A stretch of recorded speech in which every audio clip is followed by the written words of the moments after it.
The central character of today's story is named Deep Trung Min. His world suddenly witnessed a strange phenomenon in the sky, signaling the official onset of the apocalypse. Monsters spread everywhere. Humanity was pushed to the brink of extinction, but the heavens still left mankind a path to survival. Fight against the terrifying monsters. There existed a mysterious object called the roulette. The roulette granted power beyond limits to the chosen one. The only requirement was luck. In short, the roulette was a wheel of fate. As long as one inserted the crystals obtained after killing monsters, it could be activated to spin for rewards. If one won high-quality items, it was worth celebrating for 3 days and 3 nights. If one got trash items, it meant being gloomy and dejected for days on end. Without further delay, the story officially begins. Everything has been completed to the very end by the admin. Enjoy the journey. The story opens as the world enters a stage of decline. The earth sinks into boundless darkness. Human footprints grow increasingly scarce. Only disgusting monsters run rampant everywhere. Before the monsters stands a dying man,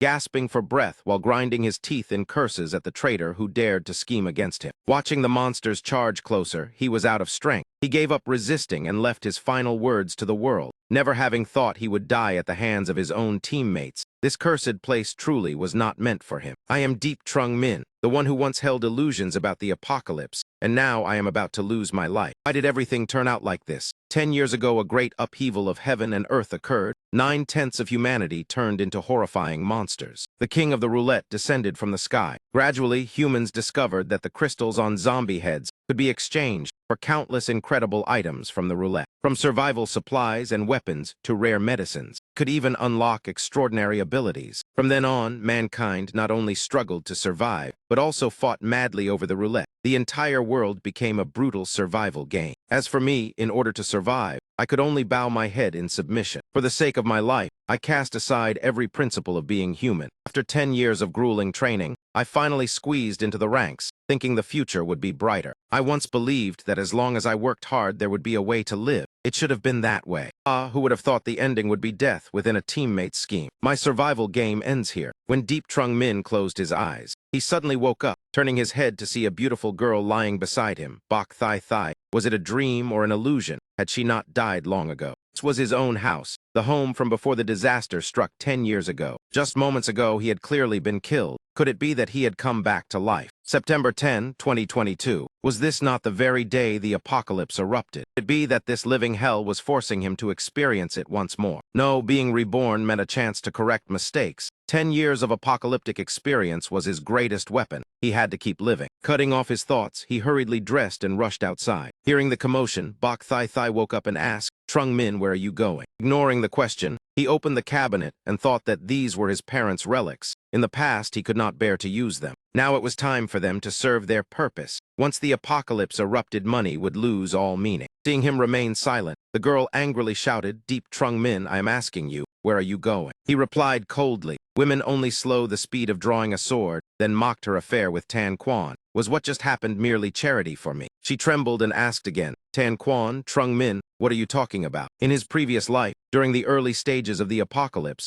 I risked my life to protect this woman, Bok Thai Thai. In the end, she still left me, choosing to rely on Tan Quan. Bok Thai Thai angrily scolded, "What right do you have to slander me with Tan Quan? You are jealous because he is handsome and rich. You are just a vile man." Trung Min sighed. For the sake of old feelings, he offered one last reminder, be careful of Tan Quan. He is not someone who will endure hardship with you. Later, she would understand. She herself would be traded by that man for only a few cans of beer. Thinking more was useless. Saying more would not make her believe. There was no time to waste now. More important matters awaited. Coldly turned and left decisively. Behind him, the girl screamed noisily that she was the one who dumped him first. To deal with the coming apocalypse, the first task was to prepare tools and medicine. Shifting to the street outside, he hurriedly hailed a taxi. He stuffed a stack of cash into the driver's hand and demanded to head straight to the nearest hospital as fast as possible. The driver laughed loudly and replied, "Sit tight." Medicine was the top priority. These drugs would later become rare resources with unpredictable effects. Next, he stopped by a clothing store. The shop owner grinned and said everything he needed was available, cash or card. Just as he was about to swipe his card and leave, his gaze suddenly met hers. Was this not the Kinkai mountain blade he once used? Its quality was truly decent. The price was extremely cheap. The shop owner secretly rejoiced at selling the blade for 10 times its value. Truly a rare fat sheep. Returning to the taxi,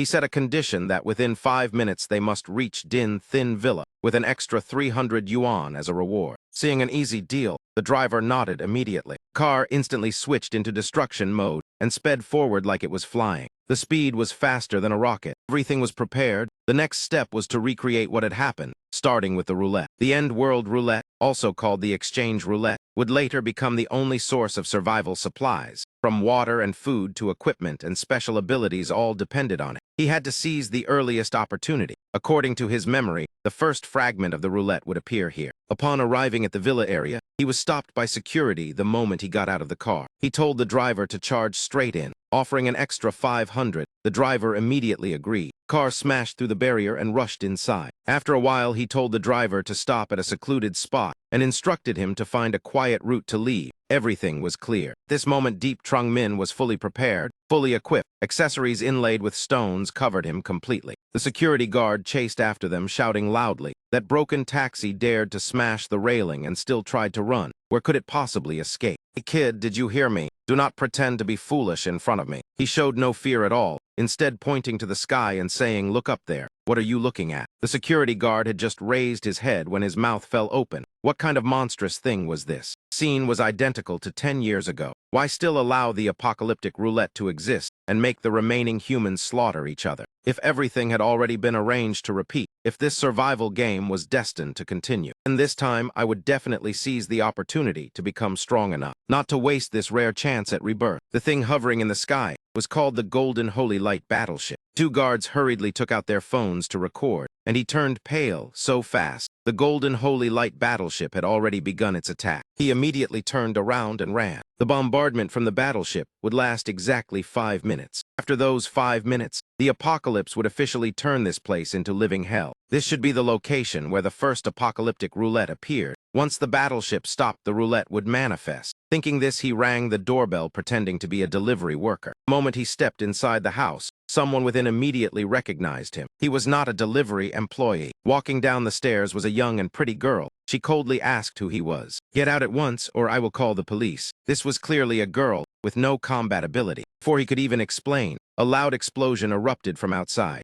Holy Light Battleship was raining down objects that looked like pills. The pills shattered, releasing green toxic gas that infected humans. Then they mutated into disgusting creatures. The apocalypse officially began. Humans turned on each other and bit and tore at one another. Cries for help echoed everywhere. The girl asked in panic, "What is happening outside? Why are so many people screaming? If he does not leave, I will call security." At that moment, a flash of light burst from the kitchen. He immediately knew the goods had arrived. He rushed toward the kitchen. The girl followed and froze at the sight before her. What appeared made her unable to believe her eyes. What is this? Sure enough, the exchange roulette had appeared here. The center was a gray crystal block, symbolizing a level 1 roulette, the lowest tier. So this is what he was looking for, but why did it appear in my house? Seeing the potion bottle on the roulette, he broke into a bright smile enhancement potion, an extremely rare reward from a level 1 roulette, capable of increasing stamina 2 to 3 times. If there were 5 level 1 crystals, it could be exchanged immediately. But he suddenly paused when he saw 7 grooves. This roulette required 7 crystals, 2 more than usual. There must be something even more valuable on it. He knows what this is, right, say it. On the wheel, he discovered something special, a luck card. Unable to restrain her curiosity, the girl grabbed his shoulders and pressed him with questions. What exactly is the roulette? What is a luck card? The fact that she had not turned into a zombie proved she had resistance to the toxin. Or perhaps she could become an assistant. The luck card was an item that enhanced special abilities. For example, greatly enhancing the senses, physical strength, or summoning a companion beast. Even after hearing the explanation, she still did not believe it. "Stop talking nonsense. Are you playing a game, companion beast? Who would believe that?" He pointed outside and told her to listen. The screams outside had already stopped. Just moments ago they were tragic. Now there was only silence. What exactly is happening out there? Going outside means death, you fool. But the girl reacted faster than she thought and immediately rushed to open the door. At that very moment, a zombie stuck its head inside. It lunged forward to bite her. She screamed in terror. He swung his blade once and split the zombie in 2. He struck an extremely cool pose. The girl was frightened stiff while he picked up the zombie's head, pulled the crystal from its forehead. She quickly understood. What he needed were monster crystals. They looked very similar to the crystals on the roulette. Suddenly 2 more zombies charged over. He stepped forward to shield her and continued posing coolly. With a single strike, he cut down the first zombie. Second slash sent the remaining one on its way. Watching him handle the two zombies so cleanly, the girl found him incredibly handsome and asked who he was. He calmly replied, Deep Trung Min. She repeated his name and introduced herself. I am Mak Hin Phi. Hearing that name, he was instantly stunned. Mak Hin Phi. Could she be the legendary 9-star powerhouse? The figure who would shake the world 10 years later was actually her. Brother Deep, what exactly is going on? The Earth has been attacked. As you can see, most humans have turned into zombies. As for who attacked, I do not know. I only know that very few people were unaffected, like me and you. So what should we do now? Will the government or the army come to rescue us? Stop dreaming. Just a few minutes ago, the government and the army completely collapsed. The outside world is now the territory of zombies. Hearing him say this, Hin Phi was so shocked her mind went blank. No matter how one looked at her, she was just an ordinary woman. Could she truly become a 9-star powerhouse? If she reached that level, she must have something extraordinary. Moreover, he also needed a trustworthy teammate. Come, let me tell you a few survival rules in this world of zombies. He walked to the machine that looked like a clock and explained, this is the end world roulette. Most weapons and resources in the zombie world come from it. To activate it and obtain items, you must fill the empty slots. The shape is exactly like what he just took from the zombie's head. Could it be? That is right, it is this gray zombie crystal. As long as the slots are filled, the roulette can spin once. That means to spin once you must kill 7 zombies. The more valuable the reward, the more crystals are required. Could it be that there are many different types of roulette, each with its own rewards? That is right. This is only a level 1 roulette. Big Brother Deep, how do you know all this? Are you a transmigrator or the protagonist of a novel? He broke into a cold sweat hearing this. Her question just now was truly hard to explain. By the way, do you want to see the roulette spin? The girl nodded repeatedly. Then stay inside and lock the door. I will go out and kill a few more zombies. Absolutely do not open the door. Shifting outside, the entire villa area was now swarming with zombies. One zombie had just turned its head, as if greeting the audience. The very next second, it was sent straight onto the kill count board by him. During the commotion, 4 nearby zombies immediately rushed over. With 10 years of killing experience, he quickly dealt with the whole group. Just as he bent down to pick up the spoils, he suddenly heard a faint cry for help. A girl was being chased by 2 zombies. Seeing him, she immediately ran over and hid behind him. With 4 clean strikes, the 2 zombies fell. A few more cuts, and the battle was over. Suddenly, the girl he had just saved began to howl like a madwoman. Her face twisted as she turned to attack him. He was used to such scenes, immediately sidestepping and knocking her away. One slash sent the girl onto the species board. Soon he brought back a pile of crystals. Hin Phi could not stop praising him. Big Brother Deep is amazing. You have 11 crystals, plus the 3 from before that makes 2 draws. Let me show you how the roulette draw works, all right. He stepped up to the roulette and inserted the crystals one by one. The crystals disappeared, and the roulette began to spin. He silently prayed to draw the enhancement potion. He could wish all he wanted, but luck did not follow. The roulette stopped on 4 jars of fruit jam. He could only clutch his head and weep inwardly to think he drew miscellaneous junk. This time of scarcity, canned food was a luxury. But I reorganized the food in the house while he was out. It is enough for a long time. Feeling his luck was terrible, he handed the remaining crystals to her, let her try a draw. Who knew what the future 9-star powerhouse Mak Hin Phi would draw? After Hin Phi inserted enough crystals, the roulette began to spin again. The first draw always carried an indescribable special feeling, extremely precious. Hopefully her luck would be better than his. I drew this. Seeing what Hin Phi had just drawn, Trung Min's mouth fell open. It was a character card. He did not expect her to draw this. Are character cards very rare? Of course they are rare. It is not urgent now, but later when drawing important equipment or skills. This card can increase the chance of getting top-tier items. He did not expect her luck to apply to the roulette as well. Is she usually that lucky? What followed was a series of proof of her luck. Buying a drink always came with an extra bottle. Smashing a golden egg always won the grand prize. Opening boxes always brought rewards. Even raffle shopping once won a live cap.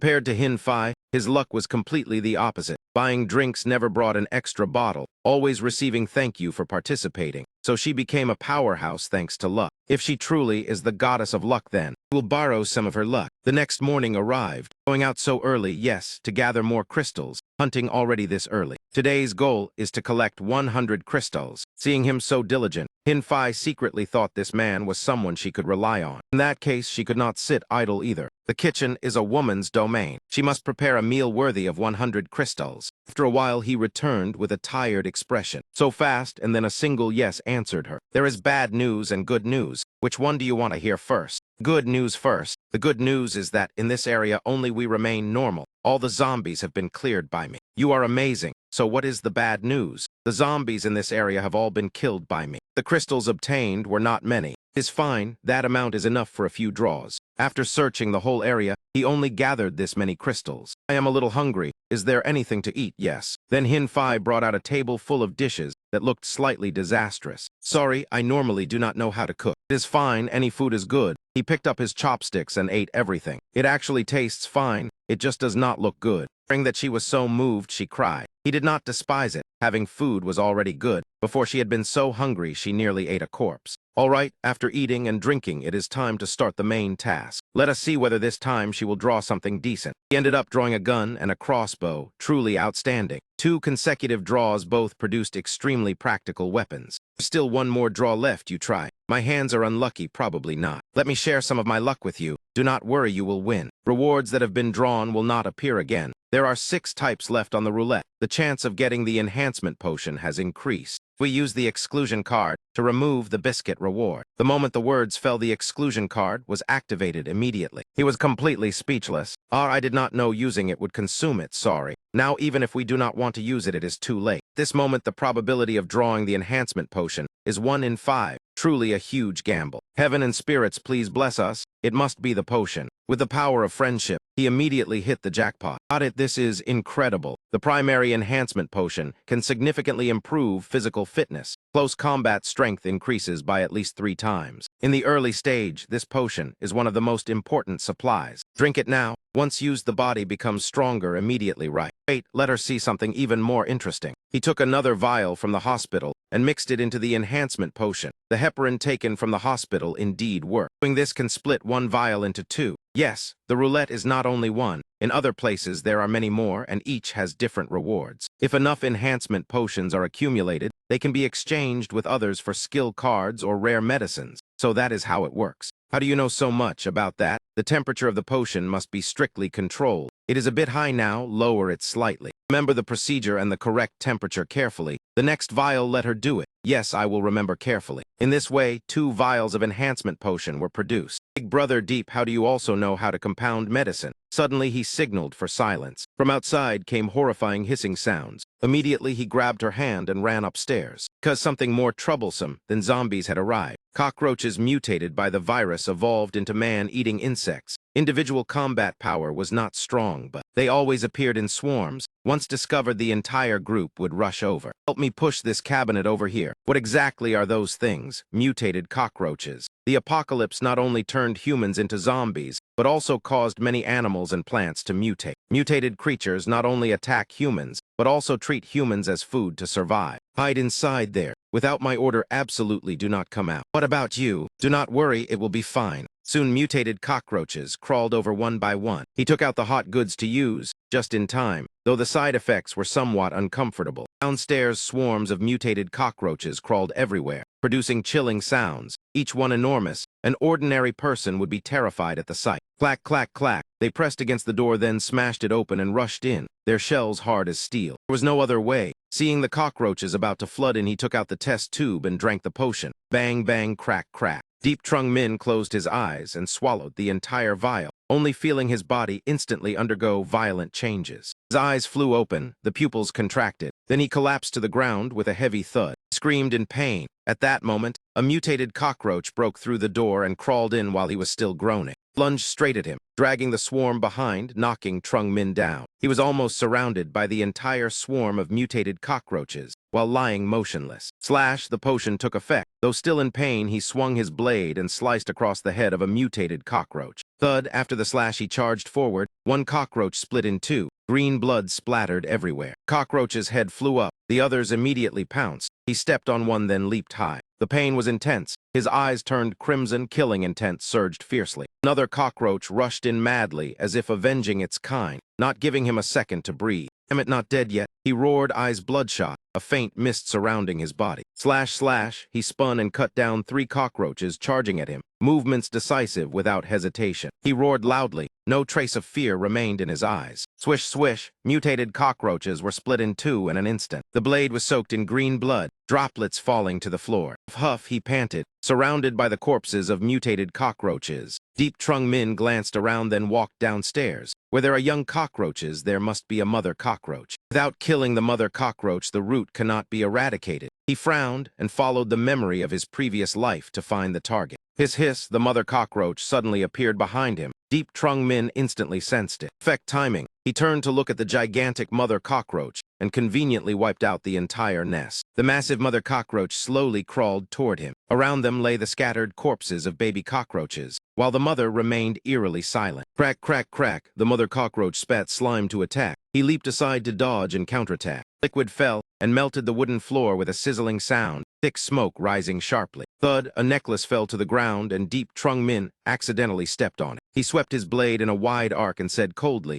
"Want to avenge your offspring, slash." Cockroach screeched and lunged forward. He recalled the weakness of the mother cockroach from his previous life. Deep Trung Min sprang up. A red mark appeared on the mother cockroach's back. That was the fatal point. But he slashed down hard, green blood gushed out. Crack, crack, crack. The mother cockroach howled in agony. He swung his blade horizontally, each strike causing green blood to spurt. He spun and swept around decisively. The mother cockroach collapsed to the ground, completely motionless. He jumped down from its corpse with a heavy thud. Deep Trung Min rolled his shoulders a few times. The more force he used, the clearer the side effects became, the pain piercing to the bone. Click, the door opened. "Come out, no," he said in an utterly exhausted voice. Mak Hin Phi rushed over and hugged him tightly. Trung Min froze. "Hey, you," he did not know how to handle it for a moment. Mak Hin Phi trembled, her whole body still shaken with fear. He gently patted her back to comfort her, crying over something this small. "This is the apocalypse." Tears fell, he consoled her. "In the apocalypse, the cheapest thing is tears. Who is crying? It is just too smelly here and too dark." Hin Phi wiped her tears and tried to appear strong, her face flushed red. "Really?" he asked again. She turned her face away, her words stubborn but her heart not the same. "With so many insects, how do we clean this up?" She looked at the mutated cockroach corpses and sighed at the green blood splattered everywhere. Pointed at them and said, "These are good things delivered to our door." She covered her nose after hearing that. Good things where? He explained that now food could still be found in supermarkets or abandoned houses, but in a year food would become a luxury. She asked if mutation made farming and livestock impossible. Trung Min nodded. Yes, in the future there will only be 3 food sources, leftovers, rewards from the roulette, and the third type is dried meat made from these insects. She covered her mouth, unable to accept it. He frowned and said eating insect meat is better than eating human flesh, mentioning the horrors that once happened. Hin Phi turned pale at the thought of humans eating each other. Trembling after cutting up the pile of insects and putting them into a bowl, some of their legs were still twitching. Hin Phi held 2 knives, wearing an apron neatly and even a mask. "Oh, it is still alive." She brought the knife down with eyes tightly shut, not daring to look at the gruesome sight. "Yes, yes," he praised her for doing well. The meat collected neatly, each chop steady. Hin Phi removed her mask and complained it was disgusting, then asked if he planned to go out. He nodded and said this time he would go farther to gather more crystals and information. "All right, I will turn this into dried meat." She nodded. Then she stood up and walked to him, continuing to help prepare the enhancement potion. "Trust me," Deep Trung Min looked at her and said firmly, "I will definitely return." He left fully equipped, while she stood at the door watching him from afar. Hin Phi was filled with worry, but still believed he would be safe. As evening fell, he rushed swiftly into the city center. Along the road were countless zombies with entrails exposed. Green blood smeared everywhere. No trace of humanity remained. Thud, he ran past without stopping. "Ah, save me," the cry rang out. Deep Trung Min halted mid-run. He turned his head and cursed foolish, shouting like that only calls the zombies. He still ran over. The apocalypse is the apocalypse, but his kindness had not vanished. "Save me," the girl sobbed with tears streaming down, seemingly unable to run anymore. Smack, he covered her mouth tightly to stop her from speaking. He snapped, "Shut up. I do not want to die because of you," then pulled her along. Thud thud, hurried footsteps sounded. The zombie horde drawn by the screams stared at the two of them. They roared and lunged. The girl's coat was torn.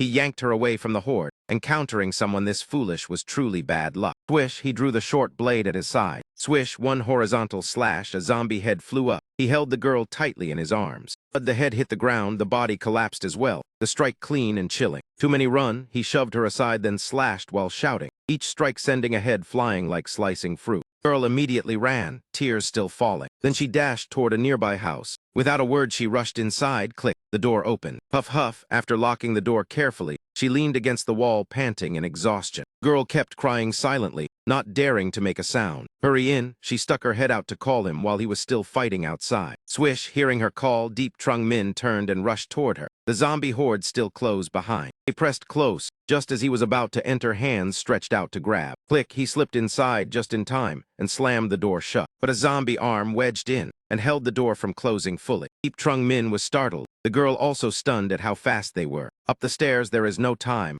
only running remains, the zombies still chasing fiercely. Thud thud, the two raced up the floors without daring to stop. Ran ahead to lead, the girl behind gradually losing breath. Huff huff, she had to stop to gasp. Suddenly a zombie hand grabbed her leg. She screamed. He instantly turned back. Deep Trung Min frowned. He lifted her up and swung his blade to sever the arm. Slash. Aha, the girl ran on. Deep Trung Min stayed behind to cover, the zombie horde still surging like a tide. Boom! Suddenly a beam of light burst forth, illuminating the space. He and the girl turned to look. The zombies seized the distraction and lunged. Whoosh! A glowing object like a meteor fell from the sky. Deep Trung Min immediately recognized it as the Secret Realm Key. It had finally appeared. Secret Realm Key was rumored to be the supreme treasure of the apocalypse, the only path to the secret realm and hope of survival. He and the girl watched the key slowly descend. In his previous life, no powerhouse did not yearn for it. In this life, seeing the key again, ambition surged fiercely within Deep Trung Min. The Secret Realm Key must belong to him. Ah, the girl turned in panic, stepping back, frightened to the point of shrinking. Damn, the zombies had already rushed in. One even aimed at his vital area to bite, fortunately. Deep Trung Min immediately became alert and quickly retreated. And he threw a powerful punch. The zombie spat out green blood. An ordinary person hit like that would need jaw surgery. Damn it, he cursed. Nearly ended his bloodline, yet the zombies still poured in endlessly. Deep Trung Min drew the dragon-slaying blade, calculating quickly. The stairway width was ideal for offense and defense. About 10 of them, finished them all here. He took a deep breath, gathering strength, determined to clear them in one go. The leading zombie roared and lunged, but Deep Trung Min remained calm. With a slash, the blade swept cleanly without hesitation. Zombie's arm fell instantly, blood splattering over the girl, the severed limb nearly brushing her face. She suddenly remembered the past. Just days ago she had everything, admirers pursuing her. She lacked no fame. She had once been a prominent female streamer. Her family used to be harmonious,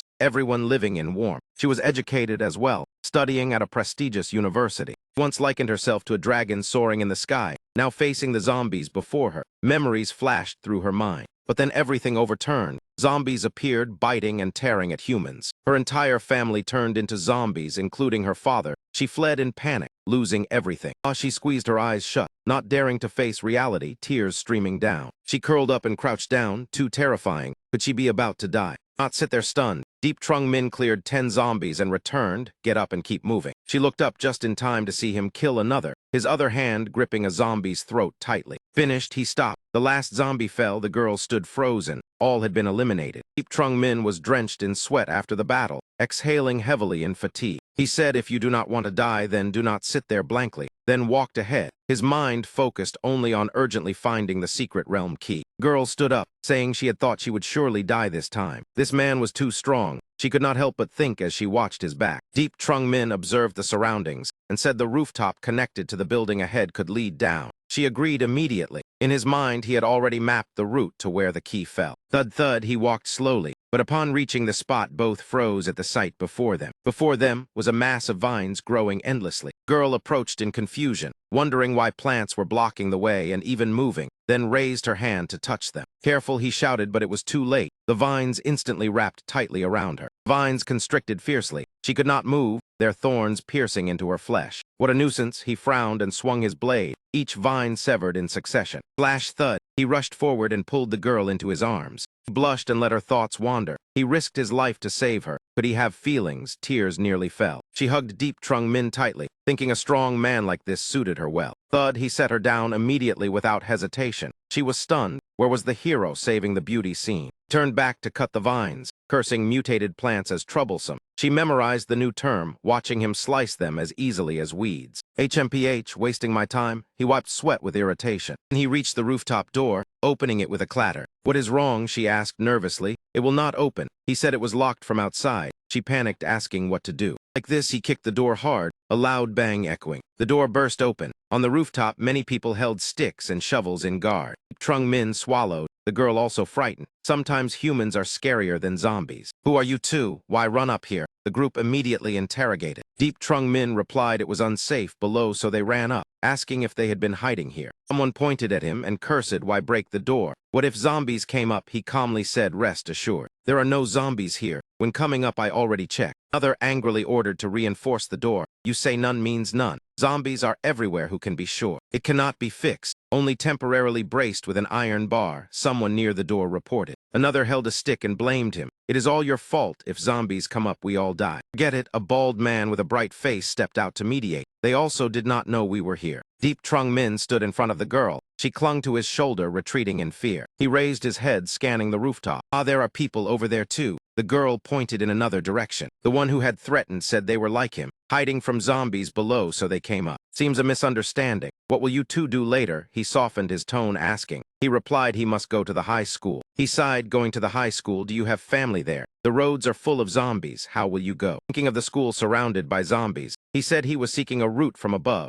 having seen light shine there. He nodded, confirming the light, but risking your life like that takes guts. He asked if there was a shortcut. Said yes, the eastern residential area near the corridor of the building. But you must jump across, which is dangerous. Do not risk breaking a leg. He looked down, calculating. The lower building was 1 floor shorter, the gap about 5 meters. Confidently said, good, I will jump from here. Then a hand grabbed his clothes. It was the girl. She begged to go along, not wanting to be left with those people. And carry the backpack. He handed it to her. She took it. The blonde man sneered, saying bringing her was hard enough, and adding a big bag meant certain death. Or give me the backpack. He stepped closer as if to snatch it. Not misunderstand. He pretended friendly, saying he would help hold it. He jumps first, then he throws it down. The girl hugged the backpack tightly, refusing to let go, sensing his ill intent, urging to hurry. Put it on now, he told her. Girl immediately nodded, agreeing to follow his words. The large backpack was strapped onto her back, and he took out a rope, tying her securely. Both her and the backpack were secured to the railing. He prepared to take her along in the jump. That man tapped his hand with a baseball bat, asking harshly, the backpack has climbing gear, right? The girl was about to curse, but was threatened. Leave the backpack or I break your arm. Fool, he sneered disdainfully, glancing with contempt, then leaped down at once. Damn, he really dared to jump. The others stunned. Someone exclaimed, this guy does not value his life. Whoosh, he carried the girl across to the opposite rooftop. Below swarmed with zombies. Falling meant death. But he landed safely with the girl on the other building. The people above were dumbfounded. He really jumped. Insane, truly insane. You all right? The girl asked, trembling, never risking her life like that before, then nodded, saying she was fine. In the distance, someone observed them through binoculars. Ah, interesting. That person licked his lips with interest. Found 2 intriguing prey, his face covered in scars. From the tall building looking down, his shadow stretched long like a demon. Elsewhere, a group of men were violating a girl, vulgar words echoing. Human morality rotted to the extreme. Haha, my turn. That man pressed the girl down, laughter full of beastliness. Haha, brothers, guess how many minutes he lasts? I bet 1 minute. He shook his cigarette, laughing. Those watching did not stop it, but joked. This damned place lacks even alcohol, yet found a pack of cigarettes on an old man's corpse. Something is wrong. The school cafeteria would not have alcohol. To find it, you must go to the principal's office, proving someone is in the school. What about the trapped students? They discussed awaiting fifth brother's orders.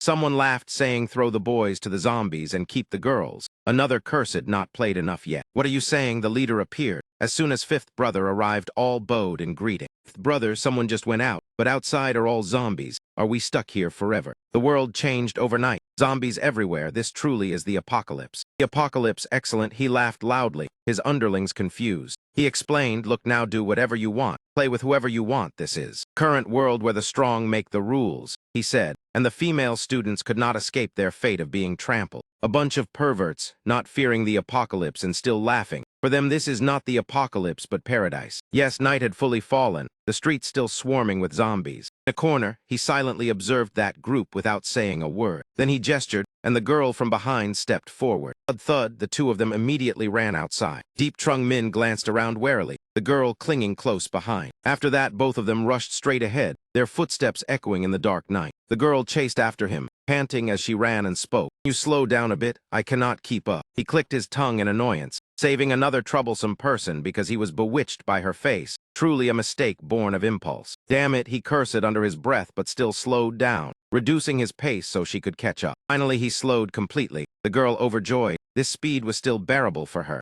Great, the two of them ran to the front gate of the school. This place seemed rather deserted. He explained it was not exactly so. This school was usually crowded. She was surprised because she had not seen many zombies. That was because they had been drawn elsewhere, he said while continuing forward. On the other side, a group of zombies were crazily pounding on a classroom door, the banging endless. Inside, there were still students resisting, some clutching their heads in despair. If they did not die to zombies, they would starve to death. Some students were despondent, as if giving up. Was it possible they could only wait for death here? The girl looked outside. Someone is coming, she cried out in surprise. A female student shouted loudly, "Hey, hey, over here, over here. There is someone over there." The girl following behind Deep Trung Min quickly noticed as well. He frowned, he could barely take care of himself. Do not meddle in other matters, move quickly. Big brother, big sister, save us. The students cried and begged, not wanting to die. The girl halted, her face full of hesitation. He had changed, hurry up. The cries would attract more zombies, very troublesome. The pleas for help still rang out. She followed behind him, muttering apologies without end.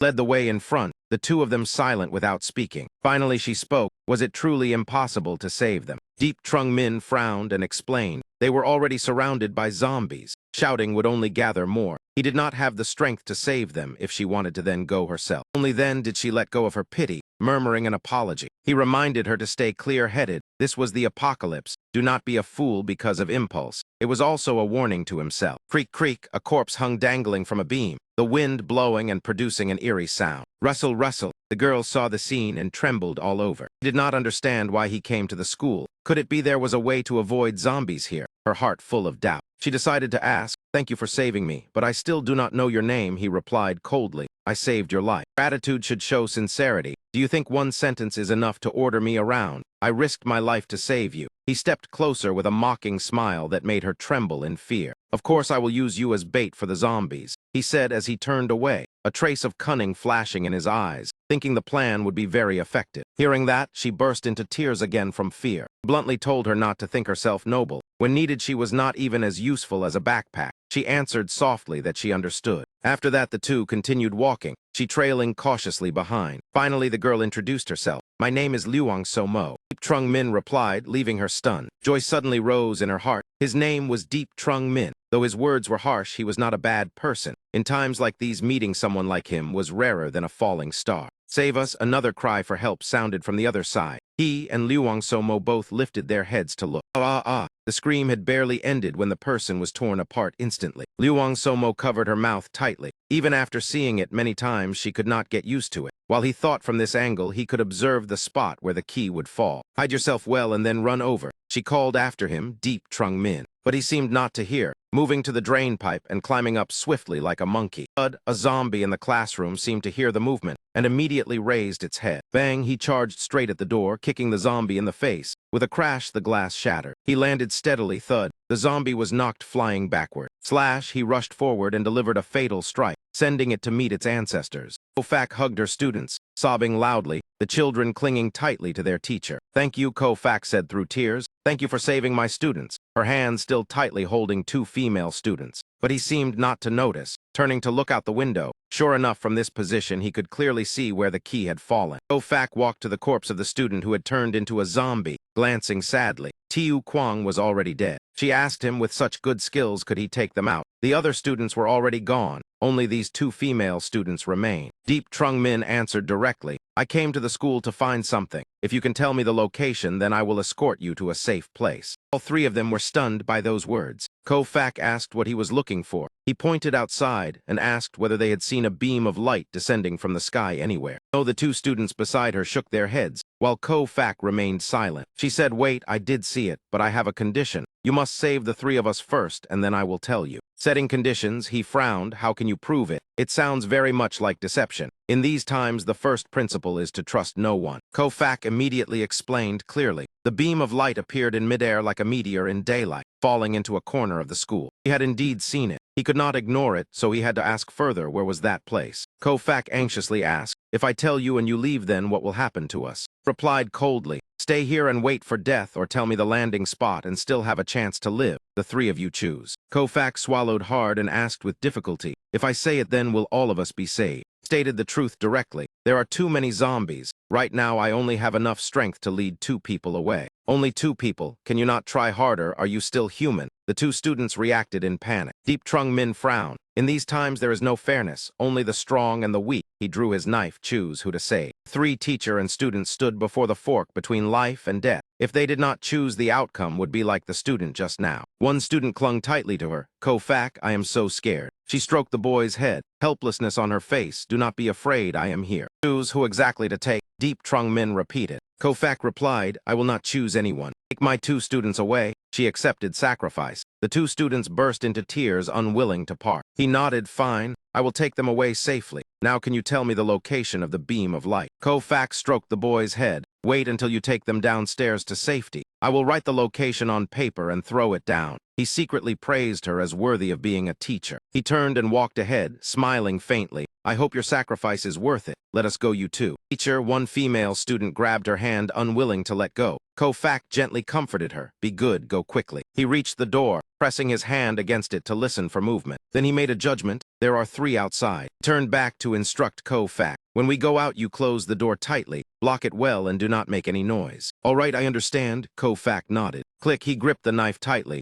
entering a ready stance. The moment the door opens, he strikes. That moment, a zombie stuck its head and hand inside. The 2 students screamed in panic. Ara. Thud, he delivered a fierce kick. The zombie flew backward. It was sent flying into the wall. The other 2 had not yet reacted. He rushed outside, shouting, follow me. His hand swung up and cleanly severed the zombie's head as easily as slicing fruit. Move quickly. The 2 students immediately ran after him without hesitation. Teacher, one of them glanced back anxiously. Ko-Fak hurriedly shut the door. The other girl tugged her friend's hand. Hurry up. Clearly scared to death, yet still wanting to play hero. Ko-Fak closed the door and blamed herself. She consoled herself, tears falling, but I'm a teacher. Clack, clack. The stairway on this side was littered with zombie corpses. He led the way running, constantly reminding them to follow me closely, do not stop. Thud, thud, thud. The sound of hurried footsteps echoed. He panted, there were too many zombies. Alone it would be fine, but leading 2 students was truly risky. He immediately ran downstairs. The lower stairway was quiet instead. It seemed the zombies had all gathered above. What is this? This feeling made him suddenly stop. Stop, go back, he shouted at the 2 students. Is there something ahead? The short-haired girl asked, trembling. He frowned. His survival instinct gave him an extremely sharp 6th sense. The girl lowered her head to look. Let me see. There are no zombies ahead. Maybe you saw wrong. Is it truly just an illusion? Cold sweat broke out. If so, then that would be best. Thud, thud. Below was completely silent. Only the sound of wind whistling remained. He continued downward, saying, consider it my mistake. We cannot waste time. Keep moving. Clack, clack. From afar, something was staring at the 3 of them. On the ceiling, a strange creature lay hidden. Cock, cock. Its vertical mouth opened, and its tongue lolled out, its entire body covered in sharp spikes. Only now did Deep Trung Min truly sense its presence. He immediately looked up at the ceiling. What the hell is that? The girl bumped into his back. Oh, why did you suddenly stop? He signaled the 2 girls to be silent. Hush. The blonde girl looked displeased. Then he swept his gaze around, his eyes fixed on the ceiling. Deep Trung Min opened his mouth anxiously, seeing nothing at all. Could it be he was too sensitive and imagining things? After that, he led the 2 girls onward, telling himself perhaps he was overthinking. As the 3 walked, the monster silently crawled after them, closely following their trail. Deep Trung Min slowly led the 2 students downstairs, unaware that danger was closing in. Black heh, the monster looked at the 3 delicious prey, drool already dripping. It silently appeared right behind the student. Instinct made her tremble all over. Deep Trung Min broke into a cold sweat. Something was wrong. Hiss, hiss, the monster was right behind the 2 girls, its mouth wide open waiting to swallow them whole, while he walked in front. Slimy tongue licked across the brown-haired girl's hair, a slurp accompanied by saliva. What is that? The girl reached up to touch her head, then turned around. Meat, meat, meat. The monster lunged forward roaring. The girl screamed in panic. Ah! Swish, the enormous mouth pounced, its tongue sweeping across the girl's face, her pale face trembling stiffly, unable to move. Whoosh, he threw the knife. With a slash, it cut across the monster's mouth at the final instant. Deep Trung Min was drenched in sweat. Was it in time? A moment later, and everything would have been useless. The monster's mouth was torn on one side, its resentful eyes staring at him. The severed tongue fell to the ground, still writhing, while his knife was embedded in the wall. Pain, pain, it howled like a human. letting out continuous eerie shrieks. Still, it abandoned the girl and crazily charged toward him in fury. Slash, he twisted aside and dodged the terrifying swing. He threw a bare-handed punch into its abdomen without hesitation. Ineffective, he retreated in alarm, the monster still pressing forward as if unharmed. This was a mutated, armored zombie. How could it appear here? He could not believe it. The monster continued attacking. He dodged to the side, retreating while calculating a countermeasure. This evolution speed was terrifying. Swish, his instinct sounded another warning of danger. He delivered a powerful kick. This force was enough to send an ordinary zombie's head flying. But the monster only suffered a slight scratch, almost unaffected. Useless, for the first time since his previous life, he clearly felt death closing in. The zombie did not hesitate, grabbing his leg, thud. Then it slammed him hard to the ground, boom, debris scattering. Deep Trung Min clutched his head. That blow would have knocked out an ordinary person, yet he could still move, the floor cracking open. Two students panicked. The blue-haired girl hurriedly stepped back. Lily, I cannot stand up. The long-haired girl trembled as she called for help. Lily, the short-haired girl, turned and ran. The long-haired girl looked at him in despair, unable to believe her friend had abandoned her. The monster clenched its fist, preparing a finishing blow. If this hit landed, it would mean certain death. He still curled on the ground. Blood flowed from his mouth. In the girl's eyes, Deep Trung Min was on the brink of death. Whoosh, the monster's body suddenly stiffened. Ah, the girl screamed shrilly. Thud, a hole appeared in the monster's back. In Deep Trung Min's hand was a gun. He had just fired a fatal shot. He panted heavily, feeling as if he had escaped death by a hair, secretly glad he had brought the gun from the roulette. Damn it, his arm was dislocated. He forced himself to stand. That blow had not killed him, but was enough to seriously injure. Deep Trung Min turned and shouted at the long-haired girl. If you do not want to die here, then get up quickly. The blue-haired girl turned back. The blonde girl also tremblingly stood up. Whoosh whoosh, chilling sounds rose from below. Deep Trung Min's face changed. Damn it. Could the gunshot have attracted zombies?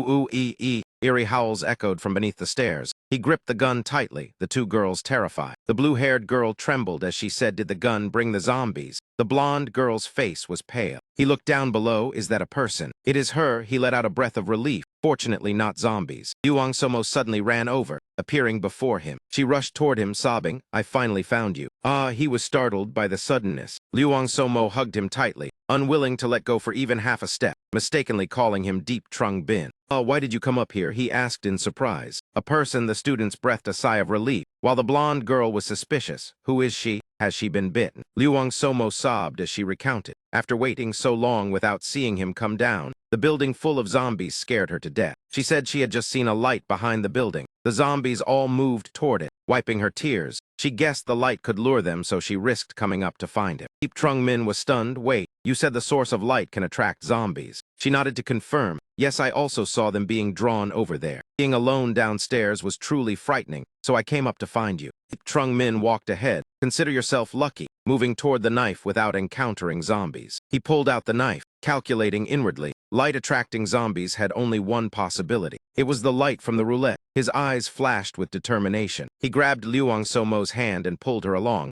We will go down first. Leave the two students for now. Seeing this, the two students immediately followed behind, surprising Luang Somo. Thinking of how he had saved these two children, her heart suddenly felt warm. The short-haired girl explained while running. I was too scared just now, so that is why. Lily nodded and asked back. You are not mad at me, right? The blonde girl replied, forget it. You did not mean it. Three of them finally escaped the building. He glanced around. Luang Somo still did not understand his intention. Seeing them come out safely, Ko Fak was overjoyed. It is Ko Fak. The two students exclaimed in surprise. Tiu Tiu reminded softly, be quiet in case the zombies hear. Ko Fak smiled in relief. That is wonderful, both of you are safe. She handed down the piece of paper, clutching it tightly in her hand, briefly thinking if she did not reveal the location of the light would he return to save her. But that thought was quickly dismissed. She blamed herself for such unnecessary thinking. After all, the students were still in his hands. Oh, there is still one person up there. Luang Somo suddenly realized. Paper was dropped down. A good teacher, he said briefly. He caught the paper. Luang Somo asked again. Since she is a good person, why did you not save her? She dared to threaten me, so she needs a little lesson, he replied. Luang Somo broke into a cold sweat, not expecting him to hold grudges like that. He chuckled softly. So the secret realm key fell there, and it is quite a secluded place. That means there are two places to check now. One is the construction site with the key. The other is the glowing object you mentioned, most likely another roulette. The two students are unfamiliar and cannot keep secrets. I cannot take them to search for the key. Better to check the place Somo mentioned.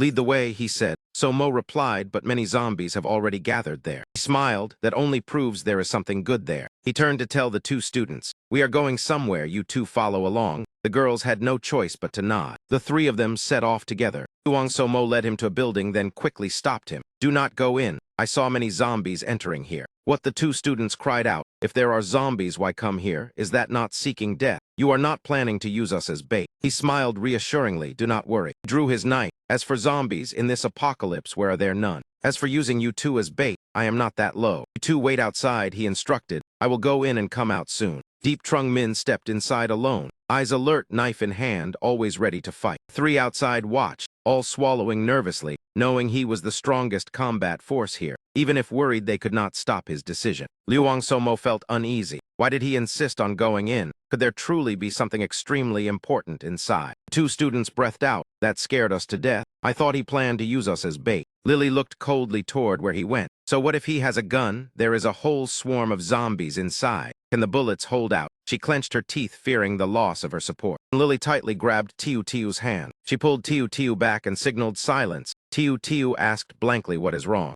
Lily whispered, how about we find a safe place to hide? Tiu was stunned, not expecting her friend to say that. Lily continued persuading, who cares about others now? It is full of zombies inside. Deep Trung Min will definitely not make it out. Tiu hesitated because he had saved them, but Lily insisted. If we stir up the zombies and they rush out, we will all die. Truly selfish. Somo looked over and asked, what are you two doing? Both of them startled. Lily quickly made up an excuse. My stomach hurts. I asked Tiu to go with me. Tiu stayed silent as if agreeing. Without a word of farewell, Lily pulled Tiu away, glancing back at Somo before leaving. Somo understood their intention clearly, but said nothing more. She firmly believed he would be safe, looking toward the bank with unwavering faith. Whoosh, he had already entered the bank, lights flickering. In the distance, a mass of zombies swarmed. He secretly smiled at his luck, cold sweat running down. At least there were no troublesome mutated zombies. He bit the knife handle as if encouraging himself, knowing in his heart another fierce battle awaited. He released his hand, still clenching the knife in his teeth, raising the arm that had just been dislocated.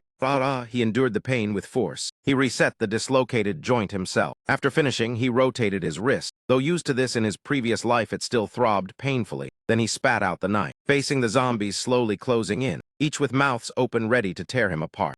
Growl upon seeing Deep Trung Min. The entire swarm immediately charged. Swish, he drew his gun, knife in front, eyes sharp and gleaming coldly. Bang, the gunshot rang out harshly. Somo flinched. The gunshot made her panic, worried he would attract more zombies. Deep Trung Min. Two students also turned pale and looked back. Lily urged, he fired. Let us go quickly. Tiu hesitated and asked, go where? Lily said to the teacher's dormitory, we did not see mutated zombies there during the day. It may be safe, and we can find food. Tiu looked at Somo with concern. Lily ignored her and pulled Tiu away. Worrying about ourselves is enough now. Tiu reconsidered and felt it was wrong, so she shook off her friend's hand. He turned and ran back toward Somo. Lily stared in disbelief. Thud thud, Somo was surprised to see Tiu return, thinking she had already left. Unexpectedly, Tiu urged her, let us leave this place. It is dangerous here. Lily cursed behind them, forgetting she had abandoned her friend out of fear. More people meant more mouths to feed. Should have just left earlier. Why drag her along? Lily bit her nails. Her vicious gaze focused only on survival. Somo shook her head firmly. I am not leaving. Tiu panicked and warned if the zombies rush out, we will not even have time to run. Somo asked back, if we leave Deep Trung Min, how long do you think we can survive? Tiu was stunned. Somo continued, he is far stronger than what you have seen.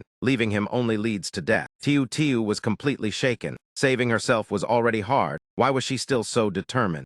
So appeared indifferent. How do you know he cannot escape on his own? The girl stammered in explanation, because that is how it is. With a slash, inside the bank he had almost completely wiped out the zombies. Just as predicted, when Deep Trung Min stood before the roulette, the zombies had been attracted and drawn toward it. Then he saw something even more enticing, so much that he thought he was seeing things. This was not an ordinary roulette. Swish swish sounded. Before him was a mysterious three-colored roulette of gold, black, and red. The apocalypse brought deadly plagues and rescue roulettes. Besides normal roulettes, there were apocalypse roulettes ranging from level 1 to level 9, and even special types like the 3-colored roulette. There also existed 5-colored, 7-colored, and 9-colored roulettes, collectively known as multicolored roulettes. Each roulette had different levels. Multicolored roulettes allowed one to spin for skills or professions, even top combat professions like Blade Master. Marksman also possessed many supportive skills, such as pharmacist or chef. Only with the correct corresponding skills and professions could the equipment and supplies in the roulette unleash maximum power. For example, a blade master wielding a combat blade would be as strong as a martial arts expert in films, taking down more than 10 people effortlessly. The number of multicolored roulettes was only 1/5 of ordinary roulettes, so they were extremely rare. Standing before it, he was overjoyed. He was even slightly excited, not expecting to encounter a 3-colored roulette so soon.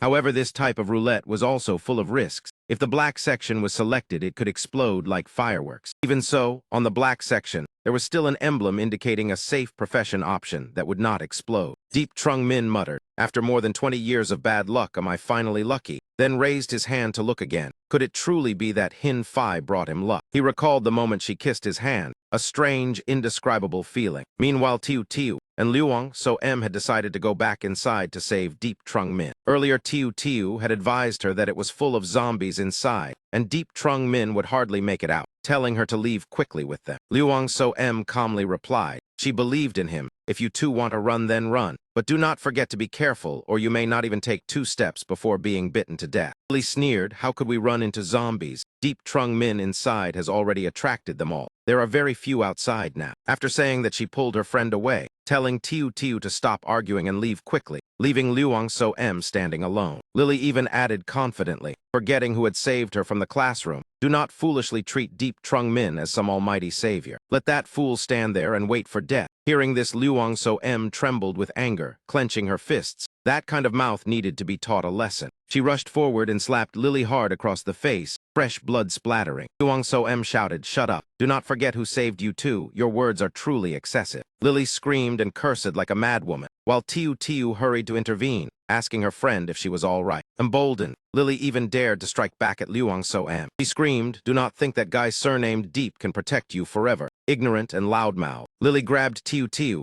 telling her to follow. Being dragged away, Tiu Tiu still looked back at Luang So Em, as if she had something left to say. From afar, someone was secretly observing the 3 of them. It was Wu Ji, the leader of the delinquents from before. He laughed with delight. Those girls fight fiercely. He ordered his underlings to go down and capture that girl. The underlings immediately protested, saying the place below was full of zombies and very dangerous. Wu Ji cursed them as fools, saying the zombies had gathered at the media center. It was safe below now. Hurry and seize her. Following Lily, Tiu Tiu still felt uneasy, saying leaving like this was not right. Lily remained stubborn, even blaming Tiu Tiu for meddling. If she had not interfered, she would not have been slapped. Clack, clack. The two passed by a spot where something inside a bin was moving suspiciously. Both stepped back in fear, asking in trembling voices what was moving. Luang So Em angrily kicked a pebble, cursing the ungrateful ones. If not for Deep Trung Min saving their lives, yet they felt no gratitude, she cursed inwardly. Suddenly she raised her head. She turned back, realizing the sound came from the 2 female students. Wu Ji's underlings also appeared from behind. Blonde thug grabbed her tightly, laughing in triumph at capturing the target. Luang So Em struggled and shouted for him to let go, asking who he was, but he only stared at her with filthy eyes. Another man stepped forward praising her beauty, saying she was healthier than the previous ones, filling Luang So Em with terror. He mocked her, saying her boyfriend was already dead, so stop hoping. His crude words insulting both her and Deep Trung Min. During that, Luang So Em burst into tears, refusing to believe Deep Trung Min was dead, repeatedly asking in despair. At the same time, Deep Trung Min was still picking up zombie cores without pause.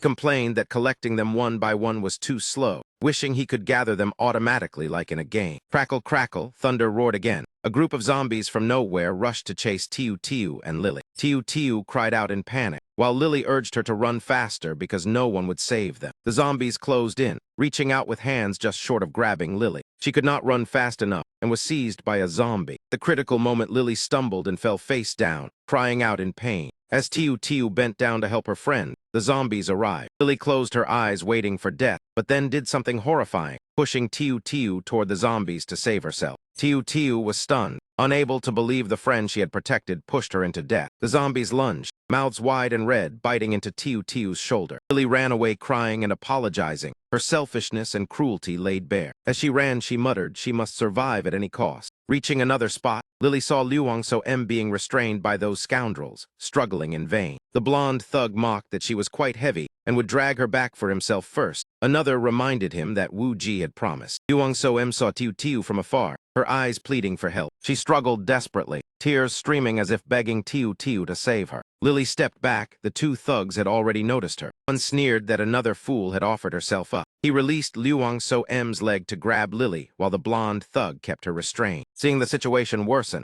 Tiu Tiu turned and ran, screaming as she fled. Tiu Tiu was quickly caught and could not escape. She seized the chance, opening her mouth to bite fiercely into the arm of the bastard holding her. He howled in pain, releasing Luang So-em as he cursed, and she immediately took the chance to dash away. The man roared and chased after her. Fortunately, Luang So-em ran with all her strength. As she ran, she screamed for help, in her mind hoping Deep Trung Min would return in time. "Got you," the thug lunged and grabbed Luang So-em's hair. He shouted Deep Trung Min's name loudly, clinging to her last shred of hope. He laughed harshly, gripping her chin and lifting it, intending to insult Deep Trung Min. Before he could finish, a blade fell from above, slicing straight into his arm. He shrieked miserably, the pain even worse than being bitten earlier.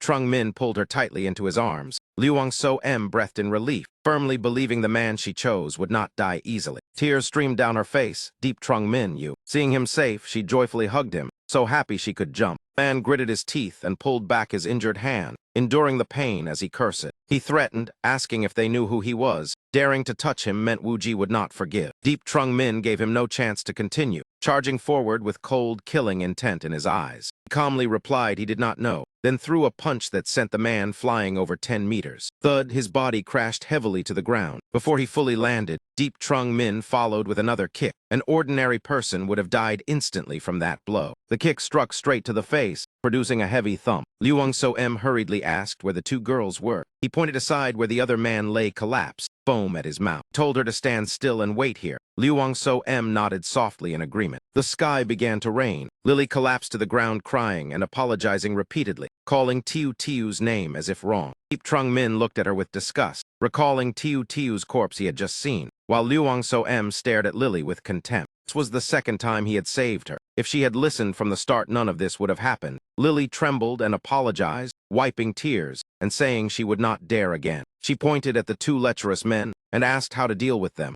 Coldly replied, "Let the zombies handle it." Luang So-em sneered, "Evil meets its due." He told them to go to the media center first since he had cleared the zombies there, and it was temporarily safe. Luang So-em nodded while Lily stared in disbelief. So he was that formidable, no wonder she clung to him. Lily forced a smile. In her heart, she resolved to stick close to Deep Trung Min to survive, her selfishness evident. Deep Trung Min instructed the two of them to wait here. He said he would return to bring another person. This news shocked them both. In the classroom, zombie corpses lay scattered everywhere. Knock knock repeatedly. As Ko-Fak waited for death, she suddenly heard knocking. Just when she despaired that life held no meaning anymore. Knocking grew more urgent, as if to break the door. She muttered that dying cleanly was better than being torn apart. Thinking of the two students saved, she laughed, raising a shard of glass to her neck. She regretted never having loved anyone before dying. This life was truly unfair. Bang, the door was blasted open by tremendous force. Deep Trung Min appeared, muttering that this door was quite sturdy. He asked if she was all right. Ko-Fak was stunned because at her most desperate moment he appeared. The shard of glass had not yet cut her throat. Bang, the shard fell to the ground and shattered. Ko-Fak collapsed to the floor crying, "I thought that." "It is all right," he stepped forward to comfort her. "I came to save you." She burst into tears and hugged him, thinking zombies had come. He choked out that she thought he would not return, grievance surging. Deep Trung Min coughed lightly, reminding that a hero should not be hugged like this, then told her to let go first. Ko-Fak laughed through tears, saying she thought she would surely die. "Thank you." He replied it was nothing and said he would take her away. Rain continued to fall outside. In the media center, everyone followed his words and collected crystals. Luang So-em wondered what these crystals were that Trung Min told them to gather. Lily felt nauseated and cursed, not understanding why they had to take things from zombie corpses. Before she finished complaining, Ko-Fak ran over, Lily startled. Turning back, the scene of teacher and student reuniting was moving. The two embraced, crying and laughing in joy. Ko-Fak suddenly remembered Tiu Tiu and asked about her situation. Lily recounted everything. The teacher stroked her head and sighed at the many upheavals. The teacher blamed herself for failing to protect Tiu Tiu, then asked if Lily had been frightened. Luang So-em coldly said if they had not left on their own, they would not have encountered zombies. and Tiu would not have died. Lily stubbornly argued that if they had saved the teacher from the start, none of this would have happened, her words making the teacher awkwardly explain. Liu angrily shouted that being saved was already great fortune, yet she showed no gratitude. Lily kept retorting that if he were truly good, he would have saved everyone, causing deaths yet daring to speak of gratitude. Liu furiously pointed at her, saying it was she who left on her own and caused Tiu's death. Lily mocked that she felt guilty. He accused the two of deliberately harming others. Deep Trung Min stepped forward and slapped Lily, scolding her for speaking nonsense. He sternly told her to use her brain when talking. If he could save her, he could also push her back into danger. In this world of zombies, no one knows what will happen. Bringing more people means more risk. She has no right to force anyone to save her. Kofak spoke to mediate, saying that Deep Trung Min returning to save her was life-saving grace worthy of gratitude. Liu sneered, "It seems this teacher understands." Liu asked Trung Min what the crystals were for. He said follow him and he would explain. He said this was the 3-colored roulette and asked for all the crystals they had just collected. Liu handed him a bag of crystals, looking puzzled. "Are these used for that?" He only smiled and said she would know soon. Lily also handed over a bag of crystals, her mind full of malicious schemes no one knew. He stepped straight to the roulette and poured in all the crystals. Multicolored roulettes differ from normal ones. They do not count quantity but total crystal energy to determine activation. 26 level 1 crystals, unsure if enough for one spin. Where the roulette began operating, spinning continuously. Rejoiced, good, it has activated, not in vain. The roulette slowly stopped at the red area, and an item dropped. He eagerly opened the box, guessing it might be a powerful combat profession due to the brilliant red glow. Ding ding, the system announced congratulations on obtaining the profession honored craftsman, a support profession, rare 1 in 100 apprentice rank, with numerous crafting and enhancement abilities that left him stunned. His mind filled with question marks, craftsman,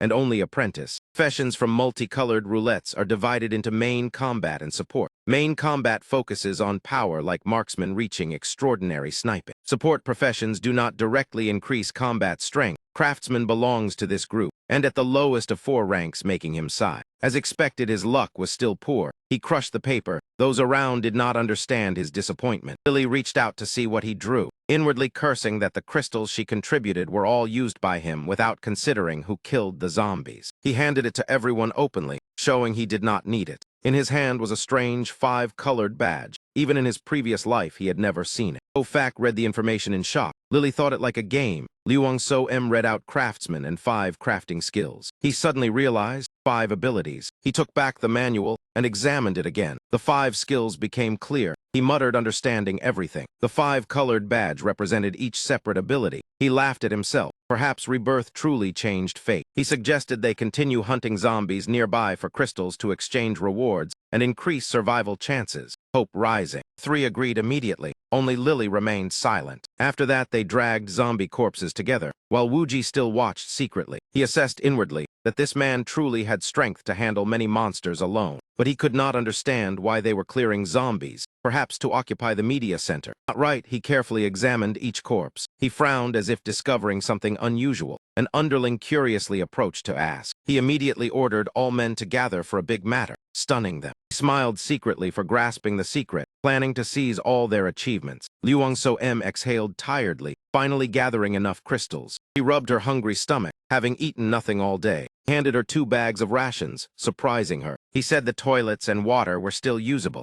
meaning the school system was not fully broken. Then he removed his backpack. Inside was food for 3 days plus tools and medicine. He asked her to keep it, stunning her. She asked in surprise if she should hold it. He seriously instructed these were life-saving items and must be guarded carefully. Liu was moved by his trust, but still worried she was afraid. He smiled, saying he would temporarily trust her, leaving her speechless. He said the media center was temporarily safe, told them to continue collecting crystals while he went to find the key. She panicked, asking if he was going alone. Lily immediately objected, thinking he was abandoning them again. Trung Min tied his shoelaces, saying more people only add burden. Lily fearfully asked if zombies attack, who will protect them. He held a wooden stick, replying he had no duty to protect anyone, simultaneously activating crafting technique. Wooden stick was created with adequate striking force. He said in danger they must rely on themselves. Otherwise there is only death. Then he turned to warn Lily. Lily stepped back in fear, Kofak silent. Kofak agreed, saying everyone must learn self-protection. She comforted Lily that the world had changed. One cannot rely on others as before. He gave them the wooden stick for defense. Ko-Fak accepted and thanked him. Liuang-So-Em told him to return safely. He only raised his hand, signaling he heard, and left, unaware danger was approaching those who stayed.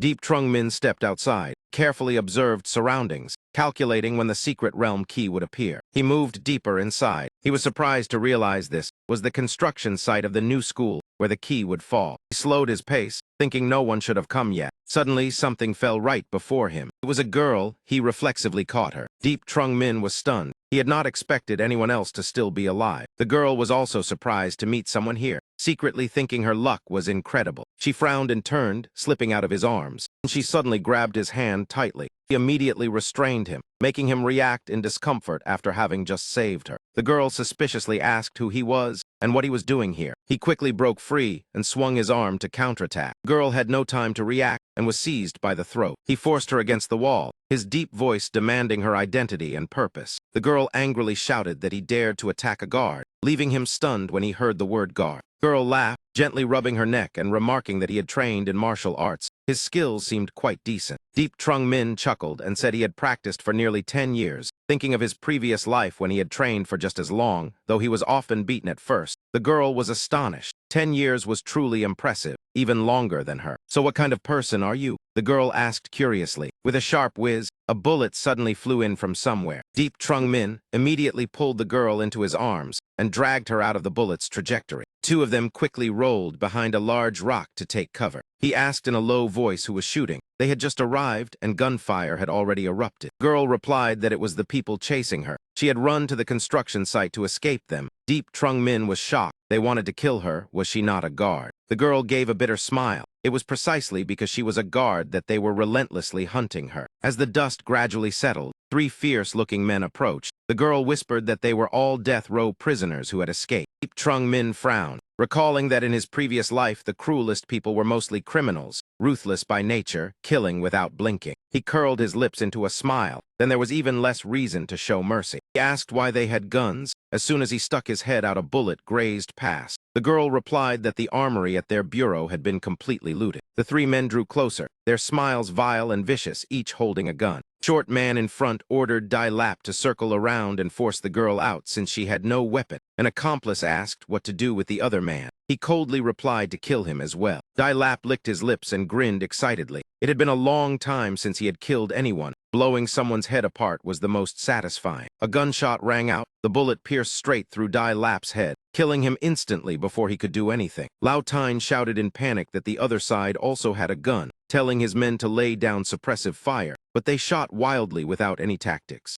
cursed loudly and fired like mad in all directions. Lao Tine even drew another gun since one was not enough. The two men advanced while shooting. If an ordinary person had shown their face, they would have been riddled with bullets. They rushed to the previous hiding spot, but found no one there. Where did he go? The two men looked around in confusion. His voice came from above, up here gun in hand, causing the other man to curse in fear. Bullet pierced Lao Tine's chest, striking his heart and making him collapse. The remaining man raised his gun to return fire, still spewing curses. But the girl had already rushed forward, driving her knee into him before he could react. Immediately after came a powerful punch. The heavy thud, her fist smashed into his jaw, sending him flying into the air. His face twisted, his body not yet steady before being knocked away. Dropped to his knees trembling, crying and begging for mercy, his eyes brimming with tears. Bang bang, gunshots rang out, startling the girl. Where had the gun come from? She turned to reproach Deep Trung Min, saying the man had already stopped resisting, so why shoot? He jumped down from above, frowned at her, unwilling to argue further, thinking how could such an overly compassionate woman survive in times like these. Girl stepped forward to check the man's pulse. She said the pulse had stopped. He was dead. She turned and asked why he had to pursue it to the end when that man could no longer resist. He turned his back without answering. He glanced at her and said coldly, "He was a death row prisoner. I merely finished what you guards failed to complete. Or are you still naive enough to believe they would spare you and reform?" He pulled out his gun, prompting her to react sharply and ask what he meant. He restrained himself and explained that there was no law left to protect them. People like that only knew how to rob and kill, leaving her unable to refute him. He said heavily, "Do not let momentary kindness create an opportunity for evil." In his previous life, his girlfriend had been killed by people like that. Before he had never shown mercy to such scum. After hearing this, the girl fell silent, knowing he was not wrong, only that his methods were somewhat cruel. She looked at the young man before her, swallowing as she could not imagine what he had experienced to become so cold-blooded. He continued walking ahead to search for the key. The girl silently followed behind. Subordinate reported to Nguka that the two men sent out had been bitten to death by Tang Thai when he arrived. Nguka was stunned, what they were all dead. The subordinate fearfully said that man had trained before, advising Nguka not to provoke him anymore. Nguka flew into a rage and punched the subordinate, shouting that they had to kill him and seize his equipment to become the king of this area. He asked where the others were. The subordinate replied they were in the main hall, speaking while clutching his face.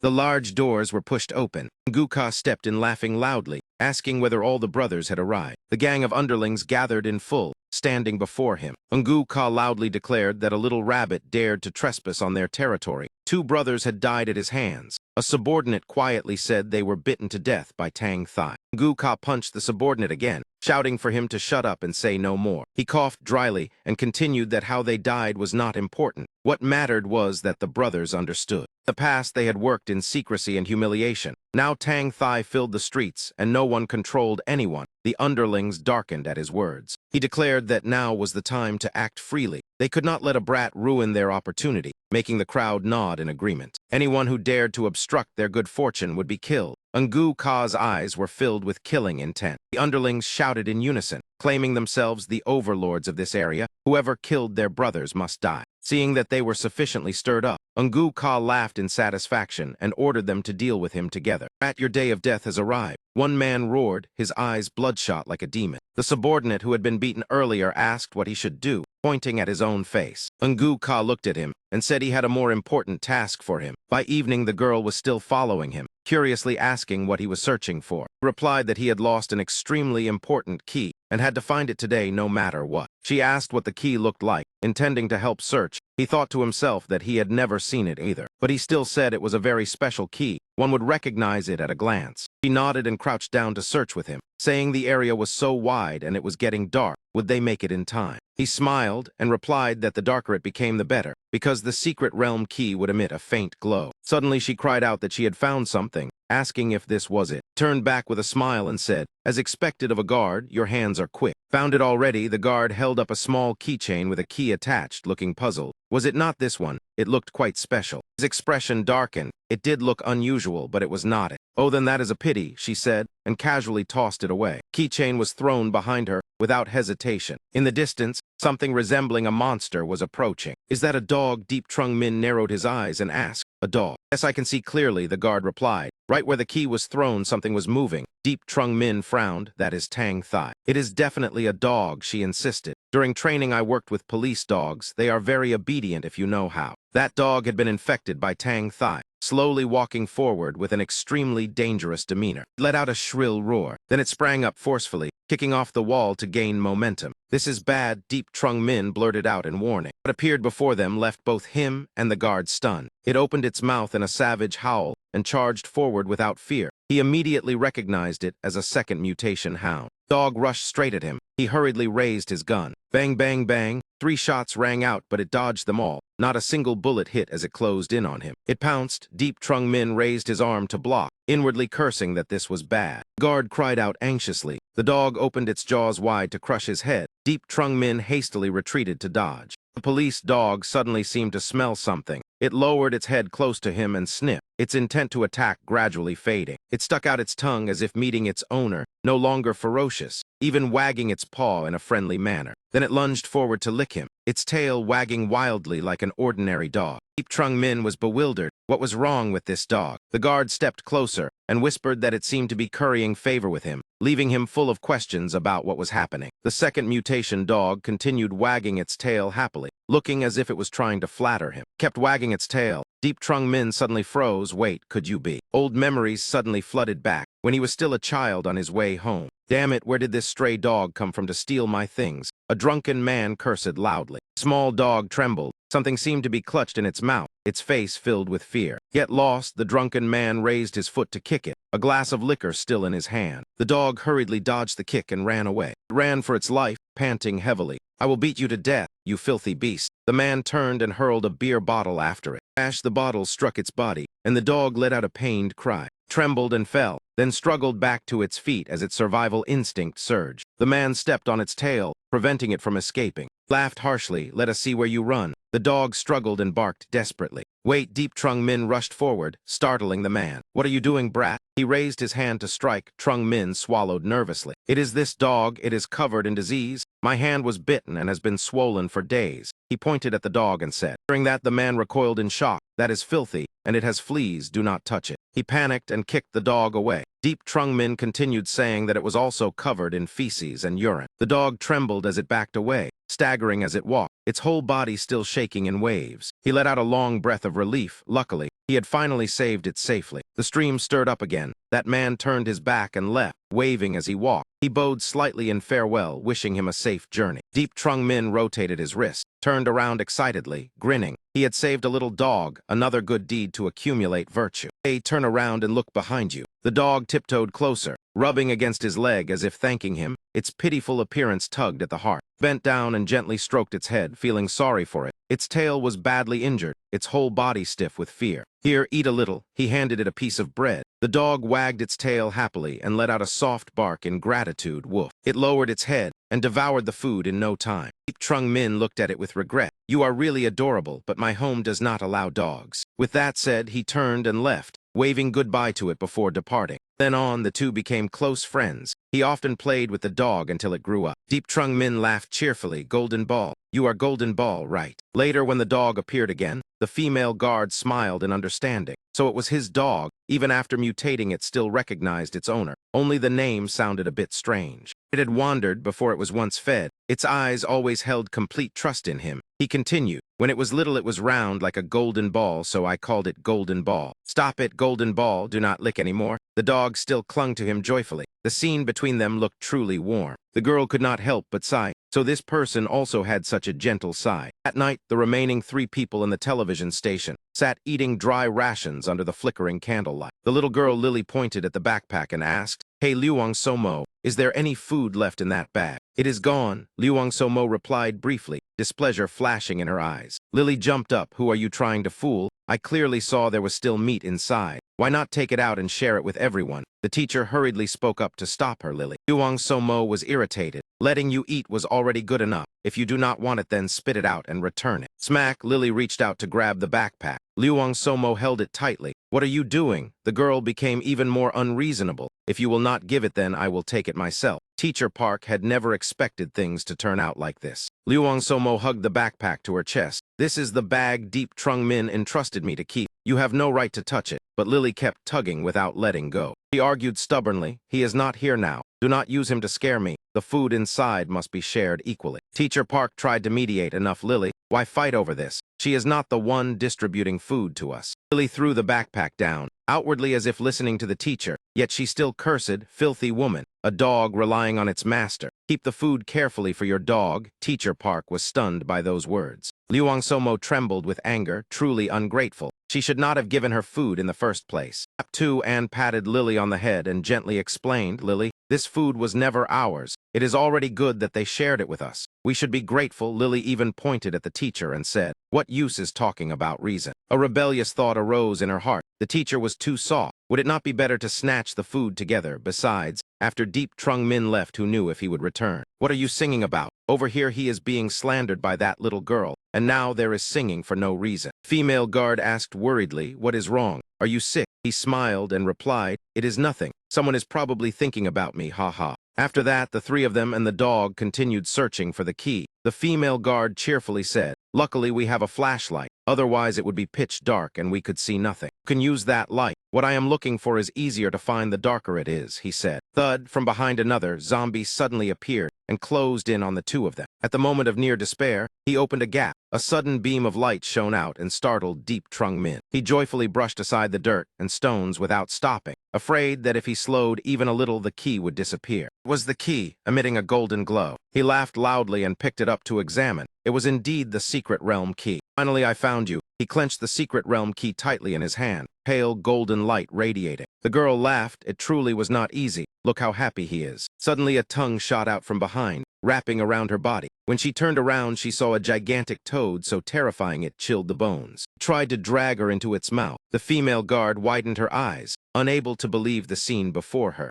He rushed forward and struck fiercely, cutting off the mutated frog tongue and saving her in time. Deep Trung Min stood in front of her, his aura suddenly becoming extremely fierce. Activate skill, Enhanced Craftsman Excavation Initiation. Luckily there was enhancement, otherwise he certainly could not have cut it off. The frog charged in fury. The girl had not yet stood up in panic when a gigantic mutated monitor lizard also appeared. The monitor lizard lunged forward, sweeping a leg, intending to fling him dozens of meters away. Deep Trung Min lowered his body and narrowly dodged the attack in time. Immediately after, the dog rushed in and bit the lizard leg, as if wanting to assist him. The monitor lizard glanced at the dog, a vicious, greedy glint flashing in its eyes. Seizing its distraction, Deep Trung Min immediately charged up. One slash struck straight into its eye, destroying one side completely. The monitor lizard howled in agony, blood gushing violently from the eye socket. Deep Trung Min panted heavily. Dealing with such a large mutated monster consumed too much stamina. Come here, he lured it forward. The monster immediately charged ferociously toward his voice. That moment, the level 2 mutated dog suddenly rushed out to block in front. He was startled. Golden Ball, why did you come here? Golden Ball, get away, he shouted. But the dog still stood in front without any intention of retreating. Move aside quickly, he called again. Yet Golden Ball only growled threateningly at the lizard growl. Lizard and the dog clashed head-on, the huge difference in size making the battle completely uneven. The dog growled toward the lizard. Deep Trung Min hurriedly shouted to stop it. Golden Ball. He was extremely worried. The lizard lowered its head and bit down hard, nearly killing the dog in a single strike. But Golden Ball suddenly appeared again,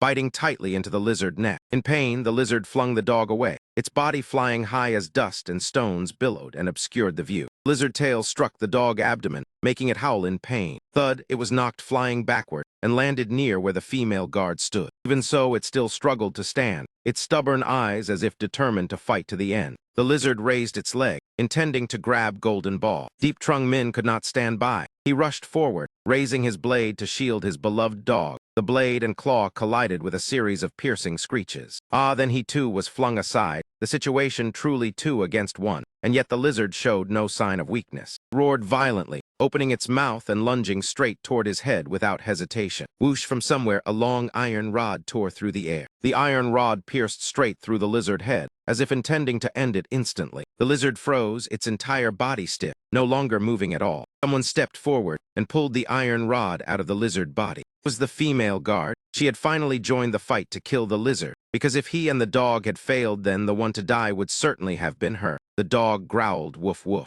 The lizard collapsed to the ground. The girl panted continuously without saying another word. Deep Trung Min praised her. Worthy of a guard, truly extraordinary skills. The girl glanced at him, still remaining silent. The dog ran over, wagging its tail around him. Deep Trung Min rubbed its head. Golden Ball. Even if you are a dog, you must not be afraid when facing trouble. Well done. Woof woof woof, the dog barked loudly. Stop licking. Golden Ball jumped onto him and licked his whole face. He tried to push it away. It really missed him so much. The female guard standing beside them let out a soft laugh. While the two were still at ease, from the darkness behind them 2 more figures appeared. In a flash, that figure disappeared without leaving a trace. Deep Trung Min immediately withdrew his relaxed expression. The break was over. He thrust his blade into the lizard corpse. The girl asked in astonishment, "What are you doing?" "Look here." Deep Trung Min extended his hand forward. She was surprised to see the crystal in his hand. "This is the key resource of the zombie world we are living in, Martin. Does this thing have magic?" The girl carefully reached out and asked again. Deep Trung Min smiled. "That works too. It is even more formidable than magic." "How do you use it?" she asked. He replied, "Do you really want to know? Then how should I put it? Tell me quickly." He answered slowly, "First you must agree to one condition of mine." The female guard turned her face away in annoyance. "In your dreams, you dare set conditions with a guard. At worst, I will investigate Martin's secret myself," which left him surprised. Truly, every girl is different. If it were Hin Fai or Somo, they would not have refused so bluntly.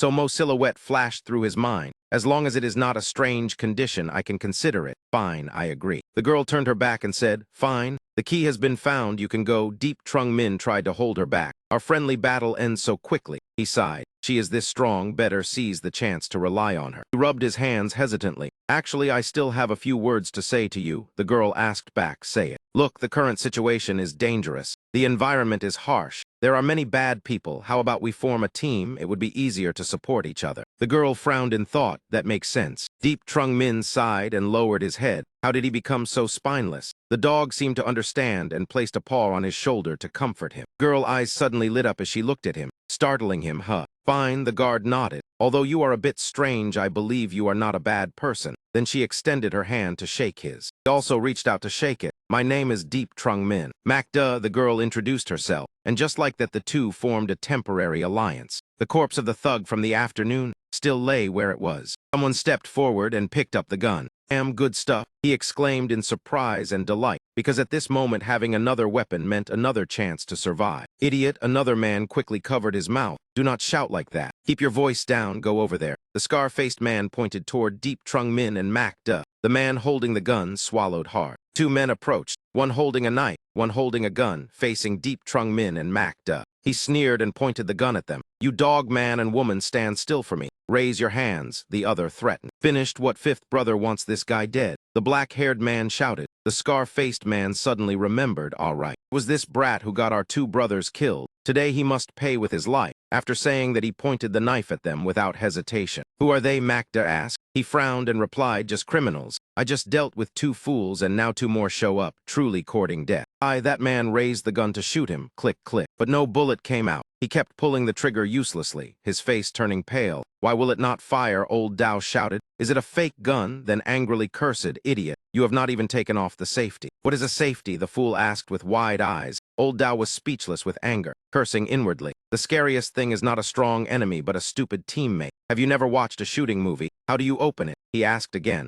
Old Dao lost patience. If you do not know how to use it, then give it here, the other retorted. I'm also a security guard and have never touched a gun, truly stupid beyond words. Here, use it. He handed the gun to Old Dao. At that moment, the dog bared its teeth and lunged forward. What is that? By the time they noticed the dog, it had already charged in, targeting the arm of the man holding the gun. Crack, it bit down hard on his arm, causing him to drop the gun in pain and cry out in panic. What kind of monster is this? Old Dao, save me. His face deathly pale. Old Dao also screamed and retreated. It is over. This is a zombie. It bit you. You are done for. Whoosh! Macda rushed in from behind and closed in on Old Dao. He had just turned his head when he was struck by a knee. A direct kick sent his face twisting to one side. Macda spun around and locked his arm into a hole. Boom! She slammed him hard onto the ground, the heavy fall sending dust and stones flying. Thud! Old Dao spat out blood, his eyes wide open and unable to close. Deep Trung Min broke out in a cold sweat watching. Her fighting style was too ruthless. He would absolutely not dare provoke her in the future. Speak, who is fifth brother? Why does he want to kill me? After taking down these two, it was time for answers. Big brother, stop the bleeding first. The bitten man begged, blood still pouring non-stop from the wound on his arm. He threatened coldly, if you do not want to die from blood loss, then tell me who fifth brother is right now, showing no mercy to someone who had just tried to kill him. When Deep Trung Min was slaughtering zombies to save people, the blonde underling once asked, fifth brother, are you hungry? Shall we go eat something? Want to slack off? Be careful or I will beat you to death. Get to work, fifth brother shouted. The underling asked again, what is the point of staying up all night rummaging through this trash on zombies? Make use of the time, understand? Fifth brother took a drag of his cigarette, his eyes full of calculation. What the blonde man was puzzled, this is not game equipment. Picking up trash seems even more time-consuming. Stop talking and work. Fifth brother punched him irritably, making him cry out in pain. These crystals cannot naturally appear on zombie heads, fifth brother pondered. He calculated in every way. Moreover, many zombies here had already had their crystals removed, proving it had great use that he did not yet understand. In the central media office, Liuang Somo hugged the backpack tightly and fell asleep. Little girl Lily glared, still determined in her heart to seize that backpack. Waiting until she was sure Liuang Somo was asleep, she secretly reached out her hand. She stood up abruptly and realized the teacher on the other side was sleeping deeply, completely unaware. She stepped lightly toward Liuang Somo, who was clutching the backpack. A malicious glint flashed in her eyes. She revealed a cold smile, holding a sharp shard of glass. The thought of killing Liuang Somo arose in her mind. Truly, saving a beast brings gratitude, but saving a person brings resentment. Ha ha, the little girl hand was already covered in her own blood, yet she still gripped the shard tightly without letting go. She laughed inwardly. Liuang Somo relies on Deep Trung Min backing her, so she always suppresses me. Now she is sleeping soundly. The girl gritted her teeth. Filthy woman. I must seize these survival supplies. Lily teacher Fap suddenly woke and called softly. What are you doing? Lily jumped in fright and froze. She quickly hid the shard behind her back and immediately explained. I am just going to the bathroom. Teacher Fap watched her student pretend to go to the bathroom, but said nothing more. As soon as she left Fap Tuan's sight, the girl expression changed instantly. Why? Splash, splash. Water flowed from the tap as she stood before the sink and splashed water onto her face. Lily frowned. Why are they so naive? Everyone trusts others so easily. This is the apocalypse. How can survival supplies be entrusted to someone else? She growled angrily in the restroom. Besides, Deep and Luong Somo have already started targeting me. She clenched her fists. Only by relying on herself can she survive. She cannot be weak like Fap. Rebellious thoughts gradually sprouted. Thud thud, sudden footsteps rang out. Lily was startled and panicked. What is that sound? Luong Somo and Teacher Park both woke up. Luong Somo grabbed the spear. Lily hurried back to the room. It sounds like someone is pounding on the door. Fap Tuan asked anxiously. Lily replied, trembling, Teacher, what is happening? It is fine, Luong Somo said with a trembling voice. Zombies cannot get in. Bang bang, the civilian door was smashed and bent to one side. Luong Somo was stunned, not zombies, who is outside. Fap Tuan turned pale with fear. Immediately after came the sound of the latch snapping open. Bang bang, the noise grew more and more violent, as if wanting to shatter the door before them. It is over, Lily panicked. The door is about to be broken. Crash, the door was kicked down. Before them stood a group of youths mixed with the elderly and women, every face filled with ferocity. The one who broke the door sneered. Hee hee, there are indeed girls in here, his gaze filthy and lewd. What do you want to do? Teacher Park retreated trembling. Luong Somo raised the spear to resist. Lily secretly searched for a place to hide. The spear was snatched away. Luong Somo asked in panic, who are you? What do you want? Puff, a stream of cigarette smoke was blown straight into her face, making her even more frightened. Teacher Fap also stepped back and begged, do not cause trouble. Those men looked at her with obscene eyes. I like this teacher. The short-haired girl ran off. Chase her quickly. Someone noticed. The person beside him whispered, Brother Dong, fifth brother told us to deal only with that man. We are not allowed to touch the girls. Brother Dong angrily shouted, fifth brother is not here. I am the boss. Besides, these women are accomplices of that bastard, understand? The other nodded, trembling. He strode forward aggressively. I will go catch her, Brother Dong shouted back. Get back here. Do not cause chaos. Teacher, do not be afraid. Do you remember me? A man hugged Fap Tuan and laughed mockingly. The teacher panicked. You are. I used to be a student at this school and even took your class. You are Bok. The teacher trembled. He reached out intending to commit a vile act. Teacher, I no longer have any mind for studying. Another man held Luong Somo tightly. One shone a flashlight on her face and looked her up and down. This face looks familiar. Dong Tu, come look. This woman looks just like that hot girl on Hawaii DOU. That man laughed loudly. It is Luong Somo. I heard the price is up to 130. She was so frightened she burst into tears, only hoping Deep Trung Min would return in time to save everyone from this chaos. Two thugs from earlier were now hanging suspended, their faces pale as they struggled in vain. Golden Ball circled around on guard and even stepped forward to sniff, causing one of them to shrink his legs in fear. Macda stepped forward to interrogate. What are you planning to do next? Deep Trung Min frowned. He said, since someone is determined to kill me, then I will go meet him. Macda was startled and advised, fifth brother has great power. We should return to the police station to prepare before acting. Deep Trung Min warned. Miss Mac, stop dreaming. Everywhere is in chaos now. Whether you believe it or not, you must accept it. That is the truth. Stepped forward and said, running away is not my style. I will face him. Golden Ball followed closely, leaving Macda standing there. Whether to go or not is your choice. In the end, Macda decided to follow. Fine, I will go with you so we can support each other, then asked. What were you planning to do with the key earlier? He replied, the secret realm key. It opens the future. Open the future? Macda was astonished. In an apocalypse like this, where is there any future? It sounds unrealistic. Replied, you have seen it yourself. Zombies, monsters, crystals. The world has changed far beyond imagination. Macda still did not understand and asked, so when can the key be used? She was eager to end everything. We are strong enough. Deep Trung Min gaze was firm, recalling his previous life. He swore to overcome everything and never repeat his mistakes. Thud thud, Lily was running for her life. Behind her a thug chased relentlessly. Stop right there, he roared. A little girl could never outrun a strong grown man. Little rat, he laughed gleefully. Just wait until I catch you. We'll tie your hands and feet so you cannot run. Lily rushed forward in panic and saw a door ahead. The girl was in turmoil. This is the end. Why will this door not open? She twisted the handle hard, but it was useless. The thug caught up, keep running. Lily was so frightened she nearly cried. Please do not come closer. He squeezed her face and smiled lewdly. Run then. Before the apocalypse, you girls always despised me and mocked me. But now it is the apocalypse. He grew more excited. I finally have the chance to keep you. No, Lily shook her head. I do not hate you. I never mocked you. He narrowed his eyes and asked, why should I believe you?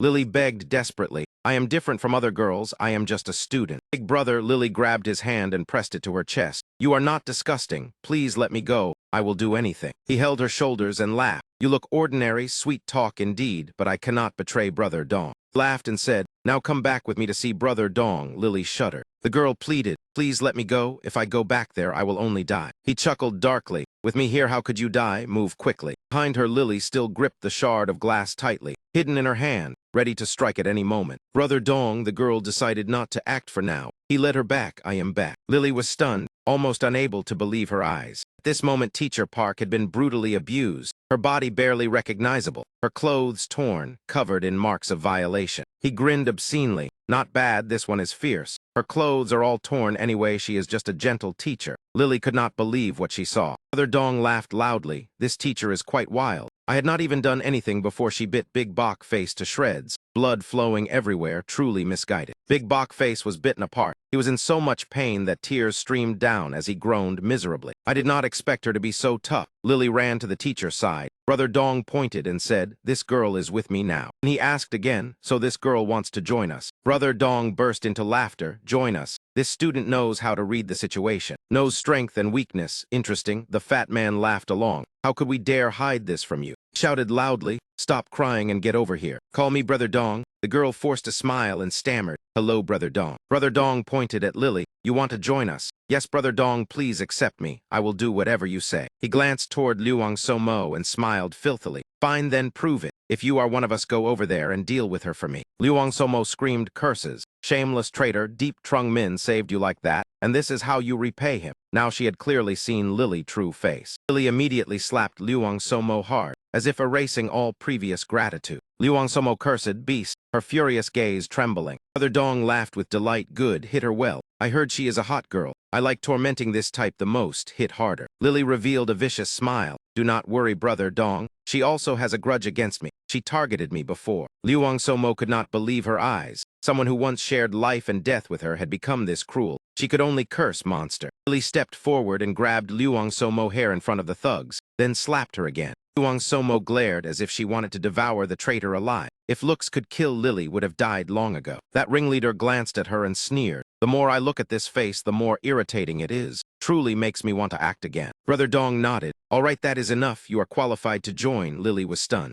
Pointed at the fat man. She is under your watch. Do not let her cause trouble. The fat man nodded repeatedly. The fat man approached Lily with a grin. Brother Dong has acknowledged you. From now on, you are my woman. Lily gritted her teeth in anger. Brother Dong spoke up. Brothers, come here. I have something to say. He said before we followed fourth brother. But fourth brother turned into a zombie, so we had no choice but to follow that fifth brother. At the mention of fourth brother, the crowd grew agitated. Fourth brother came from a major gang and was highly skilled. Fifth brother is merely a cunning villain who took all the spoils. Fifth brother ordered us to kill while he hid away. I even saw him run off. Brother Dong incited the crowd. How can you brothers endure this? Roared, it is the apocalypse. If you have a foothold, you bite back at others. Why bow your heads to fifth brother? The hooligans responded in unison. Fifth brother is not sincere with us. From now on, we only follow Brother Dong. Brother Dong laughed coldly. Fifth brother, today is your day to die. His eyes filled with viciousness. Outside, someone had been sent to scout. That man ran in to report. Brother Dong, the cafeteria is empty. Fifth brother has not returned. Brother Dong opened the door and walked in with a smug smile. The opportunity has come. Go inside and wait for him to return. Thud, a bone flew over and struck Brother Dong straight in the face, the force knocking his face to one side. Damn it, who threw that bone? He roared and cursed, scanning around. It was Deep Trung Min and Macda. He said we just finished eating and came back. It seems our luck is not bad. Macda was still wiping her mouth. Brother Dong looked at the pile of meat on the table and turned pale. That chicken bone was from the good portion he had not even dared to touch. Damn you, who are you? How dare you be here? He shouted angrily. He stood up to face him. Were you not trying to kill me? I came here myself to save you the trouble. Brother Dong suddenly thought, could it be that the target fifth brother wanted dead was him? Old Dao has already failed. He smiled coldly. The two men you sent have already been dealt with by me. Now it is your boss' turn. An underling shouted, this guy is too arrogant. Deal with him. Brother Dong laughed, not yet. Call the others up first. He shoved Luang Somo forward. Good kid, take a good look. This is your companion, right? His face darkened without a word. Macda said angrily, taking hostages is truly despicable. Brother Dong laughed smugly. Why so quiet? Your person is in my hands, so you are afraid. She is even a famous hot girl online. He squeezed Luang Somo's face tightly. He smiled faintly. Unfortunately, she has no such relationship with me, Brother Dong retorted stubbornly, still denying it. I clearly saw you walking with her. Between us, it was only mutual exploitation. He continued. Your dirty hand and foul mouth are no longer needed. He rushed forward and stabbed straight with the chicken bone. The bone pierced into Brother Dong's hand. He still managed to shout, run. He went mad, clutching his bloody arm and cursing. You dare stab me. He casually pulled Luang Somo into his arms. Brother Dong roared, brothers charge, kill him for me. Deep Trung Min handed Luang Somo to Macda, stepped back and told her to take care of her, then alone faced the charging thugs. One man took the lead and rushed forward fiercely, intending to knock him down with a punch. Whoosh, Deep Trung Min tilted his head to dodge cleanly, leaving the opponent stunned. Clenched his fist. Since you failed to hit me, then let me hit back. That man was finished. Thud, one punch knocked out a molar. With this kind of blow, he would likely need reconstructive surgery. Brother Dong kept cursing loudly. If one is not enough, then all of you go together. 4 men immediately surrounded him. Deep Trung Min frowned. With so many, he could not keep fighting barehanded. He snorted coldly. His battle instinct ignited. Come on then, he beckoned provocatively with a cold smile. A bunch of useless trash. Men like you fall with one punch. A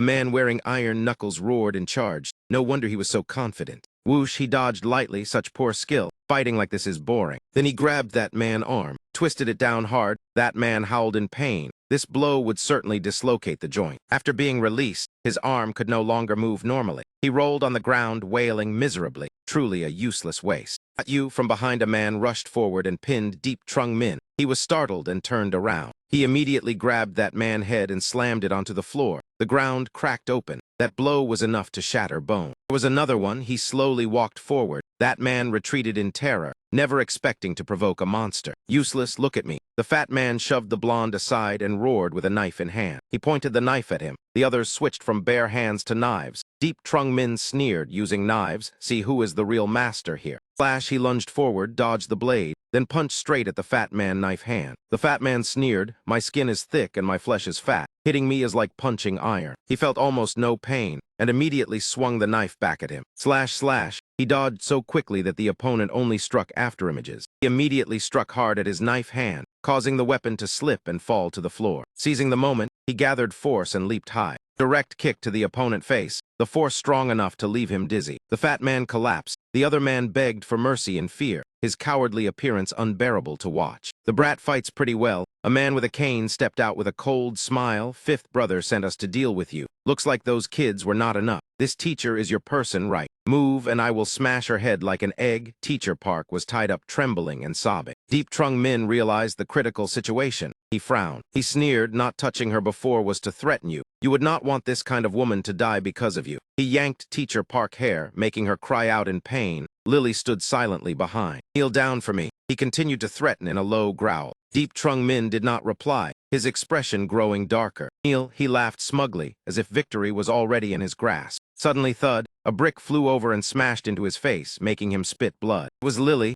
Although the girl was ill-tempered, she was useful at critical moments. She panted, thinking that others did not matter, but Teacher Park had always treated her well. She could not betray her teacher. After that, all the thugs were tied up together in one place. Lily sobbed and asked, Teacher, are you all right? I was so worried. Bap Tu-an smiled gently to reassure her. I am fine. Luckily, you saved me. Luang Somo angrily pointed at Lily. Now look at this. She was about to deal with that girl, traitor. Macda silently assessed their complicated relationship. Lily turned away without speaking. Teacher Fap tried to mediate. Lily just saved me. She probably only wanted to blend in with the bad people. Macda also stepped forward to ease the tension. It looks like she endured to strike back. Why are you so petty? Luang Somo retorted. Did you not see what happened just now? Deep Trung Min stepped forward to settle it. Enough, after all, Lily saved Teacher Fap. Do not dwell on it. Luang Somo rushed over and hugged him tightly, crying, where did you go? Why did you only come back now? He stroked her head to comfort her. It is all right now, do not cry. Macda observed silently. This girl is truly very proud. Lily only watched everyone quietly. Now that he had returned, she did not dare act recklessly. Finally, the 4 of them were fully reunited, enjoying a rare moment of peace. Elsewhere, the 3-colored roulette kept spinning nonstop. Oh, the 3-colored roulette, and this crystal zone.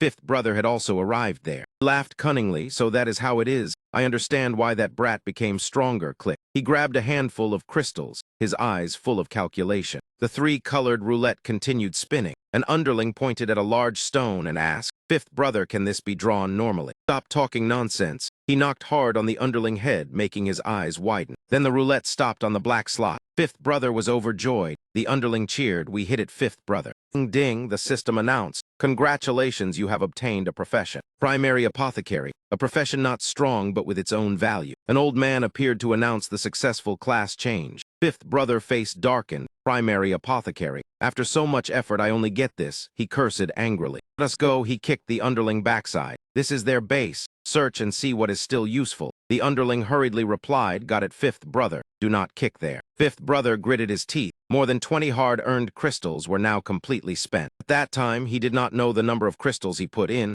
had exceeded the requirement, and the excess would not be refunded. The next person drawing only needed to add enough crystals for one turn to continue spinning. An underling brought a backpack. Fifth brother, this is that brat backpack. It is quite heavy. Let me see. Fifth brother opened it and saw rope, canned food, a first aid kit, all sorts of miscellaneous items. But inside was a primary enhancement potion. It rapidly increased stamina and strength equal to a one-star warrior. The side effect was intense pain throughout the body. A small number could die. Fifth brother held up the vial and laughed loudly. So it is an enhancement potion. Good stuff. An enhancement potion. The underling asked curiously, Fifth brother, how do you know? Fifth brother paused. Abayen, can you not see this information? The underling looked even more confused. He thought perhaps because of the apothecary profession, he could see the full effects of the potion. Thinking of the risk of death, his eyes turned red. That brat must have drunk this to dare fight zombies alone. He opened the vial. Drinking it could mean death, but wealth is never easily obtained. Poured the entire vial into his mouth. The underling hurried to stop him. Boss, be careful, this potion is dangerous. The effect took hold immediately. Intense pain spread through his body. He screamed miserably, his muscles convulsing violently without stop. The underling panicked and called out, Fifth brother, what is wrong? Smoke rose from his body. Abayen hurriedly ran away. Fifth brother, I will go call someone to help. Suddenly something slammed against the door, startling him. He saw clearly. He trembled in horror. A zombie lunged forward, frightening Abayen stiff. Red zombie threw a punch at him. He hurriedly raised his guard. He closed his eyes, waiting for death. When he unexpectedly opened his eyes, he saw the blow had not landed. Fifth brother, after drinking the potion, had blocked the strike with one hand. Standing in front of Abayen, he asked anxiously, are you all right? Fifth brother laughed loudly. How could anything happen to me? I have never felt stronger. So this is that brat's strength, a one-star warrior. Abayen stared in astonishment. Fifth brother said confidently, come, let me try my full power. After a long night, he finally returned home. Deep Trung Min pointed and said, we are here, this is our base. He walked ahead and instructed, everyone put the things down. I will go call Mac Hin Phi. All of fifth brother stored supplies had been taken. This trip was not in vain. I am back, he called out loudly, Mac Hin Phi. No one answered. He walked inside. From inside came a panicked shout. Deep Trung Min, come here quickly and look. Liuang Somo pointed to the first floor kitchen. The scene was chaotic as if it had been looted. Deep Trung Min was startled. Why is the kitchen like this? Quickly discovered a blood-stained note with Mac Hin Phi handprint on it. On the paper it said the supermarket has a roulette. He clenched his fist in anger. The roulette thoughts, this must be information left by Mac Hin Phi, leaving his mind in turmoil and his thoughts spinning. Ha ha, that zombie has been dealt with cleanly. Fifth brother panted heavily. Abayen cheered excitedly. Fifth brother, you killed a mutated zombie. Ha ha ha, fifth brother laughed loudly, his eyes fixed on his blood-stained hand. Now hold terrifying power in my hands. He shouted excitedly, looking like a savior descending. Abayen kept praising. Fifth brother, you are truly formidable. From now on there is no need to fear zombies. Fifth brother turned to look at the underlings and slowly repeated those words. From now on zombies are my prey. He patted Abayen's shoulder. Abayen nodded repeatedly. Yes, yes, fifth brother is number one. Let us go find Brother Dong. Finally, the two of them returned to the base. Fifth brother, Brother Dong probably has not returned yet. Abayen went ahead explaining. Otherwise, he would have come out to welcome you long ago. As soon as they opened the door and stepped inside, both of them froze in extreme shock. Abayen cried out, what is going on? Brother Dong men were tied off to one side. Some had already fainted, no need to tie them. One of Brother Dong underlings woke up and said in relief, Fifth brother, you are finally back. He immediately accused, it was that brat you wanted to kill. He not only killed Brother Dong, but also took all our supplies. Fifth brother rushed toward the storage room at once, his face filled with anxiety, his footsteps pounding. The moment he opened the food storage door, the sight before him was revealed. There was nothing left, everything was empty, not a single thing remained. Fifth brother gritted his teeth in fury and growled, brat, this time I will personally take action. Bang, he gripped the metal door and bent it. swearing to tear him into 100 pieces. On the other side, his whole body suddenly trembled. Liuang Somo asked worriedly, Trung Min, are you all right? Why are you suddenly shaking? He replied, it is nothing, just a strange premonition. Liuang Somo stepped closer and said anxiously, Macdo also brought supplies, eat something and rest for a bit. We still have to act later. Teacher Fap handed him a cup. Drink some hot water. Deep Trung Min analyzed the plan. My teammate Mak Hin Phi has likely encountered danger and left news about the roulette. We can act based on that from the supermarket area. Luang Somo asked again with genuine worry, that Mak Hin Phi, is she your girlfriend? He answered firmly, no, she is only a very good partner. His eyes held no trace of romantic feeling. Hearing that, Luang Somo beamed. Then I will go with you. Secretly pleased. If she is not his girlfriend, then that is good. If she can help, even better. All right, he rubbed her head. Just do not ruin my plan. If you are a teammate, then be useful, not someone clinging to an expert. He looked over the team he brought. The current squad, Luang Somo is agile and loyal. Worth cultivating. Makda fights well, calm and brave, a good choice. Only this teacher named Fap 2, An is somewhat special. Fap 2 An seemed to guess his thoughts and said, Mr. Deep, may I come along? I am a medical teacher and know some treatment techniques. I can handle logistics. All right, he nodded. But do not hinder everyone. I cannot protect you. He looked at Makda. Guard, what about you coming? Makda laughed loudly. What are you saying? Let us go, comrade. After what happened, I understand you better. Someone like you is worth befriending in times like this. Good. We set off. Everyone backpacks were fully prepared, including necessary supplies. Trung Min was still worried. This trip to find Mak Hin Phi and the roulette might take who knows how long. These supplies only last a few days. Carrying more would be too much. Makda stepped forward and asked, Trung Min, what is wrong? He replied, we take this much first. The rest can only stay here. Makda smiled, leaving it here is not safe. I have a solution. Trung Min was surprised. Oh, that is good, as if enlightened. The two went to the guard bureau and seized a truck. Makda smiled proudly. She pointed at the vehicle and said with a grin, how is it? This is the bureau prized treasure. Our chief went through great effort to get it from headquarters. Deep Trung Min praised, truly top tier. This is the uncrowned king of military vehicles. Armored protection, 4-wheel drive for all terrain, Makda introduced. Maximum load 33 tons, top speed 87 kilometers per hour. Too bad there are no missiles. He muttered, missiles are not really necessary. I was excited, this vehicle will help greatly. Thank you, Miss Makda, she laughed. We are just comrades helping each other. Inside the school, a Bayen followed fifth brother closely, carrying a backpack and asking, are we leaving the school? Fifth brother drew his knife and said through gritted teeth, find the one who wrecked our base and skin him alive, his face ferocious. A Bayen asked trembling, what about the other brothers? Fifth brother recalled, he did not expect brother Dong useless group to dare rebel. Just thinking about the report angered him. He abandoned them without hesitation, leaving them to fend for themselves, their cries for help echoing endlessly. Fifth brother licked the blade, brat. A hunter killing zombies only needs himself, his eyes as if wanting to devour the enemy. The two drove away from the bureau, crossing streets flooded with zombies in the ruined city. Many that rushed forward were run over. Deep Trung Min relaxed much more. With this vehicle dealing with zombies was far safer. Makda laughed, of course. Zombies before this vehicle are nothing. It is the bureau treasure. The vehicle kept rolling, crushing whatever it hit. Everyone chatted calmly. Luckily, Makda got them a military truck. Fap 2 An sat quietly and content, while Luang Somo seemed restless. The teacher praised, worthy of a guard, indeed more capable than ordinary people. Luang Somo felt somewhat unconvinced. Seeing Makda constantly contributing, she also wanted to prove her value. Trung Min checked the notes and told the three, the clues Hin Phi left have no specific address. We can only check each supermarket one by one. There is one ahead. We go there first. Makda glanced back and saw a tide of zombies appearing from nowhere, then said, Deep Trung Min, look outside. He was also stunned. Why did so many zombies suddenly appear? The zombies surrounded the vehicle, seeming to charge at them, yet also like they were fleeing. None dared stop, all running desperately. Luang Somo raised her head and warned, everyone look, there is something in the distance. Behind the zombie horde, a dark figure suddenly leaped up. Boom, it looked like a gigantic ape. When it landed, the ground shook and cracked. That zombie was enormous, over 2 or 3 meters tall. The zombies below were like ants scrambling. One unlucky zombie was grabbed by it. The monster immediately stuffed that zombie into its mouth. It was chewing and swallowing a zombie alive.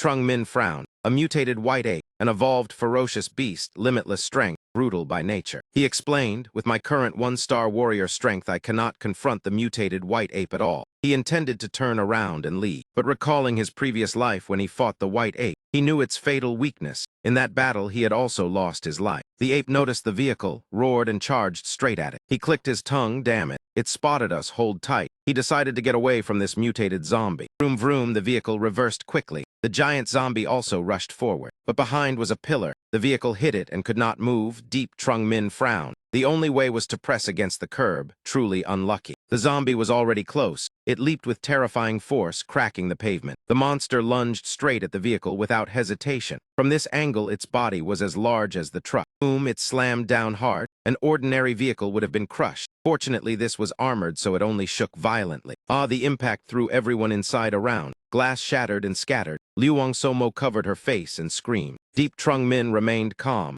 his eyes firm without fear. He frowned because this was the situation he hated most. Windshield was shattered. The ape-red eyes peered straight into the vehicle. Deep Trung Min jerked the steering wheel, trying to throw the ape off the roof. The vehicle swayed violently but still could not shake off the mutated ape zombie. It clung tightly. Deep Trung Min clicked his tongue in annoyance. This is troublesome. Macda, you drive. Macda was startled. What, are you going down to fight it? Click, he unlocked the door and jumped out, facing the mutated ape zombie on the roof. Zombie had not yet reacted when he rushed forward and kicked its chin hard. Smack. Its hands still gripping the roof. Smack, the kick sent the zombie tilting aside, the pain forcing it to shut its eyes. Immediately it lashed its tail and wrapped it tightly around Deep Trung Min's leg. He was startled. His leg locked. He knew this was bad. The mutated ape dragged him off the vehicle along with it. In a flash, he could not resist. Thud, it fell to the ground, and his whole body was slammed down as well. Screech, the truck braked hard, seeing him thrown out. Macda called his name in panic, while Deep Trung Min was dizzy and coughing violently. The mutated zombie seemed unharmed, slowly standing up amid the dust. It advanced toward him. The mask-like face kicked apart, revealing a scruffy beard. The ape zombie bared its teeth in a grin, instinctively believing its opponent had lost the ability to resist. It roared to the sky, a long, excited howl. Howl, howl, it beat its chest loudly as if celebrating victory. But how could the protagonist die so easily? After finishing its display, it swung its massive fist at Deep Trung Min lying there, intending to kill with one blow, eyes blazing red. Bang, bang, at that moment gunshots rang out. The ape immediately shielded its body. It turned toward the source of the shots, falling silent. It was Macda. She had saved him at the last moment, opening the vehicle door and firing to draw the zombie attention. The ape roared angrily, mouth wide with drool streaming, eyes crazed. It charged toward the vehicle where Macda was firing continuously. But no matter how many shots were fired, it dodged them all. Not one hit, its strength unfathomable. In a blink, it stood right before Macda, fist raised high. It slammed hard into the vehicle. The iron door crashed shut. Macda leaped out in an instant, still gripping the gun. The others inside the vehicle screamed in panic. Yuang Somo was terrified. It is chasing Macda now. Teacher Fap also trembled, never having seen such a monstrous zombie, worried for both of them outside. Outside, booming sounds echoed as a person, and a zombie chased each other around the car, growling viciously. Bang, bang, bang. Macda fired while running. It seemed to have some effect. The zombie did not dare to get close. It was shot in the chest and let out a frenzied roar. Since turning into a zombie, it had never suffered such humiliation, unable to catch its prey and even forced to run in circles under gunfire. Raised both hands in a defensive stance toward Macda, she stepped back in fear, her mind completely blank. Just as the mutated gorilla was about to unleash a fatal strike, Macda quickly crawled under the car, panic filling her heart as she thought this time she was finished. Mutated gorilla missed its grab when it failed to catch her, its anger reaching the extreme. GRR, GRR, GRR. It roared continuously, pounding its chest with both hands. And it jumped onto the car body, seemingly intending to lift the entire vehicle. Liuang Somo and Teacher Fak inside the car cried out in panic. This is bad. It is about to flip the car. Bang, the terrifying impact sent Teacher Fap flying out of the car. Zombie immediately noticed her, stopped flipping the car and reached out to grab her. Whoosh, it missed because she managed to lie flat in time, but her back could not avoid it. Her back was torn open, blood pouring out. She cried in pain and could not stand up at all. Zombie intended to turn away, but then glanced back at her. Liuang Somo screamed in panic, no, do not. Just as the mutated gorilla was about to roar in triumph. Shout rang out from behind. It was Deep Trung Min with the Earth Emperor Hound. He had forced himself to stand. Woof, woof, woof. The Earth Emperor Hound barked fiercely and charged straight at the gorilla despite knowing the opponent was far stronger. The gorilla roared in response and swung its arm in attack. The Earth Emperor Hound nimbly dodged the blow and leaped onto the gorilla's shoulder without hesitation. Or it steadied itself on the opponent's shoulder and barked threateningly without pause. Just as it was about to bite, the gorilla swatted with its hand, knocking the Earth Emperor Hound to the ground. One dog and one zombie continued to struggle. Whenever the zombie tried to dodge, the dog would leap to another position and bite, leaving it flustered. Bang! Deep Trung Min seized that moment to dash quickly toward the others. "Macda, the gun," he shouted as he rushed forward. Macda seized the chance to throw the gun to him, calling out his name at the same time. Thud, he caught the gun firmly, confidence instantly returning. Immediately activated the crafting skill, launching homogeneous enhancement. The zombie gorilla roared in impatience. It tried to grab the Earth Emperor Hound, but the dog swiftly dodged. Not only that, it lunged forward, attempting to bite the opponent's finger. But amid the chaos, it was struck by the gorilla, and its body was sent flying. Bang! It landed more than 10 meters away, the blow clearly causing it pain. Gorilla stood upright, panting heavily, murderous intent filling its eyes as it looked at the Earth Emperor Hound, both hands raised to deliver the final blow. "Hey, you white-furred freak," turned its head to look at Deep Trung Min, a weaker being daring to insult it. "Your whole family is white-furred." He raised the gun and took careful aim. "This is your weak point." Deep Trung Min narrowed his eyes. The moment to counterattack had arrived. Bang! He fired straight at the bone joint on the gorilla's back. It had no time to dodge and roared in agony. Its eyes widened in terror. Then it collapsed to the ground with a heavy thud, its immense weight cracking the pavement open. Deep Trung Min let out a breath. The excessive enhancement had exposed the spine, and that very bone was its fatal weakness. He looked at the gun in his hand and thought to himself that fortunately he had used homogeneous enhancement. Otherwise, even knowing the mutated white ape's weakness, he could not have taken it down. It seemed he had to make full use of all 5 crafting skills, including gathering, homogeneous enhancement, crafting, enchanting, and inlay. Thinking of that, he could not help feeling expectant and excited. Perhaps these skills were not useless as he once believed. Inside the car, everyone was tending to Teacher Fap's wound. She cried out in pain. "Ah, it hurts so much." Luang Somo comforted her. "The wound is a bit deep. I will disinfect it with alcohol, bear with it, then gently clean the wound for her." Fap Tuan gritted her teeth to endure it. "My understand," cold sweat covering her face. Deep Trung Min opened the door and stepped in. Hearing the cry of pain, he asked what happened, his voice filled with concern. Seeing Fap Tuan without a shirt and Luang Somo treating the wound behind her, she blushed at the sight of him, and he was startled and flustered as well. Fap Tuan immediately screamed, Deep Trung Min, get out now."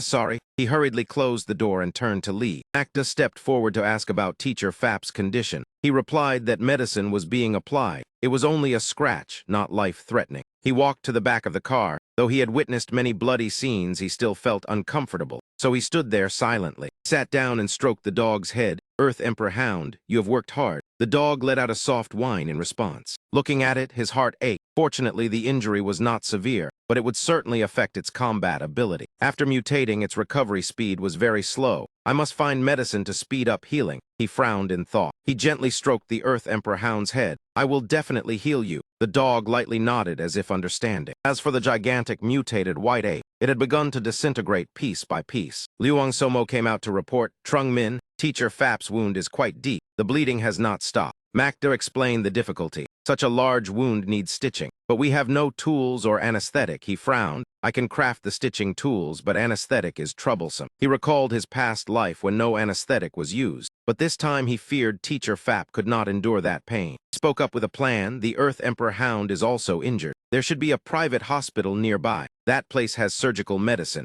Moreover, we need to find medical supplies." Luang Somo asked, "What about the supermarket and your friend then?" He smiled. "Mak Hin Phi is very smart. I believe she can protect herself. There is no need to worry too much." Thinking of the future where she would be a 9-star powerhouse, almost needing no protection, he smiled faintly. "She will not die here so easily." Macda voiced her opinion. "The scariest thing is not danger but accidents. Let us split into 2 directions. You take Teacher Fap to find medicine. I will scout the nearby supermarket, only reconnaissance." He objected worriedly. "No, we do not know how many mutated monsters are still outside." He raised his hand intending to stop her. She was full of confidence. "Do not underestimate me. I am a guard. You have seen my strength. Could it be you still do not trust me?" Deep Trung Min fell silent, as if fully understanding Macda's personality. She even raised her thumb in assurance. "Do not worry. A guard keeps her word." Deep Trung Min had no choice but to yield. Smiling with a sigh, "All right, remember to be careful." Before leaving, he reminded her, "The wheel mark naturally attracts zombies. The surrounding zombies will unconsciously gather. Stay alert." She nodded, saying she understood. He suddenly remembered being betrayed by teammates in his past life, hoping this life would be different. Clack, elsewhere 2 people were riding bicycles across the street. Huff, they pedaled desperately to escape the pursuing zombies. It was a Bayen carrying the large body of Fifth. brother on his back. He laughed loudly, pedal faster. The stronger the wind, the more excited I get.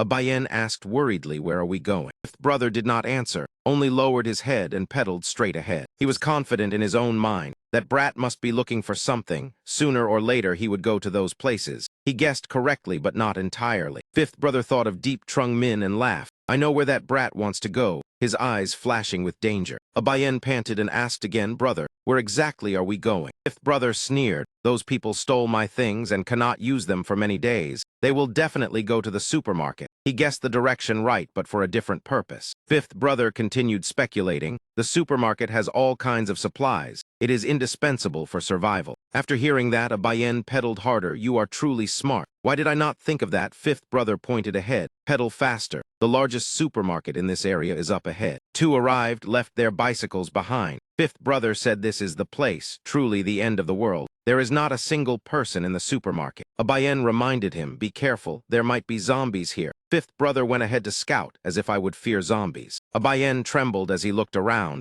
The place seemed to have been completely looted. The shelves empty. Fifth brother cursed angrily. It is even cleaner than I thought. Whoosh, a pack of noodles fell to the ground. Abayen rejoiced. There are still noodles, and bent down to pick it up. On the shelf above there was a mutated zombie, its blood-red eyes staring fixedly at the two. Abayen panicked, and Fifth brother was also stunned at unexpectedly encountering a zombie here. The zombie roared, its head shaking violently with a terrifying cracking sound. Jumped down, looking more like a wild beast than an ordinary zombie. Abayen screamed in fear, while Fifth brother immediately took a defensive stance. The zombie turned its head to look at Abayen, greatly surprising Fifth brother. It slowly left, neither attacking nor colliding with them. Abayen asked blankly why it did not bite us. Fifth brother was also puzzled. Perhaps it was looking for something. Let us follow and see. The two quietly trailed behind the zombie. Abayen carried the heavy bag and ran after it without daring to complain. Clack, clack, Fifth brother stopped. Abayen behind him was already trembling in fear. Fifth brother whispered, what strange sound is that? A strange scene appeared before them. Many zombies were drawn toward a bazaar machine. One after another, the zombies rushed toward the machine, grabbing at the cloth covering it. Zombie opened its mouth wide in front of the cloth. Abayen was so frightened that tears fell, whispering to his boss that we have stumbled into a nest. Run quickly, while Fifth brother observed intently. Fifth brother burst into laughter. Run for what we have struck luck. Excitement surged within him. Thud thud elsewhere.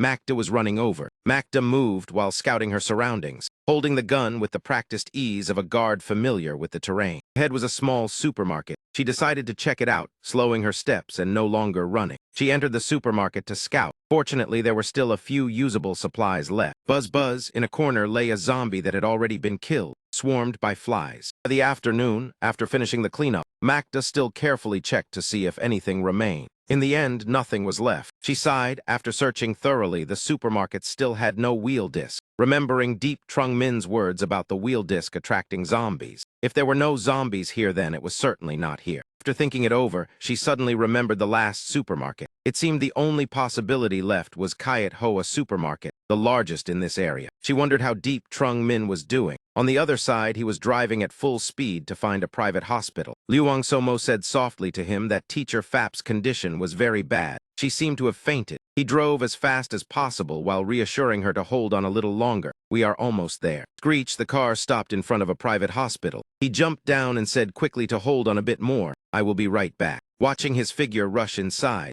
Liuang Somo could not help the worry rising in her heart. Teacher Fap was half conscious, groaning softly that it hurt so much. Liuang Somo grew increasingly anxious at the sight. She reached out to touch Fap Tuan's wound and froze, as if discovering something. Looking at her hand covered in continuously flowing blood, she panicked. The bleeding still has not stopped. As Deep Trung Min ran off, Liuang Somo prayed silently that Trung Min must return quickly. Teacher Fap likely could not hold on much longer. Trung Min rushed into the hospital, quickly determining the location. The necessary supplies had to be in the pharmacy and the operating room. He continued dashing forward, searching for the pharmacy and operating room at the fastest speed. Whoosh, something swept across where he had been standing. Deep Trung Min immediately leaped aside defensively. He opened his eyes. Thud thud, a gigantic tail lashed wildly before him. It was a mutated crocodile. He cursed under his breath. Another mutated zombie. Has the bad luck not ended? Zombie crocodile with bones growing all over its body slowly advanced. Deep Trung Min stepped back, seeking a chance to counterattack. He frowned in irritation. This is bad. Why would such a thing appear in a hospital? It was completely different from mutated creatures like the Earth Emperor Hound. or the white ape. The mutated crocodile was far stronger. In the 10 years of the apocalypse, humanity discovered they did not belong to Earth, but were extraterrestrial beings descending with the calamity. These creatures were collectively called guardian beasts. Wherever they appeared, there were usually special supplies. But right now, he did not need to care about that. Silently observed from head to toe, this crocodile seemed to be a level 2 guardian beast. With his current strength, he would struggle to deal with a level 2 monster. Fortunately, he still had skills. Recalling knowledge from his past life, he grew much calmer.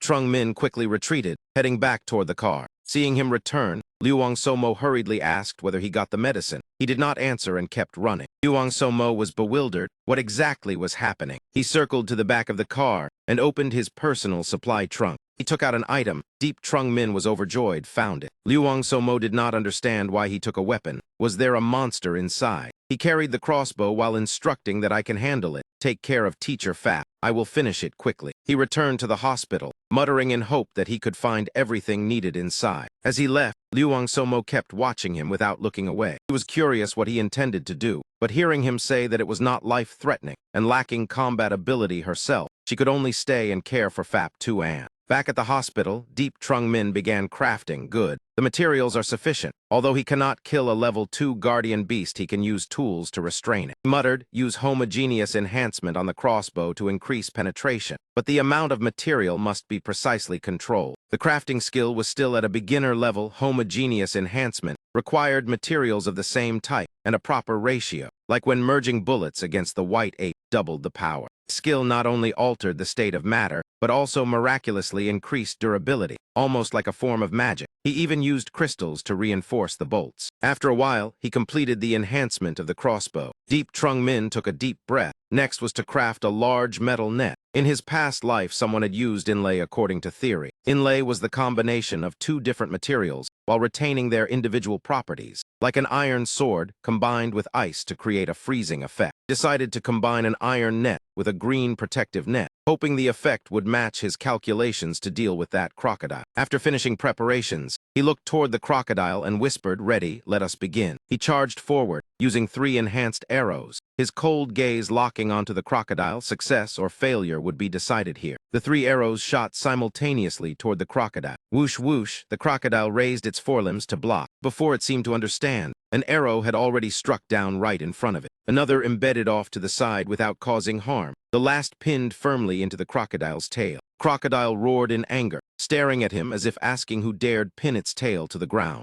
Trung Min was overjoyed and immediately cast out the green net. Success. But the net after inlay was heavier than expected, leaving him panting. Whoosh, he seized the chance to rush into the operating room after temporarily restraining the crocodile. Seeing sufficient bandages, needles, syringes, sutures, anesthetic, and painkillers, he breathed in relief. The surgery should go smoothly. Outside, the crocodile frantically pulled at the arrow, but could not remove it. It lashed its tail violently, the wind whistling. Trapped in the iron net made it furious, letting out strange roars. Finally, its claws managed to touch the net. Guardian beast roared loudly, tearing the iron net off its body. It turned its head toward where Deep Trung Min had just gone, slowly advancing while he had his back turned. For the crocodile, this was the perfect moment. In the largest supermarket in the area, all the zombies had been eliminated, most beaten to death. Blood splattered everywhere. Fifth brother was so exhausted that he panted heavily, yet still laughed loudly. At his right, it is this, he looked toward the exposed wheel disc, joy surging within him. Bayen hid in a corner and only dared to come out after the noise subsided, looking around to see only dead zombies. Whoosh, fifth brother pulled away the white cloth covering the wheel disc. Cloth fell, the wheel disc appeared intact with many slots. He rejoiced that it was still very new. He turned and shouted, "A Bayen, coward, go bring the crystals from the zombies here," then kicked a Bayen, causing him to cry out in pain. Bayen glared resentfully at his boss but still complied, forcing down nausea while digging crystals from the zombie corpses. Fifth brother observed the wheel disc, noticing it was completely different from the previous 3 colored type, resembling both a card and a necklace. A Bayen brought the crystals and reported that it was enough. Fifth brother held several crystals stained with green blood. Feeling uncomfortable, a Bayen reported there were only 9 in total. He cursed, each activation requires 10, still 1 short. Fifth brother grew irritated and had no choice but to stay and wait for zombies to come on their own. A Bayen comforted him that the wheel disc could attract zombies, but the gloomy expression on his boss's face frightened him even more. Fifth brother struck a Bayen again, cursing him as useless. A Bayen cried out in pain as the blow after enhancement was even heavier. Thud thud elsewhere, Macdu had also arrived. She stood before Kayat Hoa supermarket and muttered, "Here at last. It really is this place." Looking inside, she immediately sensed something was wrong. Too quiet. The zombies had all been cleared out. She slowly moved to step inside, but suddenly halted, feeling that something was wrong. Inside the supermarket, something seemed to be silently waiting for her. At the hospital, the guardian beast crocodile had completely gone mad, standing upright on its hind legs and roaring endlessly, low growls echoing. Hearing the sound, Luang Somo was startled. "What is that?" Unease instantly surged in her heart. She looked at Phap Tuan, who was still bleeding, but her thoughts turned to Deep Trung Min. Could he be in danger? She quickly wrapped the blanket tightly around Phap Tuan and decided to leave the car to check on Trung Min. Her mind was in chaos. There must be zombies inside blocking him. She could not just stand still.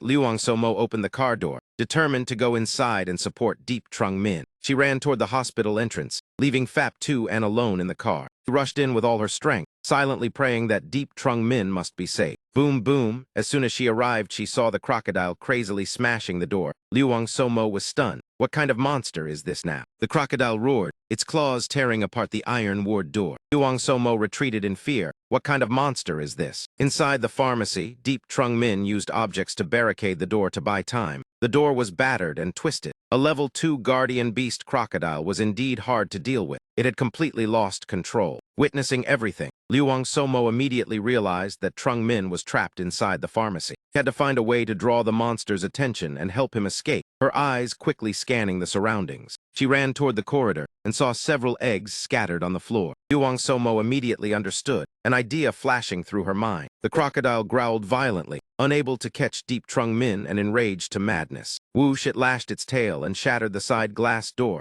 Deep Trung Min shielded himself in time to avoid the flying shards. Frowned, the beginner-crafted tools still lacked power. It had broken through the defense so quickly. With such ferocious attacks, could this guardian beast be protecting something important? He could not help but suspect. At that moment, he discovered something that shocked him greatly. Boom boom, Deep Trung Min realized the person outside was Luang Somo. The guardian beast kept smashing the wall as if it would collapse the entire hospital. Deep Trung Min felt as if struck by lightning. Luang Somo, why did this foolish girl run in here, truly adding trouble? He was both angry and worried. Bang, the guardian beast's tail swept into the pharmacy. Deep Trung Min crouched low, clutching his head. Damn it, he observed while unable to stop cursing. Guardian beast smelled human scent. The hole was large enough for it to thrust its head inside. Without help, he would struggle to survive. The mutated crocodile continued digging into the wall, while Luang Somo stood still calculating every option. She steadied herself. Luang Somo calmed down and think of a way. The monster only needed a little more to reach him. She clenched her fists and made up her mind. Every time it was Deep Trung Min saving others. This time it was her turn. She would risk it all. She rushed toward the eggs, preparing to use a dangerous plan to save him. "Monster," she shouted provocatively. The guardian beast immediately turned its head. "Who dares call me out?" Whoosh, seeing her beside the pile of eggs, the crocodile immediately charged over, the ground shaking violently. Has she gone mad? Deep Trung Min felt his heart tighten at her actions. Seizing the opportunity when the guardian beast moved away, Deep Trung Min immediately leaped out of the pharmacy. He ran while shouting, "Luang Somo, run quickly." As the guardian beast closed in, Deep Trung Min roared a warning. Facing the gigantic monster, Luang Somo stood firm, showing no panic under the terrifying pressure. The guardian beast raised its claws to finish her without hesitation. At that moment, Luang Somo turned and shoved the eggs rolling away. Seeing the eggs disturbed, the guardian beast halted, instinct preventing it from ignoring the rolling eggs. Whoosh whoosh, the 3 eggs rolled in different directions. The crocodile was furious yet hesitant about which one to chase. In the end, it hurried after one. Luang Somo let out a breath of relief. Her judgment was correct. Otherwise, both of them would have died. When the crocodile caught one egg, it immediately calmed down. The eggs were fragile and could not be neglected. Deep Trung Min watched in astonishment. So they were crocodile eggs. She had diverted its attention. He could not help but admire her. Seeing the guardian beast move away, Luang Somo immediately ran from the dangerous area. Not watching her step, she tripped over a stone, losing balance and falling forward, nearly smashing her face on the ground.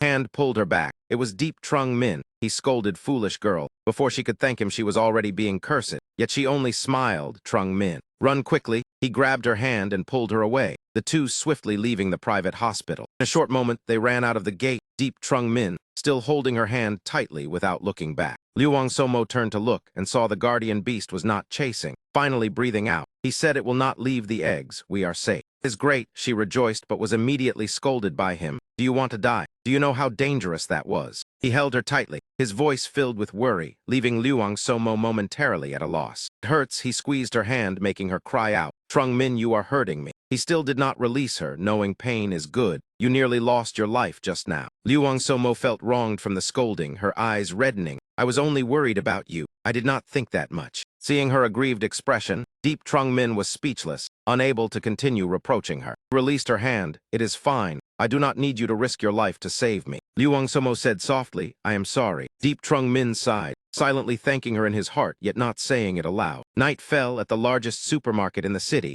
Waves of zombies were gradually drawn over. Rustle, rustle. The wheel disc inside had been covered again with cloth. Magda stepped inside, cautiously observing. The number of zombies here was extremely high. That moment, fifth brother appeared. Before even waiting for zombies, he encountered a girl. Magda was startled, but hearing the filthy words he uttered, her face darkened. Oh, cosplay police officer, today I truly have good fortune. Magda spoke coldly, raising her fists into a guard stance. There is no fortune here, only a beating to wake you up. After taking enough medicine and suturing tools, he immediately returned to the car to stitch Fap 2 An's wound. She had a high fever from blood loss. Her face flushed red. After finishing the stitches, he said once the anesthetic wears off it will hurt again. Fap 2 An weakly asked if it would leave an ugly scar. Whether in the apocalypse or normal times, girls always cherish their bodies. Deep Trung Min comforted her, being alive is already fortunate, then told her to rest. Fap 2 An softly thanked him. Seeing him step down from the car, Liuang Somo approached to ask about her condition. Deep Trung Min nodded and replied that she was fine. She only needed more rest. Gurgle, gurgle. It was long past afternoon. Liuang Somo's stomach suddenly growled loudly, making Deep Trung Min turn in surprise. My stomach is growling. Liuang Somo scratched her ear awkwardly and even stuck out her tongue playfully, looking carefree. Laughed, it is normal to be hungry at this hour, then told her to eat something first before meeting Magda. On the other side, Magda was fiercely battling the man called Fifth Brother. He kept attacking while she kept dodging. He attacked with all his strength, growing more excited with each strike, muscles bulging clearly with every swing. A punch came too fast. Magda could not completely evade. She could only raise her arms to shield her face. However, the force was too strong. Magda's normal body could not withstand it. She was knocked backward. That man immediately pursued, intending to knock her unconscious. While retreating, Magda's hand touched something behind her back. She quickly grabbed it. She picked up a brick fragment and hurled it straight at Fifth Brother, then rolled backward to dodge, a smack echoing. Halted and stopped chasing, brushing brick dust off his shoulder, his eyes glaring fiercely with a lewd smile. You are quite strong. I like it, he said, and raised his fist, preparing to deliver the final blow toward Magda. A sharp pain, the punch grazed her body, making her inwardly alarmed. How is this man so strong? Fifth Brother laughed loudly, continuing to swing his fists as if tireless, his strength surging endlessly. He tried to grab her clothes, but Magda slapped his hand away, causing him brief astonishment. What kind of boxing is that? Dissatisfaction clearly appeared in his heart. Magda counterattacked, pouring all her strength into a straight punch to his face, knocking him back several steps. Right after, he steadied himself as if unharmed, even growing more frenzied, like a monster just awakened. Fifth Brother rubbed his nose. Her full-force punch seemed not to have left him even a scratch. Beckoned provocatively, signaling her to charge, his voice full of contempt. Use whatever tricks you have left. Magda was stunned. This man had not mutated, yet he was not afraid of being beat, an uneasy feeling rising within her. Continued to hold her defensive stance, while Fifth Brother laughed like a madman. Ha ha ha. So you practice martial arts, how interesting. Whoosh, Magda charged forward, but caution had already crept into her heart. After fighting so long, he was still not tired. Smack, her punch was caught firmly in his palm. Magda was startled. He sneered, not bad, continue. Before absolute strength, your punches are nothing more than kitten scratches. He slammed her down, intending to throw her away. Magda drew up her leg to counterattack while he laughed crazily. The more you resist, the more I like it. Bayen watched for a while and secretly admired that this girl fought so well. Even after taking the drug, Fifth Brother was still evenly matched, the two like a cat toying with a mouse. The wheel disc was right ahead, yet still obstructed. Bayen's eyes flashed with another idea. As long as I help Fifth Brother use the item, I will become a superhuman. Bayen told himself, clenching his fists with determination. At that moment, he dashed straight toward the wheel disc. Magda was suddenly struck from behind by Bayen, crying out in pain. He cursed inwardly, damn it, I forgot there was still another one. Seizing the chance, Fifth Brother threw a heavy punch straight into Magda's abdomen. She was knocked painfully into a shelf and fell hard to the ground. Magda lay motionless, her body numb, anger and humiliation surging inside, to be ganged up on by two people. She lifted her eyes, her gaze filled with fury. Fifth brother turned to scold a Bayen who told you to interfere. Do you think I could not beat her? After taking the drug, I can fight 10 of this kind of police. He kicked Magda hard in the face. Kick made her cough up blood, her head spinning as if about to faint. Still not satisfied, he grabbed her collar and mocked. A police officer talking about justice. Even exhausted Magda still struggled. Magda stared straight into his eyes, her gaze resolute and unyielding. Fifth brother raised his fist again with a terrifying grin. Fists are justice, looking no different from a demon. Just as the punch was about to fall, Magda showed no fear, the corner of her lips even curling into a smile. Because behind him, Deep Trung Min had finally appeared. This time, Fifth brother would not escape easily. He delivered a kick straight into that man's body. Fifth brother jerked around in shock. Who dares attack from behind? While Deep Trung Min landed steadily on the ground. He stepped in front of Magda.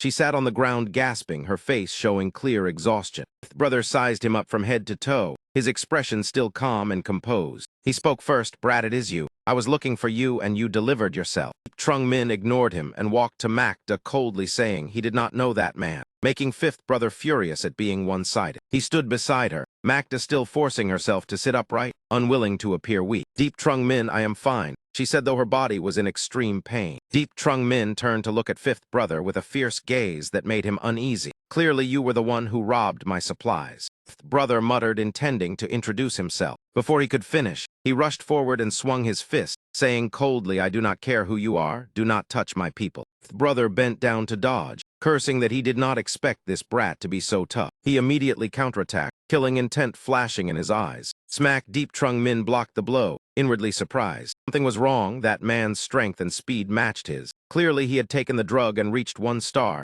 yet he was still being suppressed. Thinking so, he still had to admit inwardly that it was not bad. Deep Trung Min sneered, your moves are clumsy. From the start he had looked down on him, every punch easily dodged. He countered, kicking at the waist as that man attacked, while deflecting the incoming fist.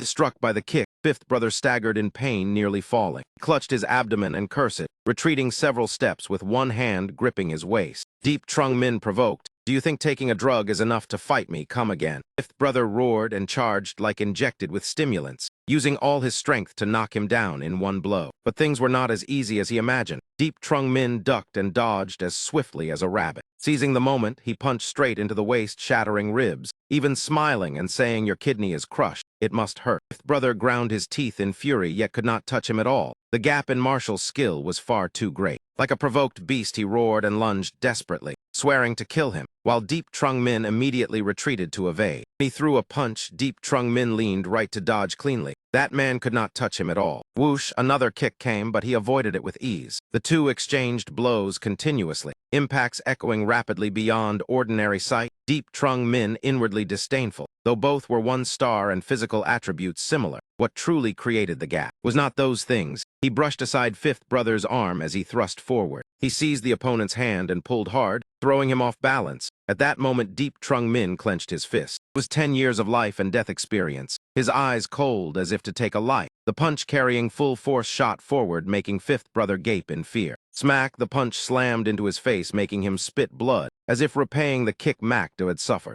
Struck heavily, his body flipped backward. A Bayen subordinate saw this and shouted anxiously for Fifth brother. With a bang, Fifth brother crashed to the ground, writhing in pain. He looked at Deep Trung Min in terror. Who are you? Never expected to provoke someone so unyielding. He hurriedly begged, calling him special forces and assassin, admitting his blindness and pleading for mercy. Had Deep Trung Min lost, the outcome would be unimaginable. He approached like a grim reaper. Fifth brother knelt and kowtowed, repeatedly begging, completely opposite to his earlier ferocity. He flattered and promised to serve without complaint, yet secretly pulled out a folding knife. When Deep Trung Min turned his back, Fifth brother slowly rose, still begging with murderous eyes, promising to reform if spared. His mouth spoke gratitude while his body lunged forward, swinging the knife to stab him. Whoosh, the blade was about to touch Deep Trung Min. That instant he turned and grabbed the knife-holding wrist, the movement swift beyond belief. With his other hand he snapped the opponent's arm bone, the knife dropping to the ground.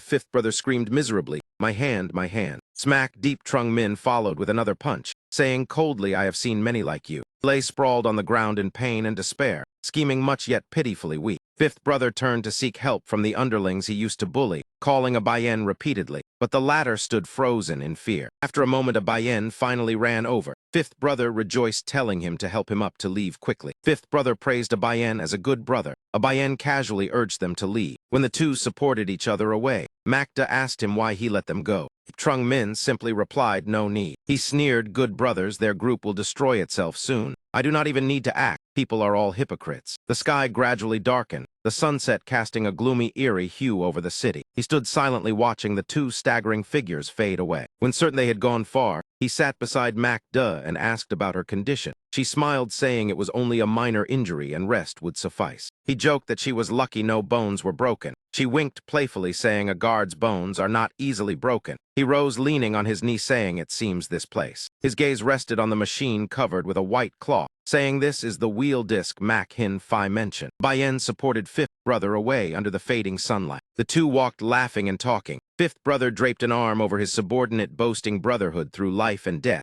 Abayen, sweating, forced a smile in reply. Fifth brother looked at his deformed arm and cursed that he was crippled, and the wheel disc had fallen into others' hands. He leaned heavily on Abayen, boasting he would recover and return to take everything back. But Abayen absent-mindedly looked elsewhere, responding perfunctorily. Suddenly Abayen stopped, turned to look at fifth brother with cold eyes, and said, there is something I must make clear. Abayen steadied fifth brother and bluntly turned on him, asking, have any of us following you ever enjoyed benefits? Fifth brother was stunned and stammered. Abayen continued, on what basis do you eat meat while we drink soup? Grievances long suppressed finally spoken aloud. He shoved fifth brother away and roared angrily, does being honest mean being bullied? Fifth brother panicked and begged him not to cause trouble. Unexpectedly, Abayen grabbed fifth brother's injured arm and raised it in threat. You are already crippled. Is it not safer for me to keep the crystals? Abayen held the crystals in his hand and smiled slyly, saying he would keep them for now, and told fifth brother to stay and recover. That moment, a group of zombies appeared at the end of the alley,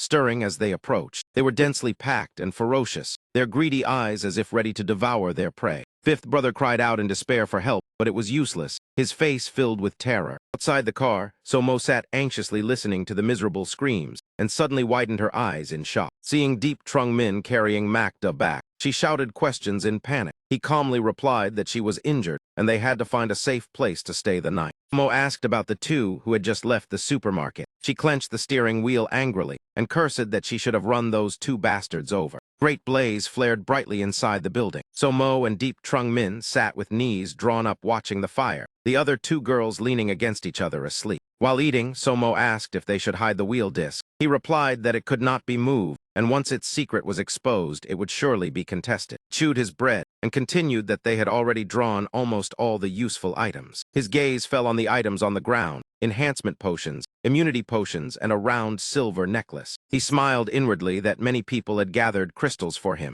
Somo picked up the necklace and exclaimed how beautiful it was. Tried it on her neck, her eyes shining with delight, but he reminded her it was not jewelry but an important item. Somo sighed in disappointment and smiled faintly without saying more. Looking at the flames, she softly said the old world would never return. Those words left the three girls silent. Seeing the heavy mood, he spoke to encourage them. As long as they acted together, they could at least survive. He seriously said he was not a kind man, saving them only to have teammates for support, and needed their trust to prove his ability. He took out a vial and raised it, saying he would give them a power called Future. Somo and Makda stared at the vial in shock, murmuring the power of the future. He held up the blue potion and explained it was an enhancement potion from the wheel disc that could increase strength, speed, immunity, and metabolism. Somo asked if that was not a superpower. He replied it had not reached that level since it was only a beginner potion. It could raise physical fitness by 20 to 30%, enough to deal with ordinary zombies, simply put stronger than normal people. Somo said sadly that even with improvement her physique would still not be strong enough. He reassured her that its greatest effect was unlocking existing potential before increasing it further. Do not belittle yourself. Makda asked if he was strong because of the potion.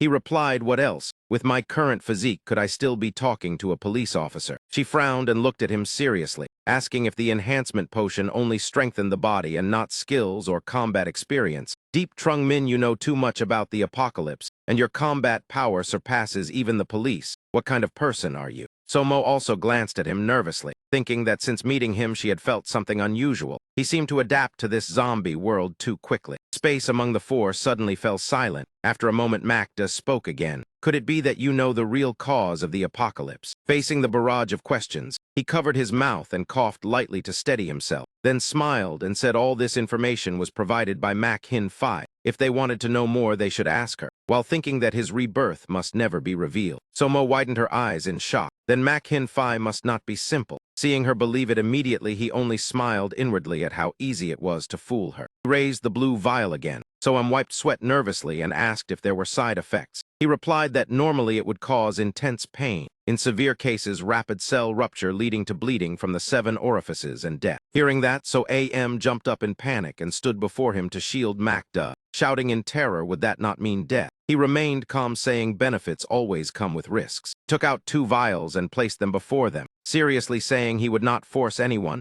They should think carefully and choose for themselves. The 2 girls fell into silence, no one speaking for a moment. Finally, Macda pushed off her knees and stood, extending her hand toward him, saying, give it to me. I want to use it. Deep Trung Min curved his lips in a smile as he looked at her, as expected of you, handed her the potion, and warned that the pain of evolution was unbearable for ordinary people, so she should prepare well and drink it tomorrow. She softly agreed, while So and beside them turned pale. In her heart, So AM told herself she could not always be a burden to the team. She could not rely on Deep Trung Min every time danger came, despite the risk she had to try. Gathering her courage, she said, I want to as well. He turned to look at her and smiled in satisfaction, agreeing at once and reminding her to drink it tomorrow after proper preparation. Rest early tonight, and there was one more thing. He suddenly pulled up her zipper to her chest, startling her into a soft cry, while he remained calm, adjusting her clothes and reminding her that she should dress more neatly in the future. Going out like that was inconvenient. She blushed crimson with embarrassment, hurriedly nodding and replying, all right, I know, I will remember. Seeing the 2 of them chatting intimately in front of her, Macda was so angry that she shot to her feet. She raised her voice to remind them, keep your voices down, I need to sleep. He turned and told everyone to rest. Tonight I will keep watch. Tomorrow there is something important. The late night was quiet. Only he sat behind the vehicle on guard duty. Beside him, the dog had curled up and fallen asleep at some point. Suddenly there were footsteps. He narrowed his eyes and stared ahead. Immediately after, he grabbed his knife and rushed forward, shouting, who is there? Just as he was about to strike, he froze when he recognized So AM. She was sweating in fear and cried out in panic. His face darkened as he frowned and asked, instead of sleeping, what are you doing out here? She lowered her head, twisting her fingers together as she murmured that she was a little scared. He looked at her and asked again, scared of what? Do you regret taking the medicine? Suddenly she rushed forward and hugged him tightly, leaving him no time to react. She leaned her head against his chest, tears soaking into his clothes as she choked out that she did not regret it. She was only afraid that if she died tomorrow, she would never see him again. He listened in silence, thinking that the same thought had kept him tossing and turning,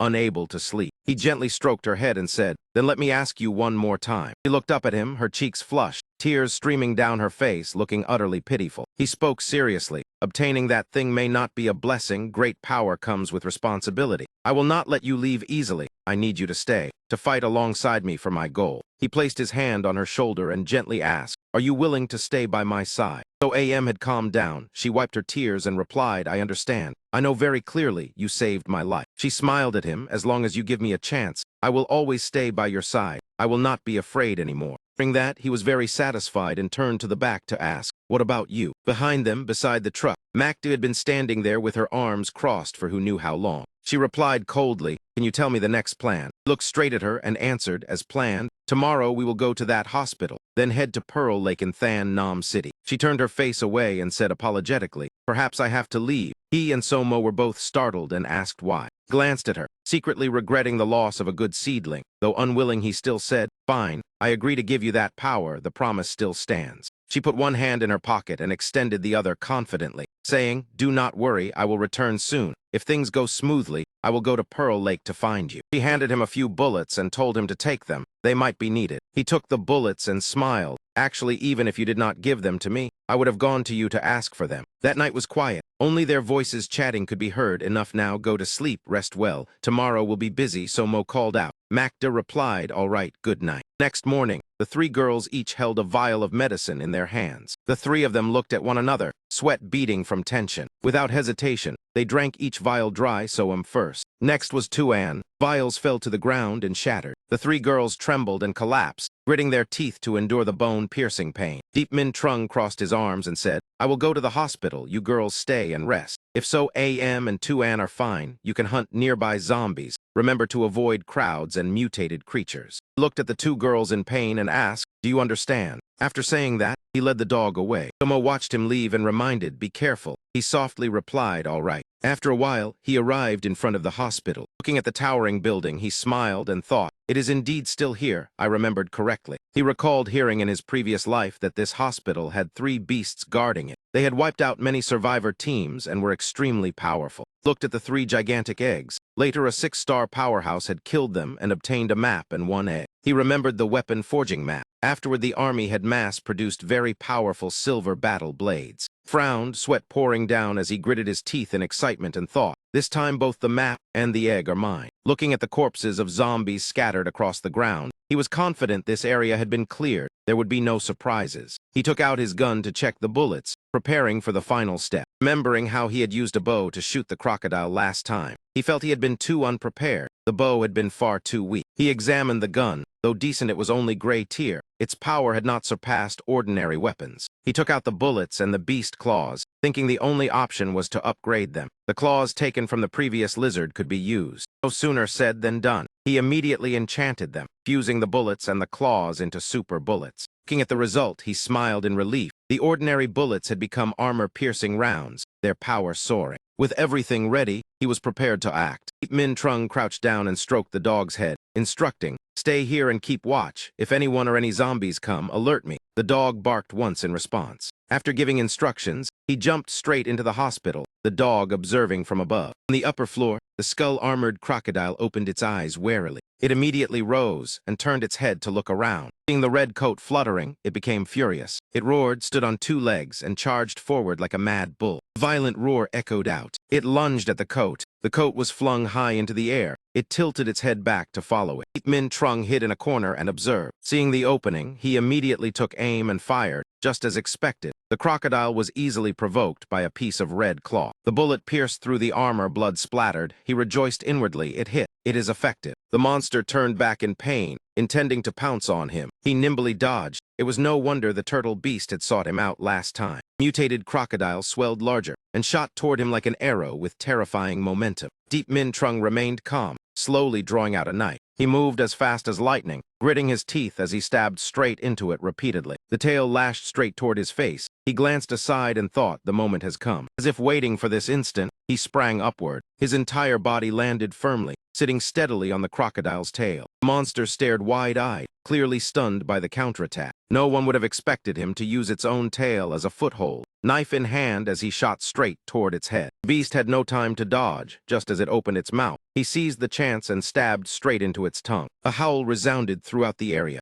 Fatal strike drove the knife handle deep into the crocodile's tongue. He grinned in exhilaration and pulled out his gun, one hand holding the knife, the other aiming the gun straight into its throat. He said coldly, "Farewell." The sharp gunshot rang out. In the blink of an eye, he sprang away from its body. He landed on the ground and smiled in satisfaction. This battle was considered won. The crocodile had been cleanly taken down. As he put his coat back on, he looked toward the 3 eggs lying in the distance. Among them, a map emitted a brilliant golden glow. He picked it up and shouted excitedly, "Finally found it." On the map were clearly recorded the stages, including Wind Pool Moon, Sandstorm, and Moonlit Battlefield. After reading it, he said in a low voice, "The final stage is actually rare purple tier, and it comes with 2 skills, 1 passive and 1 active. In the first 5 years of the apocalypse, attack skills only increased in price and never decreased. Even after cooling down later, they remained luxuries." He recalled the rare golden hilted blade. A weapon that came with its own skill was already top tier, let alone this purple tier blade with 2 skills. Its practical value was nearly at the epic threshold. He clenched the sheet of paper tightly and sighed, thinking that the required materials would likely amount to thousands of 5th-tier demon cores. With his current situation, there was no way to gather them. Clenching his fists, he told himself to first forge the initial stage of Wind Pool Moon. As for Sandstorm and Moonlit Battlefield, money could solve that. Someone who had been reborn like him had nothing to fear.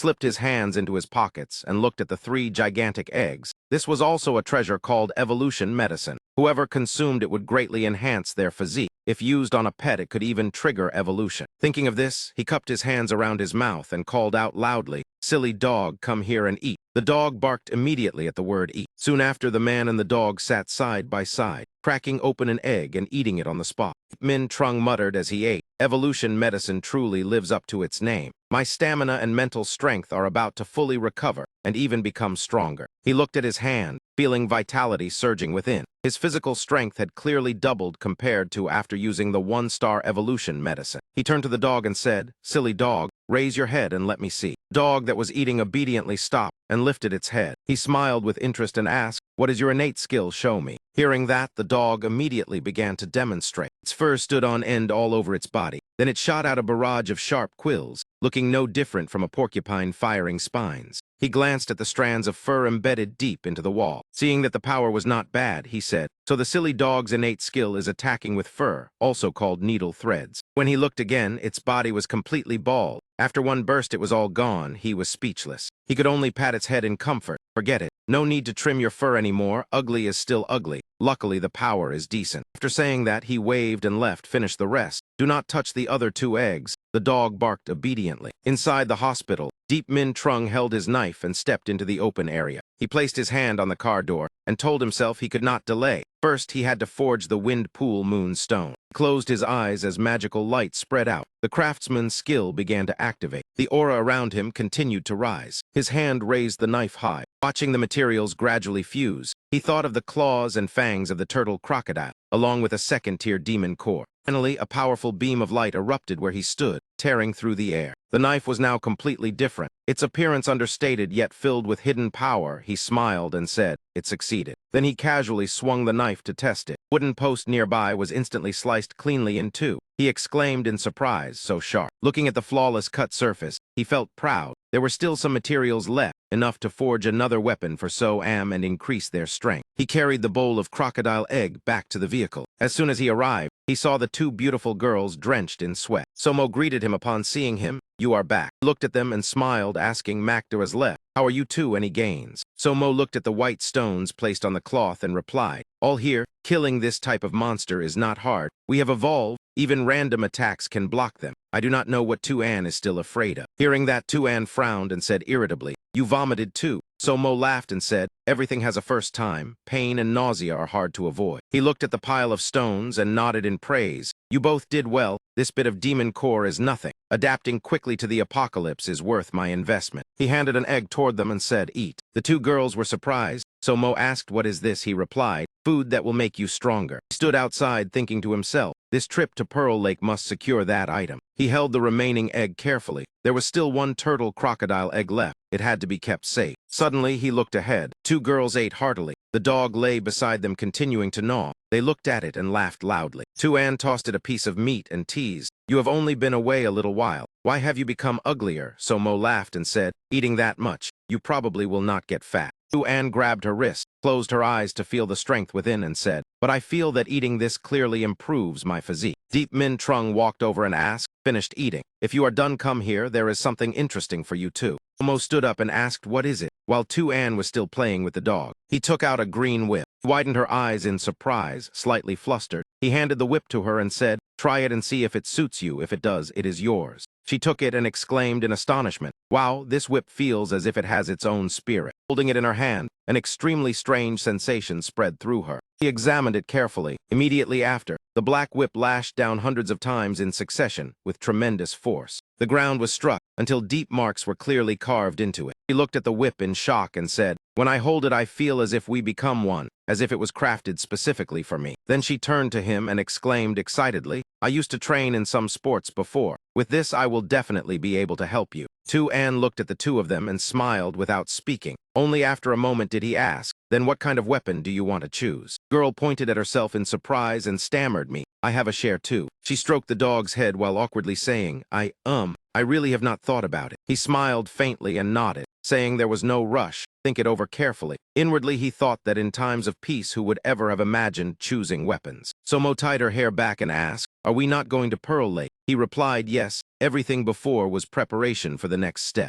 looked at the two of them seriously and said, "Next we will not only face powerful beasts and zombies, we may also be attacked by humans. Do you still want to follow me?" Somo waved her hand passionately and shouted yes, while Tu-An shyly asked in a low voice, "Can I be of any help? If you think I am a burden, then forget it." He smiled and interrupted, "Then come along. I have only spoken of the dangers. I have not yet said what we will gain if we succeed." The three quickly got into the vehicle and sped off. Deep Min Trung focused on driving. He recalled his previous life. It was not until he had eaten through all the food at home that he dared to venture outside. That time the streets were empty without a soul. Suddenly a loud explosion rang out. Back then he had been a timid and weak man, frightened as he wondered what it was and where the sound came from. He could only grab a stick for self-defense. Unexpectedly, hundreds of zombies charged before his eyes. They even climbed high-rise buildings. He only had time to shout in panic, "Damn it." He was shoved and jostled by the zombies, his small frame nearly submerged in a sea of the undead. Fortunately, he slipped into a hidden corner, panicking as he thought, have the zombies all gone mad? They paid no attention to me and only rushed toward the glowing place. It would be best to return home and observe. After that, he hid in his room, only daring to look at the world through the window. He trembled as he watched the city explode like doomsday, completely unable to understand what had happened. As he drove, he recalled his previous life. Only later did he gradually learn the truth from a fortunate survivor. He remembered that a strange roulette had once appeared in Pearl Lake. On it there were no options, only the image of a gold coin, and it required a first-tier demon core to activate.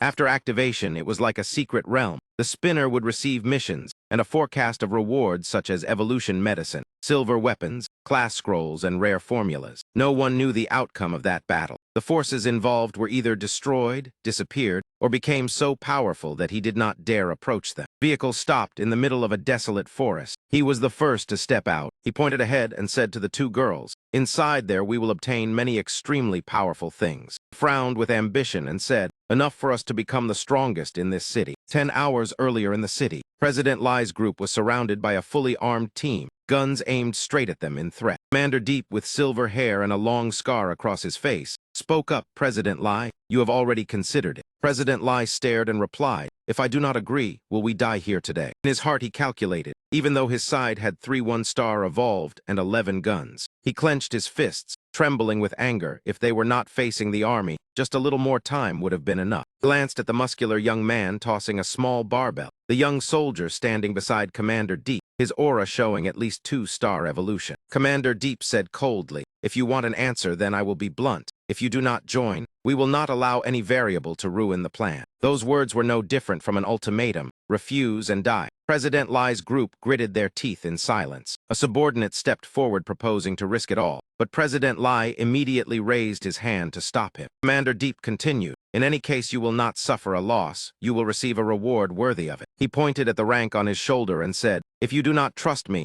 at least trust this uniform." Vuong Nin, standing behind, smiled and said, "Perhaps after this President Lai will be as strong as me. Why not give it a try?" President Lai reluctantly extended his hand in agreement. "I understand. We will cooperate." Vuong Nin stepped forward to shake hands. "Hello, I am Vuong Nin. I hope we cooperate well in the future." After finishing, President Lai turned to ask Commander Deep, "Can you now clearly explain what your action is?" He replied, "We received an intelligence source, mentioning the gigantic clock in the lake. He said that at Pearl Lake a special monster would appear that everyone wanted to seize." At that moment, Tan Tiuba reported over the radio that the time was near. Commander Deep responded that they would arrive immediately and guard the roulette carefully. He observed through binoculars. Deep Min Trung sat on the car roof, lowered his binoculars and said, "The people who are about to arrive are enough." After speaking, he jumped down and asked, "Is everyone ready?" He looked at Somo and assigned a task. "You hold the radio. When it starts, if you see a small yellow monster about 1 meter tall, report to me immediately." He handed Tu-An another radio and instructed, "Stay here to observe the battlefield and report continuously. At the same time, track the movement of the small monster." He pointed toward the high rise near the bank and said, "I will ambush there." He turned to Tu-An and added, "Once you determine its direction, report immediately. So Am and I will regroup. If you encounter danger, prioritize running first, then find a high place to report." He calmly replied, "I understand." Then she pointed to the building near the bank and asked, "Is there all right?" He followed her gaze and nodded, "Yes, wait for me and so am there." He drew the knife from his waist and reminded, "Once you detect the target, you must report." Warned seriously,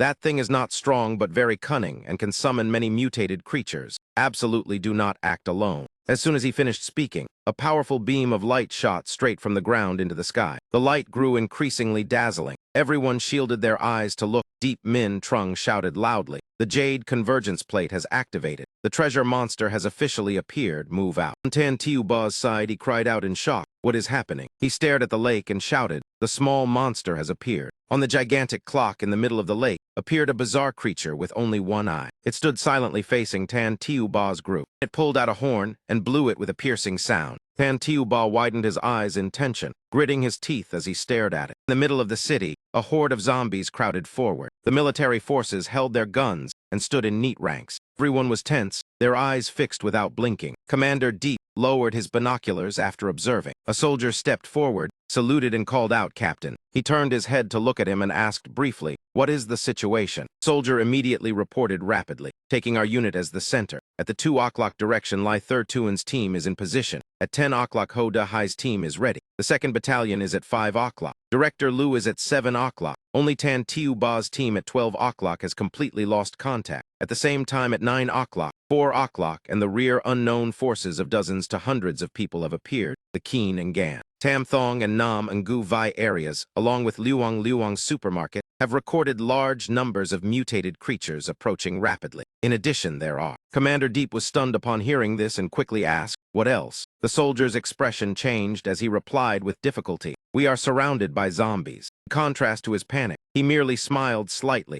tossed the binoculars aside and said, "As long as we are still in this city, we have always been surrounded by zombies, have we not?" After saying that, he raised his head and shouted loudly to the forces behind him, "Brothers." Everyone turned at once. He clasped his hands behind his back, his gaze sweeping across them. "Look at me." He roared solemnly, "I can lead you into the grave of the dead." Calling the scene of vehicles breaking down amid a zombie encirclement, he pointed around and said, over there, and even here." He warned loudly, "Many unknown monsters are closing in. If we do not retreat now, we may very well die on the spot." The soldiers sweated anxiously as they looked at him. "I know many of you worry about your families far away, feel lost and confused about why you still wear this uniform." He said in a low voice, "I am the same as you. Whether my parents back home are alive or dead, whether my wife and children are safe, I do not know either." But immediately he roared, "Is that a reason to give up, to betray your own faith? We are soldiers. We live to fight, and now is war." The soldiers narrowed their eyes and listened, each word carving deeply. "We must be stronger, stronger than these monsters, stronger than the world itself." He raised his arm high and declared, "Even if I die, I will die in this uniform, carrying the final glory of humanity." Those words ignited their fighting spirit. Everyone seemed to forget the danger and raised their fists, shouting in unison, "Glory belongs to us." Under the sunlight, that scene was dazzlingly brilliant.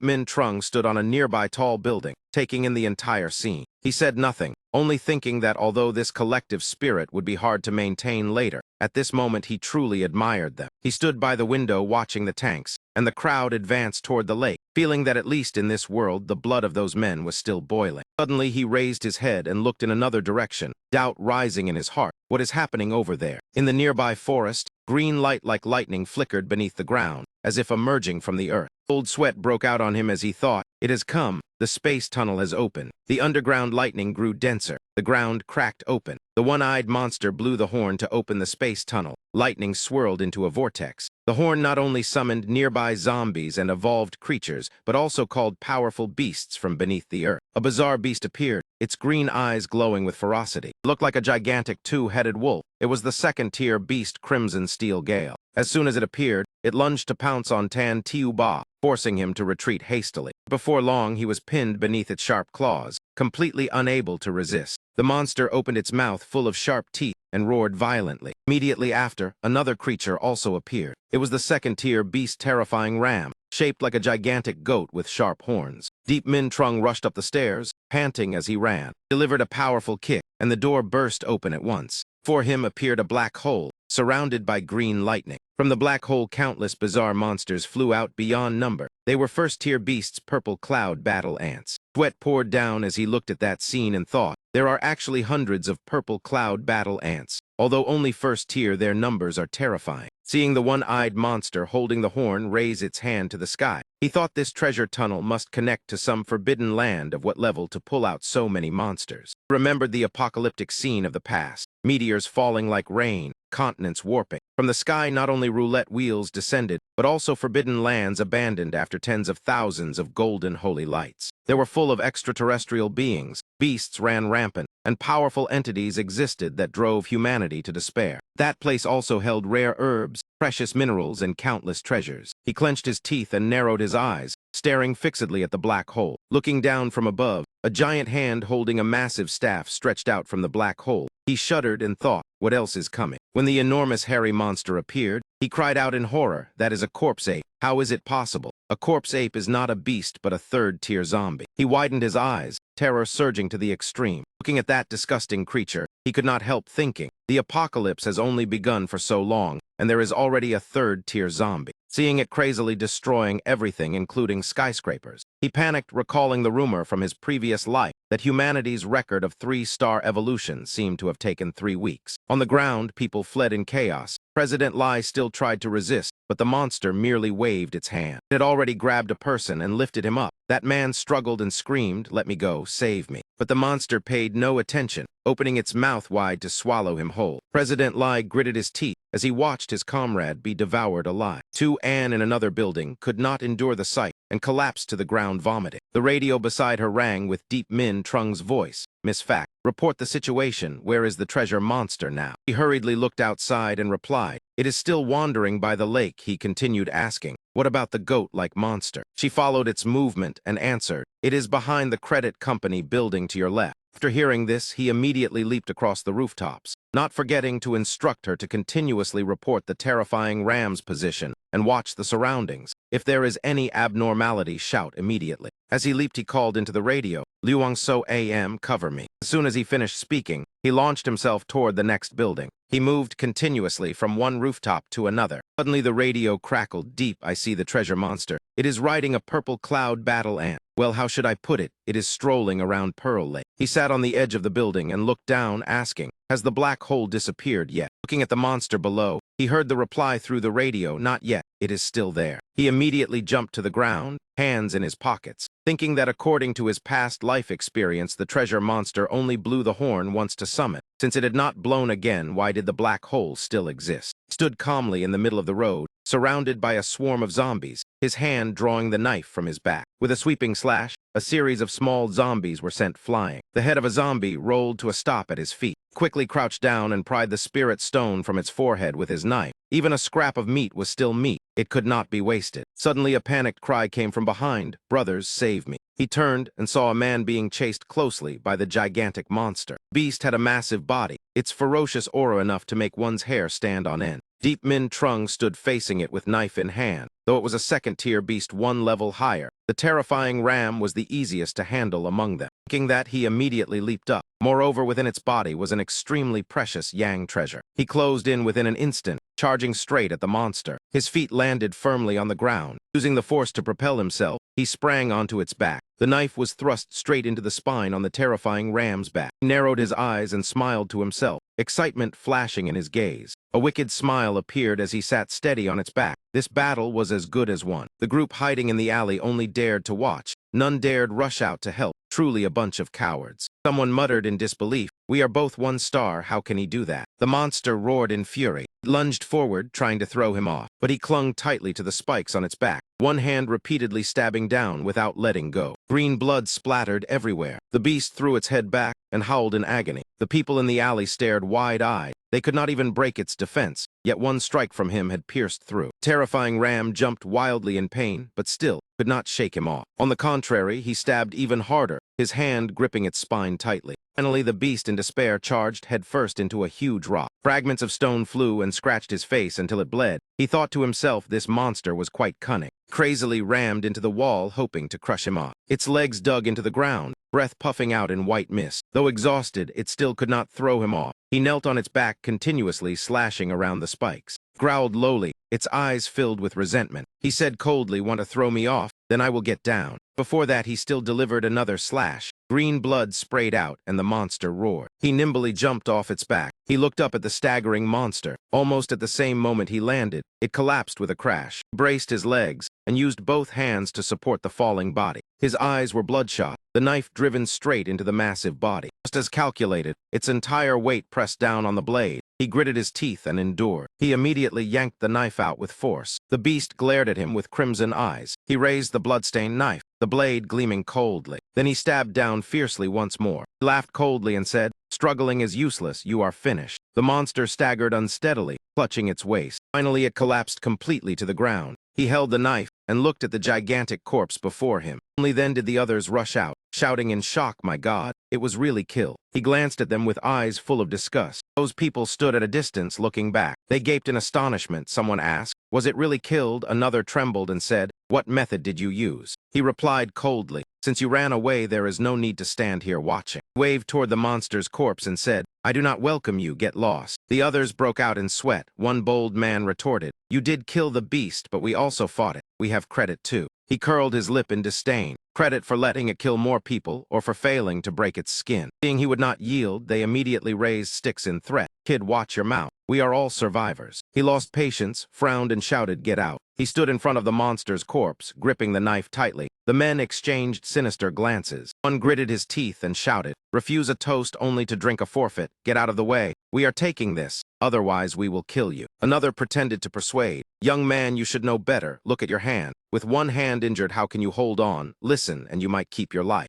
Another pointed at his companion and sneered. "He killed someone just yesterday. Times have changed. The stronger fist wins. Killing means nothing. If monsters can be killed, then what are humans worth?" At that moment his radio sounded, "Min Trung, many zombies are moving toward you." He turned away without sparing them a glance. The radio continued. "The monster with the golden bag is riding a purple cloud battle ant into a fruit shop." During this his expression changed. He frowned and replied, "I understand." Thinking of that monster, he determined that today's biggest target was the golden bag. It must not fall into anyone else's hands. Glancing at the corpse beneath him, he calculated quickly, "Take the Yang treasure and leave." But the men behind blocked his path. The one with the stick shouted, "You can leave. Leave the radio and everything on you and get lost." He turned back with a sneer. Greed truly has no bottom. That man lost patience and swung the stick down, intending to strike first. He widened his eyes, thinking that since the apocalypse erupted, everything had changed. Remembering how he once beat a noisy neighbor until that man feared him. He recalled those he had bullied. Even innocent women or those who tried to drive him away had only endured his tyranny. Even a boss who once tried to compete for power had his leg broken by him and then knelt begging for mercy. That man foolishly failed to realize he only dared bully the weak, now habitually swinging his stick at him, his mind roaring that times had changed and strength was the only truth. But only a dry slicing sound was heard. Deep Min Trung struck first. A sharp slash severed that man's arm in an instant. That man screamed miserably in pain, his face turning purple. He looked at him with eyes full of cruel pleasure and said with a faint smile that in this world there is one truth. When you want to kill someone, others may also want to kill you. That man ground his teeth, his eyes red with fury as he stammered curses, "You dare." He did not hesitate and rushed forward, delivering a powerful kick to his abdomen. The kick sent him flying backward, crashing down onto his companions behind. He wailed chaotically, shouting about broken legs and arms, the pain so intense they wished to die. He crouched beside the monster and said slowly that they no longer needed to remember that sentence, because for them, everything ended here. After finishing, he pocketed the spoils and turned to leave. Behind them, a dense horde of zombies crawled toward those people.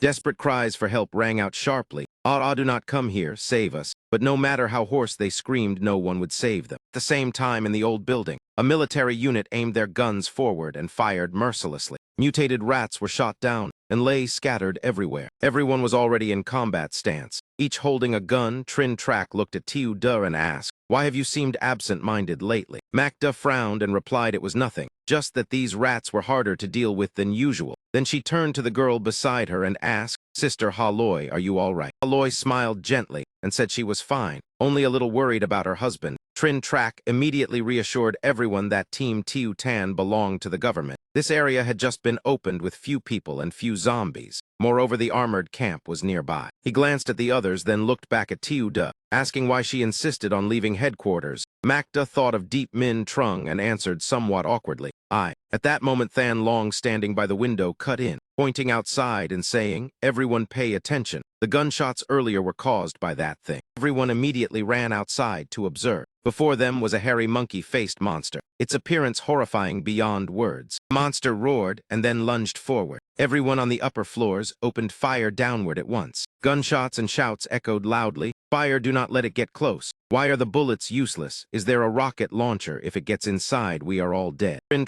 braced his gun on the window frame, preparing to shoot, and said, "This direction, Tiu duh, help me." Haloi turned to the rear, firing as she shouted, 3 o'clock. The two of them took turns unleashing bullets toward the back. A large swarm of rats surged in from afar, so many that it made the scalp go numb. Macda suddenly noticed a zombie crawling through the window, closing in on a soldier. He shouted careful and rushed forward to shove him away. As a result, her arm was slashed with a long wound by the zombie. Trin cried out in shock, "Tiu duh." He immediately fired a barrage of bullets at the zombie while cursing. He grabbed her hand anxiously and shouted, "You fool, what are you doing?" Macda calmly reassured him, "It is fine, master, I will not be infected." He tightened his grip on her hand and scolded loudly, "You say you will not be infected, and that makes it true. This is not the time for you to play hero." Haloi drew a knife and said seriously, Mac, come here. Cut off the hand and you might live. Better to lose a hand than your life." Seeing the knife in her hand, Macda panicked slightly and tried to explain she was fine. But Haloi would not listen and told Trin to hold her hand tightly. Macda broke free and had no choice but to tell the truth. "Do not, I am really fine. I have already used evolution medicine." Everyone froze on the spot. Trin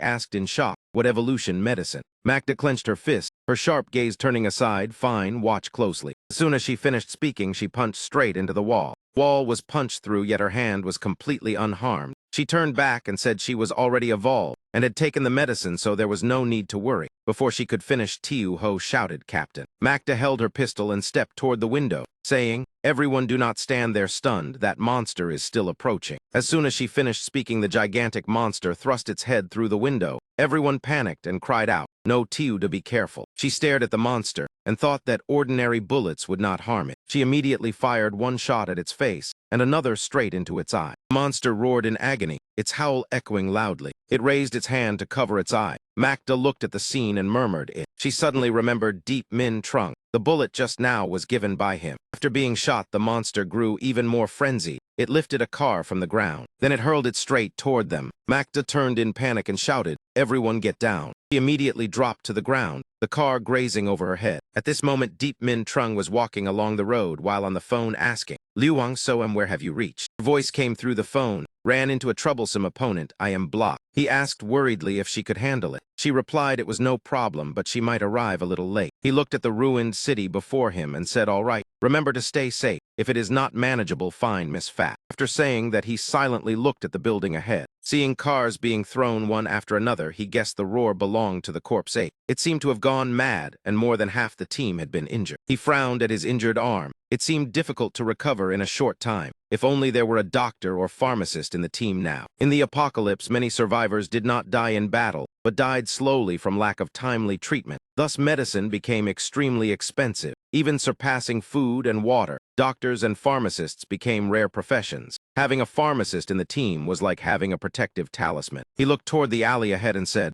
"That road leads straight to Pearl Lake." In the hazy distance, a group of people stood blocking the way. The leader, dressed sloppily, held a gun and laughed lewdly. "Beauty, it is not that we will not let you pass. It is just too dangerous ahead. Staying with us is safer." Mo gripped the knife in her hand tightly and remained silent. The leader rubbed his chin in thought. That Commander Deep gave me weapons, evolution medicine, and even a group of helpers. The more he thought, the more uneasy he felt, grinding his teeth as he clutched the card taken from the roulette. This thing must be valuable, though he did not know how to use it. He looked at So Am. That Deep fellow only wanted to use him as cannon fodder, but this woman was different. He sized her up from head to toe, a powerful, evolved individual, judging the rope in her hand to be a strange weapon, noticing the radio in her pocket and recalling the earlier conversation. Unconsciously licked his lips, eyes crafty. Those details proved she belonged to a team, and with such strength she could not be a nobody. He raised his gun and said, "How about this? If you want to stay, tell me how you evolved and how you obtained that whip," thinking that as long as he grasped the secret to becoming stronger, it would be enough. Mo looked straight at him and said honestly, "Before I lived exhausted, like a lamb surrounded by beasts, not knowing when I would be torn apart. Now the apocalypse is chaotic. Many evil people have become corpses. I may die at any time, but for the first time I feel able to breathe."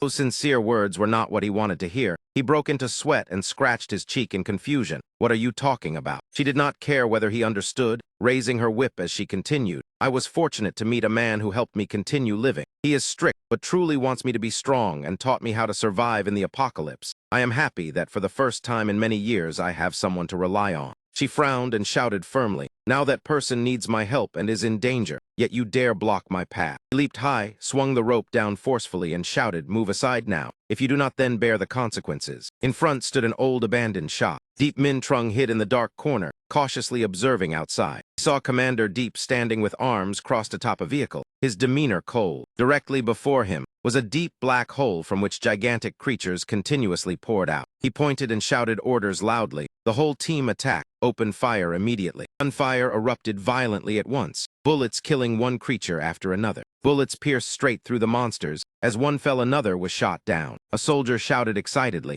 "It works, advance." Both sides pushed their formation forward. Deep Min Trung hid in the corner watching with a tense heart, too reckless. If they thought this battle would be easy, they were gravely mistaken. As soon as that thought ended, the creature spewed green fluid, launching it straight at the humans. The nearest soldier was immediately struck by that poisonous substance. Gun in his hand melted instantly. Agonized screams rang out, "My eyes, my hand." Seeing that scene, he hesitated. Should he rush out to assist them or not? Glanced from behind and saw Commander Deep still standing with arms crossed, indifferently watching his comrades in peril. He took a light breath and decisively dashed out from hiding. Commander Deep saw him sprint past, yet did not say a word. He merely snorted softly, as if he had seen nothing. He ran to the lakeside, then halted, astonished to see something rising. Where was the candy house Miss Fap mentioned? Where was the treasure monster? He raised his hand to shade his eyes and observed carefully, discovering it had disappeared. In the distance, a small house was surrounded by giant ants, emitting a strange glow. He thought perhaps it was there. He hurriedly rushed toward that house. Sweat poured like rain. He stared in horror at the scene before him. Impossible, that treasure horn was sounding again. Hence blue-purple lights appeared. The black hole expanded further. He worried that something terrifying was about to emerge. He maintained a vigilant stance, his eyes fixed on the black hole. A monster's legs stretched out. It has arrived. The truly terrifying thing was coming. Its lower body gradually emerged. Then the entire monster appeared. Finally, the gigantic sharp horn on its head appeared. It was a fat, three-legged, two-armed monster with ferocious fangs, its body wrapped in iron chains and bearing a green horn. Looked at it trembling in extreme fear, the shackled prisoner, a rare existence that emerged from the forbidden land right after the apocalypse. Looking at that ugly face, he could hardly believe that on its forehead was a green demon core, the sign of a fourth-tier evolved monster. He frowned as he thought. Before long it would reach level 5, 6, 7. Even after a year it would become the first level 9 monster before humanity had produced an equivalent powerhouse. By then it would be nearly invincible and destroy everything in its path. Dozens of survivor bases had once been flattened by it. Only much later did humanity gather 3 9-star powerhouses to eliminate it. Thinking of the beautiful purple-haired girl, he remembered that battle was where the withered Rose corpse first became famous. He tightened his grip on the knife, gritting his teeth as sweat poured down. Though he was only 1 star, with the improved evolution medicine and turtle ape meat, his strength far surpassed that of an ordinary level 1. Having made his decision, he rushed forward to kill the smaller monsters first. With his professional experience and knowledge of level regions, even a level 2 beast could be taken down. Facing a level 4 monster head-on was pure suicide. After each one was killed, he quickly collected the crystal core and quietly sat down to process it. Everything was neatly stored in the backpack. Slinging the backpack over his shoulder, he looked at the giant chained monster in the distance. But the most important target was still the treasure monster and the bag on its back. Thinking that, he immediately kicked the house door open. Inside, corpses were piled everywhere. He took out the walkie-talkie and said, "Ms. Fap, I have arrived at the candy shop. The monster is not here." But there was only static with no response. He looked at the walkie-talkie anxiously. Both Ms. Fap and Luong So AM had lost contact. He wondered what had happened. Suddenly, he jerked his head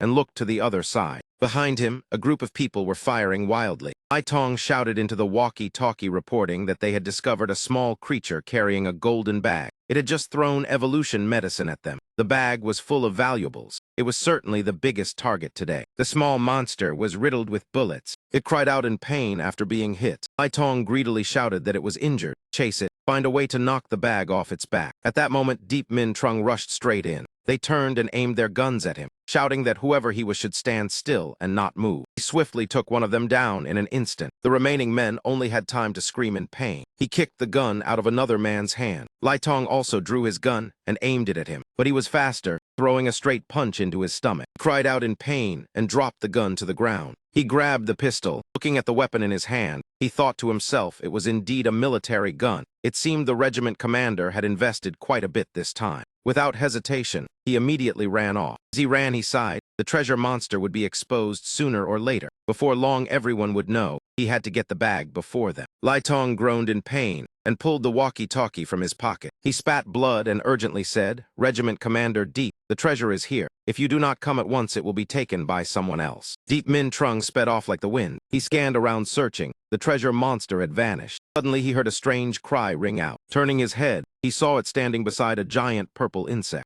Immediately rushed over, he had found it. Observing its body carefully, he discovered its wound had completely healed. It had clearly just been shot, yet recovered so quickly. One-eyed monster had also noticed his presence. It raised its hand and pointed straight at him, its mouth producing a string of strange, incomprehensible sounds. The purple monster immediately charged forward, ferociously attacking Deep Min Trung. He shifted aside to dodge, glanced at it and thought, so it is a purple cloud war ant, and moreover a level 2 ant general. He quickly drew his knife to block, knowledge he once knew flashing through his mind. Purple cloud war ants were usually only level 1, but within the swarm there were always higher individuals. Ant generals were level 2, ant kings level 3. As for the ant queen, no one had ever seen one, perhaps level 4 or above. Unexpectedly, the ant spat a stream of green liquid straight at him. Gritting his teeth, he immediately sidestepped to dodge. Spat again, he leaned back and narrowly avoided it, cursing inwardly for daring to launch a sneak attack. The ant spread its wings and shot up into the air. He tightened his grip on the knife and thought, wanting to fly, keep dreaming, then swung fiercely. Sharp blade precisely severed both of its wings. Without its wings, the ant plunged headfirst to the ground. He rushed forward and slashed hard across its body. The blade pierced straight through the monster's body, quickly dug the crystal core out of its corpse. The small monster standing nearby saw him finish it in an instant and was so frightened that cold sweat covered its body. It opened its mouth intending to scream, but its throat seemed completely choked. Its eyes darted around frantically, desperately seeking a path to escape. He gave a cold laugh in his heart, stepping forward to behead it and be done. That golden bag would certainly belong to him, causing the monster to panic and recklessly pull items from its bag and throw them out. The object was thrown straight at him. He caught it and was startled when he saw it clearly. It even dared to ambush him. Wait, this was a scroll. He looked closely at the item in his hand and muttered, "Intermediate summoning technique." Thinking of the effect of this skill, he could not help cursing inwardly. It was actually a skill scroll, and a top-tier summoning skill in the apocalypse. He clenched the yellow paper tightly, a smile hard to conceal, truly a good item. Seeing him secure the treasure, the monster grew even more panicked. It opened its mouth hesitantly for a moment before throwing out another item. This time he did not hesitate, raising his hand to catch it at once. Looking at the scroll in his hand, he recognized it as a promotion scroll, something he had once paid a heavy price for, yet now it was being tossed out like trash. He brandished the knife threateningly, his voice icy. "These items are increasingly pleasing to the eye. If there is anything else, hand it all over, otherwise you die." The small monster trembled in fear and continued to throw out another item. He caught the green bottle, a 1-star evolution medicine, acceptable. His gaze fell on another scroll. He thought in surprise, could it be a profession certificate? He opened the scroll to read. Clear words appeared on it. "Congratulations, you have obtained the profession, gardener." Macda raised her gun and continuously fired at the giant monster. Her teammates were shocked and shouted, "Macda, what gun is that? How can it affect this monster?" Looking at the gun in her hand, everyone immediately sensed something unusual. Trin Trak frowned and demanded, "You and the chief defender wanted to leave. Was it because of this gun?" Macda focused on shooting without replying, thinking that all along she had believed evolution medicine, ammunition, and weapons were things she deserved. After thinking deeply, she coldly replied, "There are many wondrous things in this world, far beyond what we imagine." Outside, the monster continued to roar madly, constantly hurling cars at them. She narrowed her eyes and said quickly, "When there is a chance, I will explain in detail later." After speaking, she continued firing without pause. The powerful bullets shot through the monster's knees, lowered its head to look at its legs in shock, then went berserk, clenching its fists and charging at Macda. Everyone shouted in unison, "It is injured, aim at its knees and keep shooting. It cannot run fast, do not stop." At that moment the door burst open. A bespectacled man in a suit walked in, pushing his glasses up and saying, "Whoever fired just now, follow me. Director Liu wants that person to join his team." The atmosphere instantly fell silent. Macda held her gun, tilted her head back to look at the ceiling and sighed. She shouted loudly, "Do not stand there, help me shoot its right knee, hurry." Everyone immediately followed her lead, no one paying attention to the newcomer. The bespectacled man angrily shouted that she was not listening to orders, but Macda completely ignored him, focusing solely on aiming. Unexpectedly, he stepped forward and touched her gun, curiously asking what was different about it. That action enraged her. Macda immediately punched him hard in the chest, making him cry out in pain. He furiously shouted, "Macda, what are you doing? What problem is there with your gun that you will not let me inspect it?" She frowned and stared straight at him, her voice firm. "I am saving lives, stay away from me." Everyone was stunned to see her grit her teeth and threaten, "I am not going anywhere, bother me again and I will kill you." Seeing her defiance, the old man trembled with rage and pointed at her, scolding that she dared to disobey orders and would be disciplined. Macda said nothing more and immediately fired a shot grazing past him, the bullet embedding into the wall and frightening him speechless. She coldly raised her gun and stared at him. Teammates stood in utter silence watching her, sweat beading from fear, while he stammered and shouted that she dared to shoot him. She shouted to cut him off, "If you do not get out now, I will smash your head in." The old man fled the room in panic, obedient as a dog. Trin-Trak and Ha-Loi looked at her worriedly and said in unison, "Tiu-da, you are too agitated. How will you stay in the team after this?" Macda smiled faintly and calmly, holding her gun as she replied, "It is fine, apart from you all. There is nothing here worth my attachment." Trin-Trak frowned and roared, "How can you say such a thing?" She put her hands on her hips and looked straight at him, speaking clearly, "Teacher, this place is not as good as you think. Do you know what we are risking our lives to exchange for?" He grew more bewildered and asked with a frown, "What happened? What did you say to the chief defender yesterday?" He answered directly, "I accidentally overheard a call between the chief and regiment commander D. We are merely shields for him to trade for treasures dozens or even hundreds of times stronger than these guns and bullets." Everyone stood frozen with mouths agape as she spoke. "We are the ones who sacrifice, while he exchanges for evolution medicine for his entire family and a chance to enter the refugee army." Tiu cautiously asked, "Captain, is that true?" Macda frowned and replied, "If you are lucky enough to survive, you will see the chief defender and his family become evolvers." He stared blankly at his own hands, thinking of the second profession he had just obtained, gardener. In his memory, the gardener profession was quite similar to the glorious craftsman, possessing many skills, but the difference was that it only had two types, cultivation and activation. Thinking of the essence of this profession, planting as its name implied, starting from seeds, nurturing and caring for growth, with professional skills making speed, efficiency, and growth far surpass nature. The effects were outstanding,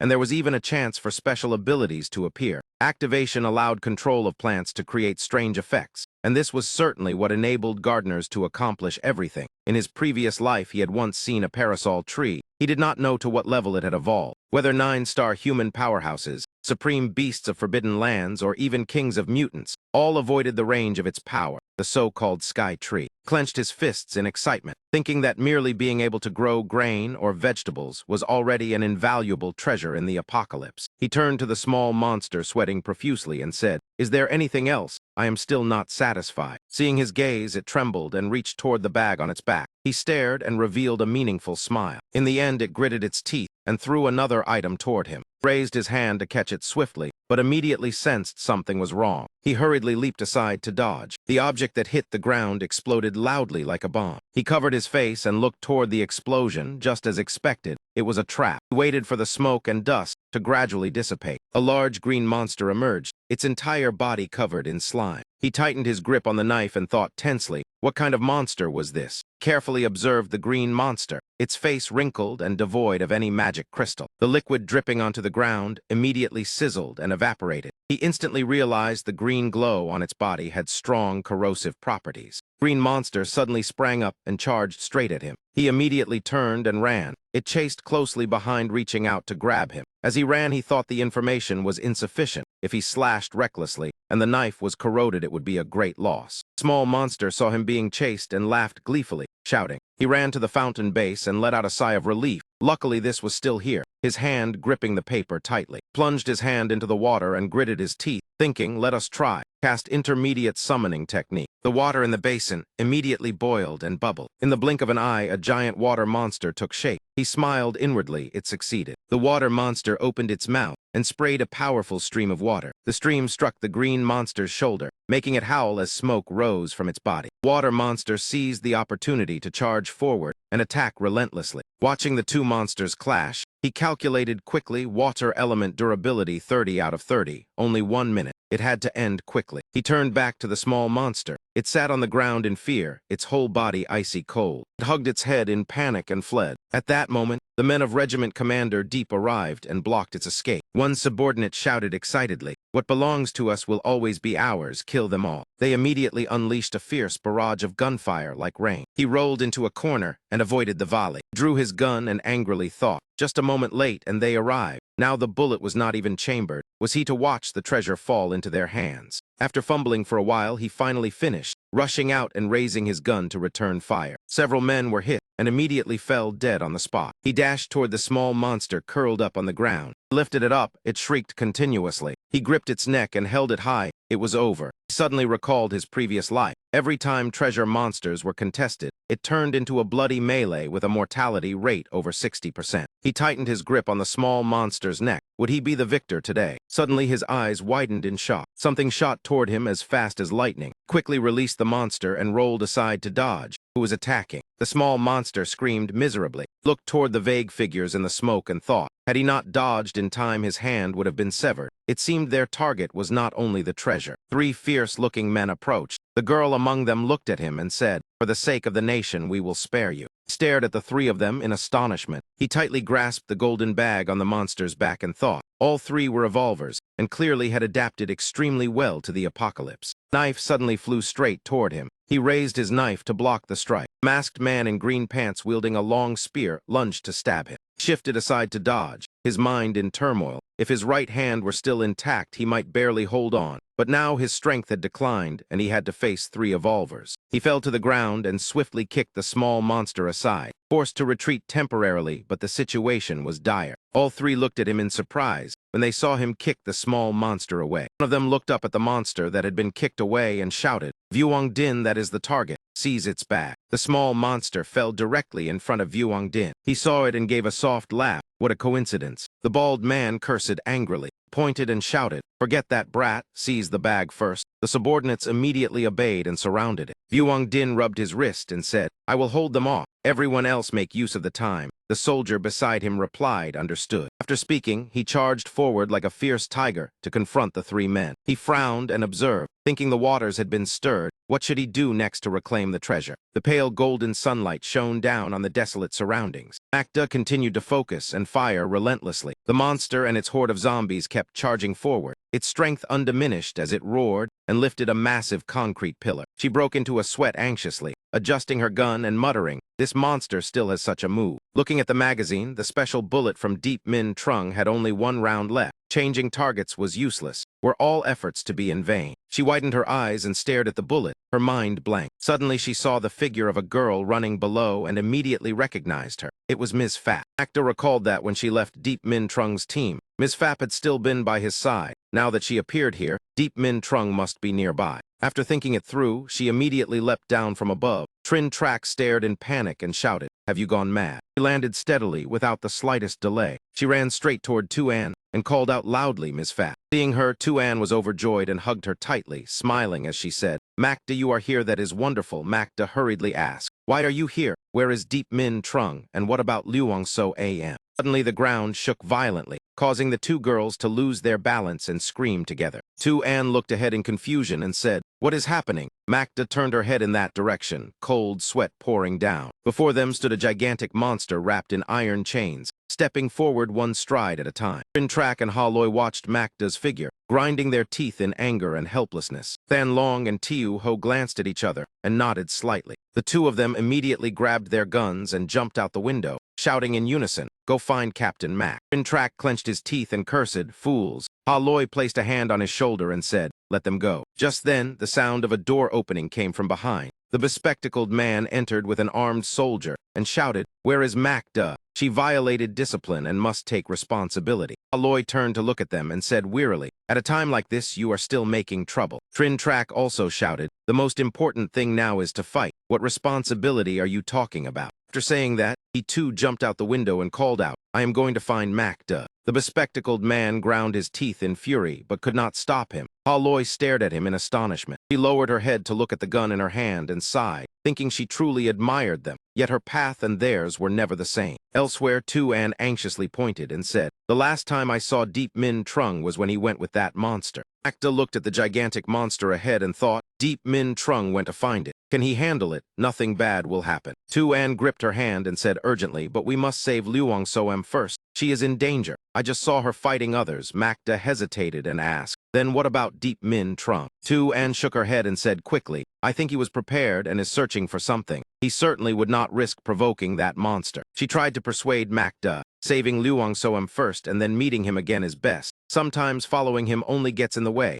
Macda stared at the monster for a long moment before nodding. "Fine, we save So-Em first. You lead the way." Just as the two were about to leave, a voice called from behind, "Captain Macda, wait for us." Three men ran over, all excited. Macda asked in surprise, "Than Long, Tiu Ho, and even the instructor, why are you here?" Than Long looked at her and said, "Staying there achieves nothing. The world is in chaos, no need to cling anymore." Tiu Ho scratched his head and grinned, "That is right, Captain. Wherever you go, I will follow." Trin Track lowered his head slightly embarrassed and said, "Every era has its own rules. Perhaps in this era you are right." Macda smiled at them and thought, the instructor, Than Long and Tiu Ho are all elemental warriors. With them that fool will surely be delighted. Thinking that, she patted Tu-An on the shoulder and said, "Let us go. We save a friend first." Tiu Ho asked in surprise, "Captain, who are we saving?" She looked at him and smiled mysteriously, saying, "Your idol." In the gloomy air their camaraderie shone even brighter. He stood stunned. What? Behind Luong So-Em, she was swinging her whip against dozens of enemies. Her body was covered in blood, her strength nearly exhausted, breathing ragged with blood seeping from the corner of her mouth. She wiped the blood and thought, so killing people amounts to only this. Fat man in the floral shirt was also injured, clutching his arm and cursing loudly, "Damn it, you will die here today." He waved his blood-soaked arm and shouted, "Break her legs for me. As long as she stays alive, it is enough." Immediately, the group unleashed a frenzied barrage of gunfire at her. So-Em hurriedly flung her whip, wrapping it around a corpse and dragging it down. She realized using a person as a shield like this was too dangerous if prolonged. Suddenly, a shout rang out. She widened her eyes in hope. Luong So-Em. The others immediately turned their heads to look. Before they could react, Tiu Ho and Than Long had already rushed in and attacked wildly. They hurriedly jumped up to counterattack. The fat man in the floral shirt shouted, "Who are you people?" Before he could finish speaking, Macda punched him straight in the face. His teeth scattered everywhere. In pain, he vaguely thought, why are there more revolvers? On Deep Min Trung's side, he hid behind a boulder and observed Vuong Din fighting three burly men, especially the bald man wearing a gas mask, with powerful arms, making him realize that man was an extremely rare professional strongman. Cast a tense glance at the situation. The white-haired man holding a spear also drew his attention, clearly another professional, and the red-haired girl as well. He quickly assessed that the three of them were not only evolvers, but had also been lucky to encounter many apocalypse roulette wheels. Vuong Din slammed hard into the black-haired masked man. The opponent exerted force to counterattack. The two evenly matched. Frowned and thought, having evolvers or professionals now was nothing strange. Apocalypse roulette wheels appeared everywhere. With enough courage, one could grow strong quickly. He watched the fight and then noticed the newly arrived soldier, unexpectedly a 2-star evolver. Thinking that, he swiftly rushed toward the yellow bag on the ground. He gritted his teeth and calculated. Even as a reincarnator, he was currently only 1 star, and if unlucky, he would not even have a profession. The masked man pressed a hand to his chest, panting and drenched in sweat. Had the level 2 wheel been activated, Vuong Din wiped the blood from his lips and thought, with level 2 creatures rampant, could he still kill? At that moment, the spearman lunged to attack. Vuong Din saw the spear tip thrusting toward him, and in a flash thought, he could not block it head-on. But before he could act, the spear had already pierced straight into his chest. He grasped the spear shaft embedded in his chest, blood pouring everywhere, leaving the masked man stunned. Despite being wounded, Vuong Din still used one hand to fling his opponent away and roared, "Go to hell." The man in the gas mask widened his eyes in horror and cried out. Vuong Din pulled the spear from his chest and said coldly, "What does not belong to you do not even dream of stealing." After speaking, he hurled the spear fiercely backward, aiming straight at the red-haired girl. The masked man hurriedly turned and shouted, "Tiu Dong, move away." He rushed forward but was too late. The girl was pierced by the spear. Vuong Din laughed arrogantly. "A bunch of fools, the treasure bag will belong to me." He He suddenly widened his eyes and shouted, "You dare!" Before him stood Deep Min Trung, holding the treasure bag high and smiling. He turned and left, waving his hand as he walked, softly thanking them for timely holding back the three people. Seeing this, Din immediately chased after him and growled, "Do not even think of escaping." One fled in panic, one pursued relentlessly, the distance steadily shrinking. He glanced back and wondered how he could shake off this troublesome man. He continued rushing forward, then suddenly halted, eyes wide in shock at the sight before him. Before him stood a skyscraper stretching into the sky. Beside it a gigantic monster even taller, its entire body tightly bound by heavy iron chains. Suddenly a thunderous explosion echoed. The corner of his lips curved up as he seized the rare opportunity. His legs burst into speed, running as fast as an arrow. In an instant, amid the thick smoke and dust, his figure vanished, leaving only a faint blur in the distance. Yet this trick did not deceive Din. He extended his hand and threw a heavy punch into his face, forcing him to draw his knife and counterattack without hesitation. He gripped the knife tightly, hugging the treasure bag to his chest, nimbly dodging each vicious strike from his opponent. He once again rushed into the dense smoke to seek an escape. That man suddenly appeared again, blocking his path, making him frown and stare tensely. That man lowered his head to look at his torn clothes and thought. The opponent was clearly only a one-star revolver. If he had not dodged in time just now, he would have been injured by that silver blade. Thinking of that, he tensed his body, his cloak tearing apart to reveal a pitch-black skull tattoo on his chest. Seeing the tattoo, he froze, his heart pounding and sweat pouring down, finally understanding why that man was a two-star revolver. It was the devouring black soul. Elsewhere, old regiment Commander Deep also carried his gun and fired repeatedly, drawing a horde of zombies charging over. However, they were all blocked by the heavily armed soldiers, yet the number of zombies continued to surge without end. Even those elite soldiers gradually showed signs of struggling. Panicked shouts rang out more and more. A soldier turned and loudly reported that the mutated zombies were attacking too fiercely. Two directions had lost contact, and they were forced to retreat. Hearing the order, old regiment commander Deep turned pale and gritted his teeth as he commanded. The soldiers behind immediately raised their hands to acknowledge. Prepare to break through on the front left flank. Soldier hesitated, intending to warn of the danger, but was cut off as he insisted that it was the only path to survival. As long as Din succeeded, every sacrifice would be worth it. On the other side of the battlefield, Deep Min Trung was facing Din head-on. He looked at that man, suddenly recalling rumors from his previous life about a special black card engraved with a skull pattern, capable of devouring life of the same level to raise evolution rank within a limited time. He clearly understood its rules. A one-star revolver using the black card to devour a level 1 mutated life form would immediately advance to 2 stars, and the same applied to higher levels. But he also knew the black soul skill was strictly limited. Only those at most 2 stars could use it, and it carried severe side effects, potentially reducing lifespan to under 10 years. Din pointed straight at him and roared, "Put the bag down, I will spare you." He frowned, both angry and wary, thinking no wonder revolvers were appearing so quickly, then braced a hand on his hip and held his knife, replying confidently that that man was indeed a dangerous variable, but not enough to make him give up.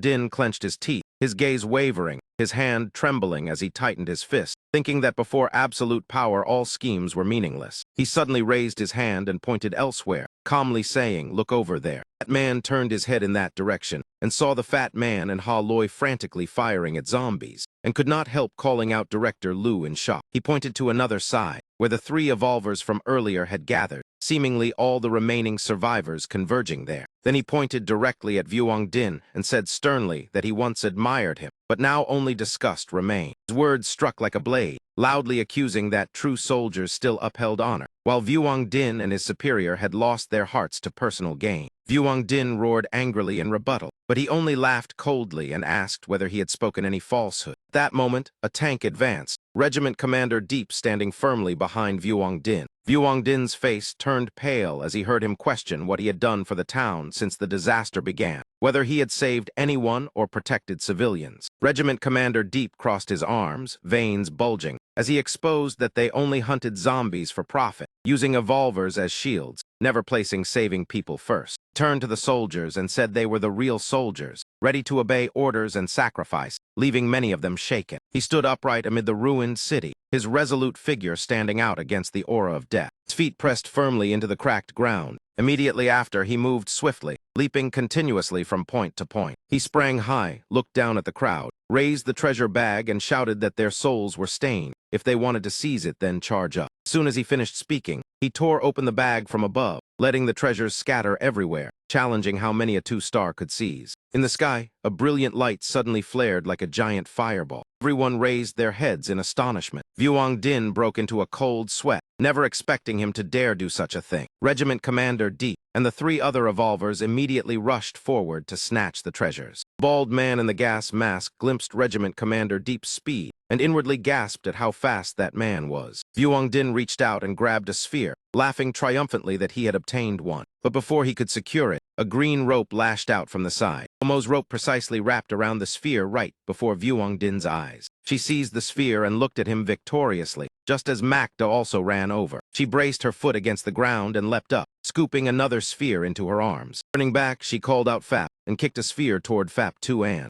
Tu-An below was startled and hurriedly stretched out her arms to catch the falling sphere. The three girls looked at one another and smiled, each now holding a treasure. Than Long saw a glowing sphere still lodged in a mountain crevice and exclaimed that there was still one more. Just as he was about to move toward it, Vuong Din also lunged at it simultaneously. Vuong Din roared for him to move aside, his clenched fist driving forward in attack. Than Long was blasted away by the punch. Terrifying force hurled him back toward Trin Trak. The two collided heavily, pain numbing their bodies. Trin Trak hurriedly supported him and asked if he was all right. Than Long gritted his teeth and cursed, admitting the opponent was too terrifying. Vuong Din rolled on the ground and scrambled up to grab the sphere, muttering that he had it. At that moment, a bullet shot from afar forced him to dodge narrowly. The one firing was Tiu Ho, aiming his gun straight at that man. Vuong Din rolled across the ground, continuously evading the bullets. The treasure sphere hovered in midair, right before Regiment Commander Deep and Mac Duh. Two reached out at the same time, grabbing the sphere simultaneously. Trin Trak turned toward her and shouted loudly, "Move away quickly, Tiu Jia."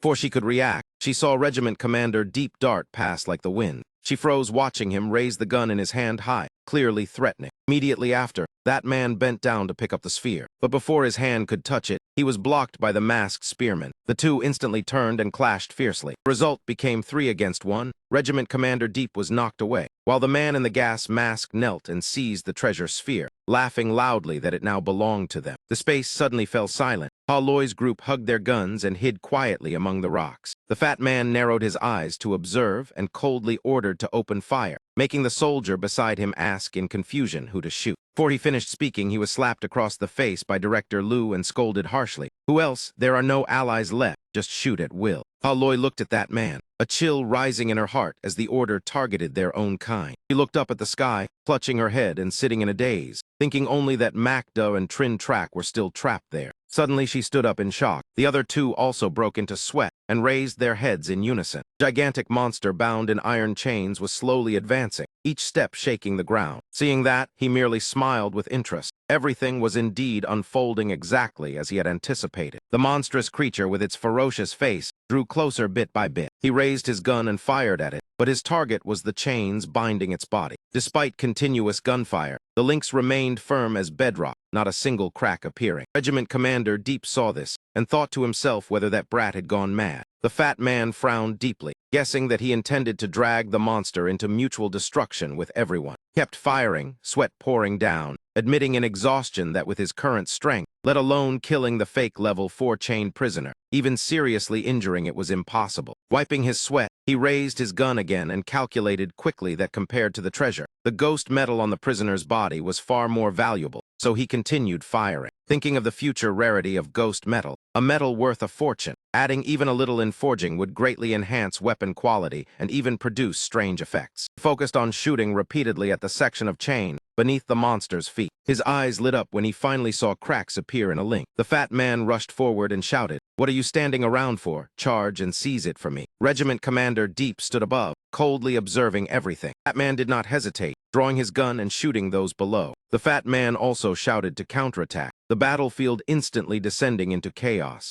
Tu-An clutched her sphere in fear and asked Mac Duh in a trembling voice what to do next. She smiled and replied that they should let them kill each other, while they waited for a chance to see if they could pick up the 2 treasures Deep Min Trung had dropped. Tu-An sweated with worry and asked softly what he was doing, whether it would be all right. On the other side, He stood right beneath the chained monster's feet, lifted his head and stared at it, then let his gun fall to the ground. The monster suddenly slammed down a terrifying blow where he stood. Fortunately, he leapt aside in time. Immediately after, he drew his knife and charged straight up to attack. The monster swung its mace down again with astonishing force. At last, he grabbed hold of a chain, inwardly worrying whether he could hold on. One hand clung tightly to the link as his body dangled in midair, the other gripping the knife, telling himself he had to endure. If he wanted the ghost metal, it all depended on this uninjured arm. He gathered his strength and slashed fiercely at the chain link, rejoicing when he saw a scratch appear, knowing it was effective. Monster lowered its head and looked at him with suspicion. He seemed to forget all fatigue, laughing heartily as he continued cutting into the link. At the same time, he had to constantly dodge the monster's violent counterattacks. He gritted his teeth and endured, his hand gripping the iron chain until it ached. If not for his evolved physique, his fingers might have been crushed. Looking at the tiny crack on the link, he irritably thought this ghost metal was annoyingly hard. Who knew how much longer it would take? Sweat covered his face, yet he persisted. Having come this far, he could not give up. He stomped hard on the ground, trying to gain momentum to swing himself higher. Suddenly his eyes widened, as if he had spotted something. Beneath the ground, within a crack, he discovered 3 faint black dots. He immediately thrust the tip of his knife toward that gap. The moment it touched, the 3 black dots transformed into 3 branches that shot out, and he quickly grabbed them. He pressed the 3 seeds tightly against the blade in his hand. He crazily hacked at the iron chain while activating the gardener profession skill. His hand directly touched the icy iron bar. Living flowers instantly burst into bloom. They blossomed larger and larger, spreading rapidly with vibrant vitality. He gripped the iron bar tightly and smiled in exhilaration, knowing he had succeeded. He looked at the purple flowers with skull-like faces below, the man-eating flesh flower that had once been a tyrannical plant in his previous life, carried out of the forbidden land by beasts and proliferating across the world, and the blood wood was their progenitor. His hand still clung tightly to the iron bar. Suspended in midair, he gathered strength and leapt upward, frowned and gritted his teeth, swinging his knife down decisively. The iron bar was tightly entangled by the plant. Everyone below looked up in confusion. Finally, the iron hook could not endure and snapped, falling straight to the ground. Din laughed wildly in delight, shouted thanks, and prepared to leap up to seize it. He smiled slyly, thinking though he did not know what it was, anything that man risked his life to obtain was surely extraordinary. Momo watched anxiously and angrily, her heart in turmoil as he risked his life to reclaim what had been snatched. Seeing this, he shouted loudly for Dia Hong Hong. The moment he finished speaking, his dog shot upward like an arrow, even faster than Din. That man could only watch helplessly as the dog flashed past him. He fell freely, his back slamming hard onto the ground in searing pain. Momo ran over in alarm, calling out his name as she ran. The monster grew even angrier seeing so many people rushing in. The forest atop its head emitted a shimmering green light accompanied by small arcs of lightning. It was like a mobile fortress, continuously firing green energy beams toward the ground aimed at everyone. 3 girls hurried to his side, Soam anxiously calling his name, while he lay on the ground whispering for them to run quickly. He looked utterly exhausted, managing only a few weak words before closing his eyes and losing consciousness. Around them only the panicked cries of the girls calling his name remained. He slowly opened his eyes a slit, everything before him blurred and indistinct, hearing a voice complaining that when he woke up he was sometimes truly annoying, always so cold as if trying to see through others. The voice continued grumbling that he was only a bit better than others. Why not wake up quickly to continue arguing? These past days had driven people nearly mad with worry, hearing that he merely smiled faintly. He lay on the bed and slowly opened his eyes, seeing Anne with her back turned washing a cloth, muttering that from childhood until now she had never taken care of anyone like this, making him break into sweat when he realized it was her beside him. The room was filled with warm sunlight, containing only a simple sickbed. Anne still unaware he was awake as she continued muttering that at such a young age, he always put on a gloomy face as if for others to see. She brought the cloth to the bedside, wiping him while saying that when she first met him, she thought he was a hero who knew he would even set conditions, making him close his eyes and ponder whether he should pretend to keep sleeping. As she wiped his face, he grew so tense that sweat poured out, his expression as if enduring pain. Holding the cloth, she looked at him sternly and reminded him not to think saving her life allowed him to act arrogant. She was still a teacher. Immediately after, she changed her tone, cupping her cheeks shyly and saying he was younger so he should address her properly, better to call her sister. As she spoke, she gently patted his face like coaxing a child, emphasizing that he must call her sister. She looked at him seriously and said the current situation was extremely dangerous, every day risking their lives for food and water, being hunted, fighting zombies, monsters, and even their own kind. She herself had even killed someone. He frowned and lay still thinking. Fighting zombies for survival was understandable, but what did being hunted mean? Anne continued washing the cloth, saying there were many conflicts within the team. Those people were originally Macda's colleagues. Disputes over dividing the treasures had erupted many times, and though Macda stood in the middle, she bore immense pressure. She turned to look at him and said Haloy was quite fair, but no one listened. Even she felt exhausted, let alone Macda, and so she hoped he would wake soon. After speaking, she carried the basin intending to fetch another bowl of porridge for him. Just as she turned around, his voice sounded behind her asking how long he had been asleep. She was startled and dropped the basin of water onto the floor. Seeing him sit up, she joyfully shouted and asked when he had awakened. In another tall building, everyone was gathered inside a sealed room. He was neatly dressed, looking at linking arms with Anne and chatting happily, thinking the three of them seemed quite at ease. He glanced at Haloy, guessing the one speaking with Macda was her, a woman who handled matters fairly and with principles. Then he looked toward Trin Trak and Tiu Ho. His gaze swept over the group in suits, recalling Ms. Phap's words that Deputy Director Duong Tran had been constantly mentioning the treasure these past days. At that moment, a dog barked and ran over. He crouched down and patted the dog's head, asking where the item was. Obediently handed him the iron chain with a proud look. He took it, nodding in satisfaction as he examined it. The bald fat man stepped forward and said since he was awake they should discuss compensation. He smiled and told him to speak. That man pointed at himself and claimed credit, saying he had brought people to rescue them when they were blocked by Vuong Din. That was not wrong. He glanced at Macda. She lowered her head sadly and said after Than Long's sacrifice, Deputy Director Duong's side had indeed put in considerable effort. Deputy Director Duong immediately turned and loudly listed his merits, saying these past days they had risked their lives searching for food and water, killing zombies, confronting Vuong Din and Regiment Commander Deep without ever retreating. Soam angrily placed her hands on her hips and retorted that indeed they had not retreated, but their methods were despicable and filthy. Hearing that man flew into a rage, pointed straight at her, and threatened that if not for Macda's sake, he would have killed her long ago. Somo angrily pulled out her weapon and shouted. He quickly grasped her shoulder to stop her. Deputy Director Duong smiled at him and said they had saved his life several times. Asking for some compensation was not excessive. He folded his arms and replied it was not excessive. Pressing further, that man bluntly said they had obtained many good items at Jade Lake. Better to take them out and divide them as repayment. During that, he extended his hand toward Macda and asked where the items were. Macda removed her backpack and said they had obtained 3 treasures in total that day. He took 2 in his hands and asked where the other one was. She turned to look at Trin Trak and sighed without speaking. He reluctantly took out the final item. He smiled faintly and said first let them look at these 2. Looking at the paper before him, he recognized it as an alchemist formula, not high level but quite useful. Only unfortunately the current team had no alchemist. Then he picked up the gem and examined it, inwardly astonished because in the apocalypse it was already top-tier equipment. Though it did not increase strength, its storage space was extremely convenient. He tossed the 2 items to Anne to hold, thinking the small spatial crystal, though only 1 cubic meter, was enough to store essentials, avoiding carrying a bulky backpack that attracted attention. After examining them,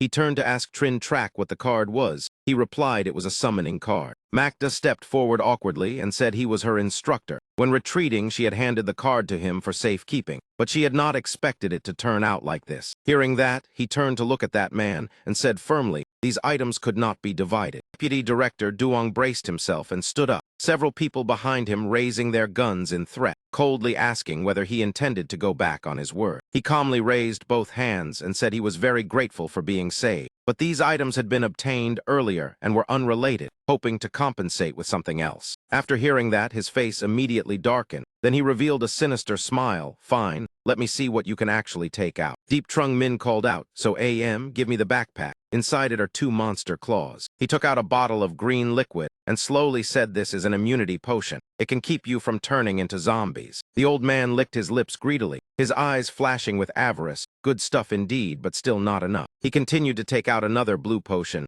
and introduced it as a 1-star evolution potion. After using it, one can become a 1-star evolver. You should understand this concept. The old man was still not satisfied. His expression darkened as he coldly demanded, not enough. Min Trung could no longer restrain himself, his face turning stern as he angrily questioned, You are acting so aggressively and still find it insufficient. Liuang So M laughed in anger and shouted loudly, "Do not be so shameless. Do you not know the price of a one-star evolution potion out there?" She pointed around at the crowd and continued, "Yesterday we saw two groups fighting over a single bottle. Dozens died. Greed should have its limits." Acta also could not endure it any longer. She looked at Director Duong the bald man and said bluntly, "I think this is already very fair. These potions were all exchanged with our lives." Even after the two girls spoke to that extent, the old man still raised his brows greedily, crossed his arms over his chest, and shamelessly replied, "I do not think your lives are worth that much." Seeing him belittle everyone, Deep Min Trung frowned angrily. "I also have eggs of the prosperous crocodile turtle monster, a level 2 mutated life form. The first time eating it may not be as strong as an evolution potion, but it still enhances physique. Those with good foundations may even double their strength." Hearing this, everyone's eyes lit up. Director Duong hurriedly asked, "Does it work on evolvers?" Looked at him coldly and replied, "For one-star evolvers the effect is even better, but beyond level 2 the increase will diminish." The old man smiled smugly. "I want that item, but it is still not enough." His greed was clearly bottomless, as if he wanted to drain everything he had. He even pulled out a gun to threaten, "Kid, I know you are capable, leading a group of women alone and still living comfortably." He raised the gun, his mocking tone making Vuong Din stomp in anger. "Truly, I admire your ability." As he spoke, he aimed the gun at him.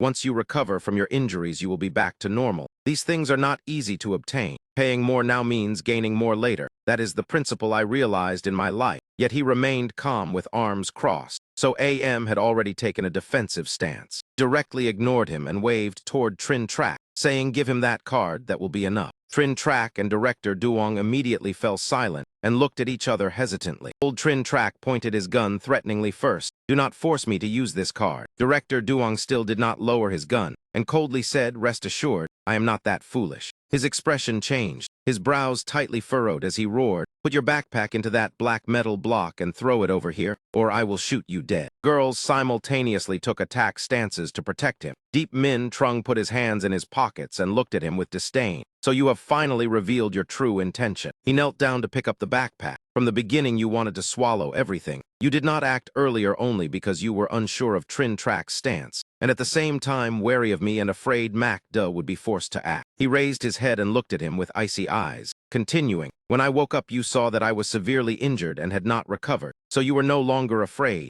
and you realized Trin Track was not on the same side. Therefore all your scruples vanished." He glanced at the three girls and said, "As for the three of them, though they are evolvers, their hearts are not ruthless enough and their hands not cruel enough. That is why you gained the upper hand." He slowly pushed himself up from one knee and concluded, "But you are too greedy. You want to take everything from us." He raised his hand in the shape of a gun pointing at him and sneered, "Earlier you said the times have changed. That was correct. I will also teach you a sentence for free." He stared straight at him and enunciated each word. "If you want to be greedy, you must have the strength." The old man ground his teeth loudly, his face twisting with rage. He had just managed to curse when a bullet from behind pierced straight through his heart. Everyone was stunned. Director Duong was dead, and the one who fired was Ha Loi. The crowd immediately turned toward her, raising their guns and shouting loudly, "Kill him! Avenge Director Duong!" Right behind Ha Loi, the dog had already lunged forward. It pounced and bit one man's throat, then turned to attack the others. The whole group fled in panic, screaming, "Monster!" Deep Min Trung turned to Trin Track and said, "I have one. Hand over the card, I will let you leave." He thought to himself, if it were his previous life, he would certainly have killed all those who dared touch his interests. But in this life, his identity was different. The house gradually returned to its original quiet state. Mac Duh and Tiu Ho stood by the window looking down. He walked up behind her and said, "He probably has not gone far. You can take this meat and these free potions to him." This was his calculation. Killing Trin Track would be easy, but would create distance with Mac Duh. It was better to step back and win people's hearts. He handed the items to her. She smiled as she listened to him speak. Although he did not handle things very well, he was once a teacher and student after all. With immunity potions that enhance physique, he should still survive. He took the items and replied emotionally, "Thank you, truly thank you." After that, everyone quickly ran outside. She loudly called, "Tiu Ho, let us go." He answered yes and immediately chased after her. Ha Loi looked at his back and asked, "Driving them away like this, do you not feel it goes against morality?" Hearing that, he tossed the evolution potion to her and said with a smile, "Hypocrisy is what I see." She caught the potion and asked blankly, "What is this?" "A consolation reward for killing my colleague." He did not turn back and spoke while walking. "No, this is advance payment. I always keep my word." Once I recover, I will escort you to find your husband, and at the same time settle the gains and losses of the Pearl Lake trip. Min Trung sat on the bed, with spoils of war spread out before him. He pondered and said, the greatest loss was the spear. In addition, some level 2 magic crystals and potions used as payment. He picked up a golden card, bringing it to his nose to smell. He suddenly understood this was what Instructor Trin had tried to swallow. It turned out to be a Hellhound summoning card. He held the crystal and the golden card up to observe them. Looking at the emerald crystal in his hand, he smiled. This time the profit clearly outweighed the loss. The most useful item was the spatial crystal. He gently shook the crystal, and all the items on the bed were instantly sucked inside. Then he put the crystal back into the backpack. Suddenly he was startled and saw, that piece of cloth. He picked up the glittering golden cloth to examine it. Was this not that golden bag? He recalled that day when he had personally torn it to create chaos, distracting Vuong Din, deliberately ripping the bag so they would fight over the scattered treasure, making it convenient for him to hunt the ghost metal. It had clearly been torn apart. Rubbed the cloth, feeling its soft and smooth texture, certainly not silk or any fabric he had ever known. Then he drew the knife from his waist, and without hesitation slashed hard across the cloth. But to his astonishment, the cut immediately closed. Cold sweat broke out.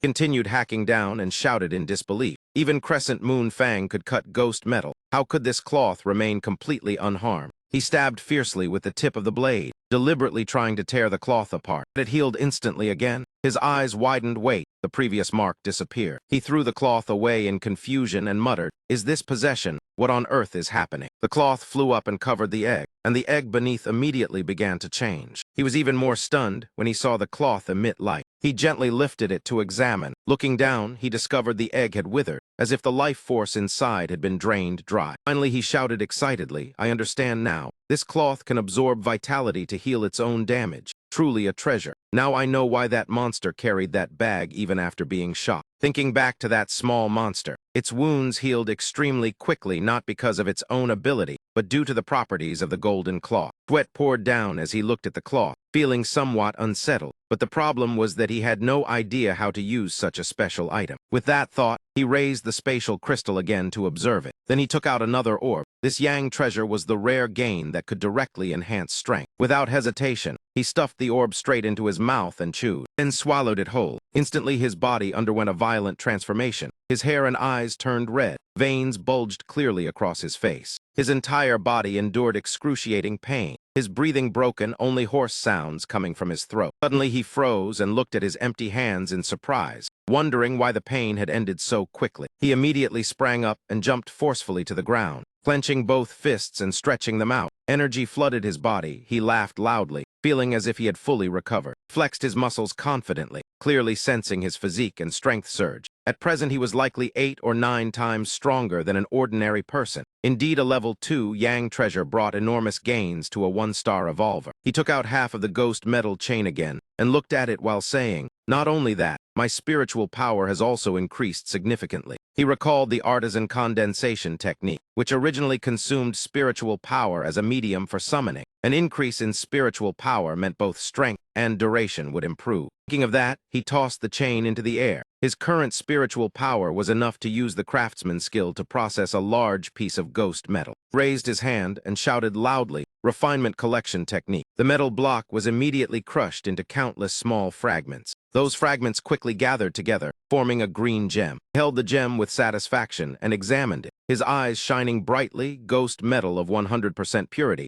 each portion about 10 grams. First test one portion to see the effect. Under the sunlight in front of the high-rise building, he tightened his grip on the short blade in his hand. Min Trung swung the blade and stabbed hard into the wall beside him. His hand flashed with sparks as the forging technique was immediately activated. He shut his eyes tightly, the power within him erupting violently. The car in front was quickly melted into a mass of fire. Looking at the iron pellets floating within the flames, he calculated silently 10 grams of liquid metal, several level 2 magic crystals, and the ghost crocodile claws. His entire body emitted a strange blue light. The blade was enveloped by new power. He looked at it and cheered with delight. It succeeded. Now Fang Kai and Gaiet had been alloyed with ghost metal. The additional skill was full force edge. He opened his eyes wide, sweat seeping out, thinking that Fang Kai and Gaiet was already capable of contending with level 2 and even level 3 evolved lifeforms. And now, after fusing with ghost metal, it not only improved in quality, but also gained an extra skill. He swung the blade forward in a powerful test slash. Blade radiance. a professional skill that only appears when a master-level profession reaches an extremely high rank, a sign that comprehension has surpassed the apprentice, beginner, intermediate, and advanced stages. Thought of the masters in the apocalypse, most survivors only stopped at the master stage, while grandmasters, mentors, or transcendent beings were exceedingly rare existences. Those who reached the transcendent realm would be given the word God, such as God Blade or God Craftsman, while grandmasters and mentors were usually called sub-gods. He looked at his reflection on the gleaming blade. The edge-type auxiliary skill of ghost metal was symbolic. With it, he felt capable of cutting through level 4 chains. He slashed a few more times to steady himself, calming down. At present, he was still only an apprentice craftsman. Without better materials and blueprints continuing to forge, would merely waste precious ghost metal. Holding a blade in each hand as he walked, he told himself to keep strengthening his power, gather more materials and better blueprints. Inside the room, everyone was sitting and waiting. Deep Min Trung pushed the door open and walked in. As soon as he saw him, Tiu Ho excitedly exclaimed, "Hey, got another blade, let me see it." Smiled and raised the blade. "If you want to see it, that is fine. See if you can snatch it." He rushed forward excitedly. "You said it. Do not blame me for holding back later."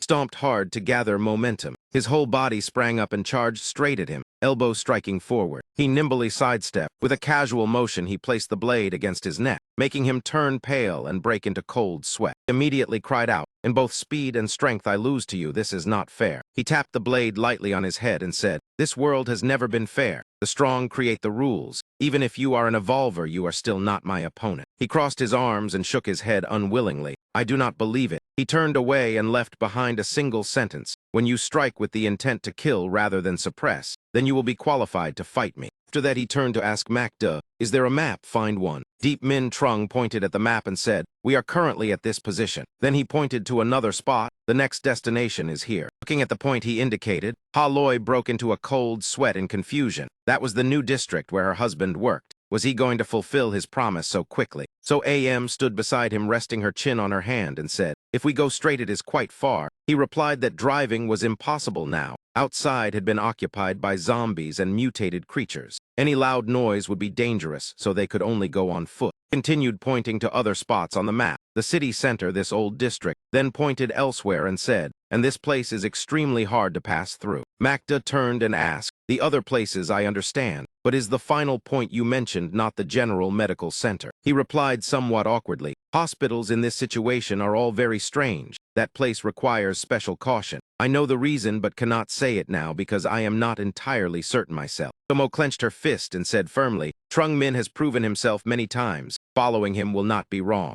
Took a red pen and drew a winding line on the map. "Now that the objective is clear, I have decided to follow this route." Ha Loi looked at the route and asked worriedly, "I understand avoiding crowded districts, but making such a long detour would take more than 15 hours even if everything goes smoothly. Double the time for what reason?" He frowned and looked straight at her, his voice firm. "I promise to bring you to your husband, but that does not mean gambling the entire team's lives. I cannot guarantee absolute safety, but I will try to minimize the risks as much as possible." Loi said sadly, "So taking the detour is to..." He cut her off. "To increase our strength and raise the chances of successfully escorting you." Macda looked at the two of them and asked, "So do we depart right now?" Frowned with determination. "It is still a bit early. These past few days everyone has endured grievances. This debt has not been settled yet." There was a knock outside. "Brother Dang, it is me." Inside the room, the bald man was bandaging the red-haired girl and their companion. The white-haired man opened the door and walked in, raising a bag and saying, "Brother Dang, we got 35 more. This time it should be enough." Brother Dang lit a cigarette, glanced at him and asked, "How many crystals do we have in total?" He replied, "More than 300, enough to use brother." But the man sitting on the bed still seemed dissatisfied. He said coldly,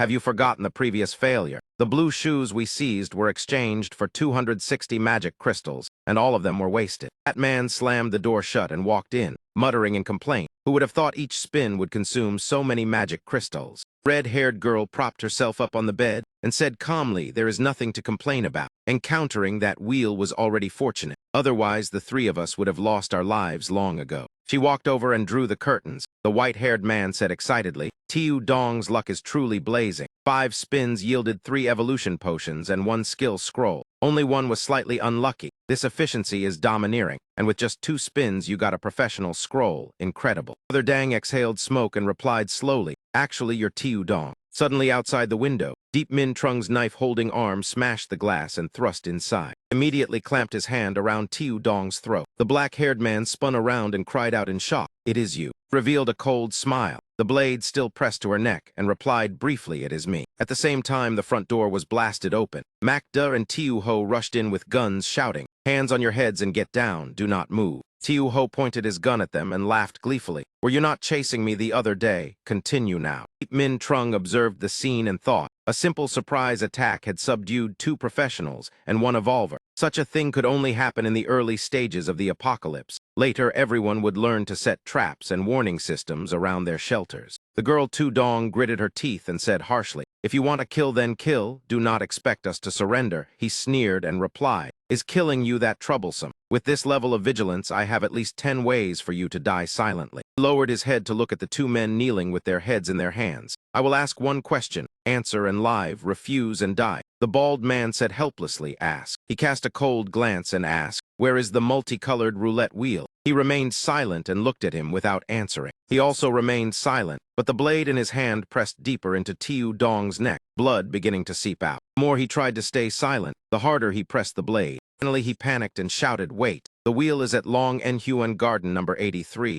room 1107. I will take you there." Seeing him loosen his grip, he trembled inwardly. If I had not spoken earlier, this man would truly have killed. That morning, at another building, everyone gathered and followed behind the bald man. Tiu Ho stared at the blade in his hand with shining eyes. He said irritably, "Kid, be quiet for a moment. What is so great about a chipped blade?" As soon as he finished speaking, he argued loudly, "You truly have no taste. This is called an unparalleled treasure blade. Brother Deep, have you seen it cut zombies? It is like slicing melons and vegetables. Corpses cover the ground in an instant." Before he finished speaking, he signaled for silence and reminded in a stern voice, "Shut up, at least lower your voice." He still would not stop, moving close and raising the blade to show off. "Brother Deep, look, our 2 blades have the same design." "Coincidence," he replied wearily. "It is just the profession. I am a craftsman. I made both blades." Tiu Ho scratched his head and asked, "Brother Deep, when will I get a profession?" He replied coldly, "You do not need to beat around the bush. I will assign according to profession. The principle is clear." Stated bluntly, "Who is willing to stand on the same front as me?" He frowned and fell silent, his expression shifting with hesitation. After a moment, he stepped forward following him and said,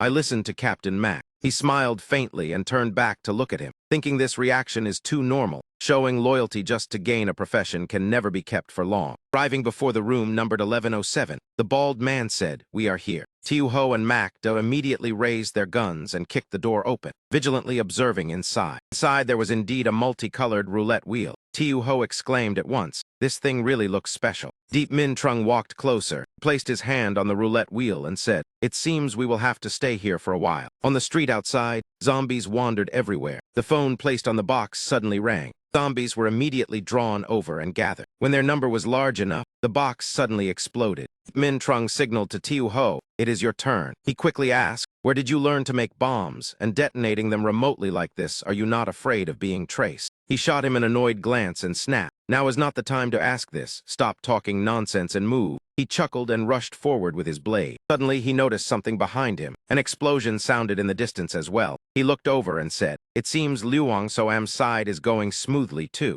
If so, collecting more than 200 magic crystals this morning will not be difficult." He stuck his head out from behind the car and said to Tiu Ho, "Once you finish here, go help Luang So AM. I will check another place." He responded loudly, "Understood, Brother D." After assigning the task, he dashed off, calculating as he ran. Each time the roulette wheel spins, it requires more magic crystals. Those 3 used over 200 last time and still fail. This time at least 350 are needed, and the final round will surely require 500. He stopped in front of a large supermarket and realized there was no time to hunt ordinary magic crystals. He had to find a way to obtain level 2 magic crystals. Sweat beaded on him as he observed, a supermarket like this would be densely packed with zombies. Large numbers meant higher levels of evolution. Fully aware of the danger, he calmly walked in, because in a place like this, the chance of encountering a level 2 mutated zombie was greater. The moment he entered, a zombie lunged out roaring. He showed no panic, drew his blade and thrust straight through its head. With a single move, it was finished. All ordinary zombies. It seemed this floor did not have the target he needed. As he walked, a drop of green liquid fell from the ceiling onto his shoulder. He immediately looked up. Above him was a giant spider. He gritted his teeth and frowned, thinking, a mutated long-leg spider. Spider shot something toward him, it was webbing. Facing the spreading web, he raised his blade before him and thought, the web is too wide to dodge. A good chance to test Fong Kai and Gaiet's power. With that thought, he slashed straight into the web, full force edge erupting. The spider jerked in shock. It only had time to widen its eyes before he brought the strike down. Blade hacked down onto its head. The spider died instantly and its body collapsed. He quickly dug out the magic crystal from its head and collected several of its legs. Looking at the giant spider's corpse, he thought this trip was worthwhile, finally not in vain. At that moment, something flew toward him from behind. He dodged aside in an instant, slightly startled. What was that sneak attack? He frowned and looked back warily, a very bad feeling rising. Seeing the half-woman, half-ghost creature with long hair like a woman and a cat beside it, he was alarmed. A whispering hag and its pet. He recalled a legend from his previous life, when the apocalypse had just begun. A beautiful yet bloody tale spread everywhere about a stunning woman wandering with her pet. The men she favored would spend the night with her, then have their bodies carved apart, their organs eaten and their blood drained while conscious until death. Looking at the whispering hag before him, he finally understood the legend was true. Beautiful maidens, who evolved after becoming zombies, had turned into a special type called whispering hags. Standing opposite the creature, he thought that among mutated zombies, the whispering hag was not the ultimate type, but its first innate talent was spirit seed, an absolute control that could command mutated creatures or beasts, forcing loyalty while preserving awareness. The pet could evolve alongside it and eventually become extremely terrifying. He raised his blade and said, "Who would have thought that besides a mutated long-legged spider, this supermarket also hides a sneak-attacking whispering hag, and its pet is a nimble mutated cat, a double level 2 combination. Interesting." Whispering hag held the cat tightly and gave a faint smile, staring at him without blinking. In his previous life in Donghai, there had been news of a level 9 whispering hag. Someone had seen that mutated zombie riding on the back of a giant snow-white serpent. Its appearance, then, was almost indistinguishable from a human. Every movement and smile even more human than real people. There were even rumors that when a whispering hag evolved to level 9, some individuals regained memories from before mutation, concealed their identity, and returned to live within human society. However, before level 9, the whispering hag was more ferocious than most other zombies. Deep Trung Min looked at the zombie holding the three-eyed mutated cat before him, his whole body tensing instantly. Suddenly, the cat leaped from the female zombie's arms and rushed toward Deep Trung Min. But its target was not him. It was the spider corpse he had just killed. Deep Trung Min's heart pounded and his mind tightened. Clearly, they did not regard him at all. In their eyes, he was prey that could be eaten at any time. So they dealt with the spider corpse first to prevent its life energy from dissipating. Thinking of that, Deep Trung Min could not help but grow angry. These zombies dared to look down on him. Moreover, this was no longer the apocalypse of his previous life. He was no longer the weak man of the past. With that thought, he gripped his blade and charged at the cat, knowing the spider corpse. A slash fell without hesitation, fierce momentum, the blade light blazing as it tore through the air. The cat sensed danger while eating, paused and lifted its head, but had not yet understood what was happening. The blade descended with force, as if to split its body in two. The female zombie reacted extremely fast. In a blink, she snatched the cat back and began healing it, her expression unchanged from start to finish. Deep Trung Min frowned as he realized this was the energy exchange talent. This skill allowed damage to be swapped to accelerate healing. After evolving, it could share evolution energy, and at higher levels, even life itself could be transferred. Evolved beings with intelligence like the Whispering Hag usually only possessed this ability at level 9, yet the one before him had awakened it at level 2. He absolutely could not let it continue healing the black cat. Otherwise, he would have to face two troublesome opponents at once. Thinking so, Deep Trung Min immediately rushed forward to interrupt the healing. But the Whispering Hag had no intention of dodging, only retreating while running and maintaining the treatment on the black cat. Deep Trung Min chased behind but found the Whispering Hag far too fast. Persisting would not catch up, and along the way many other zombies kept charging out. At this point, he had to turn back to handle his wounds. Otherwise, the scent of fresh blood would turn him into fragrant bait, attracting countless zombies. Deep Trung Min immediately changed direction, rushing toward an area with glass doors and smashing through them with his knee. He jumped down from the high floor, but things could not end so simply. If escape were that easy, it would not be the apocalypse. Unease rose within Deep Trung Min, his intuition telling him this was not over.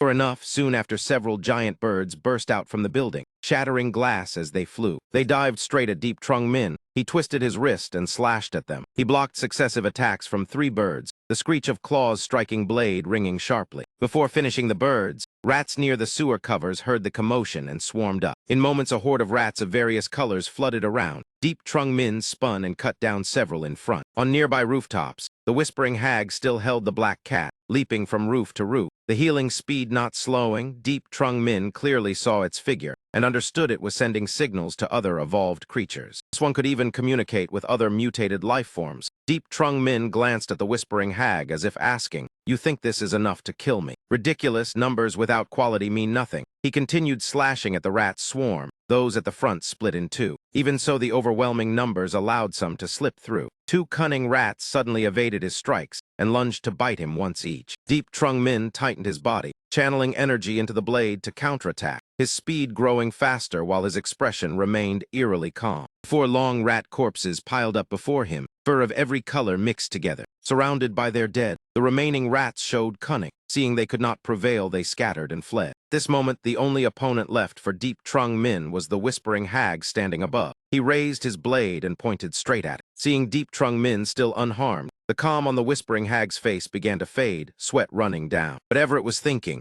it did not continue entangling but turned and left. Before departing, it looked back at him with reluctance. Its dark red eyes locked onto Deep Trung Min, as if wanting to devour him. Meeting that gaze, Deep Trung Min calmly drew a hand across his own throat and smiled. "Next time it will be you." At the base, everyone was resting and waiting when a sudden knock at the door drew all attention. Although the whispering hag had left, Deep Trung Min was far from unscathed. On the way back, he still had to deal with many minor threats, his body covered in scratches and bite marks, breathing rapid. Dr. Tu An hurried to open the door and ask questions. Deep Trung Min did not answer but walked straight in, requesting alcohol and bandages from the backpack at once. Everyone immediately gathered to help treat his wounds. Deep Trung Min sat still observing before asking where Mac Da and Tiu Ho were. They went out to gather food, Luang So Am replied, holding bandages, awkwardly unsure where to wrap. Seeing this, Ha Loi stepped forward and told her to let her handle it. The professional's movements were clearly more skilled. Ha Loi noticed the wounds on Deep Trung Min were strange, some sharp cuts and some bite marks, making her suspect what he had encountered. Seeing her hesitate, Deep Trung Min reminded her it was best to hurry. The smell of fresh blood would attract zombies. The tied-up people in the corner sneered on seeing this. Beaten so miserably and still not dead. What a pity. Not long after, Macda and Tiu Ho returned to the base carrying some food. Deep Trung Min did not turn to look at them. He stood and walked to the machine. Once his body was bandaged, he told everyone to eat first. After speaking, he took out a large quantity of magic crystals and threw them into the machine.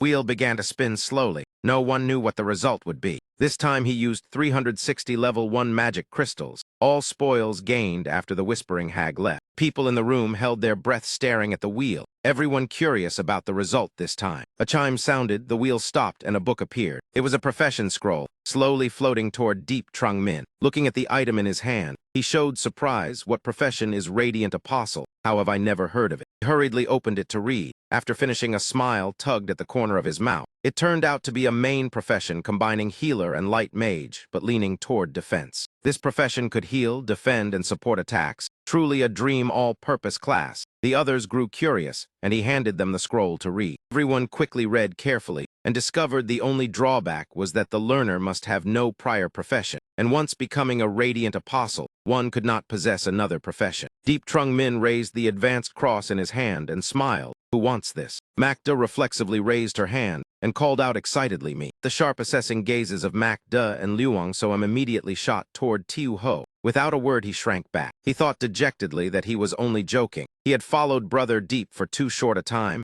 and was not even an evolver. Any profession would be wasted on him. Seeing everyone silent for a while, Deep Trung Min turned to Macda and asked, "You only have one profession, right?" Macda waved her hand and refused seriously. "If so, I do not want it either. I do not want to have only a single profession." Macda wanted to be as strong as Deep Trung Min. If he was not limited to one profession, then the path she chose also required multiple supporting classes. Her gaze shifting to Luang So Am. Luang So immediately shook her head and refused, saying she did not want it either. This profession did not suit her personality. It left no one suitable and no one willing. Everyone's eyes turned toward Phap Tu An, the sudden attention making her somewhat flustered. Luang So Am scolded impatiently. "Why are you hesitating? You refuse to fight. This profession clearly suits you, clean and radiant. It fits perfectly." Phap Tu An fell silent in thought, her heart in constant struggle. Finally, she took a deep breath, made up her mind, and looked at Deep Trung Min. I accept. I want this profession. Deep Trung Min frowned at Fap Tu An and reminded seriously, I can give it to you, but you must understand what learning this profession means for you and for the group. The scroll was placed before Fap Tu An, quietly awaiting her final choice. Luangso AM smiled at Fap Tu An and said, the man who once chained your neck and slapped me with a blade was not bad. At least he is worthy of our trust. Fap Tu An reached out to take the scroll, and countless pale golden light specks appeared at once. Those specks flew toward her. In an instant, her aura changed completely, matching the traits of the profession, with a faint blue glow circling her body. Suddenly, Fap Tu An pointed at Deep Trung Min and softly said, Sweet Duar. Bandages on Deep Trung Min slowly fell away, revealing a body completely healed as if never injured. Seeing this, Deep Trung Min asked joyfully how many times can it be used. Fap Tu An thought and replied, 89 times remaining. Hearing that, Deep Trung Min smiled broadly. Indeed, this was a profession that could only be chosen once in a lifetime. Either it granted spiritual power so abundant others would envy, or its spiritual consumption was so low it made people covet it. This moment, Fap Tu An suddenly said, I have another skill. Deep Trung Min asked in surprise, another. You are only an apprentice radiant apostle. Fap Tu An thought and replied, Apprentice is my current rank, radiant apostle. Next is radiant envoy, then radiant saint envoy, radiant saintess. The highest are radiant divine envoy and radiant goddess. Hearing that, Deep Trung Min felt like cursing. This profession was truly monstrous. No wonder its owner could not learn another. After speaking, Fap Tu An cast her other skill. Void Prism Shield activated, and a small blue shield appeared. Deep Trung Min dressed while looking at the Void Prism Shield and asked, Is this only for yourself? Fap Tu An touched the shield and smiled. It automatically detects attacks and moves to defend. It can also designate other targets. This is automatic defense. Akda and Luangso AM rushed over excitedly to look. The atmosphere grew lively while Deep Trung Min returned to the roulette wheel. On the wheel, 2 black and white slots remained unopened. Believed that as the radiant rank increased, its defensive power would grow stronger. He looked forward to the day Fap Tu An reached the peak. As he spoke, he tossed 4 more magic crystals into the machine. The bound people in the corner immediately recognized them as level 2 magic crystals, the scar-faced man unable to hide his panic. The 3 of them together could not defeat a level 2 mutated zombie. Yet this man had killed 4 alone. Deep Trung Min paid them no attention, his gaze fixed on the wheel. The wheel stopped and another scroll appeared, this time a profession called Wind Dancer. After reading it, Deep Trung Min tossed the scroll to Luangso AM, telling her to take it quickly. Luangso AM caught it blankly and opened it. What is Wind Dance? Wind Dancer was a profession that used thawed ice as weapons such as whips, ribbons, or cloth strips. Only female evolvers could learn it. User needed a foundation in dance to coordinate movements when casting skills. First skill of Wind Dancer was 4-direction shadow dance spin. Upon activation, the user leaped into the air and attacked indiscriminately. Makda smiled at Luangso Am and said, Congratulations, I do not know how to dance. Seeing Luangso Am still stunned, Fap Tu An smiled and said, It suits you well since you use a whip. This profession seems born for you. Encouraged by everyone, Luangso AM had no reason to refuse. She gripped the scroll tightly and accepted the profession. Makda had long been waiting. Seeing 2 powerful professions appear in succession, she could not help but anticipate more. Yet Deep Trung Min silently watched the wheel. He said calmly, We are out of magic crystals. If we want to spin again, we must wait at least a day or longer. Forget it. Hearing that, Makda cried out in surprise. Luangso Am frowned and stepped forward to knock her head lightly enough settle down. Makda could only slump into a corner and complain, Ha Loi watching without knowing what to say. Deep Trung Min walked toward the bound group and said, Pack up. We are preparing to depart. Seeing him approach, they immediately behaved. The scar-faced man hurriedly said, Wait, do not kill us, release me and I will tell you news. Deep Trung Min looked at them in silence, that silence increasing the pressure. The scar-faced man grew more frightened, swore by his parents that his information was true and useful, saying he knew someone with a similar profession certificate. Deep Trung Min coldly told him to speak quickly. The scar-faced man dared not delay, saying that 2 streets away there was a small shop called On Supermarket with about 6 or 7 people inside. They had a profession certificate, but did not know how to divide it, and wanted to trade for evolution potions or other useful items. A new day began, sunlight illuminating the gloomy building. Deep Trung Min's group finished packing and gathered below the building, preparing to set off. Ha Loi took out a golden bag and handed it to Deep Trung Min. He held it and smiled. This is more like it, fighting while collecting magic crystals and familiarizing with professions. Makda said happily, Brother Deep is truly a good person. You did not even seize the magic crystals of those 3. Hearing that, Deep Trung Min's face turned cold. It was only to leave a warning. The black area on the roulette wheel is the death zone. If the final pointer stops there, everything ends, even for a one-star powerhouse. These words left everyone silent in fear,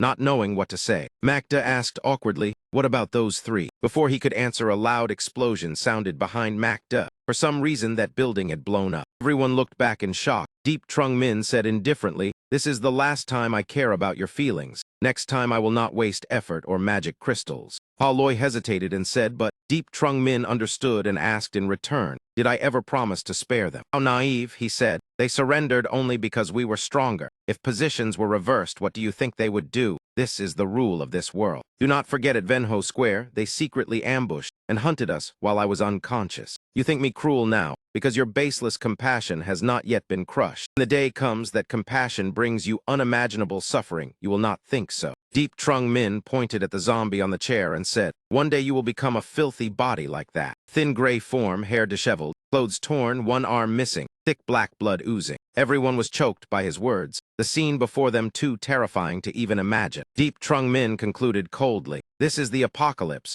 Only when facing death do people have the right to grieve, discard mercy for the rest. Those three would surely harbor hatred. Therefore, I will never allow anyone with enmity toward us to continue living." Scene shifted to another building, sunlight streaming through the window. A fat man sat by it holding a bottle of water. He tilted his head back and drained it in one gulp. The girl on the bed peeked out at him in fear, and he noticed her gaze. He shook the bottle with only a little left and smiled. "The rest is yours." The girl saw the water and hurriedly drank without stopping. In such scarcity, anything became precious. That man had just put on his shirt when there was a knock outside. The person outside said, "Father, another group has come. They do not look easy to deal with. They want to spin the roulette." The fat man opened the door and asked irritably, "How many?" The son smiled and replied, 6, 4 women and 2 men. They also carry guns." He narrowed his eyes in calculation. Such a lineup was indeed not weak. He stepped out of the room, before leaving telling his son to call more of their people, and urging him to hurry whatever he was doing. The son pushed the door open and entered the room,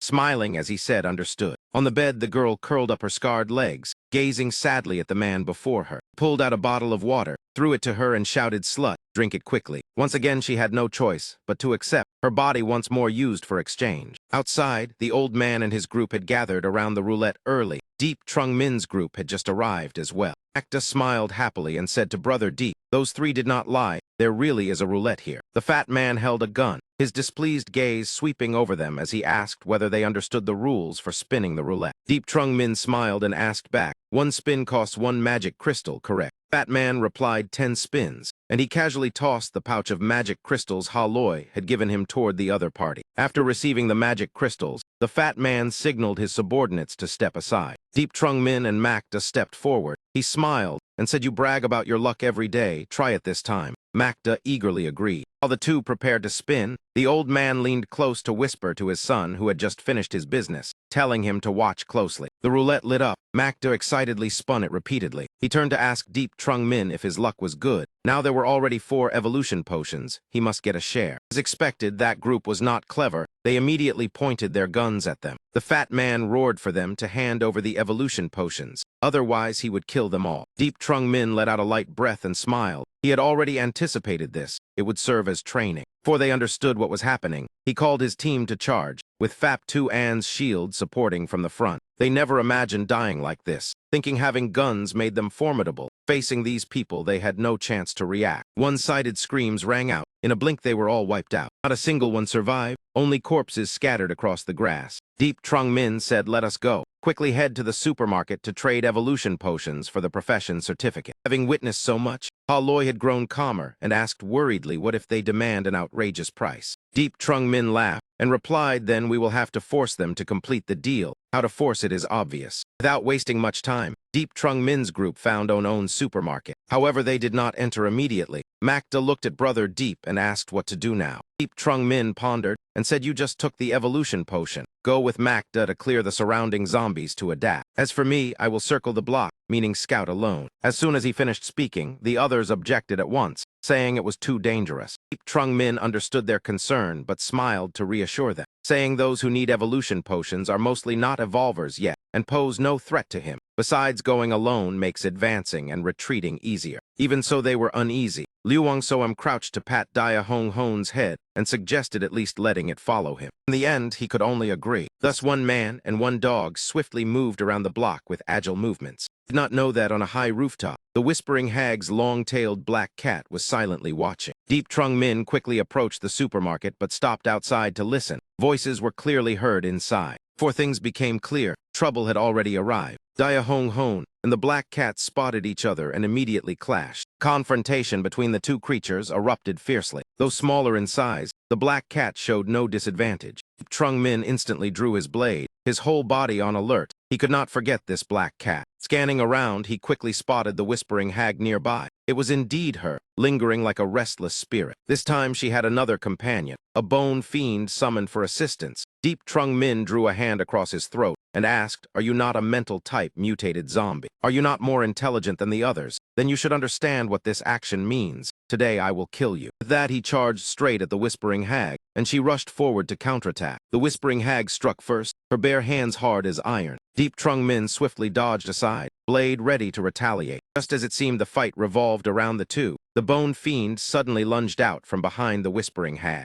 Its eyes flashed red as it launched a mental attack at Deep Trung Min. Seeing two red beams shoot toward him, Deep Trung Min paused for a split second, then leaped aside. Though called a bone fiend, it was essentially an evolution-type mutated zombie. Its most famous skill was bone illusion. But at only level 2, it had mastered only the innate radiant beam, those two rays. Upon landing, Deep Trung Min swung his blade. The decisive slash severed the bone fiend's arm. Having no chance to breathe, Deep Trung Min grabbed its head and roared die, preparing a finishing blow. The Whispering Hag behind thought an opportunity had come and rushed to assist. Unaware, Deep Trung Min was secretly smiling at his layered scheme. With extreme speed, he cut off both of the bone fiend's arms, then turned, blade tip aimed straight at the Whispering Hag. Making the Whispering Hag doomed, unexpectedly the gem on her forehead lit up, purple rings shooting straight at Deep Trung Min. Deep Trung Min was halted, his perfect plan shattered. The opponent too strong. How could a level 2 Whispering Hag possess this spirit communion sense? Relying on combat instinct, Deep Trung Min twisted midair and delivered 2 kicks, one to the bone fiend and one to the Whispering Hag. Upon landing, he was still struck by the Whispering Hag, blood nearly flowing from eyes and nose. This kind of mental attack directly damaged life consciousness. Extremely vicious. Clearly only a level 2 mutated zombie, yet already having 2 mental skills, spirit seed and energy exchange. How could she gain a third? After releasing her move and seeing Deep Trung Min still alive, the Whispering Hag immediately retreated, clutching the black cat and fleeing. How could Deep Trung Min let her escape? He forced himself up and chased with full strength. Seemingly fallen bone fiend suddenly sprang up to attack. Deep Trung Min frowned and slashed across its neck, wretched obstacle. In moments the Whispering Hag had run far, Deep Trung Min accelerated further. He must uproot the threat completely, or it would become a major hindrance. As he passed the supermarket, a sudden grumble from inside made him halt. Someone snorted and cursed,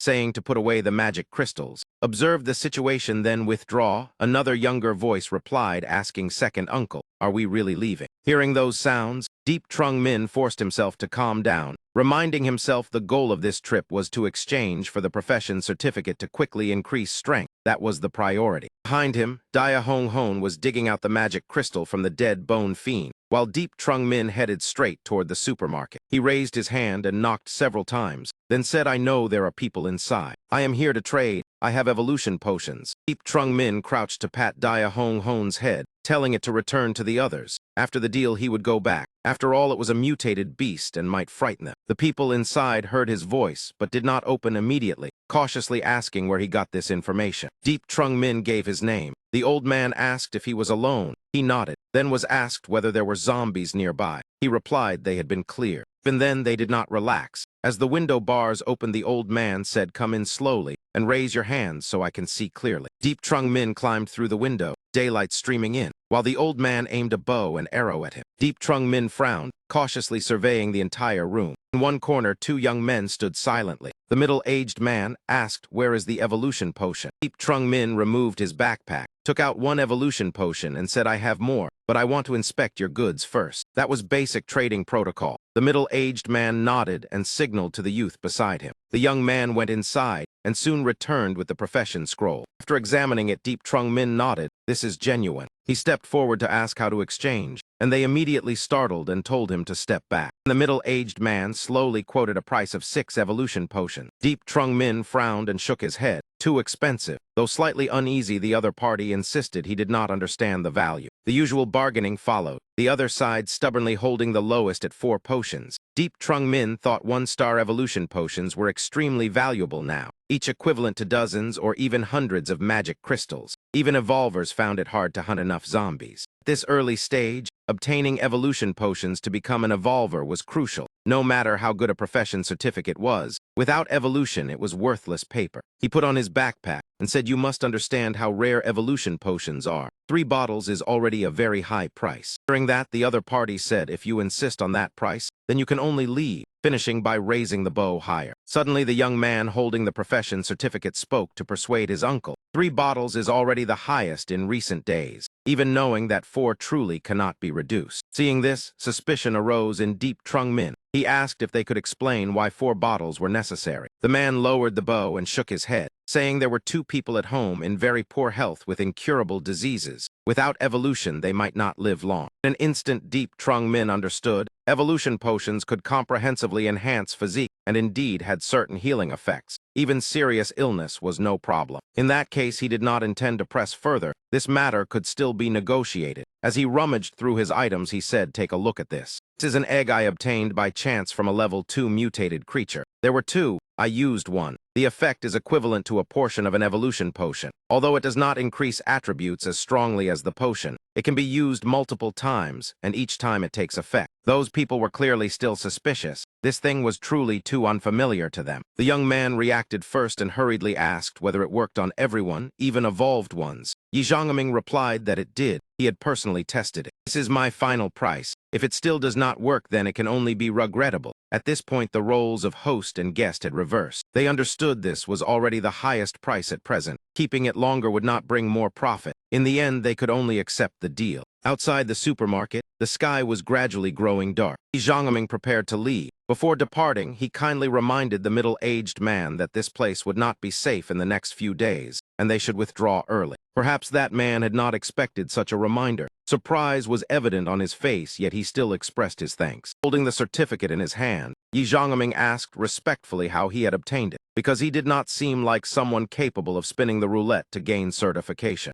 Just as Yi Zhongming had said, the man honestly recounted the story. He had once discovered 2 strange, yet extremely powerful monsters fighting. This certificate had been inside the nest of one of them. Yi Zhongming nodded in thanks and left. It was now clear that this was indeed a rare item. After running some distance away from the supermarket, he stopped to inspect the spoils. It was the Radiant Seal Blade Master, a domineering profession with a prefix. Yi Zhongming tightened his grip on the profession certificate in his hand. According to his understanding, a glorious auxiliary profession with the glorious prefix was already very powerful. Not to mention this was also a main profession. After learning the new profession, the knife in Yi Zhongming's hand transformed from short to long. Condensing into a sharp blade, he smiled. It was time to test the new power. Yi Zhongming concentrated strength at his fingertips. Something like flames flowed out following his will. Within the flames, the character for flame clearly appeared. He raised the blade and touched the flame character. The fire suddenly flared violently, covering the entire blade. The blade emitted a faint orange glow, golden specks of light shimmering around it. Yi Zhongming swung the blade forcefully forward to test its power. Deep explosion sounded. The flames ahead burst forth and spread outward. The fire dissipated. Smoke and dust billowed in front of him, the air scorching hot. Yi Zhongming excitedly realized that this single strike was nearly half the strength of his full power in his previous life. Although in his previous life he had also been a bladesman. At that time he had evolved late, while now he was only 1 star. Radiant Seal Blademaster was essentially a combination of 2 professions, Seal Mage and Bladesman. A Seal Mage uses spiritual power through special seals manifested outside the body to exert abilities. As for a Bladesman, there was no need to elaborate. Now he was a Radiant Seal Blademaster. The profession system divided into 2 branches. The first seal at present was Flame, allowing the blade to serve as a medium carrying the power of fire. The second branch was Blade Arts. Currently, Yi Zhongming only mastered 1 skill Blue Sea Sever, but its consumption was too great, so he had not used it. He sheathed the blade. With his current ability, if he combined the seal and Blue Sea Sever, he could at most slash twice. Moreover, the better, the medium, the stronger the seal power, and he happened to have the craftsman profession. For now, he should first meet up with Liang Chu Yin, then consider how to strengthen Fong Tri and Gaia. Yi Zhongming leaped across several rooftops to find Liang Chu Yin's group. As soon as he landed, he heard Earth Emperor Hound barking ahead. Could it be they were in danger? Elsewhere, Moyi was battling the enemy, but the situation was worsening. Park 2-An's shield had already been shattered. This time, the opponent was a large man dressed neatly, looking like someone from an organization. That man held a blade and laughed loudly, praising that the skill was not bad, telling her to add 6 more shields and see how many times she could withstand. This blade is quite decent, but it is a pity you are too weak to bring out its power. Today it will belong to me. What he targeted was a blade similar to Yi Zhangming's. Tiu Ho had been knocked down early and lay behind, barely breathing. Upon hearing that, he angrily cursed loudly. The others also began attacking Liang Chu-yin's group. Facing her was an experienced old man. With Emperor Hound faced 3 fully armed opponents alone, the situation growing more critical, as if driven into a dead end. At that moment, the large man suddenly rushed toward Moyi and launched an attack. He raised her blade to block the incoming strike, but using one hand against someone wielding dual weapons with both hands was clearly too disadvantageous. They saw that man twist his wrist, the other blade tip immediately stabbing straight toward Moyi. At the moment of danger,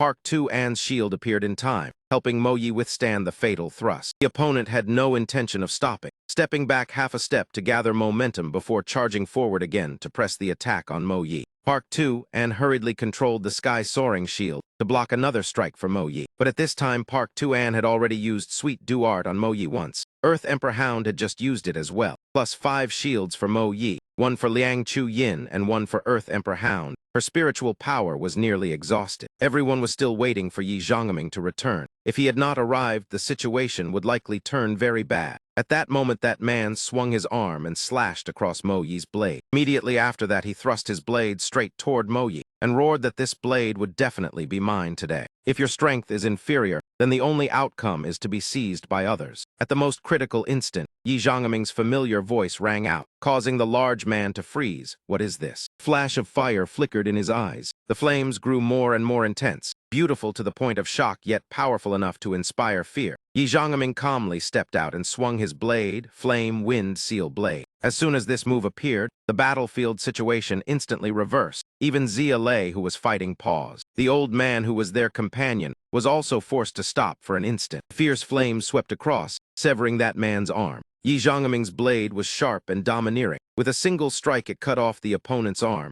That man collapsed, clutching his arm and howling in pain. Yi Zhangming stood before him like someone untouchable, powerful and cold toward the enemy. The surrounding temperature rising, smoke and dust swirling thickly. Seeing Yi Zhangming return, everyone joyfully ran over, calling brother Min, brother Deep. The tide of battle had turned. Those people knew they were no longer a match and immediately sprang up, turning to flee. Ones facing Liang Chu-yin also hurriedly shouted to retreat. Liang Chu-yin shouted that they should not even dream of escaping, but they had already quickly widened the distance. Yi Zhangming, who had been calm just now revealed exhaustion, sweat pouring down like rain. He panted and said they must leave here quickly. Liang Chu-yin was still angry about letting them escape. Seeing Yi Zhangming suddenly weaken, she hurriedly supported him and asked what was wrong. He bent over and explained that the move just now consumed too much. Moyi stepped forward to help Tiu Ho up while saying, "2-An, go take care of Hong Hong. Yahello, assist Liang Chu-yin. Listen to Trung Min. We must leave immediately. They have also expended a lot." Another new day descended upon the city. The sky was clear blue, the sunlight warm and pleasant. It would have been a perfect day if not for the pale zombie corpses staggering everywhere. The rooftop of a certain building, Yahello, Liang Chu-yin and Park 2-An were preparing breakfast, while Yi Zhangming rested under a blanket. Tiu Ho and Moyi practiced their moves in another corner, appearing fully recovered and full of vitality. Yi Zhangming gradually woke in the sunlight, familiar sounds still surrounding him. He sat up to block some of the sunlight and looked around, wondering where this was. Seeing him awake, everyone paused what they were doing. "At last you are awake." Liang Chu-yin quickly scooped a bowl of food for Yi Zhangming. He smiled to reassure everyone that after sleeping all night, he was now much better. It was just a pity that last night he had used Flaming Blade twice in succession, causing excessive consumption. Unable to keep Wang Ding, Liang Chu-yin carried a large bowl and said with a cheerful smile that breakfast was ready. "Everyone come and eat." Group gathered around the stove, sitting in a circle. Tiu Ho ate while looking at Yi Zhangming and smiling as he said, "Boss, let me use Fong Tri and Gaia." Moyi tapped her chopsticks and scolded him to keep dreaming. Yi Zhangming forced a smile and said, "Is it not just a blade?" Then raised the bowl and took a sip. Tiu Ho frowned and said, "Boss, did you not see Wang Ding yesterday? Even though he suppressed us in rank, he did not dare touch the edge of Fong Tri and Gaia." clearly very wary. This kid's observation is not bad. Yi Zhongming put down the bowl and smiled, saying, I will make one for you. That will do. Before Tiu Ho could react, Yi Zhongming had already stood up and beckoned him over. He walked to the wall, placed his hand on it, then gently activated the forging technique. Strangely, the solid wall immediately deformed into a liquid-like state. Sparkling particles of light floated around. Yi Zhongming controlled that liquid matter with extreme proficiency. Light grew more and more brilliant. In just a short moment, the forging process was complete. Yi Zhongming smiled and said, Did you not want Fong Tri and Gaia? Then handed the blade to Tiu Ho, homemade goods, as many as you want. Tiu Ho held Fong Tri and Gaia in shock, eyes wide and mouth agape as he kept swearing. It truly was Fong Tri and Gaia. Yang Chu-yin looked at Yi Zhongming with admiration, eyes shining as she said, Brother Deep, you are truly miraculous. Park Tu-an also nodded and asked what skill this was. Yi Zhongming smiled and replied, It is just my auxiliary profession, craftsman. Seeing Tiu Ho still fondling the blade, Yi Zhongming reminded him not to forget the materials. The cost alone was a level 2 magic crystal. If last night they had not killed a level 2 zombie, you would not have a blade. Even so, with Tiu Ho having a new weapon, Liang Chu-yin showed no mercy and made him wash the dishes. The fool holding the blade and grinning foolishly had no future. Yi Zhongming walked to the balcony to observe below. Mo Yi approached and asked about the next plan since this place was not on their planned route. Yi Zhongming pointed in one direction and said, We are going there to find someone. This person would later be called the Music Master. His strength was formidable. If they could recruit him, the entire team's power would increase significantly. The scene shifted to an abandoned building. Dawn light streaming through the window frames into the interior. Inside the building, a group of people lay resting, each one clearly showing exhaustion. At that moment, a man slowly approached them. A large scar marked that man's face. He gnawed on a chicken drumstick while sneering in greetings, senior technicians. No one responded. That man casually said, Why so silent? One look and I can tell you are all villain types. The bespectacled man stared at him coldly, his gaze far from friendly. That man slung an arm around the blonde girl and laughed. The food is almost gone. Hurry out and find some.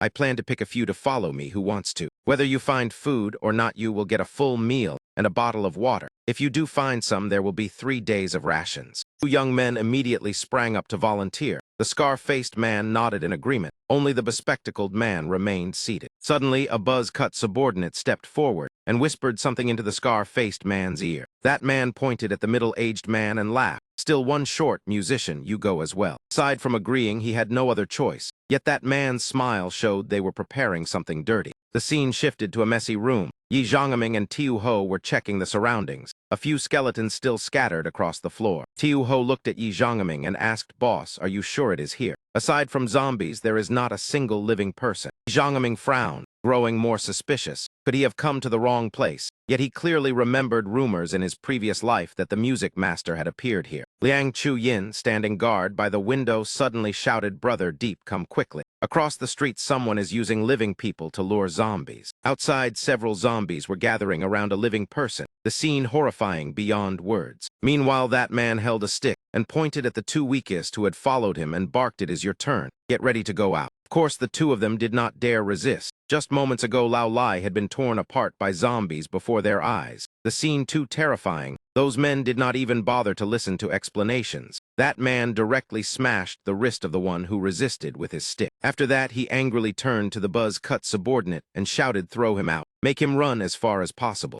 Buzz-cut man obeyed at once, stabbing the young man before yelling and forcing him outside, while that man turned back in to check. He looked at the young man rummaging through supermarket shelves and cursed impatiently. Hurry up, how much have you got? The young man hugged a cloth bag and scratched his head, replying, Brother Truong Xuan, there is barely anything edible left in this supermarket. Hearing this, Truong Xuan flew into a rage, slapping him so hard his face twisted aside and cursing. This is not even enough for a day. All that effort to lure zombies away, wasted, useless trash. Just then, the buzz-cut subordinate ran back to report that most of the zombies outside had been led away, but 6 still remained. Truong Xuan frowned and asked, Still that many? Then snorted coldly, thinking to take the chance to kill 1 or 2 to earn some magic crystals. Suddenly, a subordinate dragged Nha Kong over and said, Brother Truong Xuan, it seems there is still 1 more person. He looked at Nha Kong and said, Clearly, I will take some of your blood but not cut your legs. Later, risk your life and run for me. We will bring food back and find a way to support you.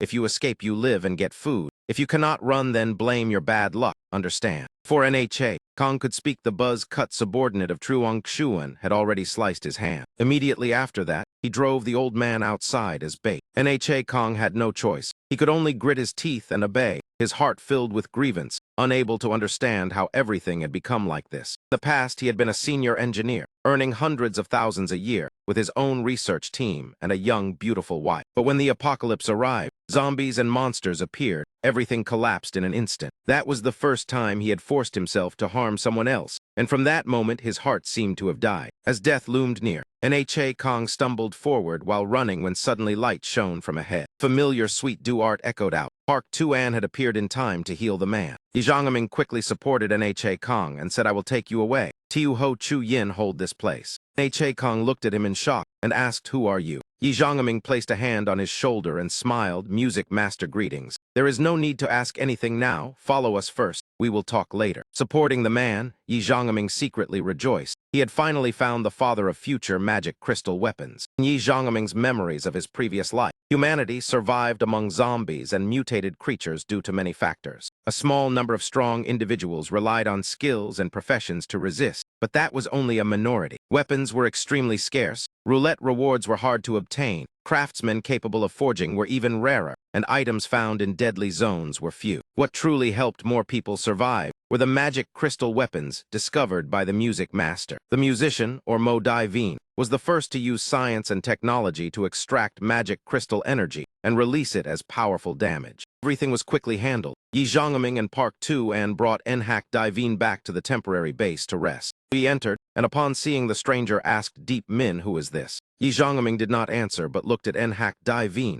The old man awkwardly asked, "Why did you save me? I am very useless. I cannot kill zombies, nor can I find food." Hearing this, Yi Zhongming thought to himself, "You truly cannot directly kill many zombies, but those who died indirectly because of you are beyond count." Thinking this, he said, "I know you." Enhac Dai Vien pushed up his round glasses and asked in surprise, "Pardon me, it seems I have not met you." Yi Zhongming replied that he had read the introduction materials of his factory and greatly respected technical workers. Today, seeing him in trouble, he stepped in to help. Enhac Dai Vien sighed and said that was the past. "Now I am like a lamp running out of oil." It was not convenient to speak of this before everyone. Yi Zhongming told Mo Yi to take the others outside. He wanted to speak privately for a while. They trusted him and left. Door closed, Yi Zhongming took out some bread and carefully unwrapped it with a smile, telling him to eat first. Enhac Dai Vien did not stand on ceremony and ate the bread. Yi Zhongming handed him water and then took out a bottle of red wine, saying, "I heard technicians like this. Have a little." Enhac Dai Vien accepted the wine and drank in one go without refusal. In such circumstances, being alive was already fortunate. After eating and drinking, Yi Zhongming took out a magic crystal and asked whether he knew this. Of course, the old man did. Yi Zhongming went straight to the point, saying if the energy in magic crystals were extracted and processed for human use, would it be feasible? Enhac Dai Vien's expression changed at once, reaching out and saying, "Quickly, let me see." After carefully examining the magic crystal, he could not help exclaiming, "How interesting. This idea is too fascinating." Yi Zhongming smiled and suggested, "If you do not mind, then follow us. At least you will not starve. I will provide you with conditions to research magic crystals." Fortune falling from the sky made Enhac Dai Vien unable not to hesitate. He did not agree immediately, but said, "Help me with one thing. Once it is done, this life of Enhac Dai Vien will follow you." The scene shifted to another abandoned building. In the room, the group who had abandoned Enhac Dai Vien were sitting and resting. Truong Xuan held a cigarette in his mouth, recalling the earlier scene full of doubt. Why would people that strong save a useless cripple? Subordinate brought a can of canned fruit and said, "Boss, eat this to supplement vitamins." Truong Xuan took it and suddenly remembered that this man had once taken Enhac Dai Vien's wife. Suddenly the door was kicked open. The whole group panicked and jumped up thinking zombies had rushed in. But it was not zombies but people. Even so, their hearts pounded violently. Yi Zhongming led the way, kicking the door open. Behind him was Enhac Dai Vien. He looked at Enhac Dai Vien and smiled. "Are they the ones?" The old man nodded, eyes filled with hatred. Those men were large in build, but upon seeing Yi Zhongming enter, they did not dare move. They already knew the opponent's strength. Yi Zhongming stepped forward and grabbed the collar of the buzz-cut man.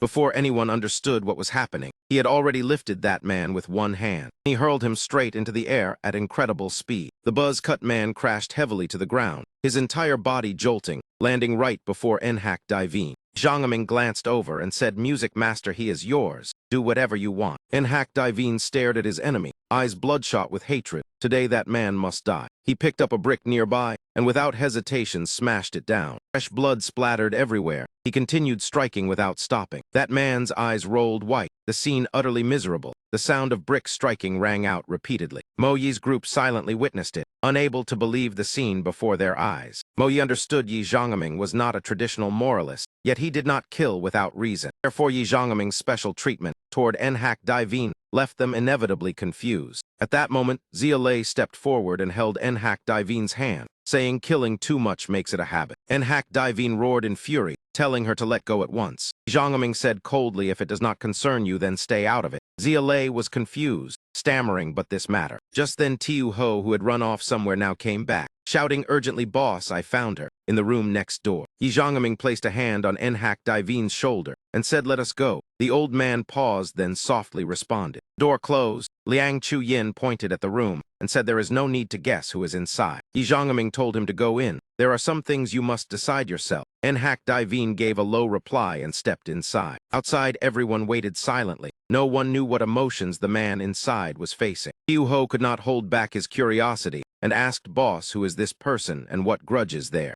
Zhangming replied, "In chaotic times, killing one's parents and taking one's wife is an irreconcilable hatred for anyone with conscience." Suddenly, a woman's miserable scream rang out from inside the room. After a while, Zhangming walked out. The blade in his hand remained spotless. Divine said in a low voice, "I could not do it. Let her live or die on her own. After all, she was once the wife you loved most." Zhangming respected that decision. This was the old man's matter. He only told Liang Chuyin to bring some food inside. Once everything was settled, Zhangming placed a hand on the old man's shoulder and said, "Let us go." Divine nodded in thanks. As the group prepared to leave, several people ran over from somewhere, shouting anxiously, "Che Kong, wait for us. Can we follow you?" Clearly, they knew how to choose a path to survive. After all, they were former colleagues. Divine could only shamelessly tell Zhangming that research required assistance. Zhangming let out a light breath and said, "I can only take 5 people. There is much to be done. That is the limit. I hope you understand." At night, the streets were strangely quiet, not a single corpse in sight. Zhangming's group gathered around the table to discuss plans, while Divine and 5 assistants focused on researching magic crystals nearby. Zhangming pointed at the map and said, "We are about to enter a new area.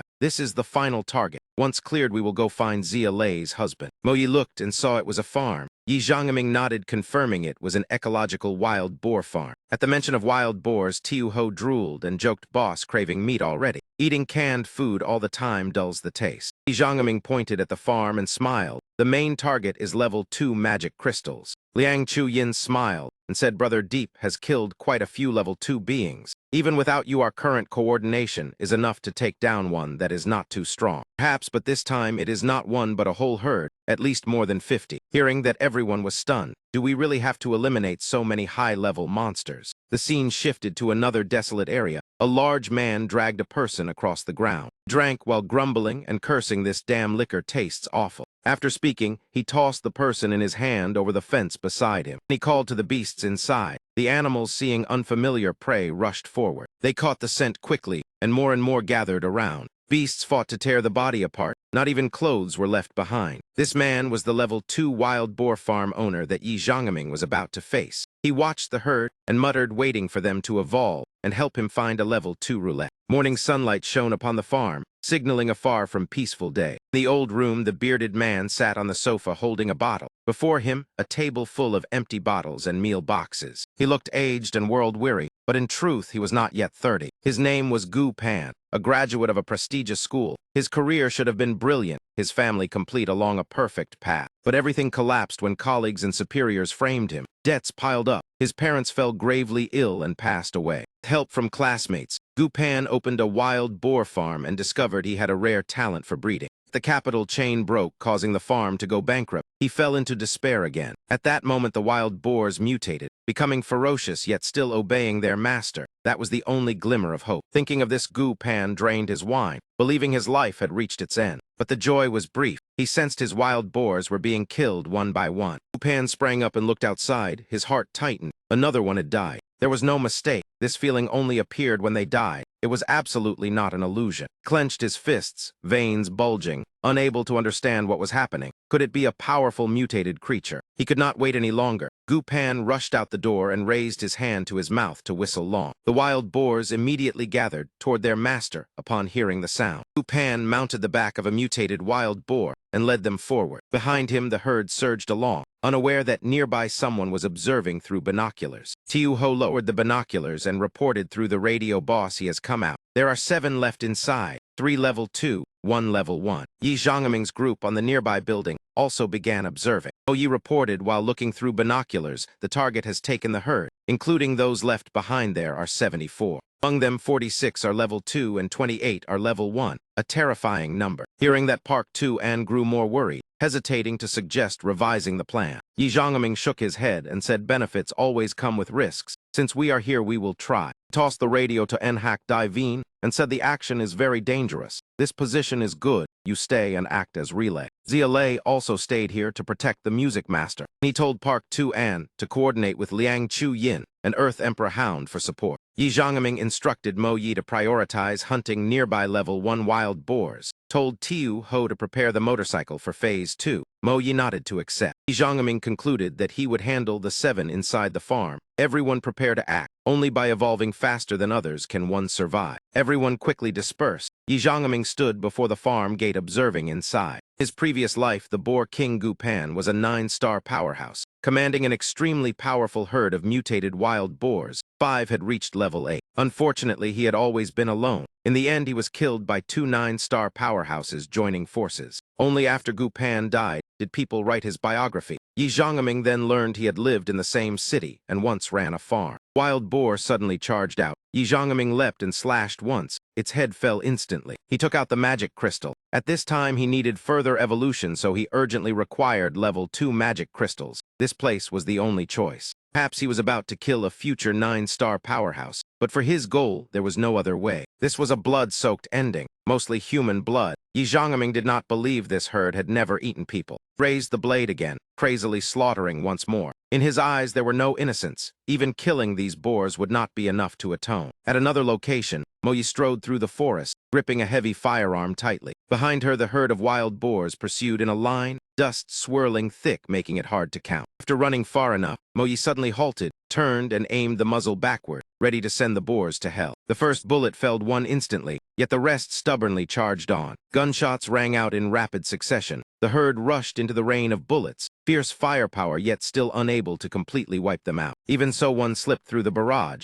It shot toward Mo Yi at astonishing speed. With only one left, how could it stop her now? Mo Yi drew her knife, flashed aside, and stabbed straight into the back of the boar's head. The wild boar collapsed on the spot with its throat cut, blood spreading across the ground. Mo Yi glanced at the corpses around her, including this one. It made 10. While bending to collect the spoils, Mo Yi reported through the radio that she had finished and would reach the second mission point in 2 minutes. Elsewhere, a herd of wild boars was hunting, gnawing on an unfortunate man. The wind was still and leaves unmoving. Liang Chu-yin stepped out calmly with a whip in hand. The wild boars quickly noticed her. One boar abandoned the half-eaten corpse and turned charging straight at Liang Chu-yin. With icy eyes, Liang Chu-yin swung the whip fiercely at the boar. Four-direction feather whirl was unleashed. The whip lashed so fast it created countless afterimages, striking the boar repeatedly. Its thick hide and fat flesh made the whip ineffective, instead enraging the boar, which roared and charged. At the critical moment, a white leaf appeared, blocking the strike for Liang Chu-yin. She had nearly lost her life. Seeing the familiar leaf shield, Liang Chu-yin let out a soft breath. At last, that person had arrived. She smiled at the newcomer and asked if he had come to help, while the boar before her had already been crushed to death by the shield. Before the joy could fully settle, Park Tu-an shouted loudly to warn her to be careful. Behind Liang Chu-yin, another wild boar saw its companion fall and charged forward in a frenzy. In that instant, she had no time to think, her hand already swinging upward by reflex. Liang Chu-yin's body shot into the air, narrowly avoiding the collision. From above, she calmly aimed her gun downward. 3 consecutive shots rang out, all 3 piercing the wild boar's head. Liang Chu-yin landed, retracting her whip. The wild boar trembled before collapsing. Seeing everything settled, Park Tu-an immediately reported through the radio that the mission was complete, and the 2 of them would proceed to the second mission point. Elsewhere, Tiu Ho had already prepared the motorcycle as instructed by Yi Zhangming, one foot resting on a boar carcass, leisurely smoking while waiting for the target. From afar, the herd led by Gu Pan finally appeared. making Tiu Ho wait until he was nearly impatient. Gu Pan frowned and shouted, asking who they were. Though powerful, he could not help feeling uneasy at the sight of his herd being slaughtered so easily. Tiu Ho did not bother to answer, raising a hand to give Gu Pan a taunting finger and laughing that if he wanted to know, then chase him. After speaking, he sped off on the motorcycle, leaving the group behind choking on smoke. Gu Pan angrily ordered the herd to pursue. As he chased, he silently cursed. Who exactly was that brat and what was he plotting? Tiu Ho led ahead, running while reporting through the radio that the task was done, and he was heading to the second point. On the other side, Yi Zhongming had just cleared the boars guarding Gu Pan's home. Blood dripped from the blade in his hand, yet his body remained spotless. Hearing Tiu Ho's report, Yi Zhongming nodded and replied understood. His side was finished and preparing to move. Now only the Boar King remained to be sent on his way, and that road needed no guessing. It led straight to hell. Scene shifted to an abandoned housing area, silent and lifeless, yet the air felt oppressively thick. Inside a building, Mo Yi held her gun by the window. Behind her, Liang Chu-yin and Park Tu-an stood ready to support. Hearing Yi Zhongming's report, Liang Chu-yin excitedly praised that he had taken down 3 level 2 and 4 level 1 in just minutes. Park Tu-an smiled teasingly from behind, saying it was not that he was too amazing, but that she was foolishly infatuated with him. Struck at the heart, Liang Chu-yin blushed on cue and retorted shyly that when surrounded she had only thought of Brother Deep. This time it was Park Tu-an who flushed red, hurriedly waving her hands to explain she had not meant that. She had only hoped Brother Deep would come save her life. Liang Chu-yin propped her hands and teased back. Save you and then you offer yourself in return, making Park Tu-an droop her face and complain about how annoying she was. Though drawn into the chatter, Mo Yi still kept half her attention outside. The moment someone arrived, she would enter combat state. The herd, lured by Tiu Ho, had reached the ambush point. Everyone immediately stopped chatting to act. Park Tu-an continued deploying shields in support. Liang Chu-yin glanced outside and blurted that if she died today it would be such a loss, living so long without getting close to a man, making Park Tu-an blush and scold her to shut up. Gu Pan chased while counting his losses with a headache. Over 20 out of 74 had died, nearly a third gone. Ground his teeth searching for the bastard, yet saw no sign, determined to make the pig killers pay, unaware danger was closing in. Suddenly his heart trembled, that familiar sense of unease rising again. A bullet suddenly tore through the air, piercing the head of a wild boar running beside Gu Pan. Gu Pan looked at the fallen boar, lowering himself to cling tightly to the one he rode, the thought of an ambush flashing in his mind. Very quickly, he pinpointed the ambush position of Mo Yi's group and immediately ordered the herd to charge straight at them. Liang Chu-yin stood on the rooftop, watching the herd draw closer. He leaped down and shouted that if they did not die today, then another day, they would all go out and have fun together. Immediately after, 4-direction feather whirl was unleashed, countless whip shadows flooding the space. The whip shadows were like slender yet tough weeds, lashing relentlessly at the herd. At the same time, a stream of bullets followed, each wild boar being cleanly taken down. Liang Chu-yin looked up in surprise, not understanding what Mo Yi was calculating. He fired while shouting that she would provide cover, telling Liang Chu-yin to charge forward. Without hesitation, Liang Chu-yin rushed through the hail of bullets, and Mo Yi's marksmanship was so precise that not a single round strayed toward her. Liang Chu-yin headed toward a nearby building, the rope in her hand swinging up to hook onto a window. As soon as the rope wrapped around the iron bars, she used the momentum to vault upward, climbing over the wall to escape pursuit. A moment slower, and she would have been gored to pieces. Mo Yi quickly leaned out the window, extending a hand to pull Liang Chu-yin inside. Liang Chu-yin bit down on the rope and used the motion to jump into the room. With a wound still at her waist, she leaned against the wall, wearily saying her spiritual power was exhausted. Park Tu-an hurried forward to treat her. Mo Yi looked outside and reported that the armor-piercing bullets Trung Min had given were used up. Normal bullets were ineffective, so the mission was considered complete, and they would prepare to withdraw. Gu Pan had long since slipped from the boar's back and chased alone into the building. Upon hearing that, he viciously kicked the door and roared that no one was allowed to run. He said he would capture all of you, torture you to reveal everything, then feed you to the pigs. No one knew when Yi Zhongming had appeared. He stood silently behind Gu Pan. Just as the other finished speaking, he calmly asked, "Is that so?" The 3 girls in the room breathed a sigh of relief the moment they saw Deep Trung Min appear, feeling as if with a pillar here, any trouble could be resolved. Anne had not even opened her mouth when Deep Trung Min sprang forward, drew up his leg and kicked straight into her back, sending her stumbling forward in pain. Her massive body was kicked several meters away, smashing through the window glass and flying straight outside. Fan's large body was flung into the air, and even then he still did not understand what had just happened. Immediately after, His vision was flooded with dazzling crimson sparks. Above, Deep Trung Min plunged down like a meteor, a blazing great blade in his hand, his aura like a descending phoenix, mercilessly chopping straight down. The ferocious flames burned everything. Within that sea of fire, Deep Trung Min coldly looked down at the target beneath his feet. The wild boars below were also swallowed by the sea of fire along with Fan's death. They struggled in despair, their shrill screams gradually fading, leaving only the stench of burnt flesh spreading through the air. Tiu Ho looked at the wild boars before him, focusing on counting their number. There were 72 in total. After counting, he immediately ran to report to Deep Trung Min, "Boss, there are 72 in total. 2 more are unaccounted for and may have run off." Deep Trung Min shook his head and said it was impossible to determine the position of every single wild boar.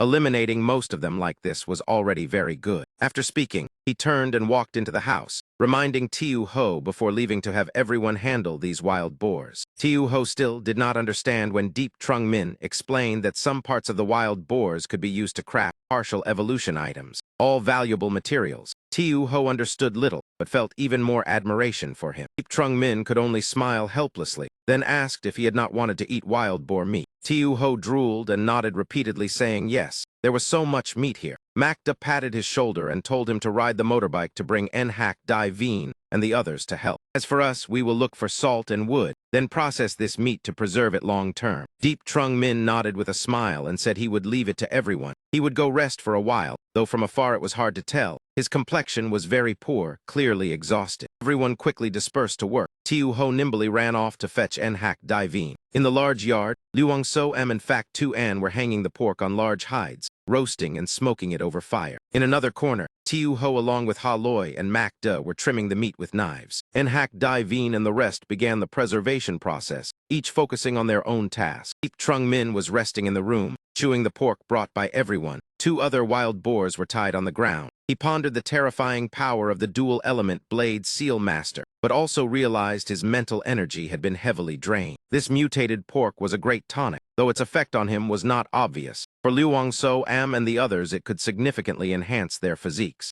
The biggest gain this time was more than 40 level 2 magic crystals. Next, they only needed to find a level 2 roulette to continue fighting. Looking at the bag of crystals, Deep Trung Min's mood improved greatly. Suddenly, DHH stared intently at Deep Trung Min with puppy-like eyes, surprising him slightly. Deep Trung Min looked at the magic crystal on its forehead, its color gradually fading. This change could be a sign of evolution. DHH lay at his feet. Deep Trung Min patiently observed. There seemed to be no abnormalities. Once it woke up, the evolution would be complete. Suddenly, an argument broke out outside. Macda was clashing with a group of strangers. Deep Trung Min opened the door and stepped out, seeing Macda facing the 2 men. He looked at them and asked who they were. There was no aura of evolution on them. They were just ordinary people. The 2 hurriedly explained, "My name is Jia Dan. He is Dai Min. We come from the new base area." As soon as Ha Loi heard the phrase new base area, she immediately stood up. A speculation flashed through her mind. Could it be the base newly established by the district authorities? If so, then he might also be there. Macda looked at Ha Loi, then turned to the 2 and said they had to clarify things first. If it was a base, then management would certainly be strict. Ha Loi stepped forward and asked about the construction of the base. The 2 honestly said it was set up by the artillery battalion and the district authorities, gathering people from the administrative building, soldiers and survivors nearby. Hearing this, Ha Loi felt even more hopeful.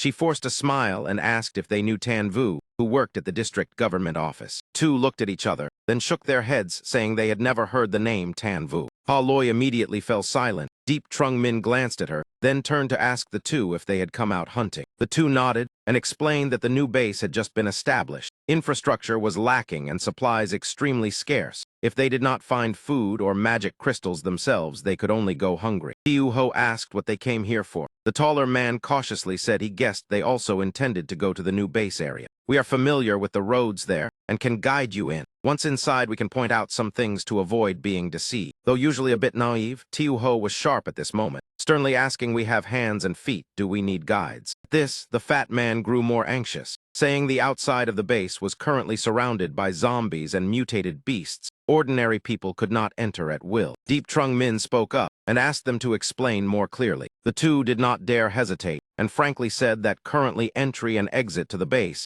had to go through the sewer system. It could hold many people inside, but the pipes were intricate, and newcomers easily got lost. "The 2 of us want to be guides, and also because of those 2 pieces of meat." Deep Trung Min calmly agreed. 2 pieces of meat each. But you must stay and help finish processing this pile of meat before guiding us into the base. The two sighed in relief. Daimin forced a smile and said thank you. Jiadan added that they had no choice. There were many mouths to feed at home. Deep Trung Min said then hurry and process the meat. We cannot carry it all, so divide it into 2 portions, hide one and take the other. Aloy reminded Tiu Ho to quickly go to the farm to check if there was any problem with the pork. When it came to food, he was always quick. At that moment, Dia Hong Hong inside the house suddenly barked loudly. Deep Trung Min hurried into the room. Evolution usually took hours or even a day or 2. Yet in less than 10 minutes there was movement, truly startling. As soon as he entered, he saw Dia Hong Hong's soft fur had completely fallen out, leaving a bald dog barking loudly at him. Everyone else rushed in to look. Elsa anxiously asked what happened.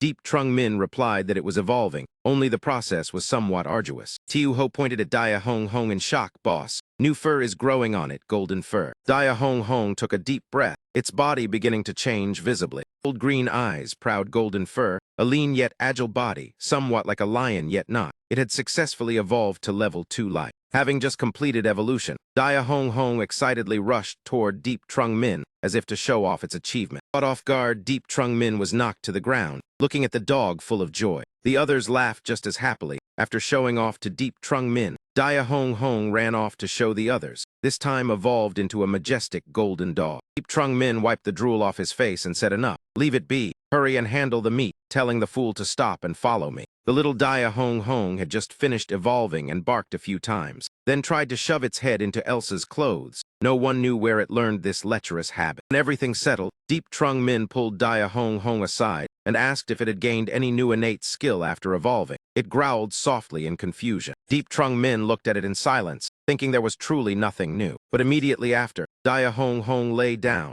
and 2 beams of light shot from its body, startling Deep Trung Min into dodging aside. Fortunately, he avoided it in time. If struck, it would certainly hurt badly. The wall behind being blasted into dust made that clear. Dia Hong Hong's old innate skill was called Honey Needle Barrage, a form of wide-area attack common among many furred species. Its power was average, but this time it clearly could control the number and intensity of Honey Needle Barrage attacks. This must be the new ability after evolution. The scene shifted to another urban area with towering skyscrapers. On the rooftop of a high rise, a man in a green military uniform stood observing the surroundings. Then from afar, an extremely strange sight appeared before their eyes. Several people were lighting fires to smoke the wild boar meat ahead. He knew clearly that the farm once had a freak existing there, but now that man was dead. The wild boars he raised that once rampaged outside the base had become someone else's food. A seemingly knowledgeable man stepped forward with a smile and asked the company commander in front what was happening. The man called company commander turned and replied, Tan Koa, stop calling me that. Now everyone is just a person of the base, all for the sake of food. The other man laughed and said then do not call me Tan Koa either, just call me Tan Vu. After speaking,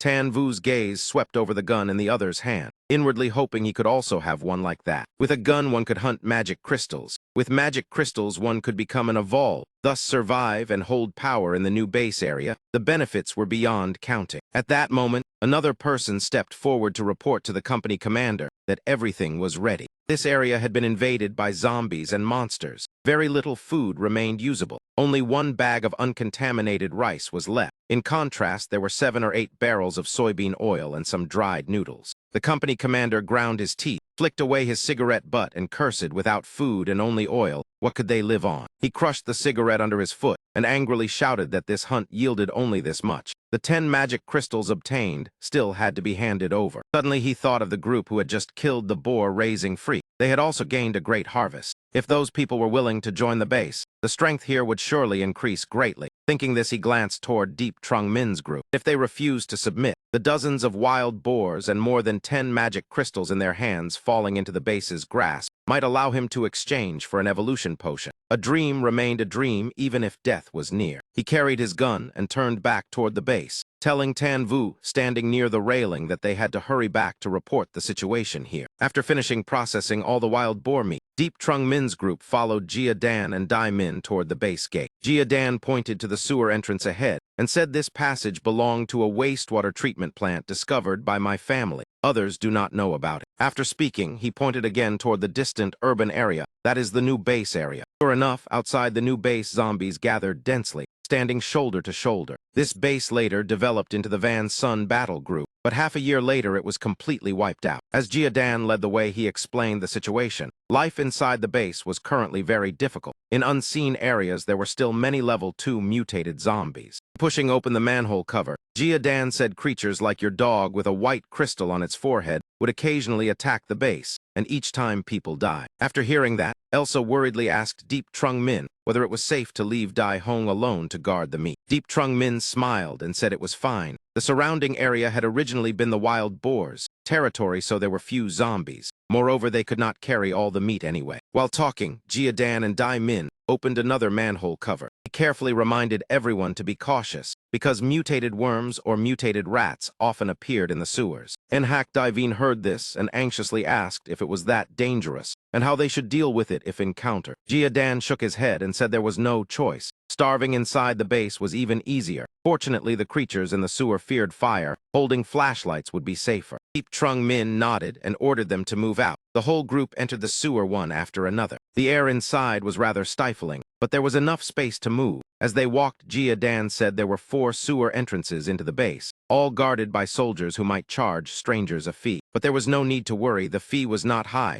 Food or weapons were best. Just a little was enough. Turn left ahead, and that would be the western entrance. Facing Jiadan's group, another group of people was also approaching. The two sides quickly came face to face. One man in that group sneered and asked, "Were you not out hunting? How was the harvest?" People behind him stepped forward, reaching toward Jiadan's bag and asking what good things he had found for them to see. Jiadan tried to resist, but it was useless. The bag was still snatched away. Watching his belongings being robbed, his heart plunged straight into the abyss of despair. The group opened the bag and saw it full of meat. Their greedy instincts immediately flared up. Seeing the meat he had risked his life to obtain being taken, Jiadan angrily rushed forward shouting, "Give it back to me." That man was shoved and staggered backward, falling onto his back. Lao Triu stood in front of a Thai, swung his fist toward Jiadan and shouted, "We were just looking at it. How dare you strike so viciously?" Thai Min hurriedly hugged Jiadan and explained that a Thai only valued the meat exchanged with his life, so he was impulsive. They would share half the bag for Uncle Triu to take back to nourish a Thai. But Lao Triu did not listen, bent down to pick up the bag and said he would not make things difficult, but he would keep all the meat. Do not be too greedy. Those words enraged him further, veins bulging on his face as he roared he would take all of this. Dai Min's meat must also be left behind. Such behavior was truly excessive, not even checking who they were with before daring to rob them. Tai, still furious after being slammed into the wall earlier, clutched his head and said that was not enough. These two could not be allowed to leave. He pointed toward Deep Trung Min's group nearby, saying if those were accomplices, then they must hand over all their belongings as well. Deep Trung Min frowned. Elsa behind him understood at once upon seeing that expression. Thinking so, Elsa stepped forward and said, "Enough. Return the meat and get out." That man had not realized the danger, still holding a club and pointing at Elsa while shouting, "What did you say? Today I will deal with you." Before knowing who would deal with whom, a Thai had already rushed forward, swinging his club and yelling, "Go die." Elsa calmly dodged. Before the club touched her, she delivered a powerful kick to his abdomen, causing him pain. She followed with a second kick to a Thai's chin, sending him flying several meters. To fight an evolved, one had to know one's limits. Seeing a Thai kicked away, the rest began to fear, but anger made them reckless. They shouted and charged together toward Elsa, intending to take her down. Deep Trung Min coldly said, "So am. Finish it quickly. I have no patience left for them." Elsa nodded and replied yes, not putting them in her eyes at all. Indeed, in just a short moment, Elsa finished them off, standing there dusting her hands calmly. Before her, the group lay sprawled on the ground, groaning. That was the price of stupidity. Deep Trung Min did not even bother to look. The obstacle was gone. He led everyone onward. Lao Triu was still conscious. He could only watch them leave while wondering if they had encountered evolved ones. Today was truly unlucky. After walking a bit further and nearing the exit, Jiadan pointed ahead and said those were the guards. Just follow us. Before going out, Deep Trung Min reminded everyone to get used to this. Similar incidents would happen often. Some things looked small, but in this world they could be exchanged for lives. Therefore, robbery and murder were no different. If Deep Trung Min had acted earlier, he would certainly have killed. Yet he still did not forget to praise Elsa for doing very well. Being praised by the one she liked made Elsa happy, but she only smiled and nodded lightly. Before leaving the sewer, Deep Trung Min held up the necklace and said, "To avoid trouble, everyone hand your weapons to me for safekeeping." Everyone immediately handed over their items. After collecting them, the group continued their journey. Stepping out of the base, warm sunlight still shone upon the buildings ahead. A hand reached up from beneath the manhole cover and pushed it open. Deep Trung Min's group climbed out one by one, breathing the outside air. They had finally set foot in the new base. Two civilians Dai Min smiled and introduced that this was the newly formed base area. Inside the base, a few people sparsely set up stalls selling trifles, but the ground was like many other places, covered with dark, dried bloodstains. Dan turned to Deep Trung Min, less reserved after receiving help, smiling and inviting the newcomers without lodging to follow them to the other side where there were still many empty houses.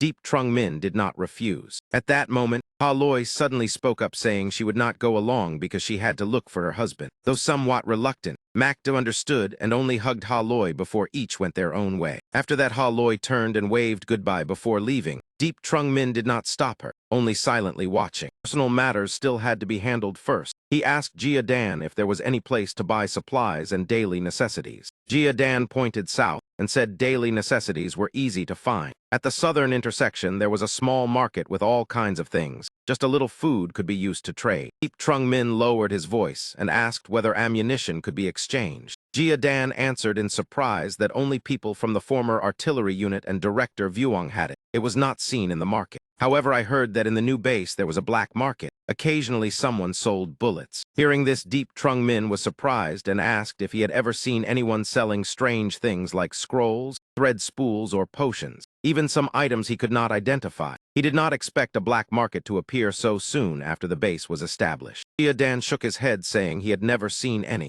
Dai Min behind thought for a moment, then replied he seemed to have heard that in the eastern area someone was selling a formula at a very high price. He did not know if it was what he needed. This kind of formula could only be encountered by chance. If usable, its future value would certainly be great. Thinking so, Deep Trung Min asked if they could help find that person. Of course, he would not ask for help for free. The reward was 5 caddies of meat. Even if they could not find him, it did not matter. The two were utterly astonished. Was that really possible? In the end, Deep Trung Min tactfully won their goodwill. Jia Dan nodded firmly, saying, "Yes, I will help you find him." Then he turned to tell Dai Min to split up. "You take them around and then go home. We will meet later." Dai Min nodded and reminded them to be careful. Jia Dan left. Dai Min temporarily took on the role of guide, making a gesture of invitation and saying, "Then let us go, brother Deep." Group continued forward under Dai Min's guidance. Suddenly, Fact 2 and rushed forward, grabbing Deep Trung Min's sleeve, pointing nearby and saying, "Trung Min, look over there." Following her direction was a girl who had once been very beautiful but now looked extremely miserable, her clothes torn to shreds. Elsa also looked over and saw another girl lying by the roadside, her clothing somewhat revealing. Acta also appeared troubled, because beside that girl were 2 others who looked like twins. These people were truly too naive. Deep Trung Min coldly asked Fact 2, and whether she was prepared to kill, not one but many, to kill for food and for her own safety. Did she truly want to give them food? Deep Trung Min looked at Fact 2 and seriously, catching her off guard and leaving her unsure how to answer. Dai Min beside nodded and added that Brother Deep was right. Sometimes having too much food in hand was not a blessing but a disaster. In recent days, people were killed every day in the new base, mostly for carrying food. A mouthful was more precious than gold. Without it, one starved. With too much, one easily lost life. Becoming an evolved was truly a rare stroke of luck. Elsa stepped forward and gently patted Fact 2 Anne's back to comfort her. Along the roadside, everyone looked weary and exhausted. Trade here was exceedingly bleak. Trung Min stepped forward to trade with the seller. Elsa stood beside Fact 2 Anne looking at him, and sadly said, "If not for him, perhaps we would have fallen into the same plight as those women." At that moment, 2 other men approached. Deep Trung Min immediately paid attention because their aura was very familiar. They were evolved ones. These 2 were tall and burly, with fierce faces and an overbearing arrogance. Deep Trung Min immediately asked Dai Min who they were. Dai Min lowered his head and pressed his lips before replying they were Nhak Siu and Duong Thatch Long, both evolved ones. This moment, Nhak Siu stepped before a blonde girl, holding a packet of food and ordering her to raise her head. The girl trembled, her face pale and drenched in sweat, weakly begging that she would not do it anymore. It was unclear how much they had tormented her. Seeing her refuse, Duong Thatch Long immediately delivered a heavy kick to her face and shouted that she had no shame, utterly without mercy. "Ignorant thing, you came out to sell yet pretend to be noble," saying that he viciously threw the packet of cakes at the blonde girl. She could only endure, dragged along the ground, her skin scraping painfully, tears streaming endlessly. The surrounding people only dared to glare at the 2 overbearing men with helpless anger. No one dared to intervene. Fact 2 Anne asked in shock how they could do such a thing. Was forcing others so enjoyable? Elsa was also stunned because that woman was clearly unwilling. Trung Min shook his head and explained that if evolved ones gained no benefit, then ordinary people could only be abused to death. Those two had certainly done such things before, which was why she was so terrified that she refused. Dai Min nodded and sighed, saying Brother Deep was absolutely right. Those two beasts did not treat ordinary people as human at all. In the past few days, 3 or 4 women had already been killed by them. This was how the evolved ones lived inside the base. After hearing that the 3 girls' faces turned extremely grim, this place was truly too cruel. As he spoke, Dai Min spat on the ground in hatred. If the 3 roulette wheels had not all been controlled by them, how could they be so arrogant? During this, Deep Trung Min was startled. He grabbed Dai Min's hand tightly and forgot to restrain his strength, making him grimace in pain. What did you say? How many roulette wheels are there here? Realizing his loss of composure, he released his hand. Dai Min rubbed the sore spot and said everyone in the base knew there were 3 roulette wheels. Before they were guarded, many people had come into contact with them. Trung Min continued to ask what level the roulette wheels were. Dai Min scratched his head and replied probably level 1 and 2. The zombie crystals outside the city were gray, white, and white. Pure white should be level 2. Deep Trung Min smiled with excitement. There really was a level 2 roulette wheel. In his previous life, he left the city after reaching level 1, so he did not know this. First, he only planned to come to the base to exchange some supplies and see if there were scrolls. He did not expect to encounter a level 2 roulette wheel. He looked at the nearby vendor and tossed over a piece of wild meat, saying, I will take all these blankets. Night fell over the city, damp heat and mustiness blanketed everything. As it grew later, the weather became cooler, making the air slightly more comfortable. In the abandoned building where Dai Min's group stayed, the 3 girls were lighting a fire to prepare dinner. Tiu Ho chopped wood nearby, while Jia Dan and Dai Min arranged their belongings. Deep Trung Min stood observing. Seeing this temporarily sufficient life, he suddenly remembered a problem. Even as evolved ones, eating without green vegetables for a long time could still lead to illness. Thinking of this, he pulled Tiu Ho, who was chopping wood, over and said, quickly, follow me. Deep Trung Min turned to ask Dai Min if he knew any place that sold seeds. After getting the address, Deep Trung Min and Tiu Ho immediately went to buy seeds and soil, then carried them to the rooftop to plant, busy the entire evening. Finally finished, Tiu Ho let out a breath and collapsed onto the ground, his whole body covered in mud. Tiu Ho looked at Deep Trung Min watering nearby and shouted, Boss, if we plant vegetables now, when will we ever get to eat them? Under normal conditions, it would indeed be too late. But Deep Trung Min was not normal. He bent down, placing his hand on the soil, green light radiating from his body. The gardener profession's skill activated, cultivation began. Energy from Deep Trung Min's body flowed into the earth, spreading everywhere. He closed his eyes to sense it, his mental power merging with the soil, roots extending to touch each cabbage seed, every point of contact lighting up in his awareness. Green vegetables quickly sprouted from the ground. Tiu Ho looked at the scene before him and could not help cursing. This was truly terrifying. It could even cheat like this. Deep Trung Min slowly sensed the sprouts, then continued to transmit more energy, repeating it several times to experiment. Finally, he exhaled deeply. It seemed complete. The sprouts before them had already emerged, though less than 10 minutes had passed since sowing. Such a short time, more than half of his mental power had been consumed, but this experiment was very worthwhile. That meant in the future he would not lack vitamins and micronutrients, no longer worrying about nutrition. As the gardening profession continued to level up, his ability to solve food issues would greatly increase, meaning he could support more people and possess a core advantage others did not have. After handling everything, Deep Trung Min called Tiu Ho to go downstairs with him. Tiu Ho looked at the tender sprouts and curiously asked, Boss, is this the skill of your secondary profession? What exactly is your second profession? Deep Trung Min replied calmly, it is gardener. Tiu Ho asked with interest, is that just planting vegetables? Deep Trung Min coldly said, if you do not know, then do not ask so much. When everyone went downstairs, dinner was already set. There were also some greens and a large slab of meat. Of course, Deep Trung Min still sat at the central seat, eating leisurely. Dai Min had not eaten such a hearty meal in a long time, eating bite after bite, happiness almost lifting him into the air. Tiu Ho laughed loudly, saying, this is nothing. Later, boss will bring back something even better. Dai Min curiously asked what it was. Tiu Ho only smiled mysteriously, saying it was a secret, refusing to say more, clearly teasing. Deep Trung Min held a bowl of soup, feeling extremely satisfied. Rest a bit to recover mental power, then tomorrow accelerate the growth of those cabbages. By then they could cook cabbage stewed meat. At that moment, there was suddenly a knock on the door outside. Dai Min stood up to open it. It turned out Jiadan had finally found information. Jiadan poked his head and looking at Deep Trung Min and said, "Brother Deep, I have found the person holding the formula." Deep Trung Min happily asked at once where. Jiadan pointed outside saying at the Hai Ba Residential Club in the Eastern District. At the same time, at another location, Aloy anxiously looked at the person who had just entered and hurriedly asked, "Why are you so badly injured? Who did this?"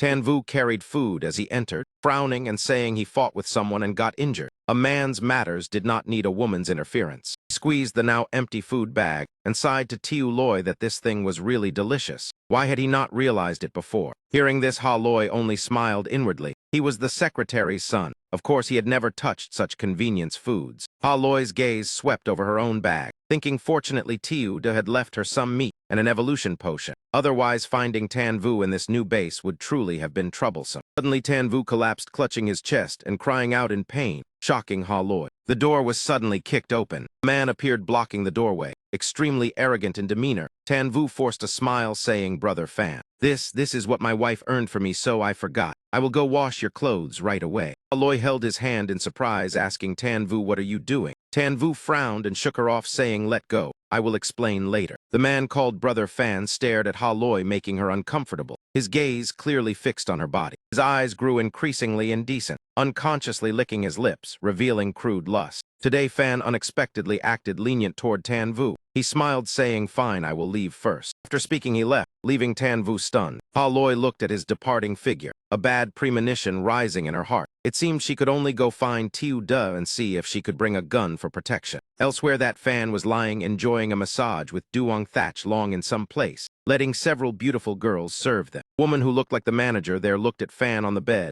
and smiled, asking, "Brother Fan, have you seen the wife of that useless Tanvu? Is she as stunning as I said?" Today she asked about his residence, so I learned she just arrived at the base. Fan curled his lips and said she is indeed very beautiful. No, it should be said too beautiful. A top-grade beauty. I heard Tanvu had a pretty wife. Did not expect her to surpass the rumors. Huang Xiu Viet, who was lying for a massage, sprang up excitedly, asking, "Is she that beautiful?" Fan nodded, saying yes. He excitedly turned toward Fan, smiling, and said, "Then what are we waiting for? Let us go. What are we waiting for? Heh heh." Fan looked at the girls massaging him and said, "That is enough. All of you get out. Now the brothers will talk privately." Those people understood and quickly left, leaving space for the two. Fan looked at the man opposite and smiled, saying, "Dai Dong, do not rush. Let me ask you, why do we have everything we have today? Before I was only a reserve worker, you were a repairman. Yet now we can enjoy this, having two art school beauties serve us." Dai Dong remained silent in thought. Fan clenched his fist looking at Dai Dong and said, "Because we are evolved ones. We are stronger than others. We kill zombies, obtain magic crystals to activate the roulette wheel. That is why we have our current status. But do you think this is enough?" Dai Dong immediately replied, "Of course not enough." Fan smiled in satisfaction, saying, "You know the base situation.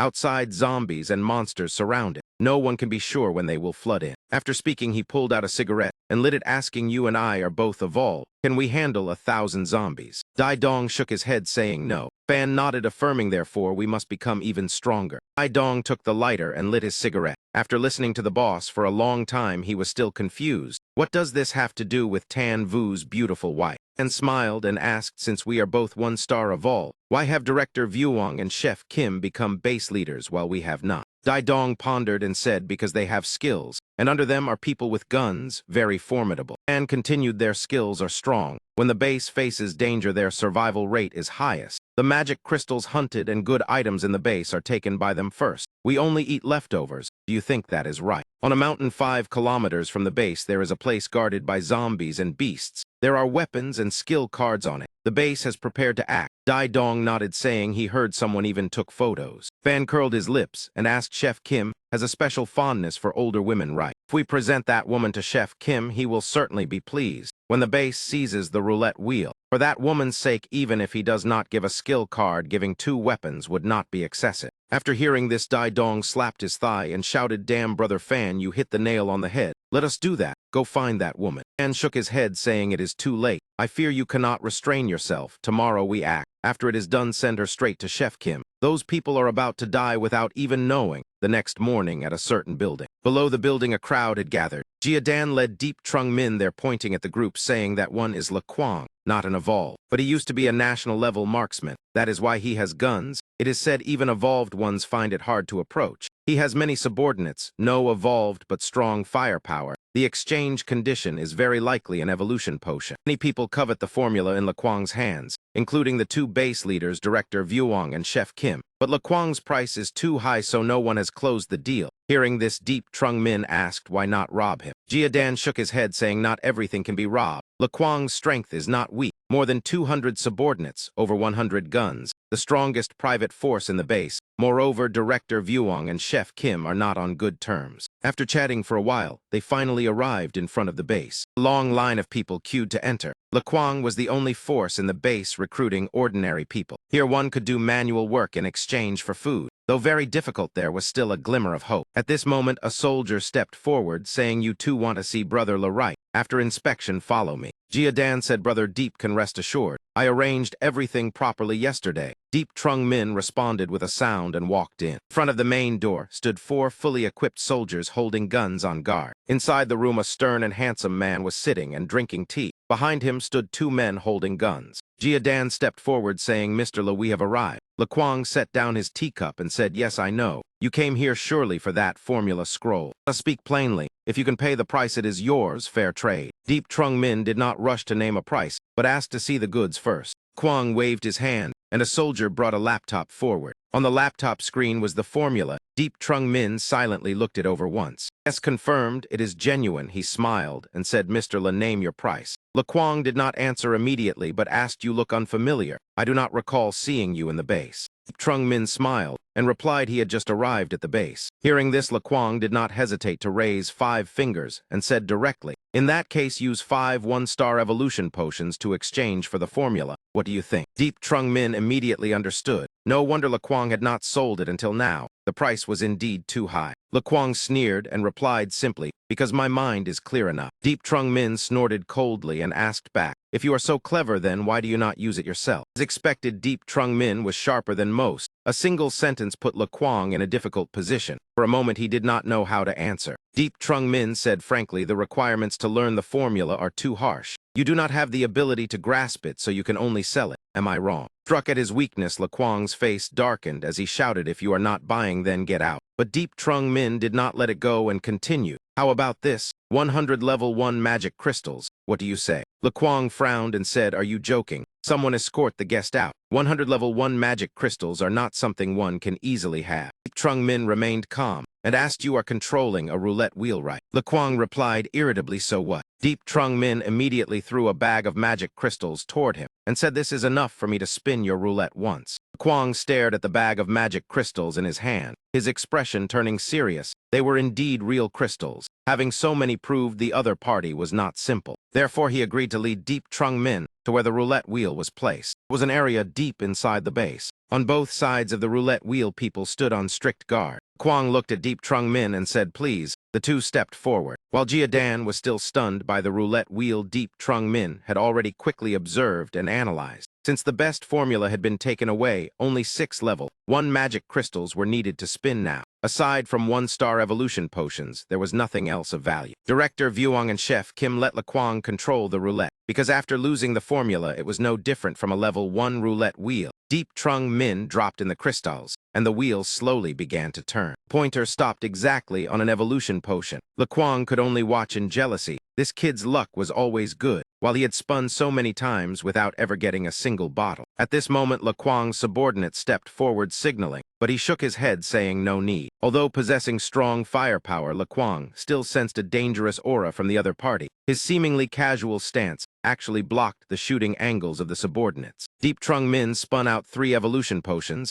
handed them to Laquang, and said, 3 bottles like this will do. I accept the trade. After all, their value is too great. Immediately after, Deep Trung Min added, I will only give you 1 evolution potion along with a good gun. Laquang glared at him in anger, barely restraining himself before asking, a good gun? Are you joking? What kind of gun have I not seen? Do you even have a Barrett? Deep Trung Min did not answer. He simply opened the bag on his back and took out a gun that left Laquang stunned. Before entering, he had clearly been searched. How could he still be carrying a gun? Immediately after, Deep Trung Min aimed at the wall beside him and pulled the trigger. The power unleashed was terrifying. The bullet pierced straight through the thick wall. Laquang gaped at the hole in the wall. This was no longer a pistol. Calling it a cannon would not be wrong. Trung Min said, 1 more evolution potion plus this gun. Agree, and we trade otherwise forget it. With such power, Laquang naturally agreed gladly. After completing the transaction, Deep Trung Min quickly returned to the temporary base. Dai Min, who had stayed behind, had already prepared food waiting for them. A plate of green vegetables was brought to the table. The girl's eyes lit up at the sight of the vegetables. They were real greens. Cabbage tasted so good. It had been a long time since they had eaten fresh vegetables. After eating, Deep Trung Min took out an evolution potion and handed it to DCV. DCV tremblingly accepted the bottle. Tears streamed down uncontrollably as he kept saying thank you. This was too precious. Even in dreams, he had not dared imagine owning one. Trung Min stood up and told everyone to return to their rooms to rest. Do not overeat. There would be no shortage of vegetables in the future. Returning to his room, Deep Trung Min immediately took out the formula to study it. Technical requirements at the basic level were too harsh. At this stage, no wonder Laquang, Director Vuong, or Chef Kim were not interested. Just the condition of level 2 Martin was enough to terrify an ordinary 1-star evolve. For Deep Trung Min, this formula was full of potential. He stood up looking into the distance, considering whether to scout the level 2 roulette wheel tonight. If there was a chance, he would take the evolution potion as well. Scene shifted to a luxurious villa somewhere. The villa belonged to Chef Kim, a fat, ugly man with sparse blonde hair and teeth, so large even his thick lips could not cover them. Tan Vu was summoned and bowed to Mr. Kim. Chef Kim clapped his fat hands together and laughed loudly. Why call me sir? Just call me Chef Kim. Tan Vu still did not dare, awkwardly addressing him as Mr. Kim. Chef Kim sat heavily in his chair saying, I have long heard of Secretary Tan. Unfortunately, he did not survive the first mutation tie.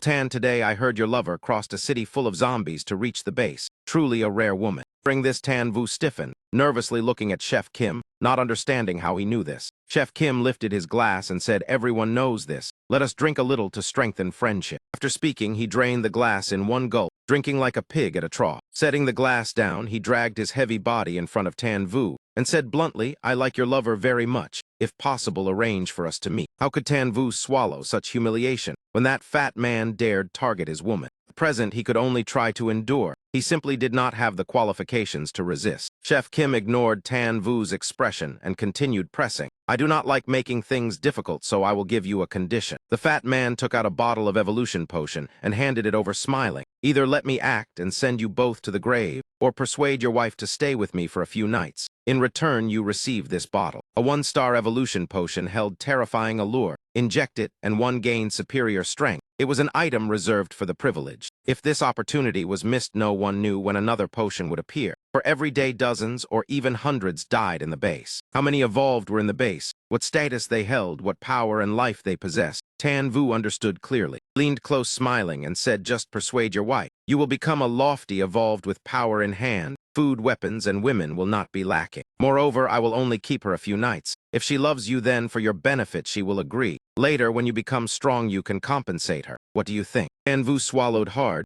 his heart violently conflicted. He staggered and said, Mr. Kim, I will take my leave first. Chef Kim nodded, smiling, saying, go. You know what to do.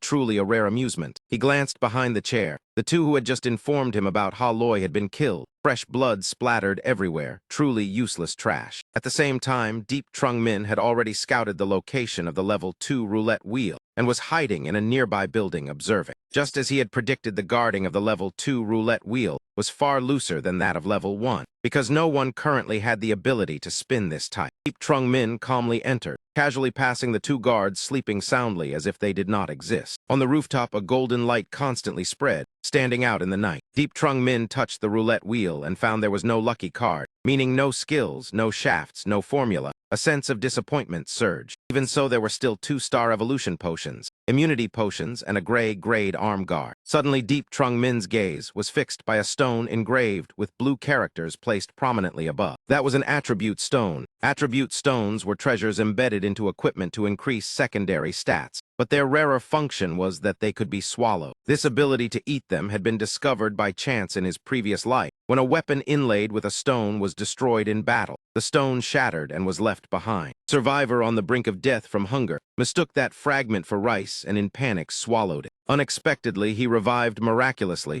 and his strength soared, all thanks to the attribute from the stone he had eaten. The news spread. People finally learned that attribute stones could grant abilities when eaten. Their value immediately soared, and they became objects of fierce contention. According to the normal course, attribute stones would remain unnoticed for another 4 or 5 years. No one yet understood their true value. This was a chance for Deep Trung Min to amass a large quantity. He took out all the magic crystals he carried, keeping at least 5 level 2 crystals for crafting a puppet. This amount of level 2 crystals allowed him to spin 6 times. As long as he hit one of those 2 items once, it would be worth it. That would count as a huge win. The roulette wheel began to turn slowly, the moment of evolution opening. In a sewer within the base, 2 thugs, who had just dragged a woman away to rape her, were looking down. One cursed irritably, "Too weak, dead before we even enjoyed it. Now we have to carry the corpse out at midnight." The other sighed helplessly, "The weather is not cold yet. Throwing it inside the base could cause disease. The stench alone could kill. Better take it outside the wall." After disposing of the body, the 2 followed the old route back. As they walked, Dai Dong grumbled, "If that is the case, find 2 more to play with," then turned and asked, "What is wrong with you?"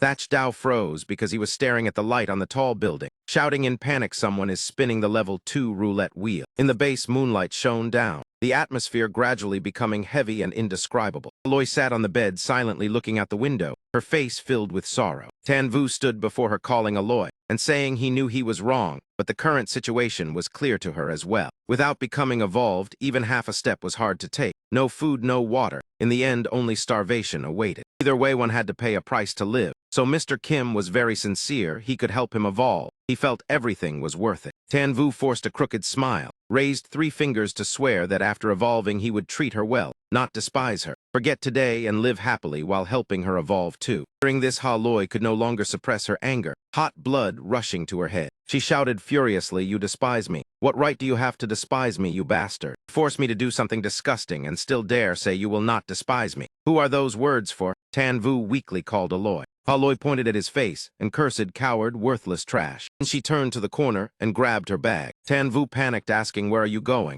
Aloy snapped, "Anywhere is better than staying with you. You make me sick." Seeing her about to leave, Tan Vu hurriedly grabbed her hand, saying, "You cannot go." Aloy shook him off and shouted, "So you can offer me to that man? Stay away from me." Suddenly a disgusting voice sounded, "Tan Vu, it seems persuasion is useless. I will have to act myself." Aloy looked toward the door and immediately recognized that shameless scum. She spun around, leaping into the air, and kicked toward Chef Kim. Without evolving, Aloy was no match. Chef Kim simply raised a hand and caught her leg. He casually flung her backward and laughed, saying, "If negotiation fails, then tonight I will change my taste myself." As soon as Aloy fell, another hand seized her tightly. That scum stepped forward, gripping her wrist and bowed, pleading to Chef Kim, "Mr. Kim, please go ahead. I will hold her. Do not forget my potion." Aloy angrily kicked Tan Vu away. She could not beat Chef Kim, but she could still deal with an ordinary man. Tan Vu was sent flying, and Aloy immediately seized the chance to land with her bag. He pulled out 2 evolution potions and demanded angrily, "You want this, right? You betrayed me for this? Open your eyes and see if this is what you wanted." Chef Kim and Tan Vu were stunned.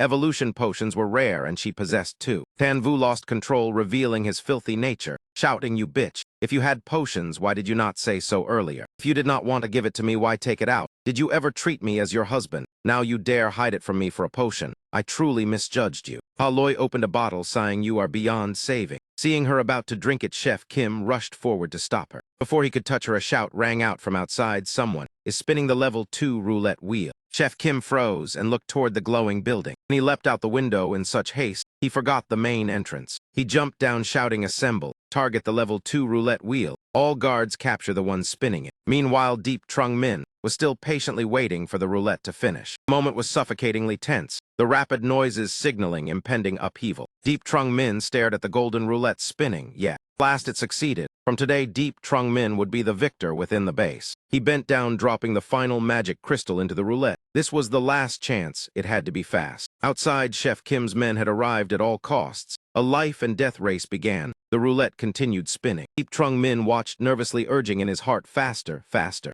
The golden roulette stopped. This time it landed on an evolution potion. The balcony door was kicked open. Fortunately, the evolution potion appeared just in time. Chef Kim's men rushed in, aiming their guns and shouting, "Tan Vu, stand still. Hands behind your head." Deep Trung Min looked at them coldly. The evolution potion was taken out. The potion rested in his hand, the pressure in Deep Trung Min's heart easing noticeably. At last he had it. The men behind were not blind. They recognized it as a level 2 evolution potion. He had truly spun it. Chef Kim grew increasingly anxious, shouting orders for his subordinates to fire and kill Deep Trung Min. Deep Trung Min immediately turned and dashed behind the roulette. Bullets struck the roulette repeatedly, yet it remained completely unharmed without a single scratch. Seizing the moment, Deep Trung Min jumped straight down. He used his blade as support, his body sliding slowly from the high floor. When those men rushed to the balcony and looked down, his figure had long vanished. Deep Trung Min hid in a blind corner on the wall. Chef Kim's slurred voice echoing, "Search carefully. Drag his head back here." Deep Trung Min landed safely, scanning his surroundings, the blade in his hand still sharp and intact. He absolutely could not linger here.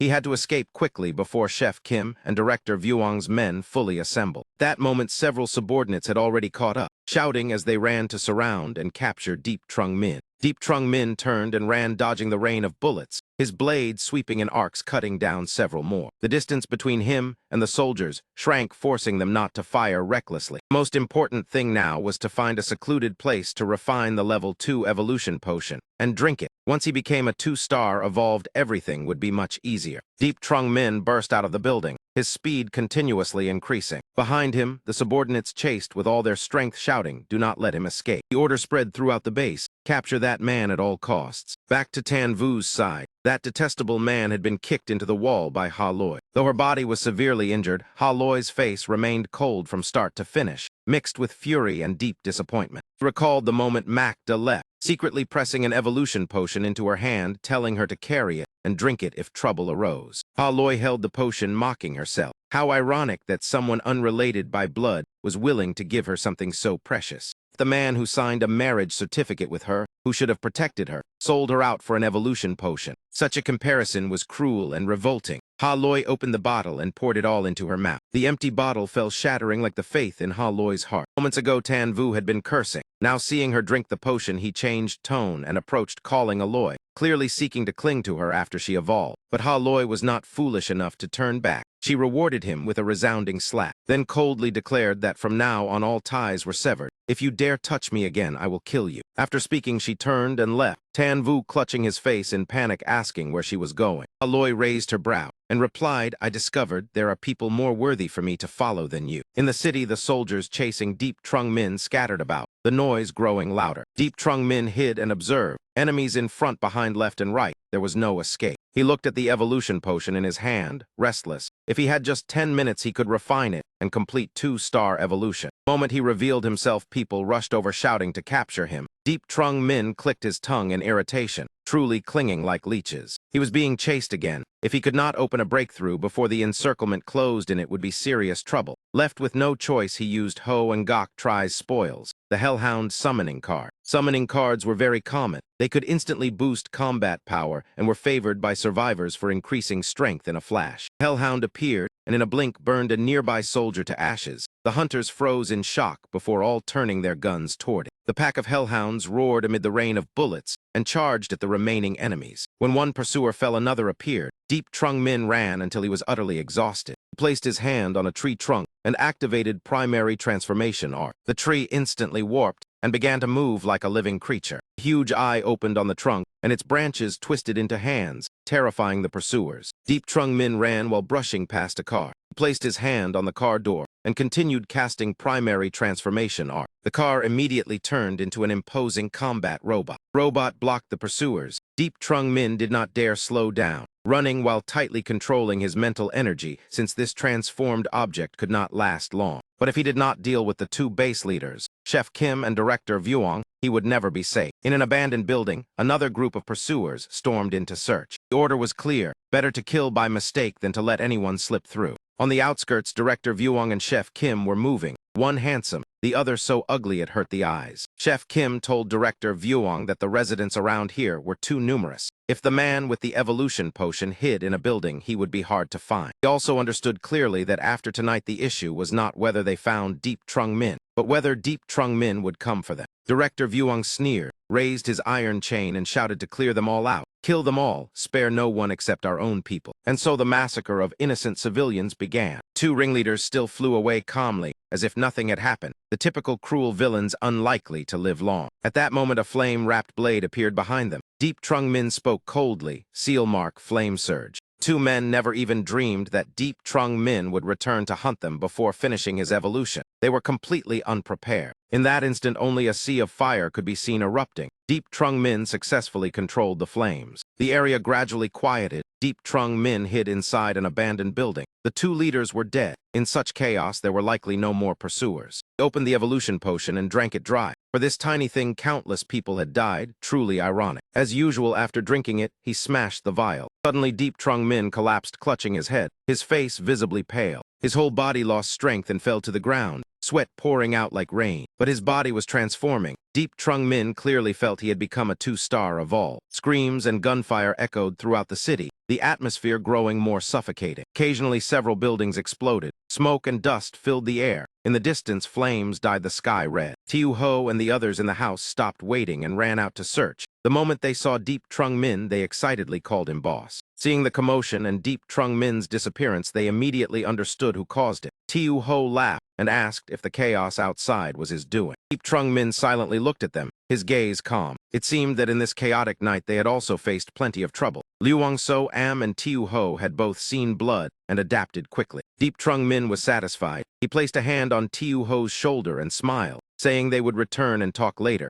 Tiu Ho asked in surprise, boss. Acta stepped forward to observe Deep Trung Min and remarked that Trung Min seemed somewhat different than before. Deep Trung Min smiled in response and said they would return, then told Trung Hak to call everyone over. Before long, everyone gathered. Jia Dan and Dai Min stood straight before Deep Trung Min. He began, Jia Dan, there is something I want to discuss with you. Are you interested in taking ownership of this base? As soon as Deep Trung Min finished speaking, all the teammates were stunned. Jia Dan felt his head ache more the longer he listened. Flustered and confused, he asked Brother Deep what he meant, whether he was joking. Deep Trung Min shook his head calmly and explained that the two leaders here had already been dealt with by him. This news was even more shocking than being told to make Jia Dan leader. He gaped in horror and shouted that he had killed Chef Kim and Director Vuong. Deep Trung Min nodded and stood up, saying he needed a stable base, so this place must have a new master. He walked to Jia Dan, placed a hand on his shoulder and smiled, asking if he dared to accept it. Overwhelmed by the favor, Jia Dan stammered that he was not an evolved. Deep Trung Min shrugged and replied that if he wanted it, there would be a way. Jia Dan looked at Dai Min, who was so frightened he sat on the ground, then anxiously said he did not have many subordinates. Deep Trung Min smiled lightly and said this base had an abundance of idle people. Jia Dan still trembled and said he also had no management experience. Deep Trung Min smiled coldly and replied that no management experience was needed here, only experience in killing. Jia Dan stared at Deep Trung Min, his heart struggling fiercely, thoughts in turmoil. Finally, he partially relented and asked Brother Deep why he had chosen him. Dai Min beside him nodded and said he could do it as well. Deep Trung Min stroked his chin and smiled, saying because he liked it that way. He found him pleasing to the eye and believed he could do it. Jia Dan made up his mind and bowed his head, saying he agreed, then asked what he needed to do for him after becoming the master here. Deep Trung Min replied that for now he should first take control. Now he had to meet another person. With that man's support, Jia Dan's burden would be lighter. Deep Trung Min's teammates were full of question marks. Since when had his connections become so extensive? In another area, the thunderous explosions in the city also alarmed the other faction. Laquang and his group hid behind trenches, cautiously observing the situation outside. Dao Nam worriedly told Laquang that if this continued, the base would collapse sooner or later. The eastern passage was in chaos as people slaughtered each other. Laquang gritted his teeth and replied that he knew, but keeping this area safe was already their limit. Suddenly, Deep Trung Min appeared behind a nearby wall and asked what Brother Le was looking at. Startled, Laquang pointed his gun at him and shouted, asking who it was. Laquang could never forget this face. Moreover, thinking of tonight's riot and the level 2 roulette, only this person fit best. After thinking it through, Laquang lowered his gun and asked the deal was done, what he still wanted from him. Deep Trung Min inwardly praised him, then looked at Laquang and smiled, saying Brother Le truly had sharp eyes, guessing so quickly. Without further preamble, Deep Trung Min raised one finger and said he needed his help with one matter. Kwang forced a smile and told him to speak, already certain that the man before him was an evolved. Outside the base, zombies began to gather, signaling that a major assault was about to occur. A man stepped forward, his aura showing he was a high-level evolved corpse. Zombie beside him stared at the base and muttered that the good food was inside. The man, like a demon, raised his hand toward the base and roared to dig up and charge. Behind them, giant sandworms appeared one after another with ferocious looks. Following the sandworms were countless evolved corpses, forming a terrifying wave of attack. The base had only just calmed briefly when a flare shot straight into the sky. Seeing the flare, the residents panicked and fled, the scene turning chaotic and noisy. The more they ran, the more confused they became, not understanding what was happening. On the high platform of the square, Jia Dan stood beside a row of torches, holding a loudspeaker and looking down. While everyone was still doubtful, he loudly called for order, telling them not to run wildly and to take out all lighting tools. Jia Dan reassured everyone that the base was still safe. The zombies had not rushed in. Everything would soon stabilize. He ordered married men under 30 to separate and follow him to put out the fires. Liu So and Tiu Ho were very satisfied seeing Jia Dan manage smoothly. This man reacted quite quickly. Liu So AM looked at the corpses on the ground and sighed. Chaos was always an opportunity for beasts to run rampant. Tiu Ho narrowed his eyes toward the outside and smiled, saying dawn was approaching and the boss over there was likely almost finished. After a while, Laquang came to report to Deep Trung Min that the food warehouse and supplies had been seized, but there was not much food left. Jia Dan suggested announcing recruitment and quickly moving the bodies in the base outside because the daytime weather was still hot. Before he finished speaking, Deep Trung Min immediately ordered the southern area to be arranged for evacuation. Before Jia Dan could ask, he was shouted at by Deep Trung Min to act quickly. Used to Deep Trung Min's style, Jia Dan did not dare delay and immediately went to carry it out. At that moment, the ground suddenly shook violently. Deep Trung Min cursed, knowing it was too late, and immediately ordered Jia Dan to organize the evacuation of the southern district's residents. He told Dai Min to lead Laquang's men to block the southern roads, set up barricades, and be ready to seal them off if the situation worsened. He turned to ask Laquang about adapting to the one-star evolution potion. Laquang raised his hand and replied that it was fine. After that, his group, including Macda, Tiu Ho, and Laquang, quickly rushed toward the sandworms. As he ran, he explained that a sandworm was closing in. Whether the base lived or died depended on them. Sandworms were mutated creatures of brute strength, with massive bodies and power, adept at burrowing swiftly. The current tremors were caused by them smashing through the southern wall. Laquang asked in shock what that thing was. He replied that structures from peacetime were not sturdy enough and would collapse sooner or later. Tiu Ho worriedly asked if the wall fell and monsters flooded and how they could stop them, even teasing that the boss seemed unusually kind today. He looked at the distant tremors and said coldly that he was not kind. He simply still needed this base. Even if the houses collapsed, they would become vast ruins, and those ruins could block the zombies. As long as they killed all the sandworms and reinforced the debris,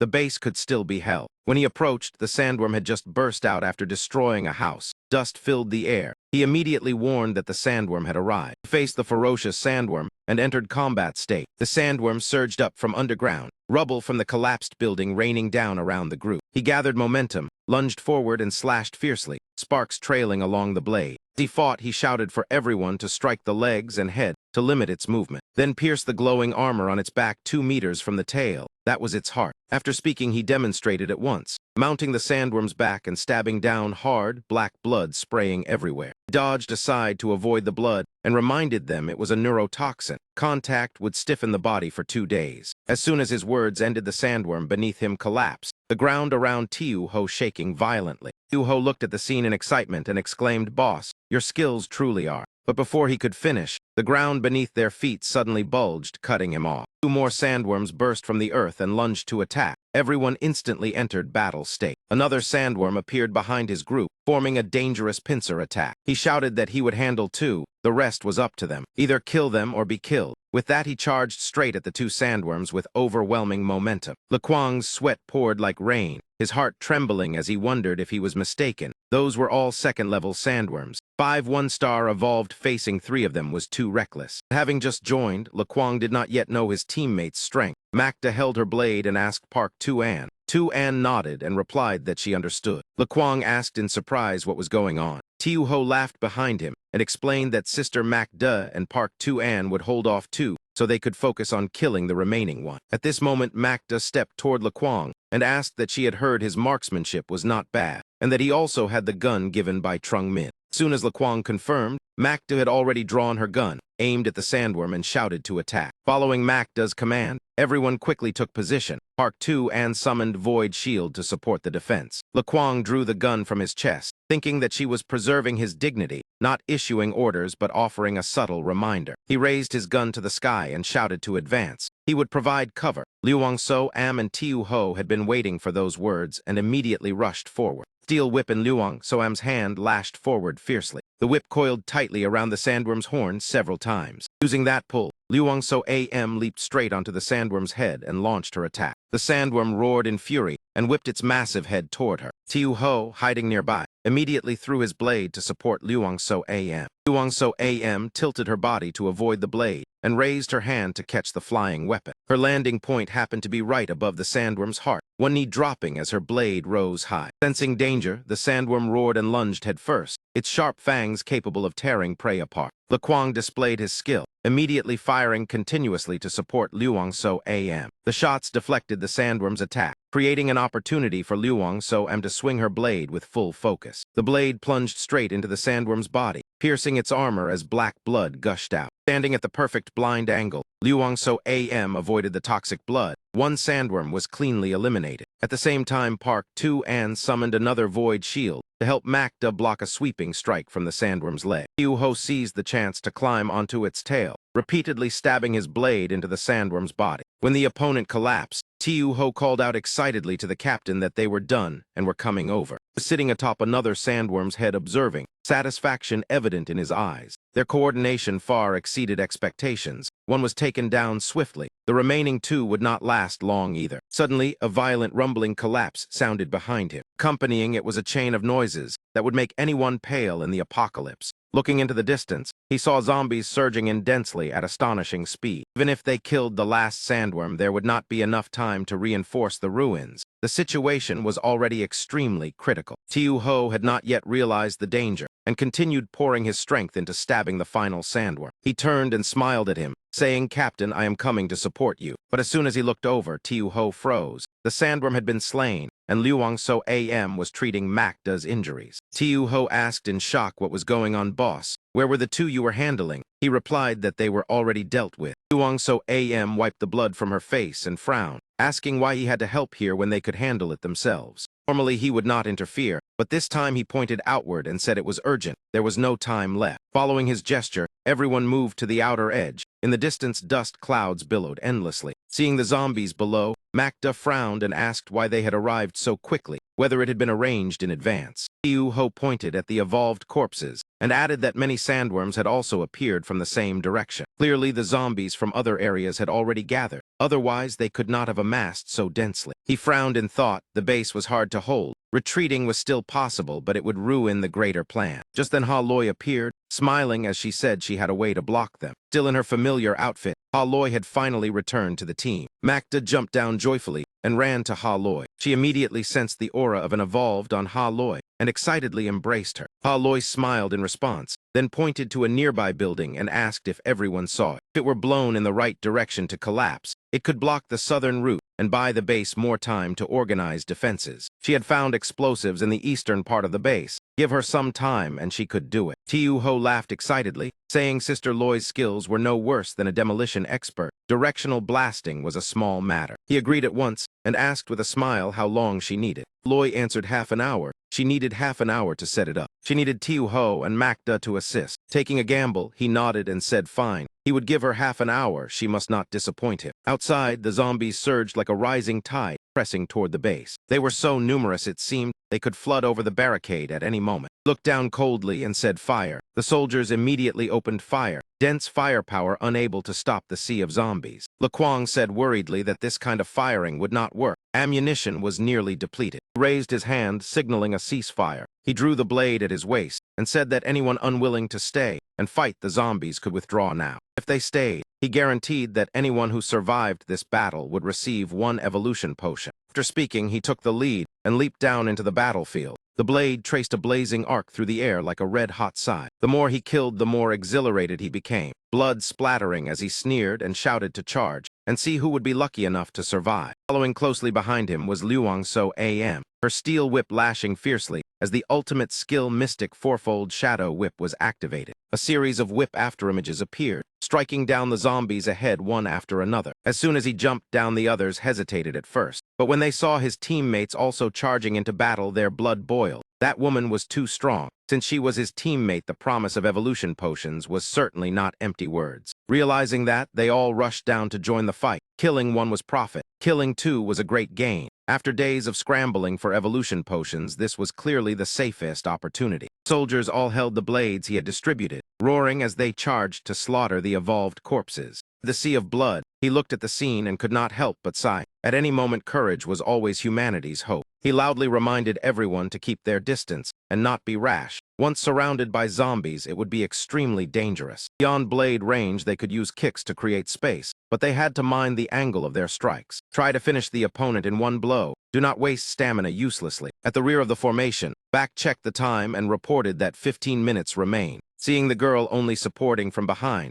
a soldier muttered disdainfully that she was a coward who only hid behind others. In a brief lapse, he was nearly pounced on by a zombie. Back immediately shouted a warning to be careful. Thanks to the timely reaction, that shout saved him from death. The soldier escaped by a hair, his heart pounding in fear. He immediately swung his blade to counterattack, filled with gratitude toward Park Soo-young, realizing he had misunderstood and that she was support. With tearful eyes, he thanked Back and said that back at the base, he would treat her to a meal. In the apocalypse, treating someone to a meal was a luxury, but Back had no interest, thinking that she ate only second-level mutated beast meat, and he could not afford that in a lifetime. Realizing her thoughts were growing crooked under Luang So-am's influence, Back spat to dispel it. Truly, she had been led astray. Thinking of Luang So-am and the others fighting outside, Back silently prayed for their safety. At this time, he was still fighting. Amid roars and the thick stench of blood, his eyes suddenly turned cold. First casualty had appeared. The death wraith had officially shown itself. A soldier saw the mutated monster that had just killed his close comrade, and rage flared. He gripped his blade and charged, screaming for revenge. "You dare kill a Kui Dai?" The death wraith opened its mouth, waiting for prey. Seeing that, he broke into a cold sweat. That man was too reckless. He immediately shouted a warning to be careful and not act impulsively. As the blade touched the death wraith, its body shifted from a four-legged beast into a long-haired specter. With cold eyes and jagged fangs, it spat a stream of pink mist at the soldier. The pink mist enveloped him, gradually covering his eyes, nose, and mouth before he understood what was happening. The mist fully covered him. He collapsed, clutching his head, and screamed in agony. The pain tormented both body and mind, eyes rolling back, veins bulging. He crazily raised his blade to end himself, shouting that he wanted to die. Seeing the death wraith torture a living person so cruelly, he charged forward, cursing "Bastard." Suddenly, a miserable scream rang out. He did not immediately grasp what had happened. Before everyone appeared a host of bizarre mutated creatures. All were horrified. Even chickens had mutated. The creatures lunged at the soldiers. One with a huge face shot out a tongue like a branch, piercing through a man's chest. A mutated chicken used its sharp beak to pierce a soldier's heart. The battlefield filled with desperate cries. Seeing the chaos, he shouted to steady themselves and gather here. Everyone hurried toward him. He urgently asked Park Soo-young how much time remained. Back startled and replied 11 minutes. Hearing that number, everyone broke into cold sweat. He raised his hand to rally them. "Soo-young, cover me. I will block them. Do not be afraid. Fight while retreating." He exerted his full strength to eliminate the zombies ahead, striving to buy every second. Turned and shouted to the rear, "Laquang, provide cover for everyone." Laquang observed through binoculars and turned pale, saying it was not good, and that behind the zombies there seemed to be someone. He immediately asked if the target was within firing range, and what the distance was. Hearing that, he was shaken. If Laquang was not mistaken, then his earlier speculation was almost correct. A man stood among the monsters. The zombies and mutated creatures seemed to obey him. That being neither human nor ghost looked at him with excitement. It was him. With eerie glowing red eyes, he muttered that such fine food was too good and that you were his. On Luang So-am's side, she still fought desperately, blue light flashing around her. Mystic fourfold shadow whip. After unleashing the move, she fell like a kite, with cut strings from overexertion. Using this move twice had reached her limit. She told herself she had to grow stronger. As she fell, Luang So-am felt someone catch her. Seeing him made her heart tremble. Before she could savor it, she was spun around and thrown toward Back by him. Catch her. Back caught Luang So-am in panic. She snapped angrily that one more word and she would strangle her. He continued blocking the zombies, reminding everyone to withdraw from the ruins. Seeing him alone holding off the horde, Back could not help calling out Trung Min in worry. Exhausted, Luang So-am said their energy was depleted, and staying would only hinder him. They should listen to him. Surviving soldiers quickly retreated into the base. Park was still worried for him, but Macda believed he was capable, analyzing that his control over strength had improved. His attack range had expanded, his force application refined, and he had accumulated life and death experience. Seeing his blazing red eyes among the zombies, Macda knew she had trusted the right man. He used all the skills and experience from his previous life to confront the dense horde. The soldiers on the wall looked down in shock. One man blocking so many monsters was beyond human. Standing atop piles of zombie corpses, covered in blood, even exhausted he endured, 5 minutes remained. He silently felt fortunate that before evolving to 2 stars, he had consumed an endurance attribute stone. That attribute doubled endurance and recovery. The zombies gave him no rest. His gaze grew firmer. It did not make him faster or stronger, but it allowed him to endure longer and more times. Tenacious prey gradually made the commanding monster lose patience. He roared orders to his subordinates, his deep maw and pitch-black eyes terrifying. Receiving the command, the monsters went mad, each twice his size charging to attack. Seeing them so desperate, he broke into cold sweat. Did these creatures no longer care for their lives? The people on the wall worried why they suddenly went berserk, and where so many second-level creatures had come from. Everyone called his name anxiously. Trung Min, Brother Deep. Pale hands with black claws stretched like hands of death, nearly locking all his movements and making counterattacks difficult. Zombie horde piled like a mountain, layer upon layer engulfing him. Seeing him buried beneath the sea of zombies, Laquang stammered in panic that it was too late and they had to withdraw. Laquang turned to leave as if resigning to fate after doing his best, but Macda quickly called out to wait. Macda pointed toward him, urging everyone to look. Within the mountain of zombies, a violent blaze erupted, burning everything. It was on fire, all burning. The zombies were swallowed by his fierce flames, red light covering a vast stretch of sky. He gathered his strength and flung away the zombies still clinging to him. Stepped out from the sea of fire, rubbing his neck and exhaling a faint mist, cold and arrogant. Seeing him walk out alive from the zombie mountain left everyone stunned again and again, all stammering in disbelief that he still lived. Just then the defense time ended. Laquang on the wall waved and shouted that the time had come. After the fighting ceased, everyone immediately reinforced the walls, quickly filling sandbags and hauling stones up, using whatever they could if stones ran out. The other side spread all the oil quickly, move faster. After a long struggle, Tiu Ho's group eliminated the last wave and finally had a moment to breathe. The zombies withdrew. Continuing would be too disadvantageous. Watching the orderly retreat, Tiu Ho suspected someone controlled them, asking if everyone had heard the long screech earlier. Hearing that, so AM remembered that each time the screech sounded, the monsters obediently withdrew. If there truly was a commander, it was worrying. Macda did not want them exhausted and speculating wildly to dampen morale, reminding them that they had survived and now must quickly stabilize and recover. The pitch-black sky shrouded the dusty, desolate factory buildings. After the battle, they counted losses. From the chaotic night until the defense ended, the base had over 3,000 casualties, most dead and only a few hundred injured. The zombies likely would not return tonight after being beaten back. Someone asked Laquang whether the ruins still needed guarding. He replied that arrangements were already made. Red-haired man raised his hand to speak. There was another issue regarding those injured in today's defense. According to Brother Deep's orders, they had all been tied up. As he spoke, he glanced toward Deep Trung Min sitting behind. Not fully understanding the consequences of zombie-inflicted wounds, seeing those who had fought desperately for the base tied up over a few scratches, the black-haired youth protested and pleaded, Brother Deep, even if they were clawed, they bled for the base. Someone explained that this was to ensure safety. A single mutation inside the base could cause chaos, so the injured had to be restrained first. The black-haired youth still argued that they were brave enough to face zombies while most only hid in houses. This was too unfair. Asked in return what he intended to do, let them mutate. Confronted directly, the black-haired youth was speechless, yet still wanted to say more. Without waiting, he continued that if they were not tied up, the only option was to drive them out. Once mutated, they would join the zombies and attack those they once protected. Was that fairness? If they had family, then after mutation, their demon crystals could be left to them, at least creating some value. Hearing that the black-haired youth could not refute and fell silent, he continued that those without relatives should be gathered. Then evolution potions would be distributed to those who fought with them today. That was settled. He sat before the black-haired youth and smiled.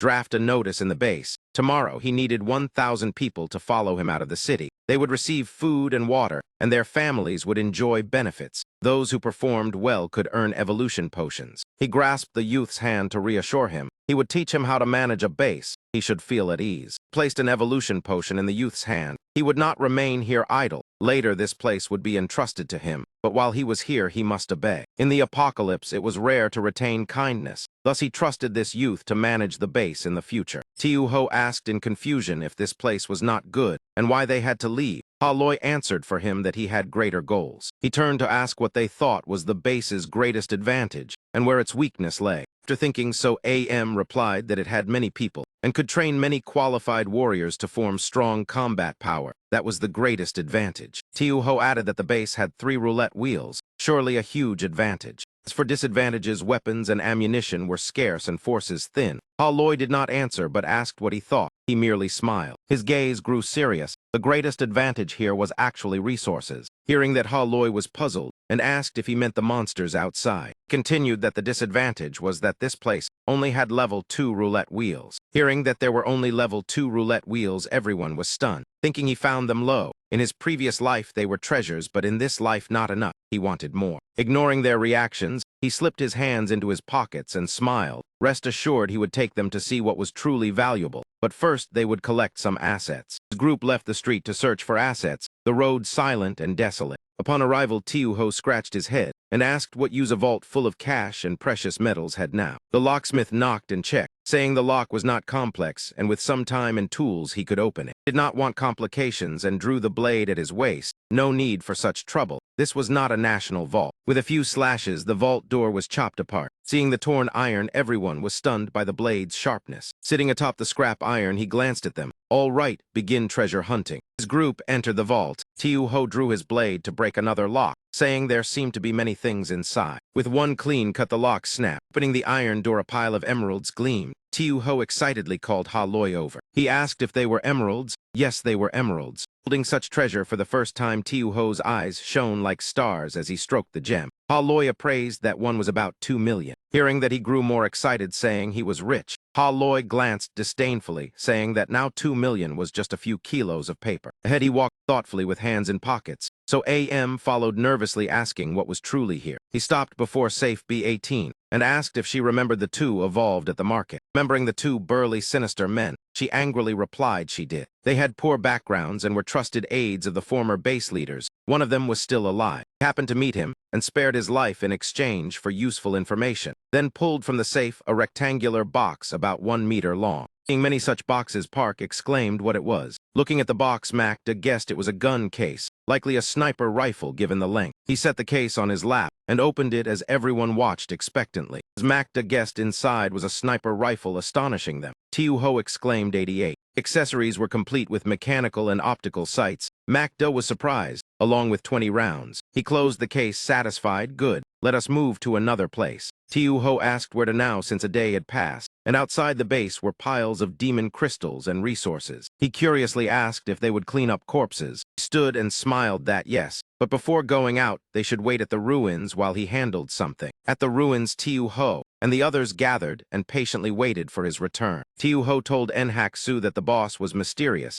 Enhaku folded his arms, saying it was normal. Everyone had secrets. Tiu Ho puffed his cigarette, saying he meant that the boss often seemed to know everything in advance, as if he understood the apocalypse well. Enhaku exhaled smoke and asked, so what? So behind them said the same. She said if he had secrets, it did not matter. No matter how mysterious or what identity he bore, she knew only one thing. He had saved her life, given her an evolution potion to become a profession holder, taught her to fight and survive. So AM said with gratitude, admiration, and unnamed affection, telling the girls behind that they were fortunate to be protected by a man not yet 20. Then clasped her hands, firmly declaring that whatever secrets or mission he carried, she would follow. If he said save, then save. If he said kill, then kill. After listening to So-Am's confession and even laughing along, he truly was a brainless fanatic of his. So AM paid no mind to the teasing and continued. I went straight out there. Barely met a decent person. Almost everyone held prejudice against me, from Uncle Enhac to Sister Loy. Though they never said it outright, I understood when they looked at that pitch-black night sky.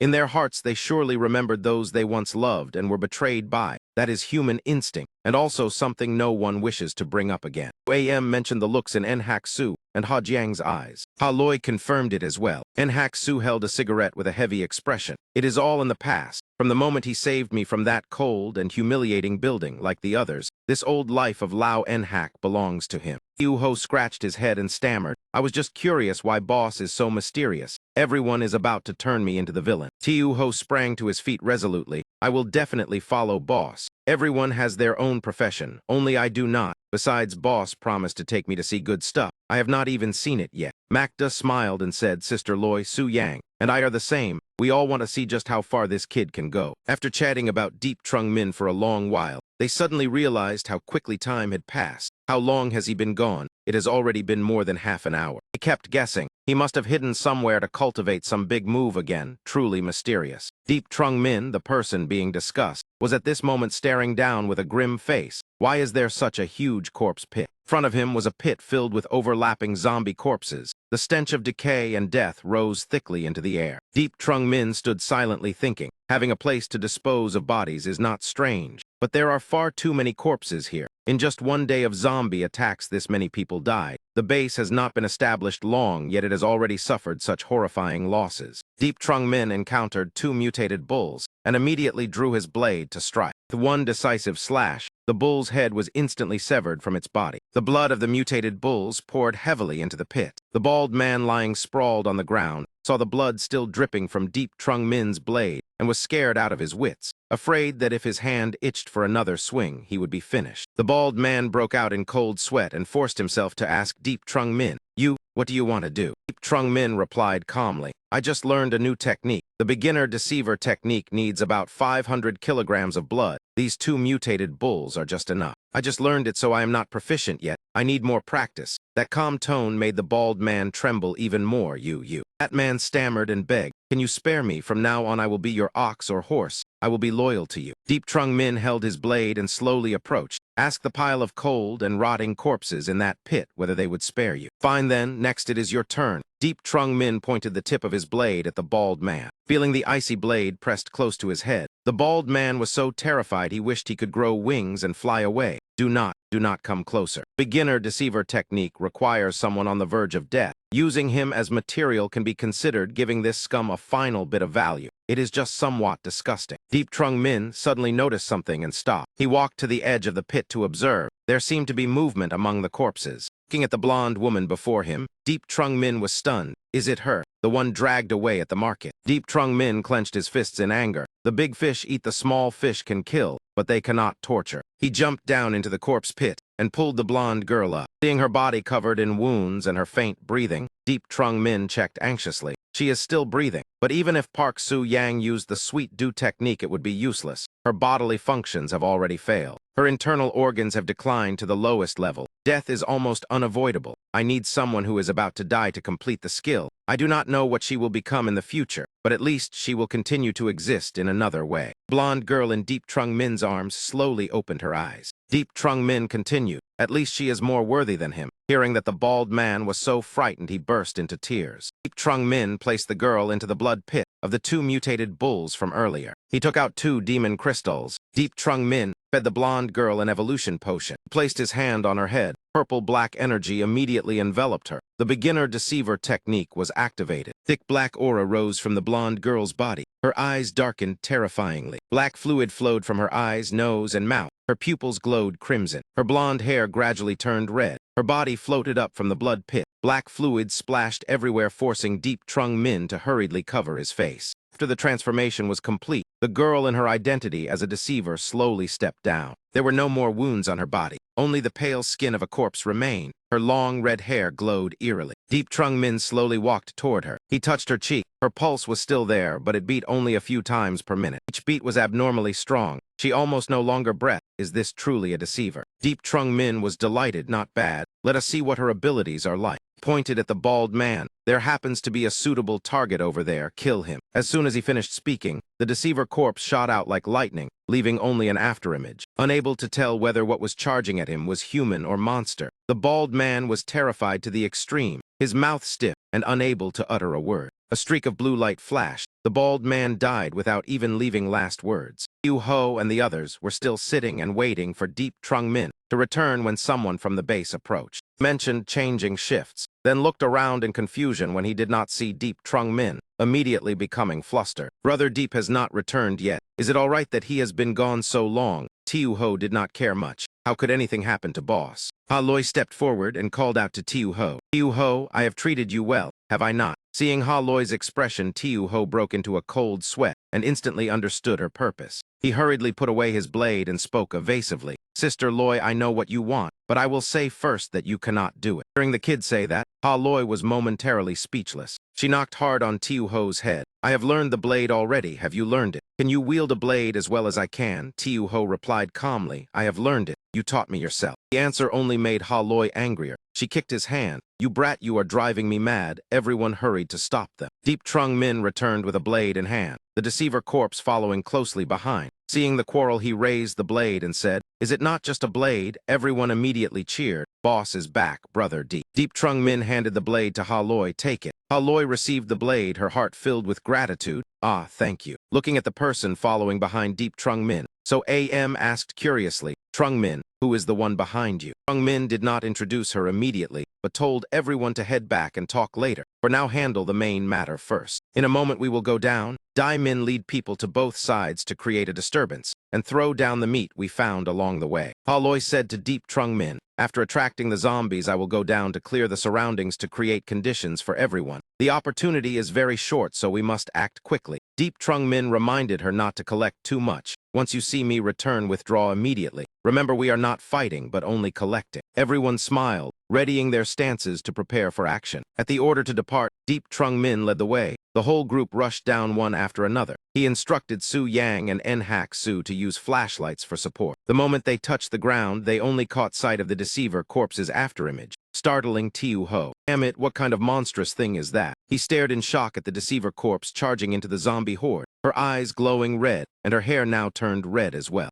Nhak Su judged. "She looks like a zombie, but clearly has been controlled by Trung Min." Ha Loi spoke up, reminding them to stop talking and seize the time. Hearing that, everyone immediately dug into zombie corpses to retrieve demon crystals. Deep Trung Min killed zombies while advancing, each slash swift and clean like chopping fruit, his speed growing increasingly rapid. Watching the deceiver corpse unleash finishing moves, Deep Trung Min could not help but sigh, truly a humanoid weapon, her limbs sharp to a terrifying degree. The zombies beneath her claws could only stand and await death, her speed so fast they had no time to react at all. Looking at the girl's terrifying face and overwhelming strength, Deep Trung Min sighed inwardly. Her true ability is far too horrifying. Her defensive capability is also chilling. Even a level 2 creature would likely struggle to injure her. A zombie desperately grabbed the deceiver corpse's hand and bit down hard, yet her hand was unharmed while its teeth shattered. This shows that even without any charm, skill, or special traits, relying solely on her body to fight, her strength surpasses a 1-star revolver. Even some 2-star revolvers without professions would have a severe headache facing her. Seeing more and more zombies gathering, Deep Trung Min reminded them,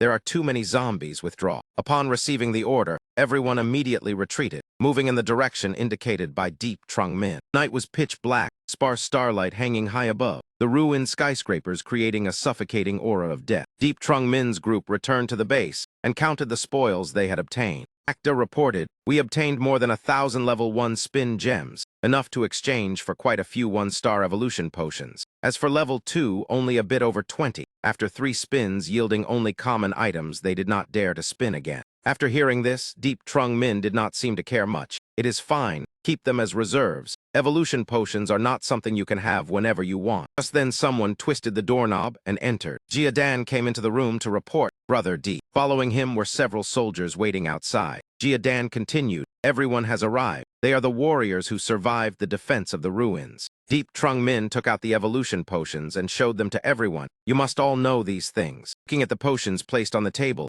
everyone's eyes lit up. Deep Trung Min continued, "Everyone's efforts deserve these, but this was bought with demon crystals that my people and I risked our lives to obtain. The potions can be shared, but tomorrow you must follow us out of the city to fight." Early the next morning, a group gathered in front of the ruined fortress. Deep Trung Min folded his arms and silently observed the people before him. Dai Min stepped forward and said, "Brother Deep, we have tried our best to prepare the equipment you need, but the quantity still falls short of your request. This is already the limit of the base. As for selecting 1,000 young men to follow Brother Deep out to battle, that is manageable." But Le Quang hesitated as if something was hard to say. Dai Min spoke up in his place. Jia Dan said, "Of the 13 who received evolution potions yesterday." As they spoke, both were sweating, afraid Deep Trung Min would be angered. Just as Jia Dan returned, "Let me speak with Brother Deep." Seeing this, Dai Min finally breathed out in relief. "Jia Dan, you are back." Jia Dan stepped forward to report, "Brother Deep, this is a bit troublesome. Of the 13 new evolvers today, only 7 have come."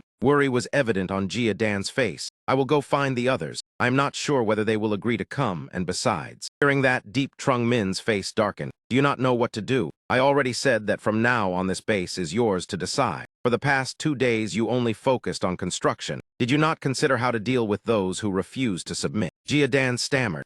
Before he could finish, Deep Trung Min cut him off. You must remember there are only 3 ways to solve problems in this world. Raise 3 fingers, law, interests, force. To put it bluntly, reason, money, and guns. Deep Trung Min's gaze turned cold. There is currently no law and no reason, so forget the first. That leaves interests and force. Yesterday I used interests, keeping my promise with evolution potions. But if they break their word, then there is only one path left. Hearing this, Jiadan somewhat understood. Fear could not be concealed in his eyes. Deep Trung Min's voice rang beside Jiadan's ear, sending a chill down his spine. Use the gun in your hand. You are the future master here. Let everyone know that those who follow you live, those who oppose you die. Deep Trung Min turned to call Tiu Ho and Ha Loi, who stood nearby. Tiu Ho, Ha Loi, come here, and Brother Lo as well. Give him a hand. Upon hearing the order, Le Quang nodded and complied despite his discomfort. Deep Trung Min patted Jiadan's shoulder with trust. Now lead them to find those people. Make it clear to them. Either come here and follow us to hunt, or die. Deep Trung Min's eyes gradually grew dangerous. After giving the task, Deep Trung Min slipped his hands into his pockets and leaned against the wall to wait. Hearing movement, Deep Trung Min slowly opened his eyes. Jiadan returned with several soldiers who had received the potions yesterday, reporting, Brother Deep, one who resisted has been shot dead by me. Deep Trung Min smiled in satisfaction.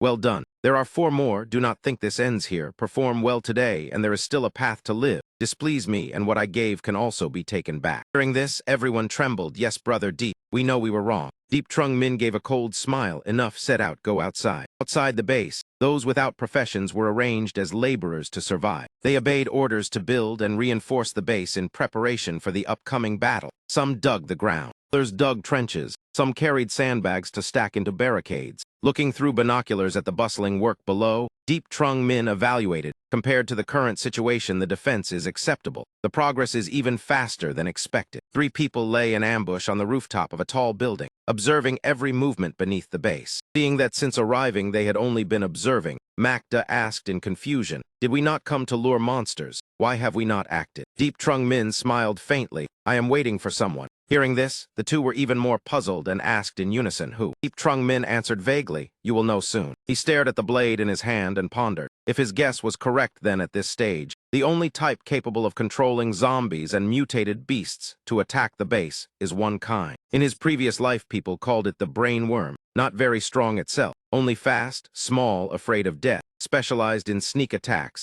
It can also change the color of its body to blend into the environment. A single lapse and humans will be ambushed. This type of worm does not kill immediately, but steals consciousness and controls actions, turning the victim into another kind of corpse, a human controlled by a brain worm. Their individual ability is not outstanding. The most terrifying thing is their capacity to control life demon crystals. All mutated creatures with demon crystals are influenced by the human corpses controlled by the brain worm. He recalled the man from the other day and guessed he had been controlled. Suddenly, Deep Trung Min drew his knife and slashed his own hand. Seeing the blood flow, Makda cried out in alarm. What are you doing? Have you lost your mind? Deep Trung Min merely smiled without replying. If I cannot find it, then I will lure it here. Deep Trung Min said to the 2 of them, we do not have enough fresh blood and raw meat. Even if we create a disturbance, we cannot draw all the zombies on this side over. Luring only a portion is safe, but the efficiency is too low. By nightfall, our combat power will drop sharply, while mutated creatures will not. Instead, let it come find me itself. Makda stammered. What is it? The one behind, controlling the zombies and mutated creatures to attack the new base. Makda pressed his eyes to the binoculars to observe the situation. Just a short moment, from a few drops of Deep Trung Min's blood, a dense army of zombies and mutated monsters surged toward the base. Deep Trung Min spoke up. Let us go, they are almost here. So AM led the group of youths, standing by waiting for Deep Trung Min's team to return. Seeing Deep Trung Min and Ha Loi finally appear, Soem's eyes lit up. They are back. Close behind the 3 was a ferocious horde of pursuing zombies. Deep Trung Min moved with great speed and leaped straight into the base to join the others. He immediately gave orders. The first defensive line is under your command. Do not be greedy for battle. Once the front line is filled and the zombies are compressed, withdraw to the rear and move into the predetermined positions within the residential area behind. AM nodded briefly, understood. Soem swung her whip and charged forward, loudly urging those behind, pull yourselves together. Men must have courage. Draw out all the bravery hidden in your bellies and split the heads of these filthy things. Show no mercy, otherwise I will label you weak. As long as you get through today, an entirely different life may open before you. Hearing those words, everyone's spirits surged. They roared in unison and rushed forward, kill. In the area near the base where the brain worm once appeared, the surroundings were desolate and ruined. Deep Trung Min entered this area with Dai Hong Hon and sat to scout. He swept his gaze around, trying to find traces of the brain worm that had appeared recently. The brain worm would never attack the base without reason. It must be targeting something. A creature that evolves by devouring. The target is very likely him, because Deep Trung Min has the highest evolution level in the new base. If it wants to level up, then he is the ideal vessel. Deep Trung Min let out a cold snort. Its target is me, but my target may not be it. He turned to look at Dai Hong Hon behind him and smiled. Hey Dai Hong Hon, do you like eating fried worms? Hearing this, Dai Hong Hon looked confused. Suddenly all the fur on Dai Hong Hon's body stood on end, his eyes turning sharp and wary. He growled while staring at a hidden corner. Seeing this, Deep Trung Min immediately heightened his vigilance. He looked in the direction Dai Hong Hon was growling at, but for the moment detected nothing unusual. Deep Trung Min moved deeper inside to inspect, for at this time perhaps no one in the world yet knew of the existence of the brain worm. Nor did anyone know that beyond spreading terror, this terrifying creature also possessed a value that made people covet it. Like attribute stones, the brain worm can also be eaten. Behind the rock where Dai Hong Hon had growled earlier, the old monster from the other day was sitting there. Deep Trung Min called out to him, causing that man to reveal a puzzled expression. Deep Trung Min walked closer, Captain Deep. He looked at the mutated monster beside Captain Deep, a level 3 black demon crystal. Captain Deep was controlled by the brain worm, his face exhausted and drained. Beside him stood a gigantic level 300 armed zombie guarding him. Deep Trung Min understood everything. No wonder the brain worm did not flee upon discovering him. It had the 100 armed zombie as support, and had already controlled a level 3 mutated life form. Suddenly the brain worm emitted horrifying sounds. Think, taste. Deep Trung Min's face darkened completely. He cursed under his breath and charged straight toward Captain Deep, who was being controlled. 100 armed zombie immediately sprang up, its body 5 times taller than Deep Trung Min, countless tentacles lashing out. Deep Trung Min unleashed flames, intending to burn it. But when the fire died down, the 100 armed zombie remained unharmed. Seeing the opponent so tough, Deep Trung Min was not flustered, but instead smiled, still not dead. This was a rare occasion, where the professional skill of the Radiant Seal Blade Master struck, yet failed to finish the target at once. Truly worthy of a level 3 zombie. As soon as the flames dissipated, the 100 armed zombie recovered immediately and prepared to counterattack Deep Trung Min. But this was within expectation. Before it could move, Deep Trung Min and Dai Hong Hon charged together, because he knew a level 3 beast would not be easily defeated. Deep Trung Min swung his blade at the tentacles, but only inflicted very limited damage. Dai Hong Hon assisted from the side, trying to restrain the 100 armed zombie's arms. With just a light fling, the 100 armed zombie sent Dai Hong Hon flying far away. No longer restrained, it immediately threw a punch straight at Deep Trung Min. Deep Trung Min quickly retreated to dodge, inwardly acknowledging the strength of the level 300 armed zombie. In a normal confrontation, even he might not be certain of victory. Yet he still wore a confident smile, because there was one thing this monster could not do. Trung Min retreated and shouted loudly, Dai Hong Hon, block that black thing. Upon hearing the order, Dai Hong Hon shot toward Captain Deep. Seeing the 100 armed zombie ignore him and turn to protect Captain Deep, Deep Trung Min knew he had guessed correctly. Its only mission now was to protect the brain. The 100 armed zombie extended its tentacles to block Dai Hong Hon, preventing him from approaching the brain worm. The tentacles wrapped tightly, restricting Dai Hong Hon's movement, yet the fur across his body bristled into sharp blades that shot toward the brain worm. Captain Deep hurriedly raised his hand to shield himself from the barrage of fur blades from Dai Hong Hon. Seizing that opportunity, Deep Trung Min sprang up and charged at the 100 armed zombie. With a decisive slash, he severed the long tentacle that was restraining Dai Hong Hon. He used the force to grab onto the severed tentacle, propelled himself upward, and thrust the blade straight into the face of the 100 armed zombie. Suddenly a boulder flew from nowhere to block him, crashing hard and sending him flying. He rolled to his feet and scanned the surroundings, unsure where the stone had come from. What was that? A 2-headed mutated monster appeared and lunged to attack. He immediately recognized it as twin demonic force. This was an extremely powerful monster whose evolution process few understood.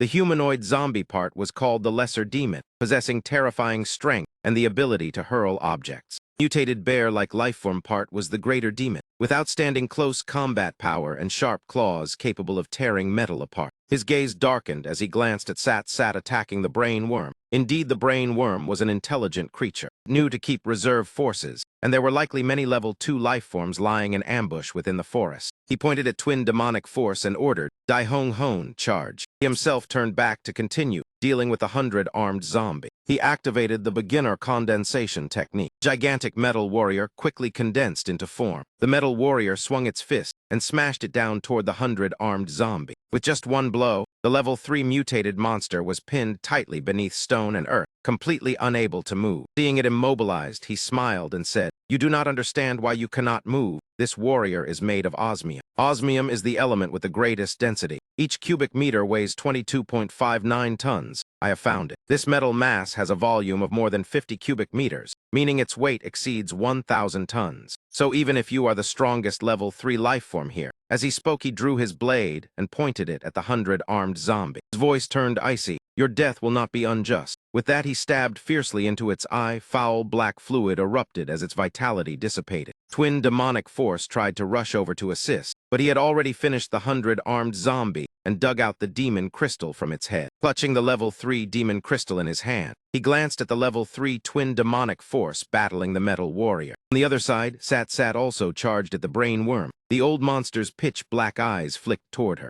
With a single move, Sat chopped off Captain Deep's head. Seeing this, he immediately shouted a warning, "Hurry, throw it away." Whether the brain worm can parasitize a human body, I truly do not know, but there is no need to risk testing it. Captain Deep's head was hurled forcefully by Sat, smashing straight into a tree trunk. From that head, the brain worm's tentacles emerged, the old man writhing in agony without end. He immediately rushed toward the brain worm, its true body finally revealed. Brain worm emitted a wave of sound, aimed directly at him. He realized the worm was calling mutated creatures for rescue, and focused his strength to block the sound wave's influence, so it still had this kind of attack hidden. In a short moment, numerous mutated monsters burst from the forest to protect the brain worm and block their path. He shouted to the Deceiver Corpse, "Block them for me." Upon receiving the order, the Deceiver Corpse charged straight into the monsters. Only now calling your forces back to save you is too late. After speaking, his eyes were filled with killing intent. In the city, a rare blue sky appeared, bringing a brief and uncommon calm. Because the zombies had all been drawn to his new base, soldiers in various places were desperately resisting the assault. Suddenly, all the zombies stopped moving, growled, then turned to look toward the deep forest. As if hearing an invisible command, they stopped fighting and retreated in unison. Sight of the zombies retreating in orderly fashion stunned Macda. What is happening? Why are they suddenly withdrawing? Min speculated, it must be Brother Deep taking action. He must have used some method to force the zombies to retreat. Seeing everyone still standing blankly, so AM urged, "What are you waiting for? Chase and kill them. One less means less pressure on us." That is right, missing such a good chance would be foolish. Kill one more and it is pure gain.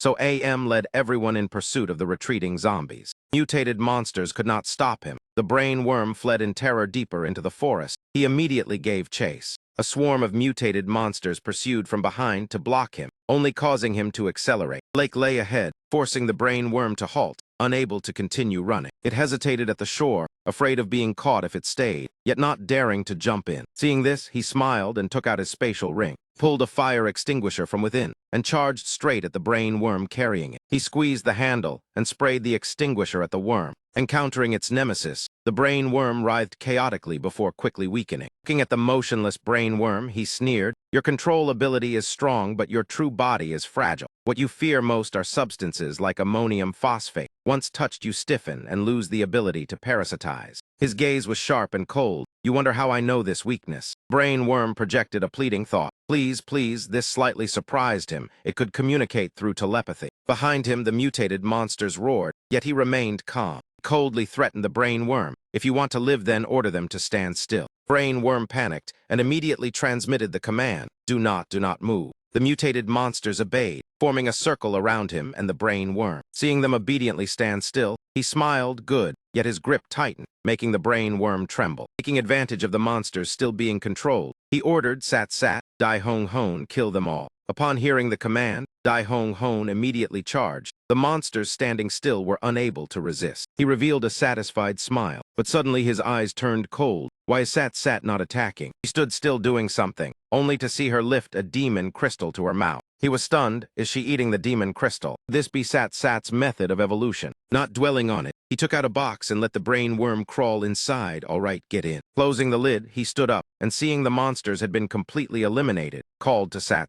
Together with Dai Hong Hon, let us return. The sky above the base darkened. The aftermath of the morning assault still left significant impact. Inside the base, Tiu Ho and the others looked at the harvested demon crystals with excitement. Guess how many level 1 demon crystals in total? Looking at the glittering pile, Tiu Ho guessed at least more than 5,000. Seeing him guess so modestly, Park Su-yang scoffed. Your vision is too narrow, guess again. Pa Loi smiled and said, today many who went out lacked experience and courage. Later it will be even more chaotic. On average 10 zombies might not yield even one. But calculating total damage and the number of participants, I think it must still be in the tens of thousands of demon crystals. Speaking of that number, she calmly wiped the dust from her face. During Ha Loi's analysis, Park Su-yang raised a thumb. As expected of Sister Loi, how could simple-minded Tiu Ho count that? Back Su-yang touched the pile of demon crystals and stated a number that stunned everyone. In total, more than 15,000. Hearing this, Tiu Ho gaped. That many? Then how many evolution potions can we exchange?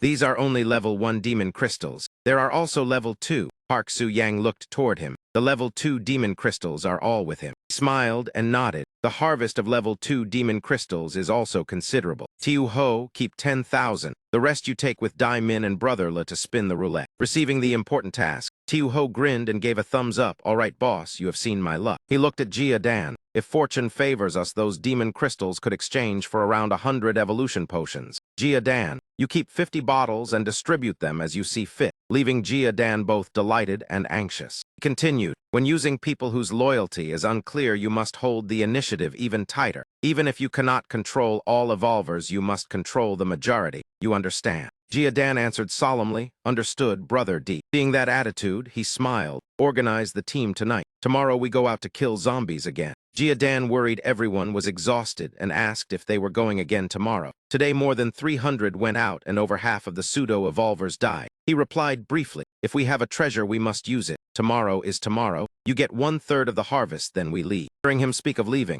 Jia Dan was both shocked and anxious. Brother Deep, are you truly going? Ignoring Jia Dan's reaction, he turned and waved his hand. Hurry and organize the people, then rest early. Meet at the eastern wall tomorrow morning. Early morning at the eastern wall. This place had suffered heavy impact from the battle. He opened the box containing the brain worm, the action leaving those around him puzzled. Brain worm's weak voice sounded, release me. Seeing it willing to speak, he smiled. I know you understand me. Gather all of them down here. Hearing that, the brain worm fell silent for a moment, unsure of his intention. He stared coldly in threat. The brain worm dared not disobey, and emitted a sound wave to summon zombies and mutated monsters. In an instant, zombies and mutated monsters drawn by the brain worm's sound wave crowded before the base gate. Looking at the packed mass below, he laughed and reminded everyone, go, they will not resist. Hearing that, morale surged, and they shouted as they rushed forward to slaughter. He fixed his gaze on the brain worm, the chill in his eyes making it panic even more as it stammered in plea. I did as you wished. Let me go. He raised his blade, its glint intensifying his killing aura. But there is still one thing unfinished. As he spoke of a taste like chicken,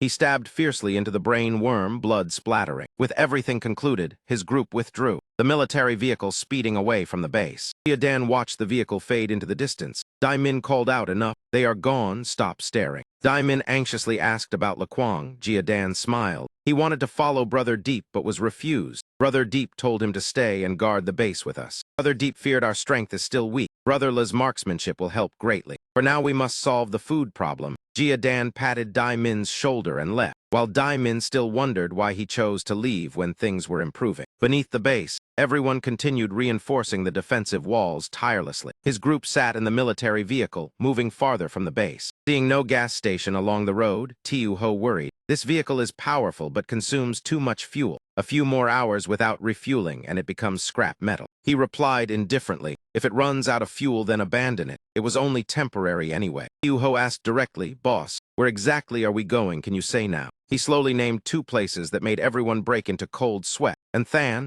Van Din Mountain Villa. Tiu Ho asked in surprise, why go so far? That is the major city of the neighboring province, nearly 1,000 kilometers away. Aloy was also puzzled. He raised 2 fingers to explain, because there we can develop safely for at least 2 years. Sensing the direction seemed off, Aloy opened the map. But this route seems wrong, Makda asked. Is this not Tordo district? He nodded, correct. We will stop there first to find someone. Does anyone want to find family? If convenient, we go together. His words left everyone silent. Makda thought of his family, his voice worried. I do not know where my parents are now. Haksu Yang's eyes welled with tears. My parents are teaching abroad, and Haksu gazed into the distance in silence. In contrast, Tiu Ho seemed unconcerned. No need to worry about my parents. They are formidable, surely they are fine. So AM choked up. My family situation is not good. I do not know if my relatives can survive this mutation. The chance is slim. The military vehicle sped along the road. Night fell. The moon rose high and starlight scattered over the forest. The group stopped at an open ground to rest and recover for tomorrow. He, Aloy,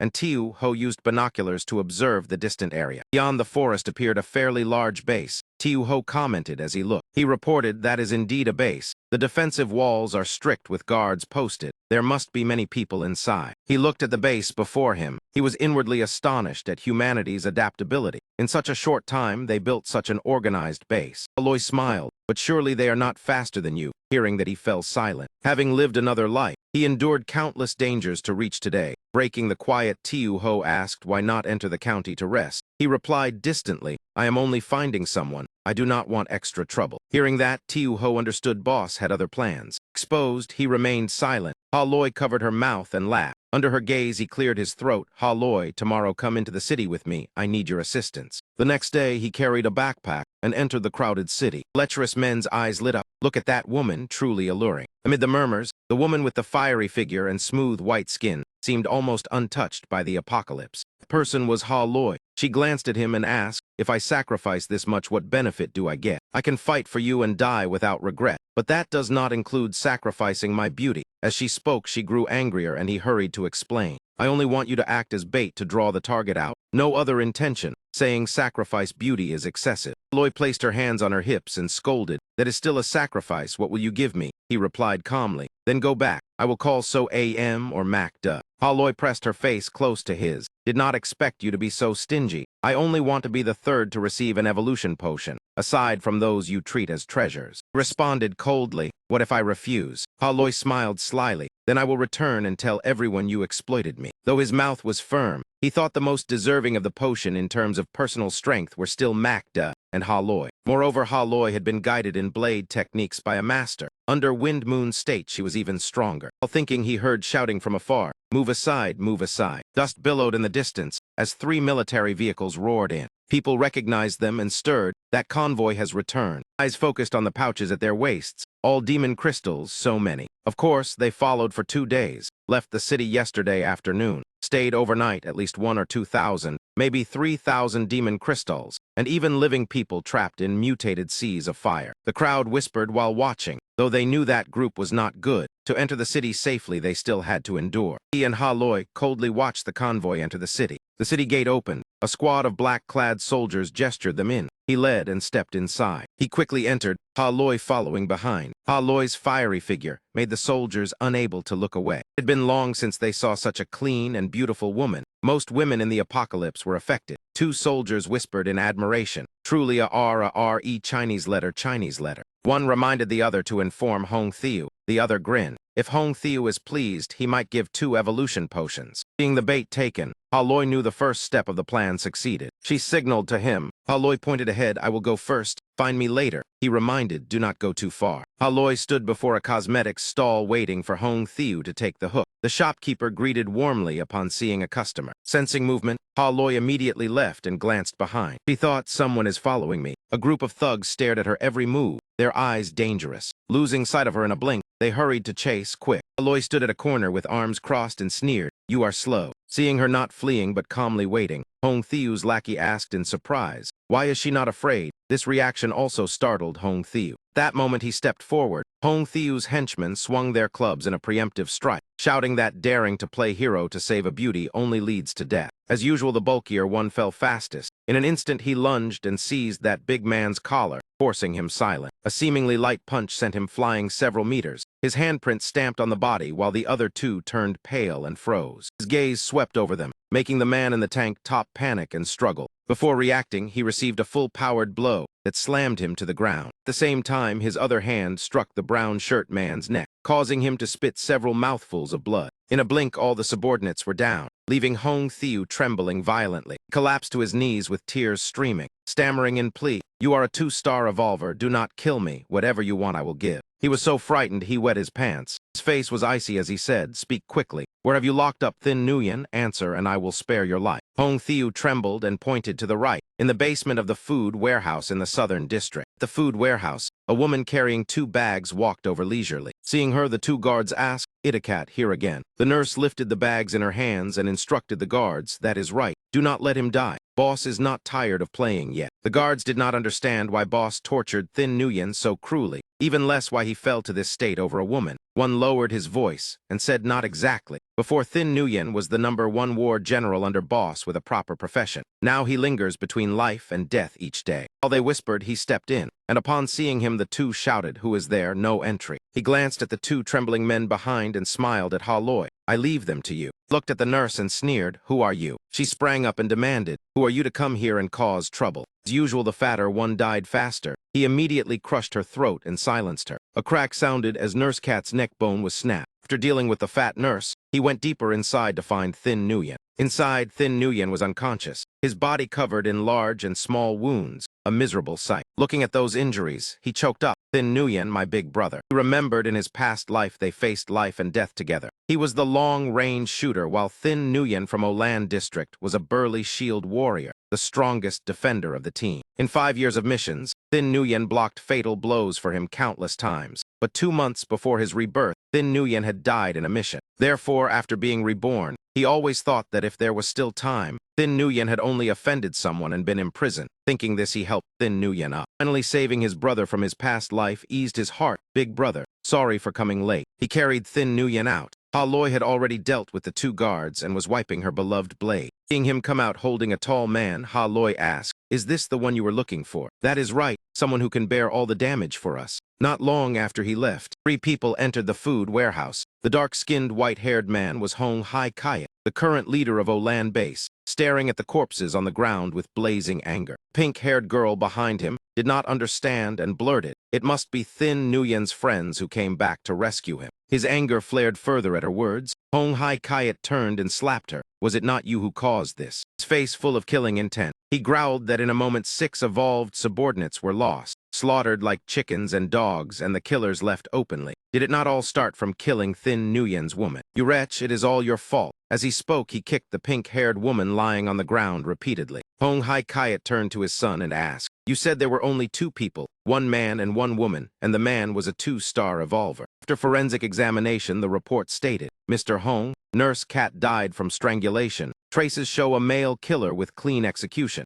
Even if not a 2-star revolver, he certainly has a strength-oriented profession. Based on body temperature and coagulation, the time of death of the 2 guards outside nearly coincides with Nurse Cat." Hearing this, Hong Hai-Kayat asked in shock, "You mean both acted together and their strength did not differ much? That strength is enough to crush ordinary 1-star revolvers." Hong Hai-Kayat forced himself calm and thanked the forensic doctor. Hong Thieu stood aside, shrinking like a dog afraid of fire. Not daring to let his father know, he revealed Thin Nguyen's location. Forensic doctor shook hands with Hong Hai-Kayat and reminded him of the agreement, "Nothing more. I will go first. I hope Mr. Hong remembers his promise." The forensic doctor left with his case. The Hong father and son watched his back. The pink-haired woman had already been trampled to death on the spot. Hong Thieu whispered, "Father, why not keep him? With him, perhaps he could help us later." Ignoring their discussion, the forensic doctor's figure disappeared. Hong Hai-Kayat glanced at his son and ordered, "Stop talking nonsense. Impose martial law across the county. Raise alert to the highest level and prepare for battle." Hong Thieu obeyed, yet still asked, "All right, but why father?" Hong Hai-Kayat sighed and explained, "It is not that I do not want to keep him. We simply cannot afford the price. Let Thin Nguyen recover." He and the others stayed a few days at the same place. Sunlight shone on Thin Nguyen's face as he gradually awoke. He opened his eyes and looked around. Not knowing where he was, the unfamiliar surroundings made Thin Nguyen spring up in vigilance. Suddenly a voice sounded behind him. "Awake." The sudden sound made him shout, "Who is there?"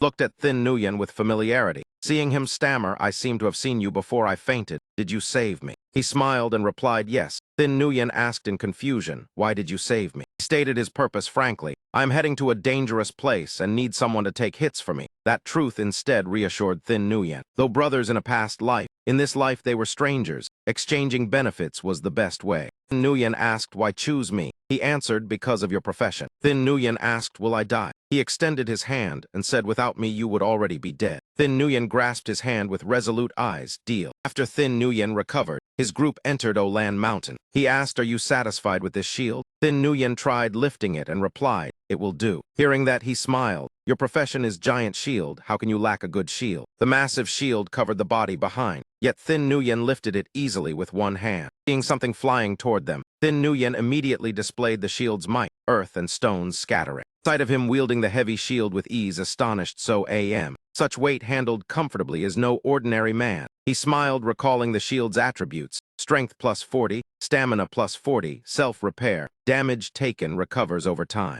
Though only a white-grade shield made of ghost metal with high durability, its self-repair ability surpassed even green equipment from his past life. The expedition to hunt ghost metal from the chained prisoner was truly worthwhile. While shielding the group, Thin Nguyen suddenly turned and called, "Deep Trung Min." Thai Nguyen raised his hand and pointed ahead. "Is it this place?" Looked in that direction and nodded yes. Finally found it. Truly devil-crossing wheel. Before them appeared a strange roulette unlike previous ones. 4 rectangular blocks surrounding it like mysterious cards. He placed his hand on the center of the roulette in contemplation. Roulette types in this world are diverse. Most are common grade, but as usual the rarer the more valuable. Colored roulettes represent high-value professions. Treasure-gathering roulette symbolizes treasures, and this golden wheel is called Devil Crossing Wheel, signaling imminent danger. Aloy's group also approached to observe the bizarre roulette. Everyone asked in surprise, "This looks unusual. How is it different from others?" He explained, "This is Devil Crossing Wheel. Great risk, but also great reward, worth trying once." He turned and called Park Su-yang, "Miss Park, stand close to me later, but do not protect me. Focus all your energy on Thai Nguyen. At the most dangerous moment, reinforce his shield. Hak-Su, you and your people retreat 500 meters east and wait. No matter what happens, do not advance." Hearing this, Hak-Su understood this would be an extremely dangerous battle. Worry clear on his face. Even observation was forbidden. He continued arranging. Thai Nguyen stand in front, red hair at the side. Others hold the middle line. If the enemy breaks through, handle it yourselves. During the order, the whole team entered readiness. He reminded, "Prepare to start. Today you will face creatures never seen before." As he spoke, he took out death demon crystals. "Moreover, I may not fight for a long time. You must rely on yourselves, raise your spirits." He inserted the demon crystals into the roulette slot. Blue light radiated from the roulette, enveloping him. The rectangular blocks began to move. He watched tensely. It has activated. The result appeared. This is Cage of Roaring Darkness. Once opened, it will grant a warrior with special abilities. He recalled his war pet Dai Hong Hong, bonded deeply before the apocalypse and still loyal after mutation. But if the relationship changes, it could leave or even turn against him. War pets from Cage of Roaring Darkness must obey rules. If the master dies, they die as well, completely dependent. This type of war pet has its own evolution system with diverse forms, not only for combat, but also support or other abilities. In his past life, he met a powerhouse whose war pet was a phantom beauty. Low combat power, yet extremely strong healing ability. Thinking this, he inserted more demon crystals into the roulette, eyes fixed on the spinning wheel. He reminded everyone to stay alert. It is coming out. In one rectangle appeared the silhouette of a lion-like creature. Immediately, a blue and orange intertwined beam shot outward. The light struck the ground, causing a powerful tremor that startled Tiu Ho before he could react. Within the stream of light appeared a mutated lion, its entire body blazing red, fangs razor-sharp, cold blue eyes brimming with ferocity. Deep Trung Min immediately recognized it. It was a blaze lion. "Stop it," Thai Nguyen asked. "What level?" "Level 3, be careful." Hearing that, Thai Nguyen poured all his strength into facing the level 3 monster, the strongest opponent he had ever encountered. Deep Trung Min continued waiting, wondering what would appear next. From another rectangular slot emerged the shadow of a creature with beetle-like fangs. Spider-like monster appeared, 2 in succession, 1 lion and 1 spider, making the pressure surge sharply.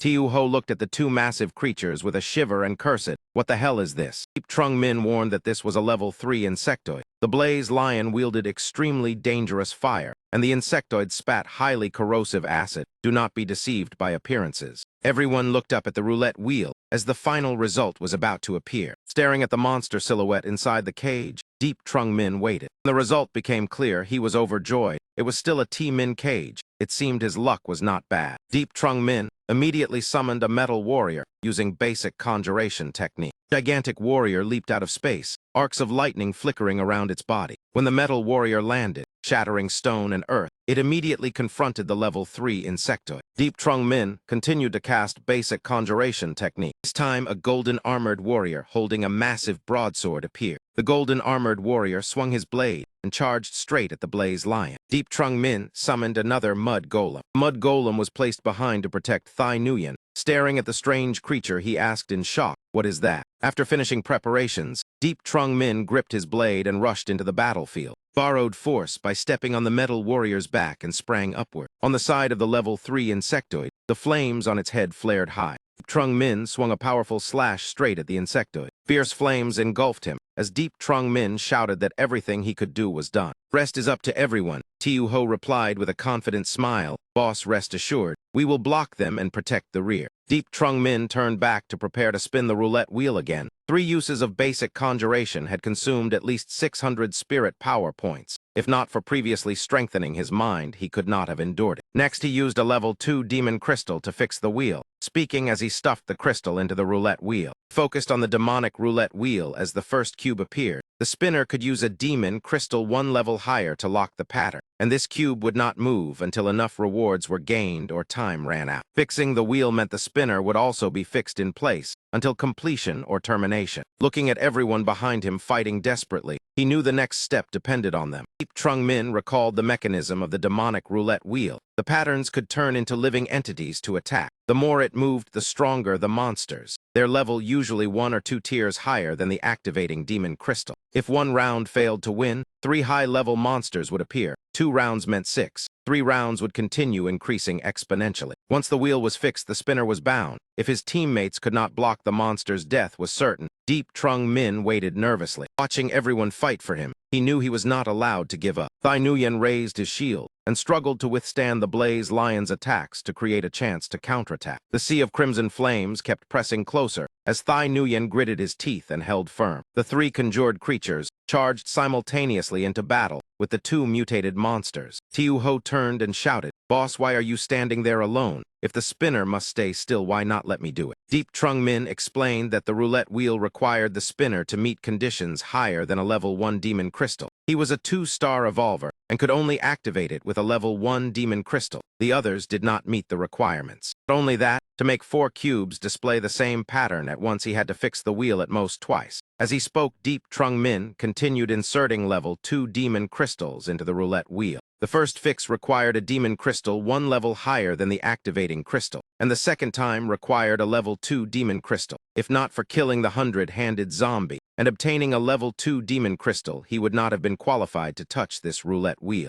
Trung Min patiently waited for the roulette wheel to spin, each cube gradually revealing faint cages with monster silhouettes inside. When green light shot out, Deep Trung Min froze another insectoid. Fortunately, it was only a level 2 mantis and did not greatly affect the situation. In the next square appeared a creature holding a sword. It was a level 3 mutated creature. Summoning dangerous monsters one after another made Deep Trung Min so furious he punched the roulette wheel. Why was such bad luck clinging to him? 3 level 3 creatures plus 1 level 2. Could their current lineup still hold? The mindless beasts charged straight at Thin Nguyen's group. Deep Trung Min gritted his teeth and tried one last time. The third spin was about to complete. Everyone hold on a little longer. The third spin produced a heavy armored sword beast, Black Bone. Its strength reaching level 3 mutated creature. Deep Trung Min could only smile bitterly. This bad luck was truly unreasonable. He turned back and shouted loudly, "Use the guns and focus fire on the level 3 insectoid. The summoned creatures will temporarily hold the other level 3 monsters." The creatures conjured by Deep Trung Min quickly divided their tasks, each restraining a level 3 monster to reduce pressure on Tiu Ho's group. Hearing the order, Tiu Ho and Macda responded in unison. Haloi chambered his gun and fought with all his strength. Understood. Dense volleys of bullets shot straight at the insectoid, catching it off guard. Dai Hong Hong seized the opening and lunged forward to bite hard into one of its legs. The level 3 insectoid, riddled with bullets, collapsed. Macda shouted loudly, "Dai Hong Hong, fall back behind Thin Nguyen." Red Hair also turned back. "Stop risking your lives." Seeing the reminder, Red Hair and Dai Hong Hong quickly retreated behind Thin Nguyen for protection. In another direction, the golden armored warrior had one arm bitten apart by the blaze lion. The metal warrior was also heavily wounded by the sword-wielding Naga. The mud golem was smashed apart by the heavy armored sword beast. All of Deep Trung Min's conjured creatures were successively destroyed. Facing the three towering level 3 monsters, Ha Loi felt a chill down his spine. It was over. The boss's summons were all taken out. There was not much armor-piercing ammunition left. Tiu Ho, Macda, prioritized killing the level 2 one first. Following Ha Loi's command, the three of them opened fire simultaneously at the level 2 mantis. Power of unity proved effective. In the blink of an eye, the level 2 mantis was shot down. Seeing Ha Loi handle the situation so calmly and decisively, Deep Trung Min could not help but admire him. With armor-piercing rounds scarce, eliminating the easier target was the correct choice. Deep Trung Min continued holding his breath as he waited for the roulette wheel to spin. Clenched his fists and wondered how long this bad luck would last. Only one final pattern was missing. Trung Min looked at the remaining demon crystals in his hand, preparing for the second fixation. Just one more pattern, keep going. As everyone struggled with the level 3 monsters, two beams of light appeared before them again, this time. Level 3 Mist Fiend leaped out, its body like a giant serpent with a single eye in the middle of its forehead. At the same time, another level 3 blood zombie appeared. Its entire body glowed crimson, covered in terrifying sharp spikes. And another level 2 mantis, Hakthin level 2. Old monsters were not yet finished, and new ones kept coming, overwhelming Thin Nguyen's group. So AM trembled as she looked at the 4 monsters ahead. 4 more again. So AM turned and shouted at Trung Min, "Is it done yet? Are you trying to get us killed?" Inside, Deep Trung Min was equally anxious. The final white cube. It had spun 7 times already, but now there was no turning back. He could only gamble to the end. Deep Trung Min placed all his hope on the final gamble, his gaze darkening as he watched the roulette wheel move. When he saw a cage appear in the cube with a silhouette bearing 2 blue eyes, Deep Trung Min froze. He immediately revealed an excited expression. It hit. Looking at the golden square on the roulette wheel, he clenched his fist and shouted, "Use." Brilliant golden light enveloped Deep Trung Min. This time he obtained an own mat battle pet, mechanical lifeform Min in a weakened state. Looking at the bound golden robot before him, Deep Trung Min asked in a low voice. He doubted life itself, thinking it would be some giant beast or demon creature, who would have thought it would be a product of science. The roulette wheel sometimes produced high-tech items, but they were extremely rare. The most famous was the golden Holy Light warship from a level 9 roulette wheel that once appeared in the blue sky that day. After enduring so many dangers to obtain this robot, he could only accept it, crouching down to pat its head. The most important thing now was that it had to help him. Deep Trung Min pointed at the monsters and ordered an attack. The robot responded, beep, insufficient energy. Hearing the request for energy recharge, Deep Trung Min's face darkened. The robot had not done anything yet and was already demanding activation. It was nominally a battle pet, yet to fight it had to ask for additional energy, leaving him both amused and exasperated. With no other choice, Deep Trung Min stuffed a demon crystal in to recharge the robot. As the demon crystal was absorbed, the robot's eyes immediately lit up. The robot extended a cannon barrel, preparing to fire. Looking at the tiny barrel, Deep Trung Min felt helpless. Could this thing even kill an ordinary rat with one shot? Yu Ho cried out in panic, "Boss, hurry and help. We cannot hold on much longer." Deep Trung Min's conjured creature was cleaved in 2 by the triumphant beast. The metal warrior also could not escape being split apart by the Naga. Blaze Lion spewed fierce flames that engulfed Thin Nguyen's formation. Thin Nguyen strained to resist, his expression extremely strained. Deep Trung Min knew he had to charge in, otherwise everyone would die here today. Just as he was about to rush forward, he heard a voice from behind, "Please select attack target." The robot's voice repeated endlessly, irritating Deep Trung Min. Fine. Pointed at the Mist Fiend, "Attack it. Its mist is corrosive and extremely dangerous. Even Thin Nguyen's shield can barely withstand it." Receiving the command, the robot immediately loaded the cannon. Instruction received. Robot aimed straight at the Mist Fiend and fired, the tiny barrel unleashing terrifying power that made Deep Trung Min's eyes widen. The projectile was so fast the Mist Fiend could not react. Its body pierced through as it let out a miserable howl. It could inflict such heavy damage on a mutated creature in an instant. At level 3, only his profession's skill Radiant Blade Master Seal could achieve this. In other words,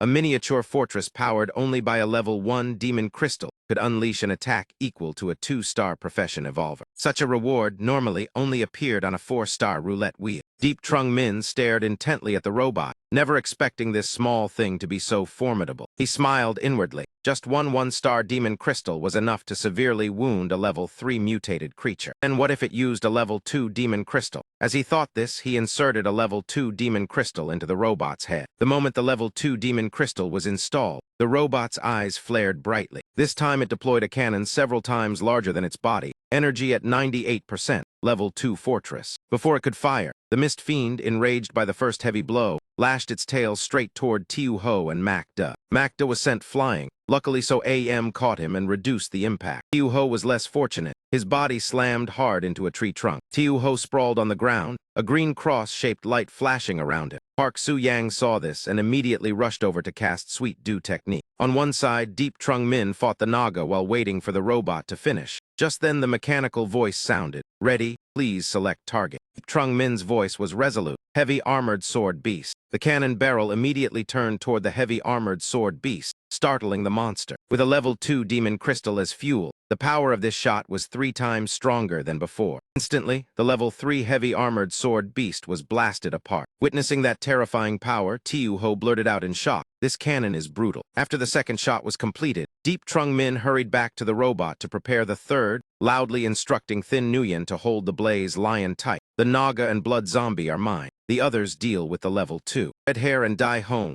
immediately charged toward the Blood Zombie. Park Su-yang continued supporting Thin Nguyen in blocking the blaze lion. Trung Min looked at the demon crystal in his hand and felt secretly delighted. The demonic roulette wheel was dangerous but truly produced good items. He had thought he would have to use his final desperate move to stand a chance, but now he saw a glimmer of hope and continued recharging the robot. The next target was the Naga. While the robot prepared, Deep Trung Min took the initiative to rush forward and restrain it. As long as the robot hit it, even if not fatal, it would be enough to reduce the Naga's combat strength by more than half. While waiting for the robot to act again, he heard a warning sound warning cooldown time. Hearing that, Deep Trung Min clenched his teeth anxiously. Cooldown. Cursed angrily. No wonder there was the word weakened behind the robot. Deep Trung Min called everyone to tighten the formation around him. Su-yang continued protecting Thin Nguyen. Thin Nguyen strained to withstand the fierce attacks of the Blaze Lion. Su-yang also exerted all her strength to assist, continuously maintaining the defense. Sweet Dew Technique was activated. Prolonged use of her profession gradually exhausted Su-yang. If not for the spirit enhancement powder Trung Min had given earlier, she would have been depleted long ago. Seeing the formation weakening, Ha Loi urged urgently, "Trung Min, hurry and think of something. The situation is getting worse." Trung Min was equally anxious, his mind so tense that blood vessels bulged. Did he really have to use his ultimate move while the mechanical own Min had just opened up hope? This robot was powerful and efficient, but limited by cooldown time. He could not risk waiting. If so, then follow the original plan. Seize an opportunity amid the chaos, Deep Trung Min made up his mind. The path of his blade erupted with fierce flames, covering half his face. The blade carrying immense power tore through the air, past Tiu Ho's formation. Deep Trung Min charged straight toward the Mist Fiend that had been heavily wounded by the robot. Mist Fiend spewed out a red mist. He hurriedly covered his face and tightly shut his eyes. Gritting his teeth, he swung his blade down. With a single slash, he consumed a large amount of spirit power, but it was enough to sever the Mist Fiend's head. Deep Trung Min stared at the black demon crystal that had just fallen into his hand. Behind him, the Naga and Blood Zombie attempted a sneak attack. Sensing danger, his eyes instantly darkened. Deep Trung Min nimbly dodged the vicious attacks from the two monsters. Park Su-yang continued coordinating by casting Sweet Dew Technique to support the whole team. Deep Trung Min took out explosive wires from his space and signaled everyone to pull the formation back. Defend immediately. The entire team retreat behind Thin Nguyen. Unwilling to wait for the robot's cooldown, Deep Trung Min decided to test his luck once more. So AM saw this and asked, "Are you going to continue?" Deep Trung Min gritted his teeth and replied, "If we gamble, then we gamble big." He inserted a demon crystal into the demonic roulette wheel. The rectangular blocks began spinning rapidly. Looking at the roulette wheel before him, he thought to himself, although he did not know exactly, whatever appeared this time would certainly not be ordinary. Deep Trung Min remembered his teammates desperately holding on at the front. The previous rounds had continuously summoned level 3 creatures, making things extremely difficult for everyone. Tiu Ho looked at the pile of explosive wires on the ground, guessing what the boss intended to do. He turned and asked meaningfully, "Boss, are you planning to go all in?"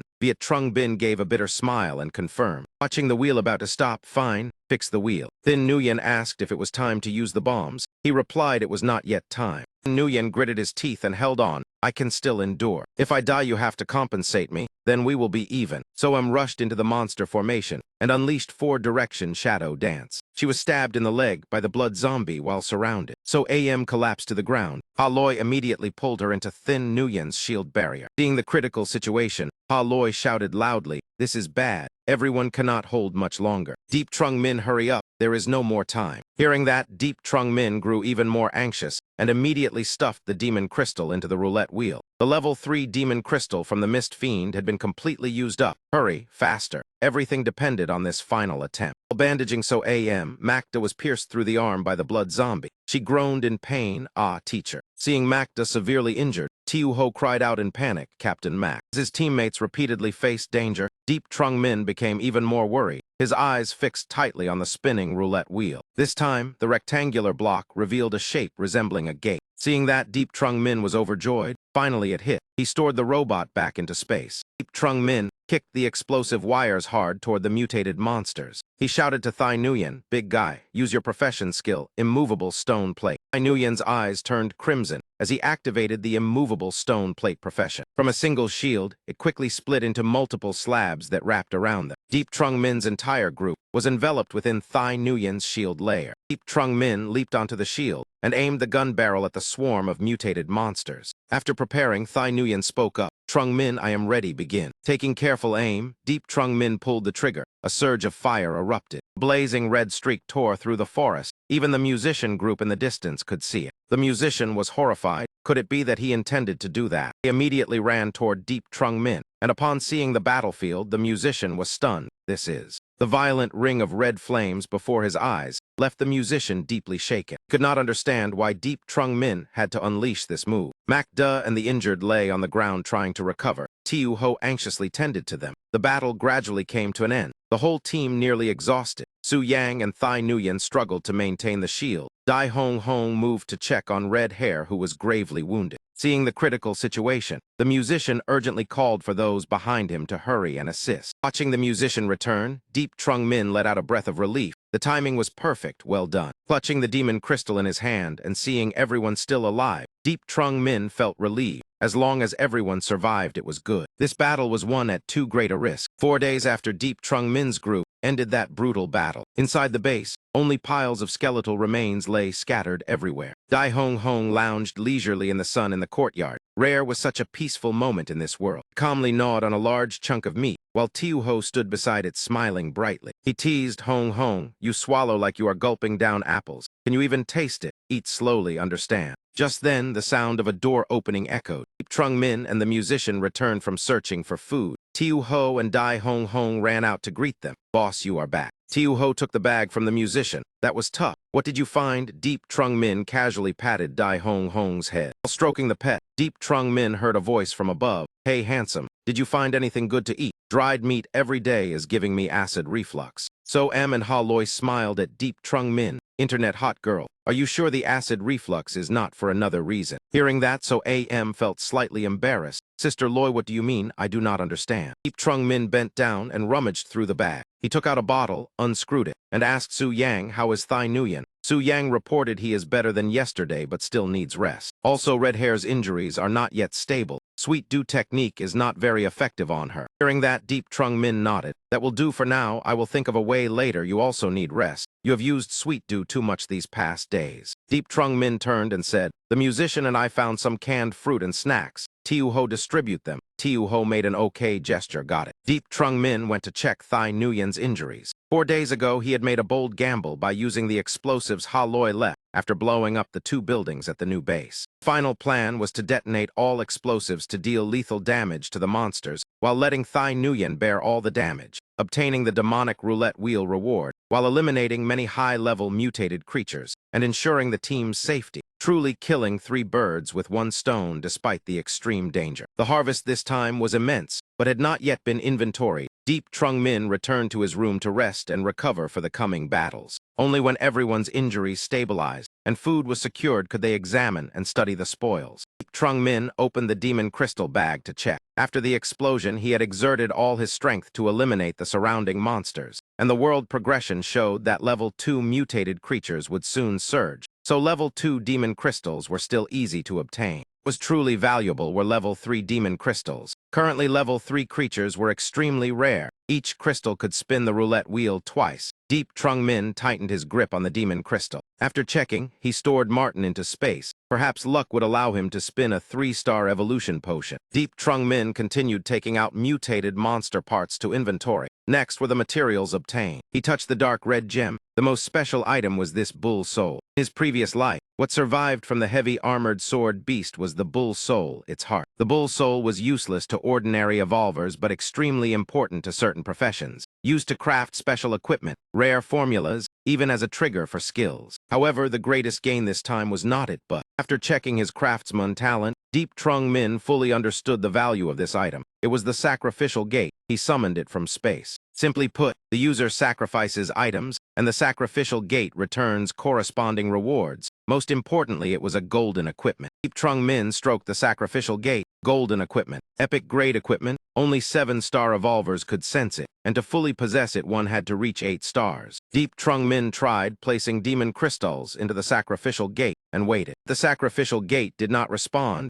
leaving him puzzled. He did not understand why it could not be used. Could it be the method of sacrifice was wrong? Thinking so, he inserted more demon crystals to try again. This time there was still no reaction. Deep Trung Min stared at the sacrificial gate in confusion. Was it the wrong item or insufficient level? He decided to try once more, this time using a level 3 demon crystal. Finally, a change appeared. Deep Trung Min was delighted. There was a reaction. Compared to his expectations, the flow was still too weak, indicating the sacrifice was not enough. Seeing that, Deep Trung Min continued inserting demon crystals into the sacrificial gate. He held the sacrificial gate and observed carefully, waiting for feedback. Sure enough, the white stream of energy grew slightly stronger. However, despite investing so much, the change remained minimal. At this rate, even exhausting all his current assets would hardly fill it. The white energy spread wider, but countless gaps remained. It had increased slightly yet clearly far from completion. Deep Trung Min helplessly pushed the sacrificial gate aside. Truly a rare golden-tinged silver equipment, but this was fine. When it was truly filled, there would certainly be a response. The value gained would not be low. First, better study this robot. Deep Trung Min took the powered-down robot out of space, uncertain whether its cooldown had finished. He carefully observed the robot before him. After 2 days, he finally determined its cooldown time, roughly about 30 hours. This thing was called mechanical roaring armament, not roaring cannon. Its function surely could not be limited to deploying a fortress. Wait, this was an artificial robot. Since it was a crafted item and he had the craftsman profession, there was a strong chance he could intervene. If he handled it according to craftsman traits, it would count as improvement. Then would its attributes be like wind of the moon, meaning counted toward him. Deep Trung Min tried using enchantment technique to modify the robot. Yet after waiting and waiting, there was ultimately no reaction at all. He did not give up, placed his hand on the robot, closed his eyes and focused, exerting force once more to cast enchantment technique. The result was the same. The robot remained completely motionless, showing no sign of change. Deep Trung Min felt puzzled. Enchantment failure only occurred when the same material was enchanted multiple times. But this was clearly a brand new robot battle pet. Why was it ineffective? He began to doubt life. The ghost gold grade surely matched the identity of mechanical roaring engineer. Could it be there was something wrong with the ghost gold itself, perhaps even expired? Thinking so, Deep Trung Min casually tossed the ghost gold into the sacrificial gate. This time the white light spread quite strongly, leaving him both shocked and relieved. It seemed the ghost gold was fine. Moreover, if he threw in ghost gold, perhaps he could use gemstones to fill it. Trung Min scratched his head. Forget it. Ghost gold was rare and hard to find. If the final item was not worth as much, then it would be a huge loss. He lifted the robot to inspect more closely. It seemed the issue lay within it, so he flipped it over. The sight before his eyes left Deep Trung Min frozen in place. At the bottom of the robot were 3 embedded red circular slots arranged in a triangle. Deep Trung Min clenched his fists in excitement. Among his crafting techniques from gathering, refining, unifying, strengthening, forging to enchanting, All had been used, only the inlay technique had yet to show itself. Inlay slots could not be drilled casually into equipment. They allowed equipment to directly receive part of the attributes of the inlaid item, a process of energy linkage requiring perfect compatibility. And to have inlay slots, there were only 3 ways. The equipment originally possessed them, the craftsman created them, or a one-time extremely rare inlay drill was used. Expectedly, this robot carried 3 inlay slots of its own,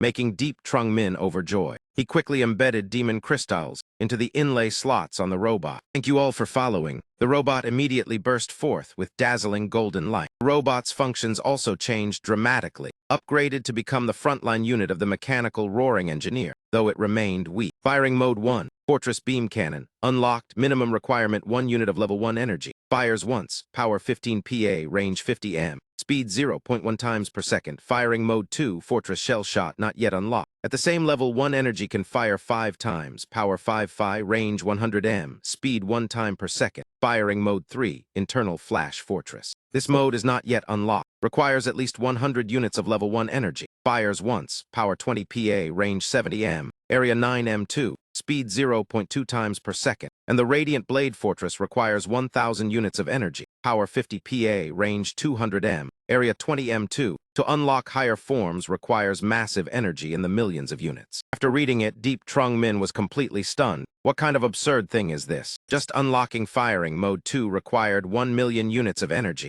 and 1 unit equaled 1 level 1 demon crystal. If converted to level 2, it would still require 10,000 crystals. Deep Trung Min sighed helplessly. Even converting to level 3 demon crystals at 100-to-1 ratio would still require 100 of them. In the end, he could only store the robot back into space. The mechanical roaring engineer's sacrificial gate always produced good items, but each time consumed resources like a prodigal rich man. After checking the gains, Trung Min left the residence to look for sharp metal, while also thinking of a way to treat Red Hair. After the battle 4 days ago, Red Hair had been gravely injured, her body covered in wounds, her complexion pale and weak. Looking at Red Hair, Deep Trung Min pondered. If she were human, she would have died long ago from such injuries. But a puppet was different. Her internal organs had completely mutated. He held the soul pearl in his hand, unsure whether her luck was good or bad. In his previous life, he had heard some legends about puppets, and this time he happened to have a soul pearl. Deep Trung Min placed the soul pearl over Red Hair's heart. He also stuffed 2 demon crystals into her.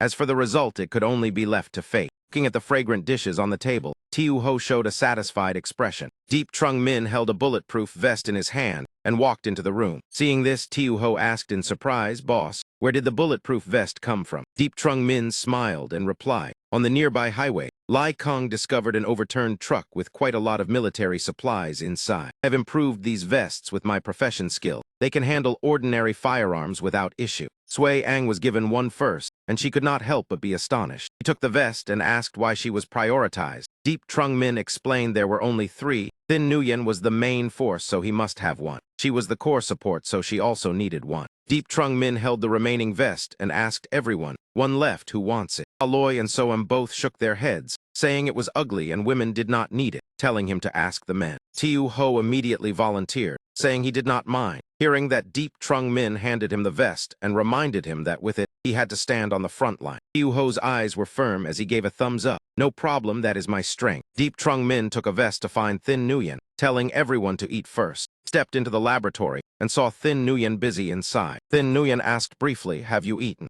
Deep Trung Min tossed the vest onto the bed, saying this was new gear for him. Though seriously injured, Thin Nguyen still remembered his shield. Thin Nguyen asked if the shield could be repaired. Deep Trung Min calmly replied it had self-recovery ability and did not need repair. Hearing that, Thin Nguyen's eyes widened in shock. Let out an exclamation. Deep Trung Min patted his shoulder, saying that by following him he would see many things he had never imagined before. Deep Trung Min said Hong Hai Kiat was an elementalist, and Luong Qian was a full defense spear master, which made Thin Nguyen wonder how he knew so clearly and grow wary. Thin Nguyen questioned, "You seem to come from somewhere else. How do you know everything?" Deep Trung Min calmly analyzed that their professions all countered shield bearers. He was not their opponent, and thus powerless to avenge Lai Din. Thin Nguyen thought Deep Trung Min had deliberately investigated him, and angrily asked who was helping him. Deep Trung Min merely spread his hands with a faint smile. Deep Trung Min said they were friends. Do not ask why he knew, just consider whether help was needed. Thin Nguyen then asked how he intended to help. Deep Trung Min's eyes turned cold, saying that in this world revenge had no other path but death. Thin Nguyen asked if there was another way and what the conditions were. Deep Trung Min pointed straight at him. My team lacks a shield. Thin Nguyen pondered. Indeed, this was a formation strong in offense but weak in defense, with sharp weapons and some with professions but lacking defense. Facing numerous or high-level monsters would be extremely dangerous. After thinking for a long time, Thin Nguyen extended his hand, agreeing to go along for revenge. He understood they needed a shield like him to attack with peace of mind. Trung Min shook his hand, telling him to heal first before acting. He needed him recovered within 2 days. This decisiveness slightly surprised Thin Nguyen, who asked if he was not afraid. Afraid you would take advantage, Deep Trung Min smiled. If you are not foolish, then you should understand only I can make your shield grow stronger, and only I can help you evolve rapidly. Trung Min's expression darkened, saying bluntly that with his current strength, did he even have the qualification to take advantage of him? Hearing that, Thin Nguyen found it reasonable, then said there was something else he should know. Behind Hong Hai Kayat stood a backer. Deep Trung Min continued. The Royal Guild, seeing him know so clearly, made Thin Nguyen even more shocked. You even know this? Deep Trung Min waved his hand at Thin Nguyen. They are merely a group of ignorant, self-righteous fools, not worth concern. The doctor followed Hong Hai Kayat into the forest every time after inspections to do shady things. At the foot of the mountain, there was a herd of over a dozen level 2 mutated goats. If their demon crystals were obtained, then according to guild rules, at least one spin of the level 2 roulette wheel could be activated. Do you not want to test your luck? Those following worriedly asked. Dr. Mew, of course we want to, but with our current strength we simply cannot kill them all. We truly cannot fight them. The grave doctor opened his medical kit, set down his gun, and reassured everyone, do not worry, I have prepared thoroughly. Took out a syringe, his expression dangerous and cold. Just give me a little more time, Hong Hai. Hai Kayat sat alone in the room, silently thinking. The old man drained his cup of wine, the bitterness spreading through his mouth, still unable to quell the anger in his heart. In anger, he slammed the wine cup onto the table. No longer bothering with the cup, he drank straight from the bottle. Luong Qian had been beaten badly at the granary that day, yet still survived. Truly lucky. Hong Hai Kayat kept drinking. Luong Qian stepped forward to snatch the bottle away, advising that even as evolvers they should not drink like this as it would harm the body. Hong Hai Kayat irritably asked whether the Royal Guild members had all left. Luong Qian set the bottle down and sat beside Hong Hai Kayat, saying, not yet. I have arranged a few girls to entertain them. Do you think we truly need their help? The price to pay is too high, and Thin Nguyen and those who saved him may not return. After paying such a high reward, would it not be wasteful? During that, Hong Hai Kayat's anger flared even more. Stop talking. I have a feeling Thin Nguyen and those who saved him will definitely return. The pink-haired man from the guild stood waiting outside. As the door opened, the figure of a bald fat man appeared facing the pink-haired man. Pink-haired man sneered and asked, damn it, the old item Hong Hai Kayat found for you. I am far stronger than you. The bald fat man gave a contemptuous smile. You know no restraint and have no humility, and you are not as certain to win as you think. Fat man lit a cigarette, saying Hong Hai Kayat and Luong Qian had paid so much already. Could they still play tricks over such a small matter? Hearing that, the pink-haired man laughed and demanded to see for himself. Seeing him about to barge in, the bald fat man raised a hand to block him. What is it? So petty that you will not let brothers enter. Bald man's eyes turned sharp. Later whatever, but not now, at least not these days. The pink-haired man was angry but could only endure it, turning away and waving dismissively. Fine, fine, I respect you. As soon as the pink-haired man left, his companion stepped out complaining, this little blade is getting more and more excessive, relying only on his blade master profession to look down on us. The black-haired man clenched his fists angrily. The resources belong to the guild, yet he thinks they come from his own ability. The guild is truly unfair. I heard even the 2-star potion is prioritized for him. Bald fat man also felt unwilling but could only accept it. His family had once made great contributions to the guild, and the president had ties with his father. Forget it. Our task now is only to assist Hong Hai Kayat. Once daytime comes, we collect the goods and leave. The black-haired man's face darkened. Hong Hai Kayat and Luong Qian have only 2 with professions. The 4 of us could completely kill them and take the goods. Why stay here? Bald fat man patiently explained. First, Hong Hai Kayat is an old fox. Even in death, he would not reveal where the goods are hidden. He knows if he stays silent, there is hope to live. If he speaks, he will surely die. Second, the higher-ups intend to build a land base into a demon crystal production site. Hong Hai Kayat is a favored pawn. Touching him would displease the higher-ups and affect our resource allocation rights. As for Little Blade, no need to worry. If something happens, the higher-ups will naturally handle it. We just need to do our part well. After speaking, the bald man turned away. Come on, let us go outside and see if there is any movement. At the city gate, the guards stood watch strictly, firelight illuminating the night. Suddenly, several guards sensed unusual movement and immediately heightened their vigilance. When they saw clearly who was coming, they stammered the name Thin Nguyen. Tall Thin Nguyen led Deep Trung Min's group forward, with imposing momentum straight toward the base. Several guards panicked and shouted to report, but before they could run, they were knocked down by Ha Loi. Ha Loi snorted coldly. These scum. Last time I entered the city, I already wanted to deal with them. Knowing he was no match, the soldier fled to report. As evolvers, they retreated swiftly. Bak Su Duong angrily asked whether these guards truly did this just for demon crystals. Ha Loi gritted her teeth and replied, yes, for demon crystals, they abandoned thousands of innocent people to die miserably. Looking at the tightly shut base gate, Thin Nguyen's group asked in confusion, how do we get in now? Deep Trung Min told everyone to step back, holding his blade glowing crimson as he advanced. He swung an extremely powerful slash straight at the base gate. The sturdy gate shattered instantly under his strength. Deep Trung Min turned back and said, we go in just like this. Inside the base, the guards panicked and shouted, stop them. Do not let them enter the town. Nguyen supported Dai Hong Hong, channeling strength to let it dash through the gate. As soon as it arrived, Dai Hong Hong opened its jaws and began tearing. One man only had time to scream, save me, before falling silent. Trung Min's group followed behind at an unhurried pace. Let us go inside. Makda asked in confusion, without production or creation, how can this base survive long-term? Deep Trung Min answered briefly, plunder and slaughter. This base is merely the most primitive form. The leader provides cheap protection to drain wealth, raising a vicious gang to plunder resources like parasites. While walking, they heard So AM shout from behind, Dai Hong Hong is back. Deep Trung Min turned and instructed So AM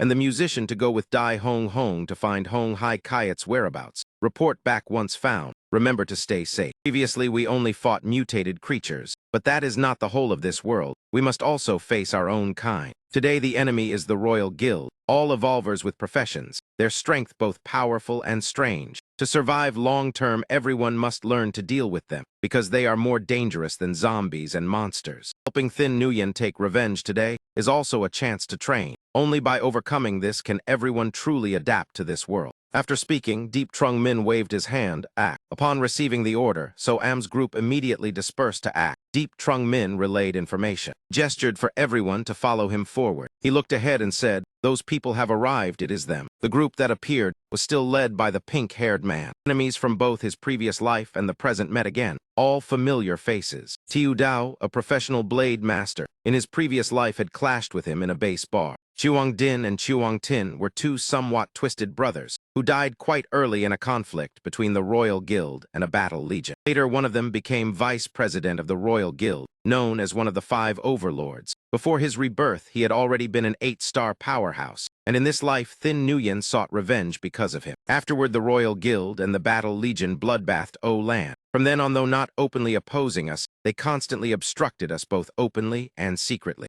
Tiu Dao coldly looked at Deep Trung Min's group and said, you are truly courting death, ignorant of your own limits, just a bunch of trash. Today I will teach you a lesson so you understand that there are places you cannot go just because you want to, and things you cannot do just because you feel like it. Seeing the scar-faced, pink-haired man arrogantly boasting, Tiu Ho flared up. What are you looking at? If you have the guts, come here. I will kill you right now. Tiu Dao's gaze swept over the blade in Tiu Ho's hand, and he grew wary. This brat actually possesses a white-grade weapon, Truong Tin. Truong Din leaned close to Tiu Dao and whispered, leave this one to us. He has such good gear. Once we kill him, that blade will be mine. Seeing the other side staring at her treasure, Ha Loi sneered, getting impatient. Do not rush, I have goods too. Actor also stepped forward and raised his blade for them to see clearly. I have one too. 3 people, 3 weapons. Is that fair enough? The 3 weapons in their hands made the opponents turn pale. All 3 were white-grade weapons, far too wealthy. Tiu Dao felt something was off. This is bad. The strength on that side is very wrong. Akon grabbed Tiu Dao's hand and whispered urgently, the situation is bad. We must hurry. While he was still speaking in a low voice, Akon suddenly sensed a terrifying surge of killing intent sweeping over. This killing intent was truly frightening. Deep Trung Min's eyes were bloodshot like a beast. The leader of that faction was staring at him. No, it was a warning. That gaze seemed to say that if he stayed still, Tiu Dao could fight fairly in a 3-against-1, but if he took another step forward, he would die. The thought made a cone break out in cold sweat. Tiu Dao, Truong Din and Truong Tin charged at Tiu Ho and Macda at the same time. Ha Loi blocked the strike. The gap between a white-grade weapon and an ordinary one was too great. The moment it clashed with Tiu Ho's blade, Truong Din suffered. Macda pressed Truong Tin so hard she could only dodge. Their displayed strength shocked the guild members. How are these people so strong? Tiu Dao closed in on Ha Loi and mocked, "Beauty, that figure of yours is quite nice." Blatant teasing enraged Ha Loi, and she immediately swung her blade at him. Tiu Dao truly deserved his title as the guild's #1 blade expert. His strikes were fast and vicious. He instantly shot toward Ha Loi. Ha Loi's eyes suddenly locked onto Tiu Dao's hand. The blade was nowhere to be seen. Where did his blade go? "Where is it, Deep Trung?"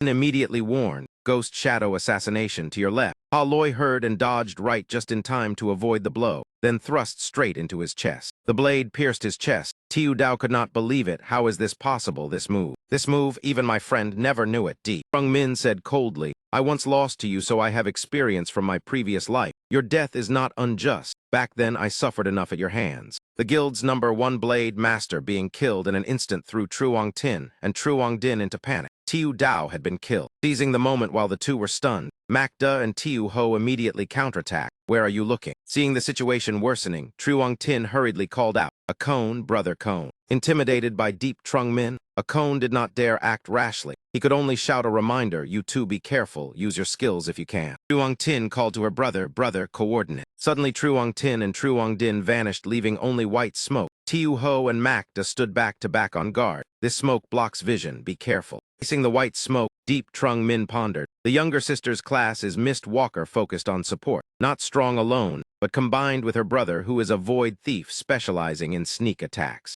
As he observed, Truong Din's blade suddenly appeared and stabbed into Tiu Ho's chest. Thinking he had succeeded, he was overjoyed. Truong Din secretly felt proud. In front of a class holder, an evolver is usually trash. But before he could celebrate long, Tiu Ho counterattacked. "I said you are nothing but blindly confident fools." Tiu Ho even struck back, leaving Truong Din stunned. "How is this possible?" Tiu Ho pointed at his own chest and said, "Next time be more careful when you strike." Seeing Truong Din collapse made Truong Tin panic. "Brother." White bones swept past Macda's body and vanished. Truong Tin fell down, hugging her brother on the ground. Seeing Tiu Ho's group finish the job, Deep Trung Min nodded in praise. "Well done." Everyone then advanced toward a cone. Seeing Deep Trung Min approach, a cone trembled in fear. This group is too strong. Without even using skills, they easily killed 3 of his men. Deep Trung Min asked directly, "Who is the president of the Royal Guild? Answer correctly and trade it for your life." Cone shut his eyes tightly. He did not want to submit. A pair of golden gloves appeared on a cone's hands. The massive armored hands had just manifested when Deep Trung Min seized them. Min sneered, "Iron hand, iron armor, that is all." As he spoke, he clenched hard. In an instant, a cone's golden armored hands shattered. A cone dropped to his knees, screaming miserably. Deep Trung Min coldly kicked him away. His throat was crushed. "It does not matter if you do not speak. I do not really care anyway." After finishing, Deep Trung Min told everyone to search the spoils and see what they could pick up. "Yes, boss." Tiu Ho searched a cone's corpse to see if there was any good loot. Seeing the guild team wiped out, Thai Nguyen asked in panic, "You killed them all. Do you know how terrifying the royal headquarters is?" Deep Trung Min turned back to Tran En and sneered, "Of course, did I not say it? Just a bunch of self-righteous fools." After the search, Tiu Ho handed a bundle to Deep Trung Min. "The harvest is decent. 7 level 3 demon crystals, more than 200 level 1 demon crystals, 1 white grade blade, and 1 gray grade dagger." Bak Su Yang added,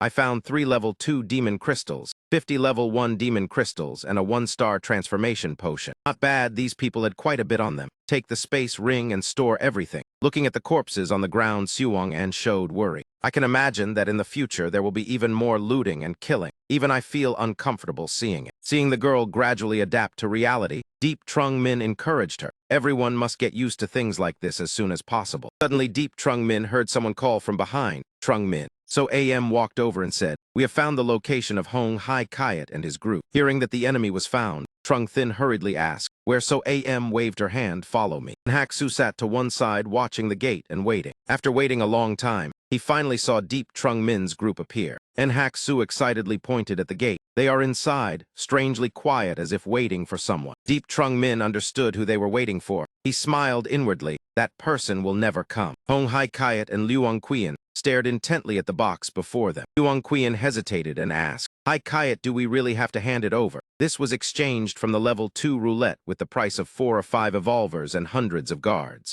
How can we simply offer it to someone else? Absolutely not. Hi Kayet remained silent. Seeing that Luong Qian continued, I understand now. I know I was wrong. If I had not impulsively killed Thai Nguyen's woman at the beginning, there would not be these consequences. She kept repeating it, which irritated Hong Hai Kayet even more. Stop talking. You are at fault, but not entirely to blame. These items would sooner or later reach the ears of the Royal Guild. Right now, the strength gap between the two sides is large, but not absolute. They must still be cautious if they act. Moreover, they need my territory as support, so we can use these things to exchange for assistance. It is already white-grade equipment. If that gemstone is embedded into it, it is hard to predict what level it will rise to. Young Master Hong snorted inwardly. It would be best if the Royal Guild and Thai Nguyen's group fought until both sides were severely injured. But Hong Hai Kayet, with his experience, understood things were not that simple. No, the 4 sent by the Royal Guild are all very strong. It is hard for them to lose. Send it away. We have no clues about the gemstone anyway.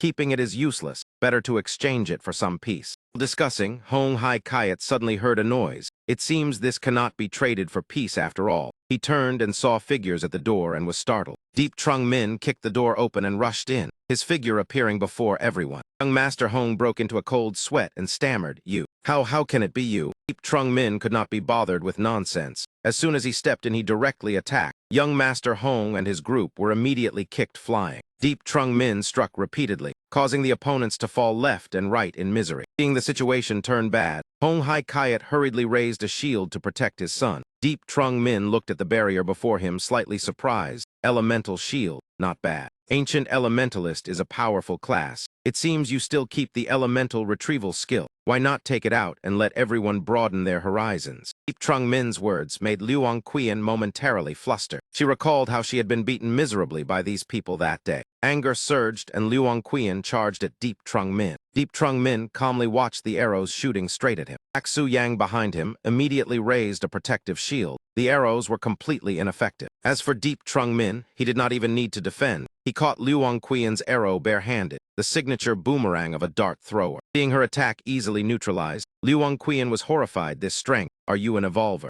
Realizing Deep Trung Min was the greatest threat, Hong Hai Kayet turned to attack him. Just a wave of his hand, all of Hong Hai Kayet's attacks were shattered by Deep Trung Min. Looking at the sworn enemy before him, the woman he loved had been killed by this very woman, making Thai Nguyen increasingly furious. Someone behind shouted, "Thin Nguyen, let me help you." Seeing that man trying to interfere, he immediately stopped Tiu Ho. This is for him to settle himself. He let Thin Nguyen take revenge with his own hands, while he paid closer attention to the box on the table. Young Master Hong was quickly beaten miserably by Thin Nguyen. Luong Qian thought she was safe, but in the blink of an eye, Thin Nguyen had turned his shield toward her. Hong Hai Kayet still tried to shield his son, coughing as he questioned Thai Nguyen. But Thai Nguyen did not let him finish. "I have never done anything to wrong you. To repay the favor of helping me become an evolver, I even gave up being an elementalist to become a shield bearer. Your supplies and that woman were all seized by me at the risk of my life. I nearly died, yet you treat me like this. Why favor her?" The resentment erupted as Thin Nguyen threw a heavy punch that knocked several teeth from Hong Hai Kayet's mouth. Luong Qian struggled to withstand Thai Nguyen's shield from the side. Hai Kayet tried to hold Thai Nguyen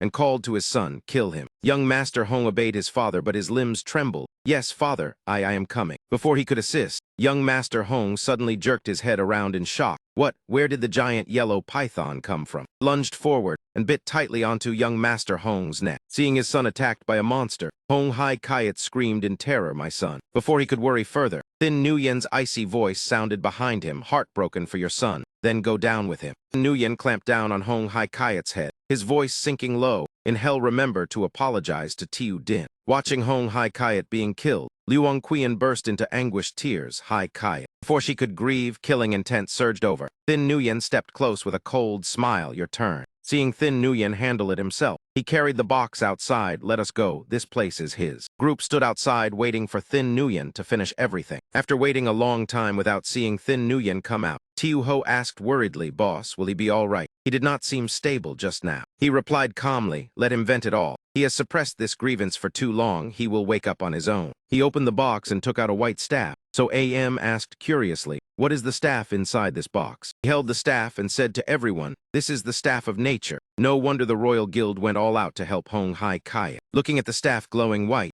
Ha Loi rubbed her chin and asked, although it is a rare white-grade item, what is the oval hole at the top for? He explained that is a socket for a nature gemstone. It is just a pity. Hearing that, Ha Loi was even more puzzled. What is the pity? He continued, the staff of nature must be embedded with the correct nature gemstone to unleash its full power. Water, fire, wind, and earth are all acceptable, but light cannot be embedded, otherwise Bak could have used it. Park Soo-yang also felt regret after hearing that. At least the power could have doubled. The whole group was stunned, doubled, then with the healing effect of sweet do not surge dramatically. Even Ice Shield would gain increased defense. Park Soo-yang smiled awkwardly. The feeling of missing a chance to grow stronger was uncomfortable. Being pressed with questions left her at a loss for words. Watching everyone surround Park Soo-yang with questions, he smiled inwardly. The true function of the Staff of Nature is not only as a magic tool after embedding, but as a key weapon in team battles. Staff itself possesses a special ability. Each element, when embedded with the correct gemstone, activates its own skill. Usually fire, ice, and lightning are offensive. Water and earth lean toward defense. Wind is different. Other elements also have their own uses. Because elemental gemstones are consumables, the staff's auxiliary skills can be used partially or unleash all energy at once. This special ability is highly favored by survivor teams and is often kept as a trump card to turn the tide. In the past, Sat Hong Muk Han Fai once wielded a golden staff of nature, yet even she found it difficult to create high-grade or super-grade nature gemstones. Although this staff's grade is not high, at the current stage it is extremely valuable. As long as a suitable gemstone is found, it becomes a trump card. Thinking so, he stored it in his space. Seeing Thin Nguyen step out, he asked, "Finished?" Thin Nguyen, covered in blood, nodded, "Finished." He crossed his arms and waited for Park Soo-yang to heal Thin Nguyen, then instructed, "Once he recovers, in the next 2 days we must reorganize the town. Afterwards, So AM and Nhak Su will lead people to search the places Hong Hai Kayat used to frequent. Akda, Tiu Ho, and Ha Loi will be responsible for setting up a food exchange point. Form a hunting team and try to gather more supplies. Nguyen and Suyang will patrol the town, ensure order, and collect intelligence. The second-level abnormal wave is approaching. We must seize every minute to prepare." He clenched his fist with determination. 3 days later, bright sunlight shone over the area where he was stationed. He sat down, looked at everyone, and said, "Speak." Ha Loi was the first to report. "During this time, we have hunted mutated creatures, ensuring the safety of the county town. In addition, we used food and water to trade with survivors in town, obtaining more than 1,000 level 1 demon crystals and over 50 level 2 demon crystals in total." Doctor continued reporting, "We have completed the inventory of Hong Hai Kayat's group supplies." Ha Loi's eyes lit up after hearing it. Impressive indeed. They stockpiled over 4,000 level 1 demon crystals, more than 150 level 2 crystals, even a large pile of 1-star evolution potions. Crossed his arms confidently. "With me here, security is completely assured." Bak Soo-yang smiled as she reported, "Boss, in total we now have nearly 20,000 level 1 demon crystals, close to 500 level 2 crystals, over 100 1-star evolution potions, and 2 armed trucks." Hearing the results everyone achieved, he nodded in praise. "Very well done." He happily stroked his chin and continued, "Over the past 2 days I and the scouting team found 2 more level 3 demon crystals and some materials nearby." Hearing this, Tiu Ho widened his eyes. "Damn, level 3 for real. Boss is truly amazing." He rested his chin on his hand and continued, "Now that the inventory is done, prepare to head to the next target." Hearing about constant movement, everyone asked in confusion, "Are we not making this place our base? It was hard enough to stabilize it. I thought boss intended to stay." His expression darkened dangerously. "I have a better choice. Prepare to depart." After arranging everything, the group boarded the armed vehicles and left the county town. The 2 vehicles stopped in front of an old house with an ancient appearance. He turned and instructed Nhak Su, "You and your assistant inventory everything here. Take all that can be taken. If convenient, we will stop by to check on Red Hair." He bent down to examine the injury. There is no change. The wound is not healing. It seems she truly cannot be saved. Hearing there was no way, Bak Soo-yang's eyes reddened. She fought and protected everyone very well. He comforted her. At least she was half a comrade. "We will dig a pit in the yard and bury her." After burying Red Hair, Park Soo-yang still stood silently by the grave, reluctant to leave. He called, "Miss Park, let us go." Soo-yang took one last look before getting into the vehicle, softly replying, "Yes." He led the convoy onward as it rolled away. Sky gradually darkened, dusk covering the forest. Suddenly a mutated vine trembled and slowly crawled toward Red Hair's grave. The vine stared at the grave for a long time. It stabbed down fiercely, tearing open the freshly filled soil. Red Hair's coffin gradually shattered. Within the grave, Red Hair's body sat upright. She grabbed the vine that was about to drain the life from her body. Red Hair's arm gradually disintegrated into fine dust. Red Hair looked toward the direction he had left. Humans, I need humans. Suddenly a noise sounded behind. A zombie with mangled limbs staggered forward muttering, need humans. The zombie's mouth, a brain worm leapt out. The worm latched onto Red Hair's head. Your body is mine. But the brain worm could not control her. Instead, its power was drained. It panicked. Inside her brain were two streams of red and white force. Red Hair grabbed the brain worm tightly and stared. Locked by that gaze, the worm trembled. Afraid, just now I saved you. Red Hair opened her mouth, revealing sharp fangs, preparing to swallow the brain worm. Her eyes suddenly sharpened when she saw the figure of a woman on the rooftop. The woman stood high above, staring down at Red Hair intently, very strong. No longer paying attention, Red Hair was about to swallow the brain worm when she heard a shout. Stop. That girl rushed forward to stop her. She raised her sharp claws, and with her battle pet attacked toward Red Hair. Being repeatedly interrupted, just as she was about to eat, made Red Hair furious. She swung her arm and sent the battle pet flying, but her arm was grazed by a dart. The girl's throwing dart stabbed straight into Red Hair's arm. Red Hair's eyes darkened as she stared at the mutated creature before her. The girl threw a heavy punch into Red Hair's face, knocking the brain worm away. The girl hurriedly reached out to grab the brain worm. Seeing this, Red Hair immediately lunged forward. She used all her strength to kick that girl hard. The two spun around and fell to the ground. They stood up at the same time, glaring at each other with killing intent. Two auras, red and blue, flared up as they prepared to clash. Red Hair's face was struck by several darts embedded deep. Meanwhile, the girl's body was pierced by Red Hair's claws. They fought while scrambling for the brain worm, sparks flashing in their eyes. Neither was willing to give ground. After a fierce struggle, the brain worm was torn in half. Looking at the half in their hands, they froze. Then each took their portion and left. As for Trung Min's group, completely unaware that Red Hair had awakened, they were studying the map and heading toward Van Din's son Trang. Suddenly, he sensed something unusual. Seeing his reaction, so AM asked, "What is wrong?" He shook his head. "No, it is nothing." He pondered. For a brief moment, it seemed he reconnected with Red Hair, but the feeling was too faint to confirm. He folded the map. "Let us discuss the main matter first. We are here. The next stretch, we abandon the vehicles and proceed on foot through this area." "Why abandon the vehicles? This area has a highway and fairly good roads," Makda asked in confusion. He explained, "Because ahead lies a forbidden land." When the catastrophe began, what fell from the sky were not only roulette wheels, but also forbidden lands left behind after thousands of golden holy lights descended. That place is filled with alien beings and ferocious monsters, harboring a power that drives humanity to despair. At the same time, there are rare flora and precious minerals. Almost every kind of treasure can be found there. He spread his hands calmly, yet all this remains speculation, for some forbidden lands formed for unknown reasons. The only certainty is that they are both paradise and hell for explorers. Hearing this, Ha Loi immediately asked, "If the forbidden land is so dangerous, can we detour another way?" He shook his head and waved his hand. "The scope of this forbidden land is enormous. Detouring would cost several extra days. Moreover, the alternative route is not necessarily safer." As soon as he finished speaking, Tiu Ho grinned. "Since boss has calculated it carefully, there must be a reason. We will just follow the plan." He smiled and patted his shoulder. "Then it is decided. Rest early tonight. Tomorrow morning we enter the forbidden land." Each of them took a sleeping bag and gathered around the fire. He took on the night watch. He added more firewood to keep everyone warm. He stood up and surveyed the surroundings, his gaze directed into the distance. Before them stood a mountain,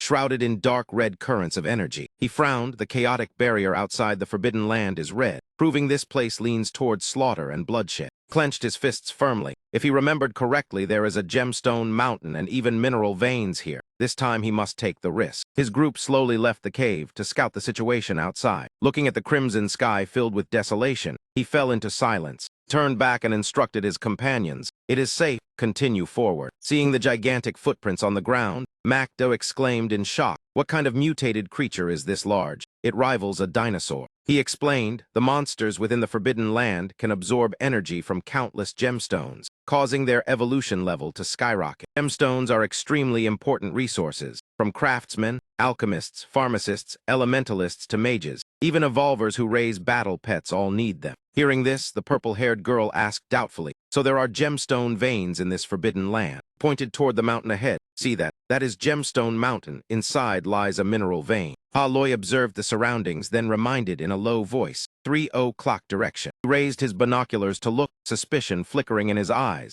"That is." The purple-haired girl did not recognize it and asked, "What is it?" He replied, "Traces of monster urine." Baksu Yang said worriedly, "Monsters are like animals. They use urine to mark their activity zones and declare territory. That be nature gemstone. the kind that can be embedded into the staff of nature. Those pale patches are water element. The darker parts are ice element, two minerals born together. He reminded everyone to stay close. He would lead them through the forbidden land. But since the monsters have grown intelligent enough to mark territory, their evolution level is likely very high. Careful scouting is required. Hearing he intended to return alone to investigate, they asked worriedly, "Are you going back by yourself?" He reassured them, "Do not worry, my target is small and hard to detect. If there is danger, I will withdraw immediately." Ha Loi and Bak Su Yang hurried to dissuade him. "There are level 4 monsters here and more than 200 level 2 ones. The forbidden land is too dangerous. Going alone is no different from risking your life." Smiled and rubbed Dai Hong Hong's head. "I will bring it along. Its sense of smell and sight are sharp. With it no one can ambush me easily." His eyes turned serious. "You all have tasks as well.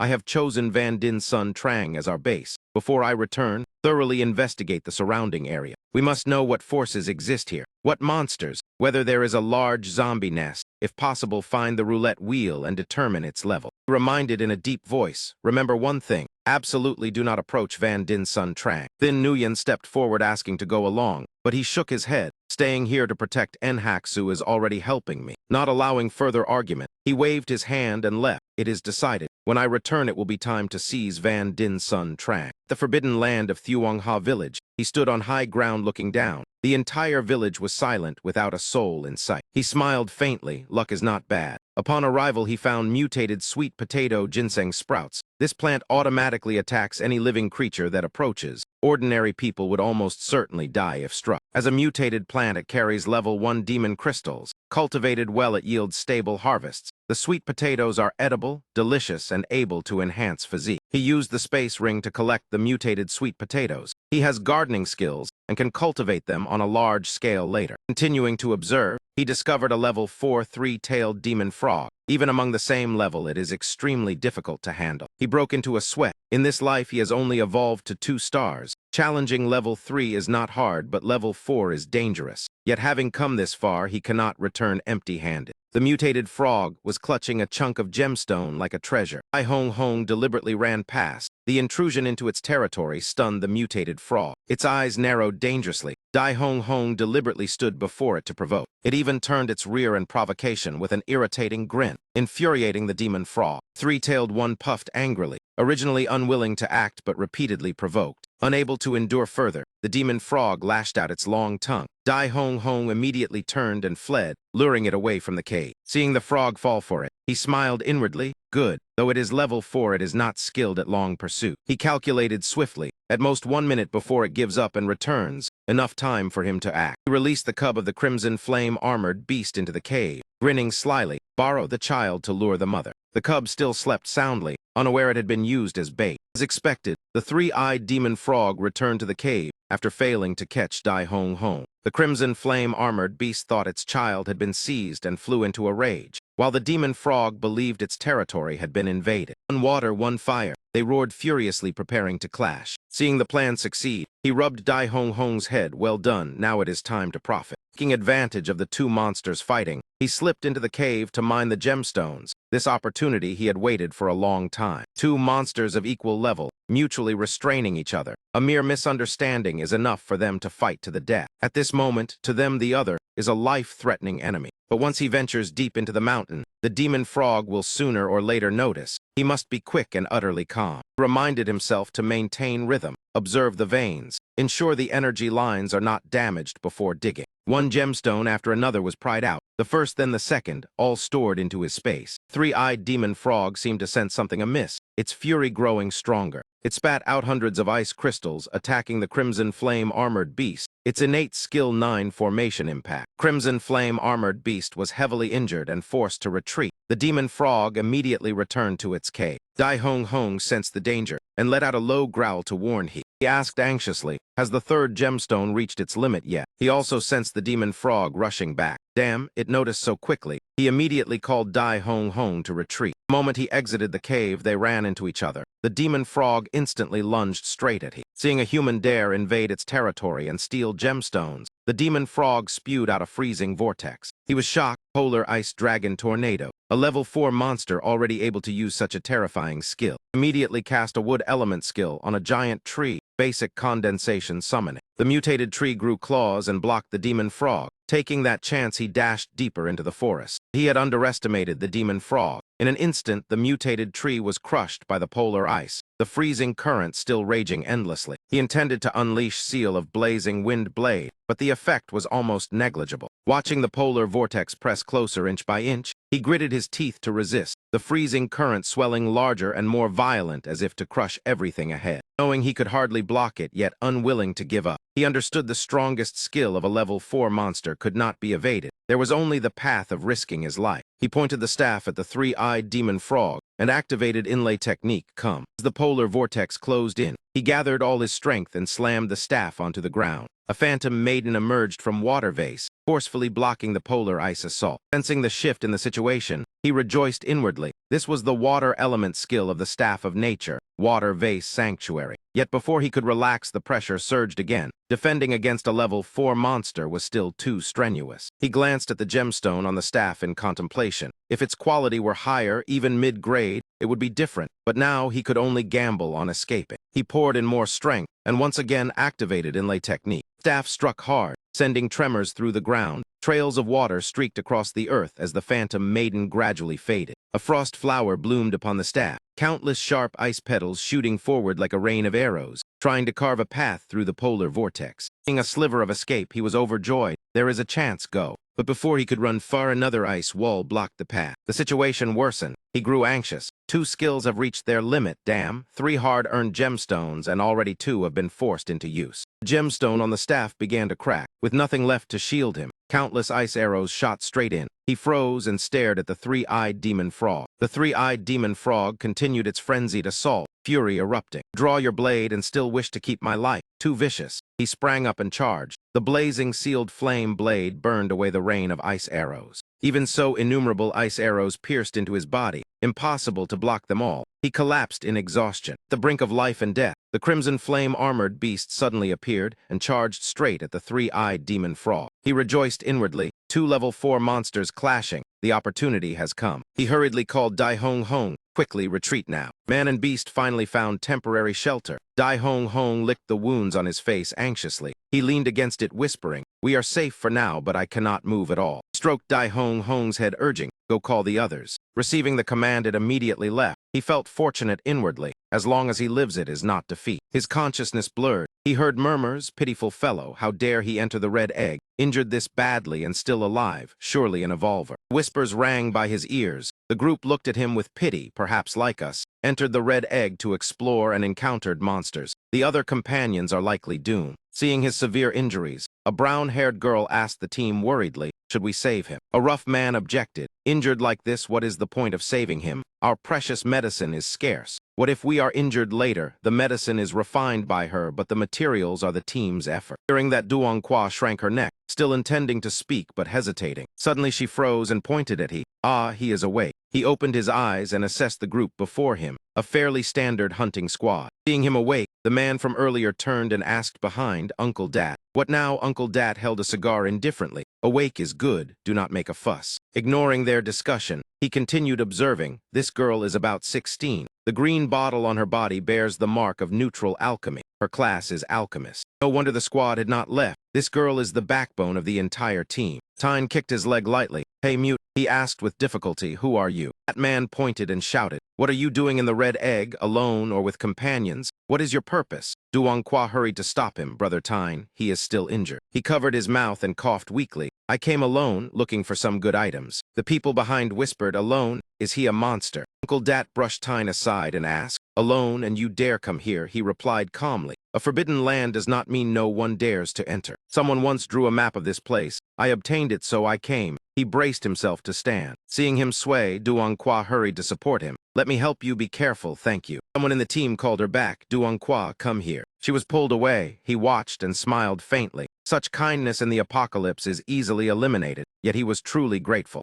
Tried moving his wrist, unsure how long he had lain there. Relying on his 2-star evolved physique, he could barely move. Full recovery would need at least 7 or 8 days. Traveling with the hunting squad was the safest choice. The team discussed whether to keep him or abandon him. He claims to have a map, just rob him. These first days here have yielded nothing and only trouble. Tyne asked, search him for the map. Nothing found. That man stroked his chin, analyzing. Either he lies to be escorted out, or he truly has a map. In both cases, he seeks our help to leave. That man smiled at he. In my view, leave him. We can search ourselves. Duongqua protested indignantly. How can you be so heartless? He might help. At worst, my brother and I will take care of him. Tyne grew impatient. Duongqua, do not cause trouble. She angrily turned her face away. Uncle Dat spoke. Listen to little Qua, we will take him along. Uncle Dat tossed away his cigar and decided. Find a stick for him as a crutch. Tiu Kwai scout ahead. Everyone spread out. Tyne whispered dissatisfaction. Keeping him is dangerous, Uncle Dat replied. We have many people, all evolvers. What is there to fear from one man? He patted Tyne's shoulder. We still need Duongqua to refine medicine,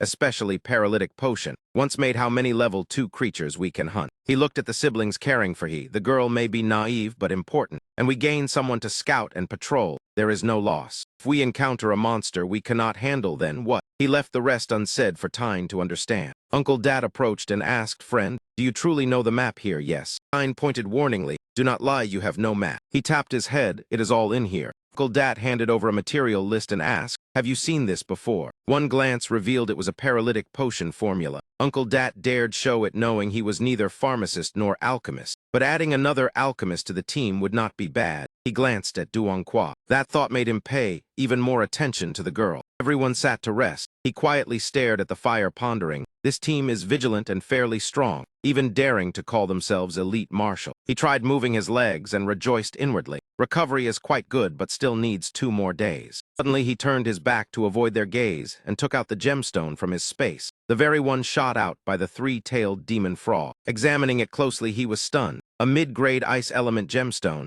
Such injuries were worth it. If activated, its power is nearly equal to Polar Ice Dragon Tornado, equivalent to the strongest card of a level 4 monster. He looked at the night sky thoughtfully, then glanced at Duongqua sleeping soundly. After healing for 2 days, he would use a few alchemy formulas to tempt the girl a little. He continued following the hunting squad to gather materials. He asked the man beside him, are you her brother? We share the same father but different mothers, so the age gap is somewhat large. They introduced themselves. I am Deep Trung Min, and I am Duong Thien. Then he voiced his doubt that in this squad only Duong Thien seemed not yet an evolver. Duong Thien smiled gently, saying he had given the evolution potion to Duongqua. He subtly used his hand to block Duong Thien's sight and took out a grass stalk needed for paralytic potion from his space. Noticing the odd action, Duong Thien immediately asked what is wrong. He quickly stood and replied nothing, just found the material everyone needs. He turned and called loudly to those behind that there was tiger fang grass here. Hearing that, the whole group rushed over. Tyne excitedly shouted for everyone to come see. He pulled up the tiger fang grass and handed it to Uncle Dat, affirming it was genuine. Holding the grass, Uncle Dat said happily, very good. There must be more nearby, and ordered everyone to spread out in different directions to continue searching. He was quite lucky. Looking at the herbs before him, he rejoiced inwardly, not only finding 2 useful kinds, but also matching a formula he had just conceived. Tyne and Uncle Dat continued gathering tiger fang grass into bags and reported finding 10 stalks, enough to craft 10 paralytic potions. Uncle Dat happily said with this medicine,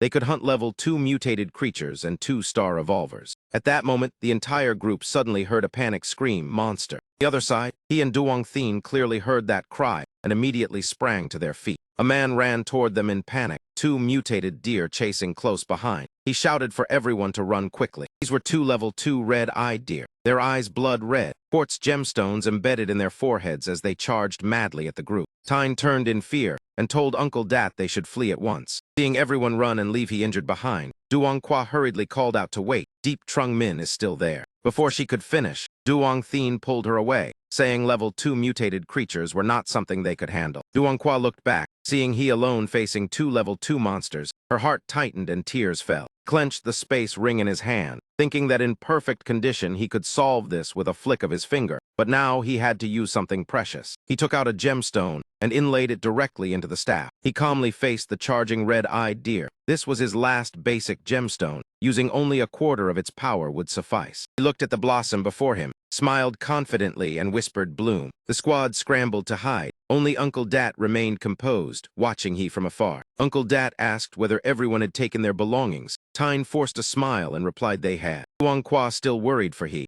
Duong Thien uneasy as well, thinking nearly half an hour had passed and perhaps the monsters had left. At least they could retrieve the corpses. After consideration, Uncle Dat stood and told everyone to return and check. The group retraced their path to where he had confronted the mutated red-eyed deer. Returning to the dangerous area made Tyne dissatisfied. He asked why risk it when there was still plenty of tiger fang grass there. By then he had already killed the 2 mutated red-eyed deer and was leisurely roasting meat on the ground. Seeing he not only alive but calmly grilling meat, Tyne stammered in shock that he was still alive. Seeing he safe, Duong Qua cried out in relief that he was alive. The group stared at the deer corpses in confusion, unable to understand what predator had killed them or why the gemstones on their heads were gone. Hearing mention of the missing demon crystals, Uncle Dat angrily demanded where the 2 level 2 demon crystals were while he continued eating calmly. After finishing, he took out the 2 demon crystals he had dug from the monsters' heads and said they were here. Seeing the level 2 demon crystals, the group became excited and urged him to hand them over. He replied coldly that they were dreaming. They were not qualified to possess them, his sharp gaze repeating that they were unworthy. Hearing that, the group glared at him and sneered that a cripple who struggled to walk dared speak of qualification. The tense atmosphere made Duong Qua anxious. Duong Thien quickly pulled his sister back. Uncle Dat's eyes turned frightening. The group looked at he with murderous intent. Duong Qua hurried to stand between them, begging them to stop, then turned to plead with he that it was only 2 demon crystals, asking him to yield. He truly had a kind heart, yet the place most suitable for her was still only an alchemy laboratory. Tyne shoved Duong Qua aside and raised his blade toward him, saying there was no need for further words. He suddenly threw the 2 demon crystals to the ground, leaving everyone staring at them in confusion. Seeing this, Uncle Dat grew furious, saying he did not understand rules. Handing them over now was too late and he must suffer punishment. He gave a cold smile and looked at the young man behind Uncle Dat, asking whether he thought so as well, leaving them stunned. The arrogant youth in yellow replied that what he thought was none of his concern and told him to stop talking. Continued asking the man with the headscarf,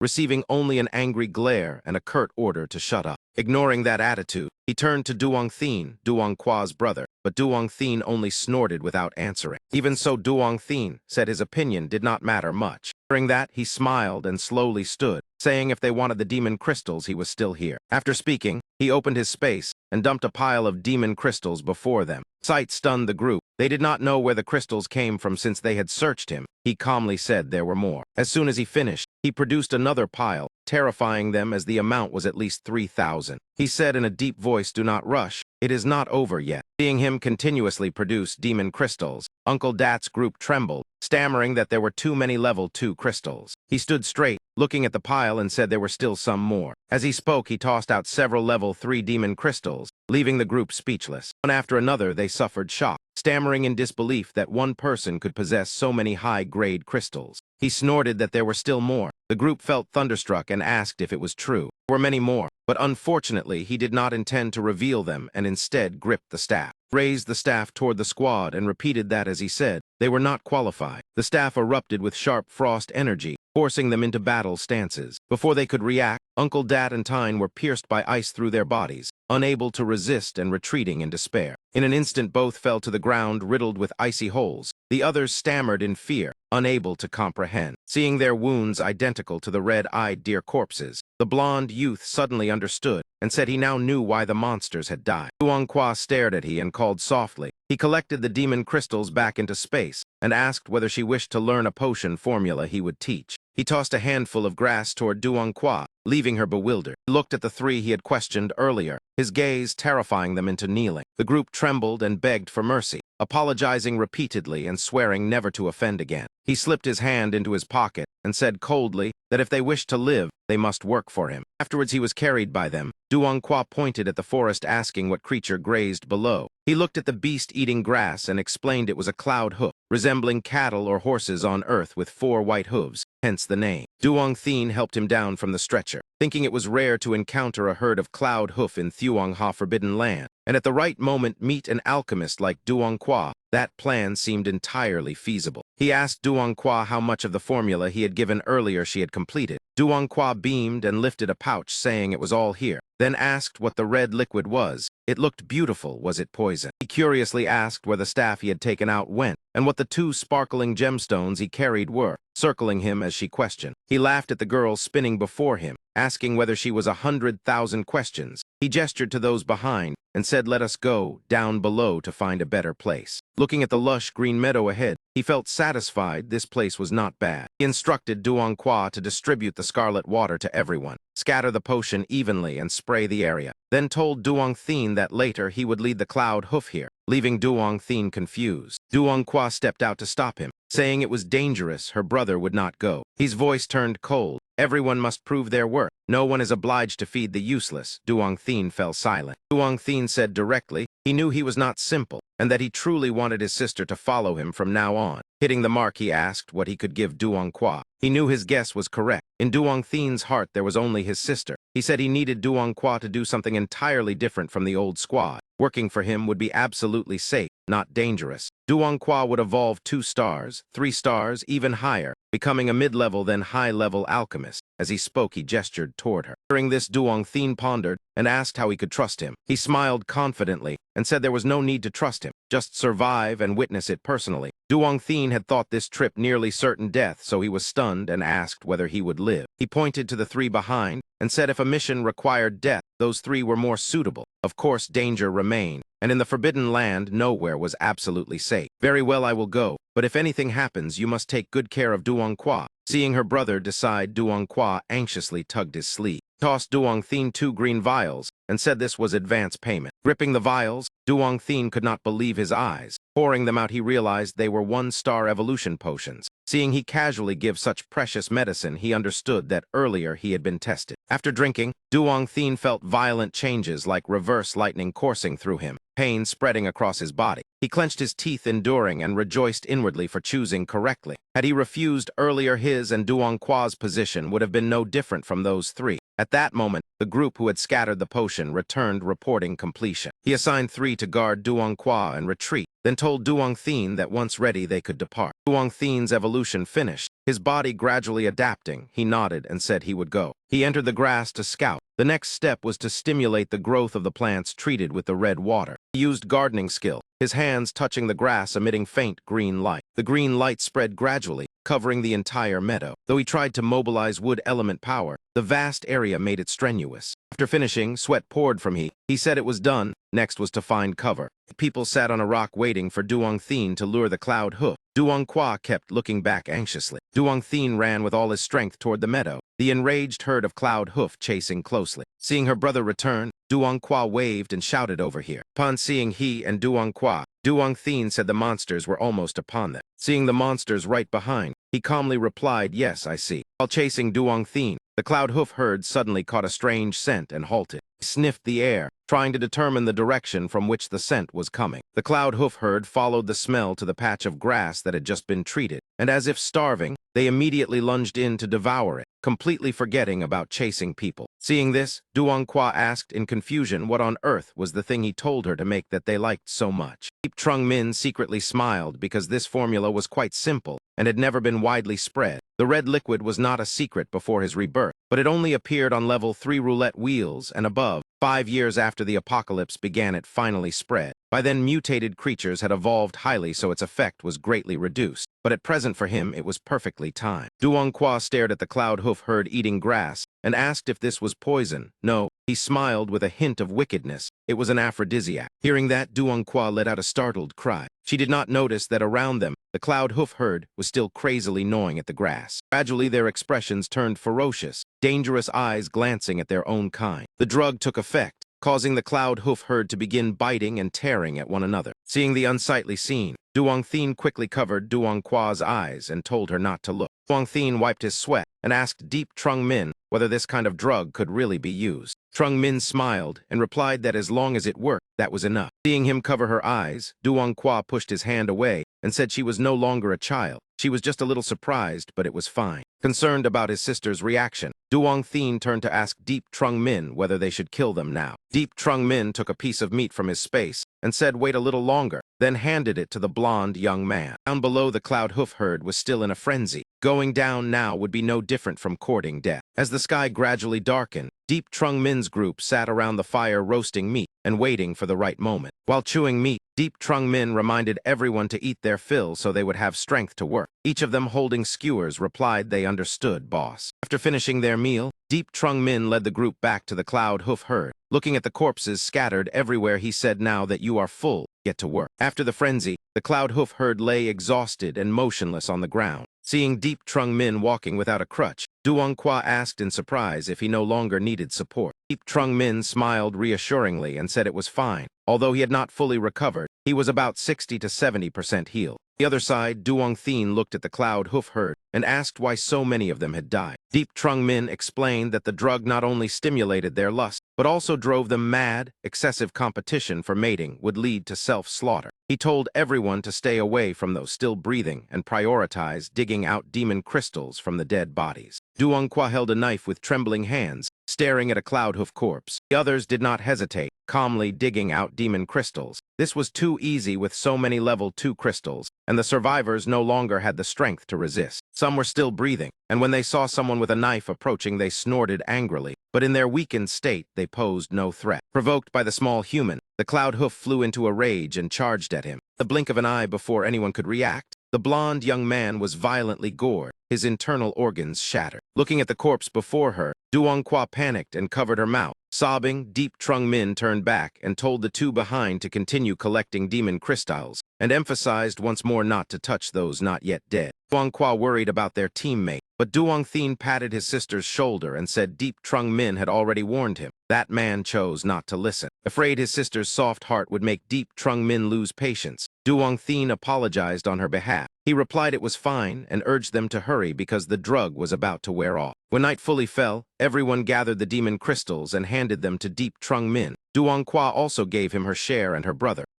Another person drenched in sweat, unsure whether from fear or exhaustion, handed over a bag of demon crystals and said these are ours. Deep Trung Min ordered them to pick a few fresher corpses and drag them to the entrance of the Mist Valley, cut their veins to let the blood flow out. The two obeyed despite not understanding. Each of the two strained on one side carrying a cloud hoof. Even though they had evolved, the monster's weight still made it extremely difficult. After much hardship, they finally completed the task, bringing the cloud hoof to the entrance of the Mist Valley and reporting it done. Deep Trung Min said thank you and drew the knife at his waist, causing the other two to break out in cold sweat. He swung the knife and thrust it straight at the brown-clothed young man, leaving everyone stunned and unable to understand why he did that. Duong Kwa stood frozen and stammered, asking why it happened. Deep Trung Min did not answer but reached into the brown-clothed young man's body and pulled out a handful of demon crystals for everyone to see. Only then did Duong Thien understand the reason. He had not expected that man would dare to hide demon crystals. His method was no different from killing a chicken to warn the monkeys, meant to warn the remaining person that nothing could escape his eyes. Deep Trung Min put the demon crystals into his space,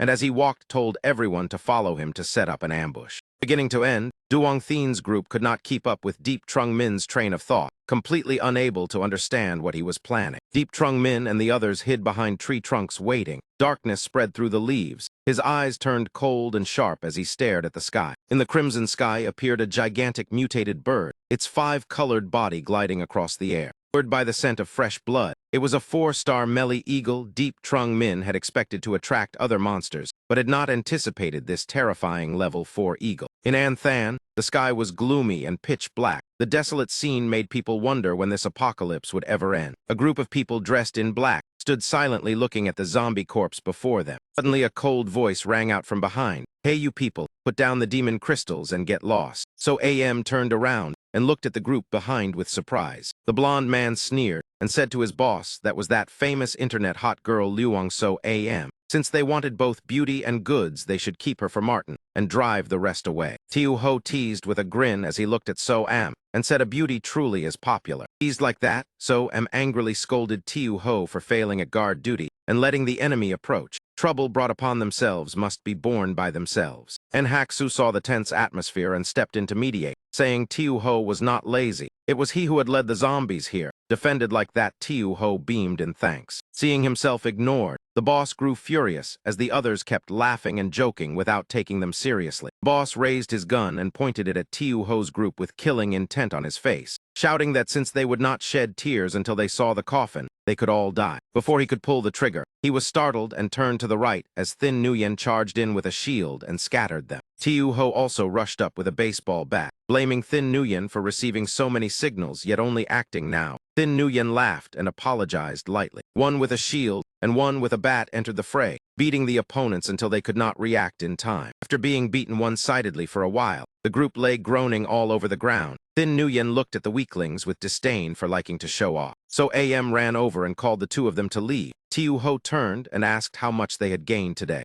Soam smiled and raised the bag of demon crystals, saying that in just these past days, they had gathered more than 1,500 level 1 crystals and dozens of level 2. Tiu Ho searched those people and got a few demon crystals, then mocked them for being dirt poor. Come on, it is time to meet Ha Loi. Tiu Ho lit a cigarette and worriedly said Ko Bak had been waiting in the absolute land for several days without news. He did not know when the boss would return. Everyone looked at the blue signal flare in the sky with unease. That was Sister Ha's signal. Perhaps something had happened. On Deep Trung Min's side, the dark red sky was desolate, the air filled with the scent of death. Deep Trung Min was battling a mutated beast, the dragon blood pond lotus blooming violently. The sharp petals of the dragon blood pond lotus pierced through the beast's body. Seeing everyone still standing there staring blankly, Trung Min quickly urged them to collect the demon crystals. Deep Trung Min looked at the beast's corpse and thought that Oa Min Kwai truly was an ideal hunting target. The glands in their bodies, after being soaked, dried, and treated with strong liquor, could increase poison resistance. He spoke while using a knife to dissect the Oa Min Kwai. Holding the Oa Min Kwai gland in his hand, Deep Trung Min felt delighted, because in the past each gland could be exchanged for a bottle of 2-star evolution potion. He continued to cut open the beast's belly, and thought that using the cloud hoof corpses in the Mist Valley as bait had indeed been the right decision. While excitedly harvesting, Deep Trung Min suddenly paused when a familiar sensation swept over him. He immediately told everyone to retreat to the hillside and hide, because something was approaching. All of them nodded anxiously. In 3 days, they had obtained more than 500 level 2 demon crystals, 7 level 3, and quite a lot of materials. The results were considered decent. Unfortunately, the 4-star Melly Eagle from earlier still had to be let go, because the 3 people before him could not compare to So-Am's team that he had personally trained. Looking at the half-human, half-horse mutated creature before him, Deep Trung Min fell into thought. This was a herd of Fang cavalry beasts, one of the most organized and disciplined monsters in the Thuong Ha Absolute Land, with bulging muscles and sharp fangs. Unfortunately, only 2 had reached level 3. To deal with level 3 monsters, he would need to use intermediate gemstones, but killing them all would only yield 2 level 3 crystals. Too much of a loss, Deep Trung Min punched the tree trunk into satisfaction as the hunt was nearly over. Suddenly, the barking of Dai Hong Hong rang out. Deep Trung Min stiffened as he realized the dog had truly called people over. He had not expected Dai Hong Hong to accomplish this. Letting it go earlier had only been a risky move, because a level 2 creature would find it very difficult to cross the absolute land to seek reinforcements. Yet it had succeeded. Judging the time So-Am's team entering to rescue him was not late at all, Dai Hong Hong had led them to find Deep Trung Min. Noise made the cavalry beasts alert and immediately assume battle stances. They held twin blades and charged toward the source of the sound. Trung Min concealed himself to observe, then told everyone to follow him around the hillside to block them from the other side. Duong Qua worriedly pointed toward the cavalry beasts, because she saw that group seemed intent on rushing straight at them head-on. The more she thought about it, the more afraid she became. Perhaps they intended to confront this herd of monsters directly. Deep Trung Min was also surprised that Tiu Ho's team dared to face them head-on. This was not their usual cautious style. Cavalry beast herd charged towards So-Am's group. Everyone immediately prepared for battle. Unable to settle his thoughts, Deep Trung Min decided to rush down to reinforce them, because they would never normally choose such a reckless approach. He called for everyone to follow him. The group quickly descended the mountain. Trung Min shouted loudly for Thin Nguyen to clear a path for them to join the battle. Seeing him appear, everyone exclaimed in shock, "Boss." Realizing that everyone was safe and sound, Deep Trung Min let out a breath of relief. It seemed the past few days had gone smoothly for them. He asked why they had chosen to confront the cavalry beasts head-on, while the monsters were still charging ferociously toward them. Tiu Ho grinned and tossed him an item, saying it was because of this. Looking at the card in his hand, Deep Trung Min froze. It was a slave taming card. Once activated, the slave taming card could seal a mutated creature of the same level and turn it into a battle pet. Battle pet possessed its own life. Its old memories erased and obeyed only its master. Without a special card, it could not level up. Deep Trung Min asked excitedly where the card had come from. Tiu Ho's eyes turned sly as he replied they had snatched it. Hearing him speak so lightly of snatching it left Duong Thin and Duong Qua stunned. They stammered, asking if they had joined a band of robbers. Tiu Ho teased and asked, since when had the boss changed his taste to prefer raising people from childhood. Tiu Ho beamed smugly, praising himself and saying he had not expected the boss to even worry about his lifelong happiness. Seeing him so narcissistic, everyone raised their middle fingers in unison. Watching them remain so carefree, Deep Trung Min gave a wry smile and analyzed how the cavalry beasts had split into two directions, one group circling around to encircle them. Cavalry beasts moved around to form a pincer formation, surrounding Deep Trung Min's group. After hearing the analysis, Tiu Ho clutched his head and asked how the boss planned to handle this. Had he not considered it before rushing down? Tiu Ho confidently pointed at the slave taming card and said sealing one level 3 would be enough. The rest would be child's play for the boss. Everyone's trust put pressure on Deep Trung Min, but also strengthened his confidence. Since they were already here, there might still be a chance to win. After deciding, he sprang up and dashed out of hiding, heading straight toward the cavalry beasts ahead. Deep Trung Min cast basic condensation summoning technique. A streak of green light flashed like lightning cutting through the air. Seeing someone suddenly charge in, the level 3 beast paused in shock. Deep Trung Min immediately condensed earth and stone into a guarding pawn that locked the mount in place, so it could not move. Seizing the moment as the mount struggled desperately, Deep Trung Min rushed forward and delivered a heavy kick straight to its chest. He clenched the card in his hand, his gaze gradually turning cold and dangerous press. As soon as he spoke, he slapped the slave taming card onto the mount's body. White light burst forth dazzlingly, forcing the surrounding mounts to shield their eyes. The light faded. The level 2 mounts behind still stood there bewildered, not understanding what had just happened. Deep Trung Min stood amid the thin smoke, staring intently at the slave taming card in his hand. On the card, the question mark symbol had vanished, replaced by the image of a level 3 mount. Mounts looked around in confusion, not knowing where their leader had disappeared to. Deep Trung Min's eyes flashed. He leaped up and activated Wind Flame Blade. A surge of blazing red fire swept toward the mounts. The fierce flames swept across, scorching the mounts beneath. Seeing the boss as majestic as a lion, Tiu Ho grinned excitedly in praise. Deep Trung Min reminded everyone they were still surrounded and to prepare for battle. Tiu Ho drew his blade and replied with killing intent that he understood. Another group of mounts in the distance was also roaring as they charged over. Deep Trung Min quickly assigned roles. Duong Qua, Duong Thin, and Nhak Su would stay to hold the position. So M and Tasat were responsible for protecting them. Both immediately accepted the order, no problem. Deep Trung Min smiled confidently. The rest follow me to deal with the mounts. He took a mini robot out from his space. Deep Trung Min inserted a gemstone into the robot slot, activating the level 2 turret with 99 units of energy. The cannon barrel aimed straight at the mounts. A powerful barrage shot out, tearing through the mounts' formation and catching them off guard. At that moment, Tiu Ho and his teammates charged forward together, kill. As the smoke from the cannon fire gradually cleared, the mounts finally saw Deep Trung Min, their eyes instantly locking onto the leader. One mount roared madly, swinging its blade as it rushed straight at Deep Trung Min. It smiled calmly and flung the slave taming card containing the newly subdued level 3 mount toward it. The level 2 mount stared at the card in shock. Before it could understand, a green beam had already shot out. Level 3 mount that had just been sealed appeared towering before it. Seeing its leader appear, the level 2 mount both feared and growled, unable to understand why its boss now stood on the side of humans. The mounts behind also panicked in fear. Deep Trung Min coordinated seamlessly with the level 3 mount and quickly exterminated them. Deep Trung Min loudly reminded Tiu Ho to seize the opportunity and not miss it. Tiu Ho replied with a dangerous grin that he understood. The boss was growing stronger, and with the robot added, he was nearly invincible. Watching the boss fight the monsters alone, Tiu Ho's eyes were filled with excitement. Cavalry beast blood splashed onto his face, making him look even more ferocious. Duong Qua and Duong Thin hid behind a wall, witnessing everything. Duong Qua was stunned by Deep Trung Min's strength. It felt completely different from how they had been before. Duong Thin smiled in relief. Truly an outstanding person. He looked at Duong Qua and said softly that they were truly fortunate. Her kindness had not been misplaced. This team would surely go far. The battle of Deep Trung Min's squad shook the entire area. Trees beneath the crimson sky swayed violently.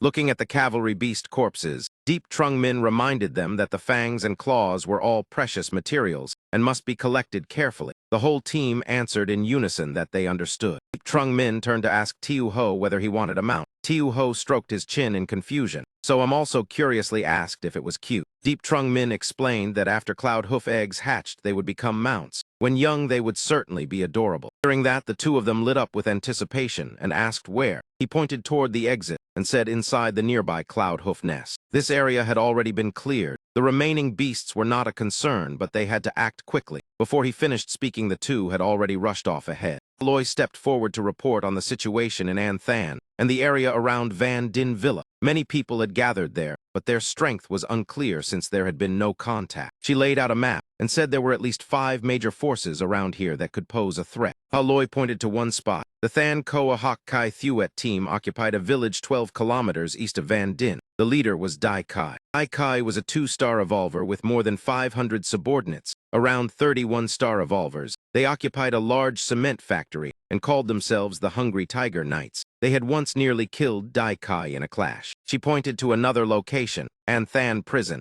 This place was more familiar to Makda, so he would report. Makda said many desperados were gathered there. The prisoners had taken control. Their numbers exceeded 1,000 with abundant weapons and vehicles. The leader was Truong Dai Long, nicknamed An Hak Long. He had studied martial arts in many places, smuggled across borders, and was an extremely dangerous man. Aloy questioned why he had not been executed. He was a 2-star evolver and rumored to be a summoner. Deep Trung Min corrected her. He was not a summoner, but a ghost tamer. Moreover, in the future, he would be a 9-star powerhouse. Beneath the gloomy sky, the figures of En Hak Su and the others moved about transporting goods near the military vehicle. En Hak Su, Tiu Ho, and Duong Thin each drove a vehicle carrying Cloud Hoof eggs back. At the shelter, everyone busied themselves waiting for roasted meat. Deep Trung Min and Ha Loi continued discussing plans. Makda pointed at the map and said the greatest current threat was Truong Dai Long, because he intended to expand and seize more roulette wheels. Anyone with sense understood that roulette wheels were resources.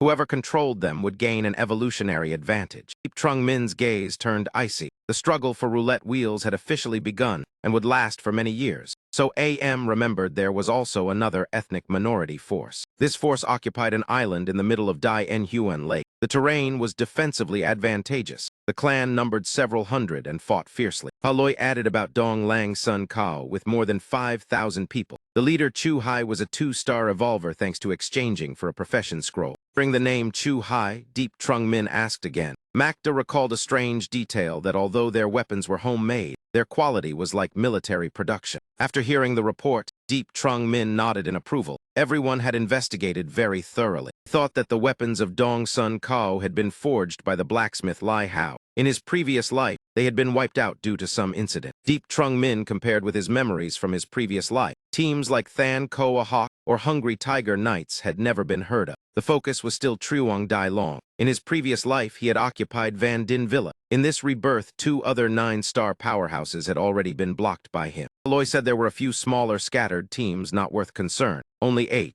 I Sa Team and Lin Thuong Hoi required attention. The mention of Lin Thuong Hoi made Deep Trung Min's face darken as he asked again. Seeing that reaction, Makda asked in surprise why he paid such special attention to Lin Thuong Hoi. Deep Trung Min stood up to end the meeting, saying he understood and telling everyone to rest. He still had something to do. Seeing him leave abruptly, the 3 of them were confused and did not know what he intended to do next. In the dark night of An Than, faint lights shone through the empty streets. Somewhere the sound of breaking glass and angry shouts echoed. Man in white calmly responded to Vuong Tung's anger, saying that as long as the one who killed Tiu Dao was still alive, sooner or later they would find him. Vuong Tung slammed the table and roared that the dead was not his relative, so of course he was not in a hurry. The other man sneered and took a sip of wine, mocking that Vuong Tung only had one relative anyway. If one died, what was so serious about it? Suddenly a loud shout rang out. Dong Duong, that is enough. The man wearing the silver mask clasped his hands and gave a faint smile, then continued, find those people for me. We must pry out the whereabouts of Truong Tu En Heen. The people from Lin Thuong Hoi over there have arrived. This transaction list must include 2-star evolution potions, the thing everyone covets. Hearing this, the whole group instantly sprang up in shock. 2-star evolution potion. Dong Duong frowned and asked again, without Truong Tu En Heen, what exactly do they want? People, a great many people. Ordinary people require 10,000, and one-star evolver equals 1,000. Hearing that, Dong Duong grew even more troubled. What do they want evolvers for? Are they planning to build an army? Lin Thuong Hoi does not lack evolution potions. It is said they alone occupy more than 10 roulette wheels. Then are we not in great danger? The silver-masked man gave a cold laugh. We seized a 2-star roulette wheel but paid a huge price. Each operation requires level 2 demon crystals. In a week we can only spin it a few times. For half a month not even one bottle of 2-star potion has appeared. In addition, the roulette wheel exploded, causing heavy losses. Tiu Dawa Kone's death further weakened our strength. The urgent matter is to quickly strengthen our power. It is just unclear why Lin Thuong Hoi can help us yet needs so many people. The more Dong Duong listened, the more worried he became. Chairman, is the time too tight? Dangers lurk everywhere outside. Our manpower is not abundant to begin with. Capturing 20,000 people within a week may be beyond our ability. Before we kept those gathering points as information sources, so we were rather gentle. The silver-masked man gently swirled his wine glass. Unfortunately, those places have fallen into others' hands and are no longer under our control. So why be polite? For example, Olan County. His gaze gradually turned gloomy. Deep Trung Min returned to his room and sank into thought. He had not expected to hear the name Lin Thuong Hoi again so soon. In the 10 years of the apocalypse in his previous life, it had been the largest, most stable, and most inhumane organization. For now, there was no need to provoke Lin Thuong Hoi, but he must prepare thoroughly. If conflict arose, he would make them taste cruelty. Fortunately, this trip to the Absolute Land had yielded much, enough to open the sacrificial gate. Trung Min released a large amount of demon crystals from his space into the sacrificial gate, energy gradually condensing atop it. He watched intently, sweat beading on his forehead. All materials temporarily unused had been thrown in. Only one more time. If he continued to pour in demon crystals, he would have to use more than 10,000 level 1. Forget it. Compared to ghost metal at present, the number of demon crystals was more important. He took another item from his space and threw it into the sacrificial gate. Deep Trung Min stared with anticipation. What treasure would appear this time? After waiting with no reaction, Deep Trung Min began to doubt. Could it be this gate swallowed all the demon crystals without giving anything? The more he thought, the angrier he became. He shook the sacrificial gate hard. Why was there nothing? Seeing the lines appear, he suspected perhaps the gemstone needed to be filled once more. Even if he had to pour in his entire fortune to activate it a third time, so be it. He tried calmly pressing the gemstone atop the gate. Perhaps he had operated it wrongly. It was like pressing an invisible switch. A brilliant golden light suddenly erupted, illuminating the entire room. The light pierced through the roof, leaving Deep Trung Min stunned. He hurried outside to check. Tiu Ho and the others also looked up at the golden beam shooting from his room straight into the sky. It was indeed night. That beam was so dazzling that all of Anthan could see it. Knowing people would certainly come to investigate, Deep Trung Min immediately ordered Tiu Ho to pack up and leave at once. Tiu Ho asked in shock what the boss was saying. Inside the room, the sacrificial gate still emitted dazzling 5-colored golden light. Following Deep Trung Min's order, everyone quickly loaded their belongings onto the military vehicle and departed in the night. AM stood on the roof of the vehicle with binoculars observing. Ahead was a small town. Passing through it would lead to Van Din Villa. Let us rest here briefly to eat and then continue. There are certainly zombies in town. The chance of combat is high. Hearing about resting, so am eagerly volunteered. Then I will cook Ha Loi and I will stand guard. Macda's gaze flicked toward Ha Loi. Yu Ho patted Thin Nguyen's shoulder. Then to Sat, and I will scout around and conveniently check the situation. Meanwhile, Deep Trung Min sat in a corner, tightly holding the box in his arms. He looked at the annotation text in thought. The small symbol in brackets indicated the sacrificial gate gemstone could be filled multiple times. Each time more would yield better rewards. Deep Trung Min slowly opened the box with expectation, imagining various treasures such as a level 3 evolution potion or a skill scroll. Yet what appeared before him was only a pair of shoes. Blood Tread Battle Flower. Why was it this item? Even a blueprint would have been better. He used the craftsman's skill to inspect and discovered it was still incomplete equipment. Use it, he had to input materials to activate and complete it. Truly, it still intended to squeeze more of his materials. Truly cunning. Deep Trung Min began inputting materials. The first was a cloud hoof claw. He took the cloud hoof claw and placed it into the shoe's slot. Immediately, dazzling golden light burst forth. The originally ugly shoes transformed into luxurious platinum shoes. Their stats soared. A fast run skill appeared, increasing movement speed by 100% for 3 seconds with a 10-hour cooldown. Seeing that only one 2-star Cloud Hoof Claw had unlocked a skill, Deep Trung Min was stunned and immediately tried another material. The second was a lizard man tail. The skill continued to upgrade. Acceleration, agility, balance increased. A stimulation skill appeared, consuming mental power to deal damage. Seeing the second skill was also powerful, Deep Trung Min was extremely satisfied. Only one chance remained, so he was exceedingly cautious. Just those two materials had already raised the shoes to this level. What if this time he used ghost metal? Thinking so, he took ghost metal from his space and placed it into the shoes, but it was rejected as incompatible in attribute. Deep Trung Min was dumbfounded. Ghost metal was a super material yet could not be used. Scratched his head thinking, if so, then only the level 3 mist ghost tendon remained. Or perhaps try this piece of golden cloth. He looked at the cloth in his hand with anticipation, stuffed the golden cloth into the shoes, and silently prayed. Golden light erupted violently, accompanied by flickering lightning. Deep Trung Min excitedly watched the scene before him. The shoes nearly reached their limit, emitting golden light shooting straight into the sky, causing Tiu Ho and the others who were eating meat to look up in shock. Aloy shook her head while eating. There was no need to guess who the culprit was. This man truly could not stay quiet. Magda reminded everyone to eat quickly and watch their surroundings, ready to move. The light gradually faded. Looking at the glowing shoes before him, Deep Trung Min stepped back several paces in astonishment. The shoes' attributes now far surpassed most current equipment. The fast run skill, a kick damage skill, 2 passive skills, storage and life absorption that could level up, absorbing life energy to restore the wearer. Touching the shoes, Deep Trung Min rejoiced inwardly at obtaining a bargain, a golden epic equipment usable immediately. On the shoes, he clearly felt their terrifying value, especially life absorption, nearly guaranteeing sustained combat ability. Both passive skills could be upgraded. Deep Trung Min tried jumping, feeling light as if weightless. After finishing, he returned to Tiu Ho and the others. Seeing him return, Tiu Ho grinned and asked what the boss had been doing to make such a commotion. Tiu Ho stared at the new shoes, teasing that changing to new shoes was so joyful. He thought they were limited edition. Deep Trung Min smiled broadly. Magda irritably told Tiu Ho to talk less and focus on eating. Deep Trung Min sat down and told everyone to eat quickly. After eating, they would continue on the road and try to reach near Van Din Villa today. At dawn, Deep Trung Min's convoy set off and departed. While driving, Deep Trung Min's eyes darkened at the situation ahead. An armed squad was aiming guns at the front of their vehicle. It was unclear which team dared block the road like this. The group got out of the vehicle. Magda judged from their attire that they were Sa team. A blond man raised both hands, signaling no ill intent. Magda coldly replied that if there was no ill intent, then have his people lower their guns. Pointing them so long could cause misunderstanding. Blond man waved to signal lowering guns, then smiled ingratiatingly, inviting them to meet, and introduced himself. The blond man said his name was Vien Thuong.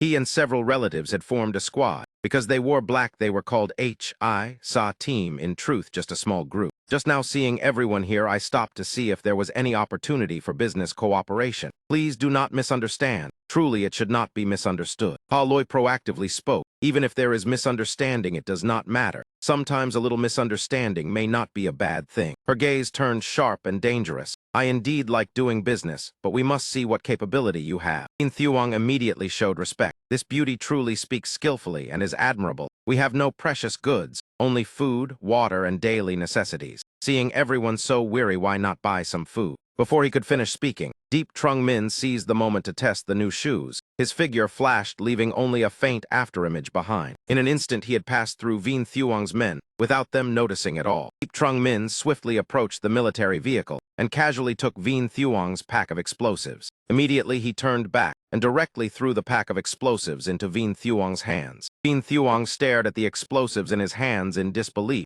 This was his own explosives, when had it been taken. Not making the other wait long, Deep Trung Min immediately explained. He raised the controller in his hand and looked at Vien Thuong, smiling. Boss Vien, business requires sincerity to exchange for sincerity. His gaze fixed on the controller as cold sweat poured out. We have no interest in killing without cause, but we are very accustomed to trading in an absolutely safe environment. At some unknown moment, the detonator was already in Deep Trung Min's hand, making Vien Thuong even more panicked. The detonator of the bomb on his body was gone. Not knowing when it had been taken, witnessing the strength of Deep Trung Min's group, Vien Thuong grew wary. My fault, truly my fault. Friend, do not be angry. In these times, no one has it easy, right? Superior casually tossed the bag of explosives to his subordinate, signaling him to find a distant place and dispose of it cleanly. The superior's close lackey stepped in front of Deep Trung Min, speaking in a polite tone. If you need anything, just say it. Deep Trung Min did not beat around the bush. He spoke directly. Then let us get straight to it. I need 3 things. If you have them, the price can be negotiated.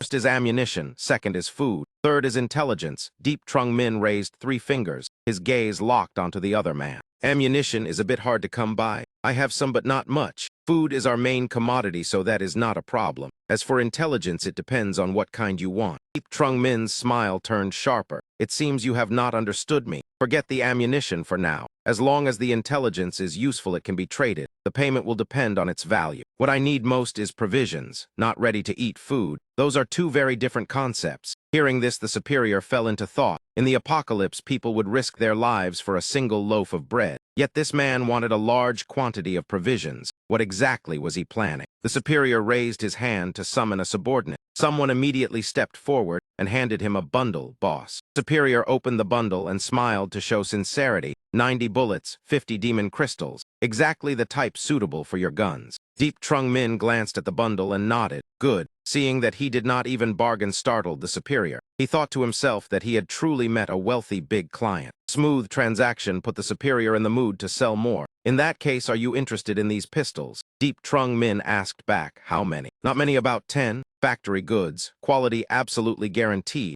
Just that the accompanying ammunition is limited, around 300 rounds. Deep Trung Min picked up a gun to examine it. The color and finish were fine. Name your price. Seeing him decide so quickly, the superior was slightly surprised. 200 demon crystals. Deep Trung Min answered decisively. Good deal. The subordinates behind the superior were astonished watching Deep Trung Min spend money like water. Damn, how can someone be this rich? 200 demon crystals. This deal is a huge profit. Keep your voice down in case they hear. Seeing how readily Deep Trung Min bought goods, the superior rubbed his hands with a grin. We also have dried meat, rice, flour, salt, and vinegar. Do you want any? Deep Trung Min replied briefly. No need. As he spoke, he tossed the demon crystals to the superior. Superior caught the crystals and felt their weight. He was stunned. It seems you gave too much. Deep Trung Min's eyes turned cold. This is 501-star demon crystals. Tell me the location of the armory. As soon as the question ended, the subordinates behind raised their guns. The superior's face changed. How do you know? These people clearly had ulterior motives. Superior's subordinates immediately entered a combat-ready state. The atmosphere between both sides grew tense. The group behind Deep Trung Min saw the other side constantly pointing guns and could not hold back. They also raised their guns in response. You think only you have guns and can point them at whoever you like. Sensing the strong smell of gunpowder, the superior realized Deep Trung Min's group was not easy to provoke. He hurriedly raised his hand to stop his men. Everyone calmed down. That man turned and asked, "How did you guess?" Deep Trung Min said calmly, "With your ability, getting this much is already the limit. There is no way forward. You might as well exchange it for demon crystals. These 500 demon crystals, with some luck, could allow your team to produce another evolved person, far more beneficial than an armory you may not even be able to reach." Looking at the calm yet deep young man before him made the superior even more wary. How could he guess that I discovered the armory?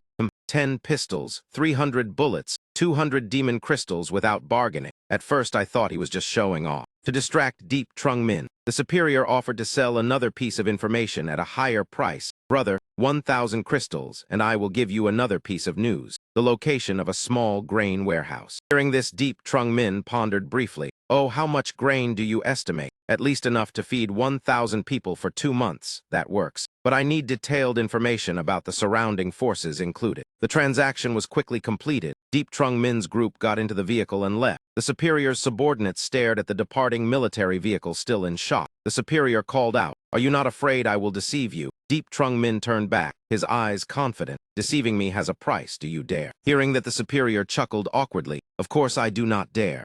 Trung Min started the vehicle and drove off, not forgetting to leave a message. If you still want a trade, bring more food to Van Din Mountain Villa in 2 days. A subordinate behind was about to say something to the superior, but that man immediately cut him off. Drop that thought. Everyone knows I used to be a bounty hunter. I am not good at much else except judging people accurately. Now I am telling you seriously. If you ever encounter that team again, do not harbor bad intentions. Otherwise, do not blame me for turning hostile. Superior's gaze was icy. If you want to seek death, that is your choice. But do not drag the rest of us down, understood? At Van Din Mountain Villa, the place seemed untouched by the apocalypse. The trees were still lush and sunlight streamed down, creating a peaceful feeling. Yet that very tranquility made the atmosphere eerie. Macda used binoculars to observe Van Din Mountain Villa. From a tactical perspective, it was indeed an ideal location. Situated on a mountain peak with cliffs at its back, and only one entrance making it extremely difficult to breach. This advantage only applied to humans.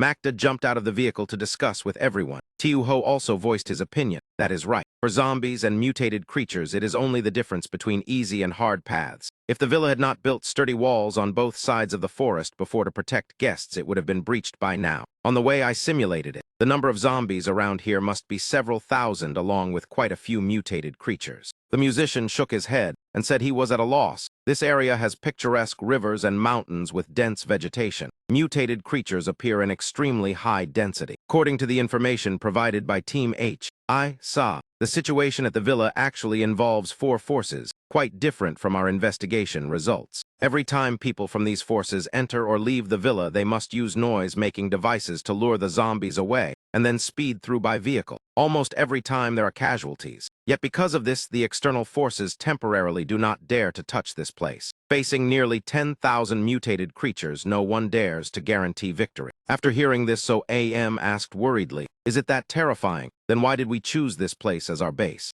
Trung Min rubbed his chin in thought. There is naturally a reason, but that is old intelligence, and the situation may have changed recently. He reassured everyone, "It is fine. Tonight I will go to Van Din Mountain Villa to scout." Sunlight filtered through the leaves onto Van Din Mountain Villa, creating a peaceful yet strangely unsettling feeling. In another squad, the leader with a cold face was staring at the person opposite him. The woman in blue and the people behind her grew increasingly uncomfortable. Finally, she could not hold back and slammed the table angrily. "Is that all, Xiao Dong? Do not go too far." The man called Xiao Dong did not care about her anger. He took a drag of his cigarette and said, "Sister Dung, this is already not bad. Everyone knows the situation outside. Go outside the mountain wall and see if those dense zombies are fake. This place was earned by our brothers risking our lives. What, still think it is too little?" Hearing this, the woman in blue exploded with anger and cursed, "Bastard, faithless bastard." Xiao Dong was not angry at all when cursed. Instead, he sneered and turned to his subordinates. "She says I am faithless and a bastard, right?" The subordinates behind burst into laughter. "Little sister Lo Enhan, Xiao Dong has always been a bastard. You are absolutely right. I think so too. He is already shameless, and it seems you like that type. How about I be even more of a bastard and reward you with 2 packs of beef?" Seeing them so shameless and still laughing, the girls were furious to tears. "You are truly disgusting. Sooner or later you will face retribution." Hearing that, Xiao Dong's face darkened and his eyes turned fierce. He slammed his hand on the table and roared, "Retribution." Xiao Dong pointed at the girls, his tone domineering. "The only thing you can trade for food is that retribution. I do not have to trade, but do you dare go out to find food? A bunch of stupid women pretending to be noble in the apocalypse, and now you dare say retribution to me. Truly trash. Do not bring up being from the same company. That was before the apocalypse. If you do not understand, then look at how Nguyen Tiu Dung treats women. If I had not stopped him, would you still be alive sitting here? You would have been killed long ago." He pointed at the bags on the table, his voice cold and non-negotiable. "This is all there is. Take it or leave it. Tonight follow the old rules. Remember it well." Subordinates behind showed lewd expressions. "And change the people too. Do not always be the same old faces. Do you take us for air? You may not be tired, but we are. Listen carefully. Do as we say, or next time the food will be cut in half." Hearing this, the blonde girl called out anxiously, Sister Dung." Sister Dung gritted her teeth in anger. "Take the things and go." The 3 left the place carrying their anger. Subordinate asked Xiao Dong, "Brother Dong, are we just going to keep feeding them like this? There is no other way." On Nguyen Tiu Dung's side in the office area and Old Lu at the warehouse are not easy to provoke. The number of evolved people keeps increasing while we have many people, but most are women. Even so, among them there are still 3 evolved who can hold on. Without them we would have been swallowed long ago. But it is strange. Where did those women get their evolution potions? Their villa has been turned upside down, and we still found no clues.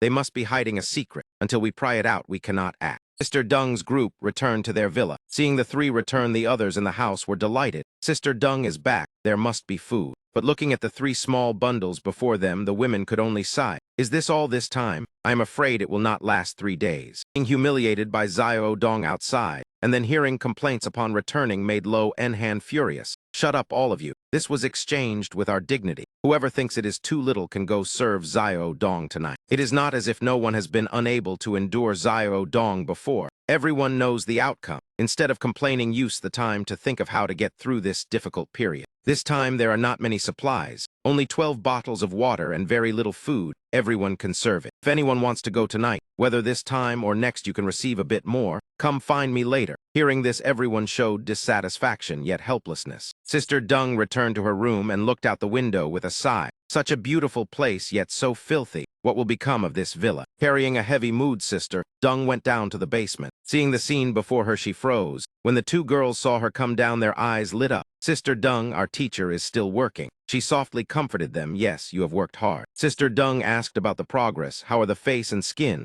Have you found any clues? During her question, the three girls in the room fell silent for a moment. One who was injured was being carefully bandaged by her companion. After a while, the injured girl spoke. The area around Sister Dung still cannot be approached within 1 meter. Getting close triggers an attack, and the ferocity is much stronger than a few days ago. Jia Dai and I forced our way in once but were pushed back. We could not even cut off a single vine branch. After hearing this, Ha Bok let out a cold, indifferent laugh. If it still does not work, then use the old method. Let me be the bait, and everyone take the chance to break one vine. As soon as she finished speaking, the air fell silent, and Sister Dung's face darkened. Sister Dung turned and shouted angrily Ha Bok's name. She gripped her shoulders tightly, her voice pained and furious. I do not allow you to speak like that, and I do not allow you to give up on yourself. And Sister Dung touched her. Ha Bok lowered her gaze and avoided her. Do not touch me. I am very dirty. Hearing Ha Bok belittle herself repeatedly, everyone could no longer endure it. You are not dirty. You were harmed by those bastards for our sake. Yet the more she was cared for, the more Ha Bok despised herself, her eyes empty and lifeless. It is fine. I have lived enough. If this life continues like this, perhaps one day I will end it myself. Do you know, every time I cover my mouth, it is not for any other reason but to keep from vomiting. I have endured this kind of life more than enough. If using my life can exchange for an evolution fruit to make one more of you stronger, then at least my death will have some value. Hearing this, Sister Dung pressed Ha Bok against the wall and shouted, do not even dream of that. If we get an evolution fruit, you will be the next to evolve. What death? We promised each other that in this life you must be sisters with us. As she spoke, she trembled with tears in her eyes. After arguing for a while, everyone left the basement to avoid being discovered by Xiao Dong's group. Mat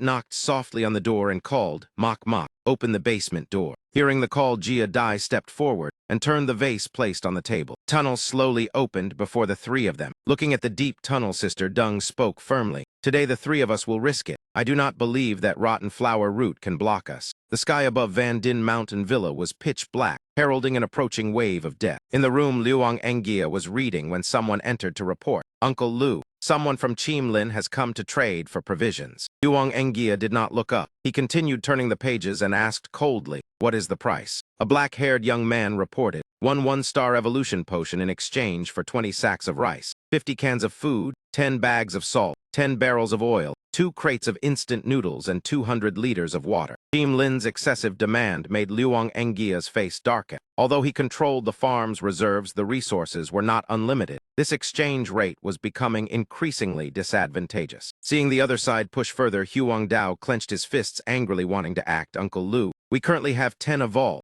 Xiao Dong has 12. Nguyen Tiu Dung 13. Chim Lin 14. Half a month ago, the numbers were equal, and now we have fallen far behind. Lu Engia understood Huang Dao's meaning and was about to ask when he was interrupted. In this transaction, aside from Track, Chuang An and Ku Chin, the rest are ordinary people. Kill them, and Chim Lin's evolved will drop to 11. We will also have 11 evolved, equal to Chim Lin's side, but after hesitating for a moment, Lu Engia continued. And then what? Once we make a move, it means no one will trade evolution potions with us anymore. Huang Dao did not think that far. He did not want to continue being suppressed. The more they yielded, the more those people would push. His voice firm. We also have to go out and hunt. This path must be taken sooner or later. Since that is the case, why not take this opportunity, Uncle Lu? Around the villa there is more than one major force. We can pay a little price to handle it and switch to trading with another side. Driven to this point, Uncle Lu was also furious. Hearing Huang Dao's words, he decided to take the risk. He slammed the table and said, fine, we will do it that way. Start preparing. Seeing he had persuaded him, Huang Dao was overjoyed.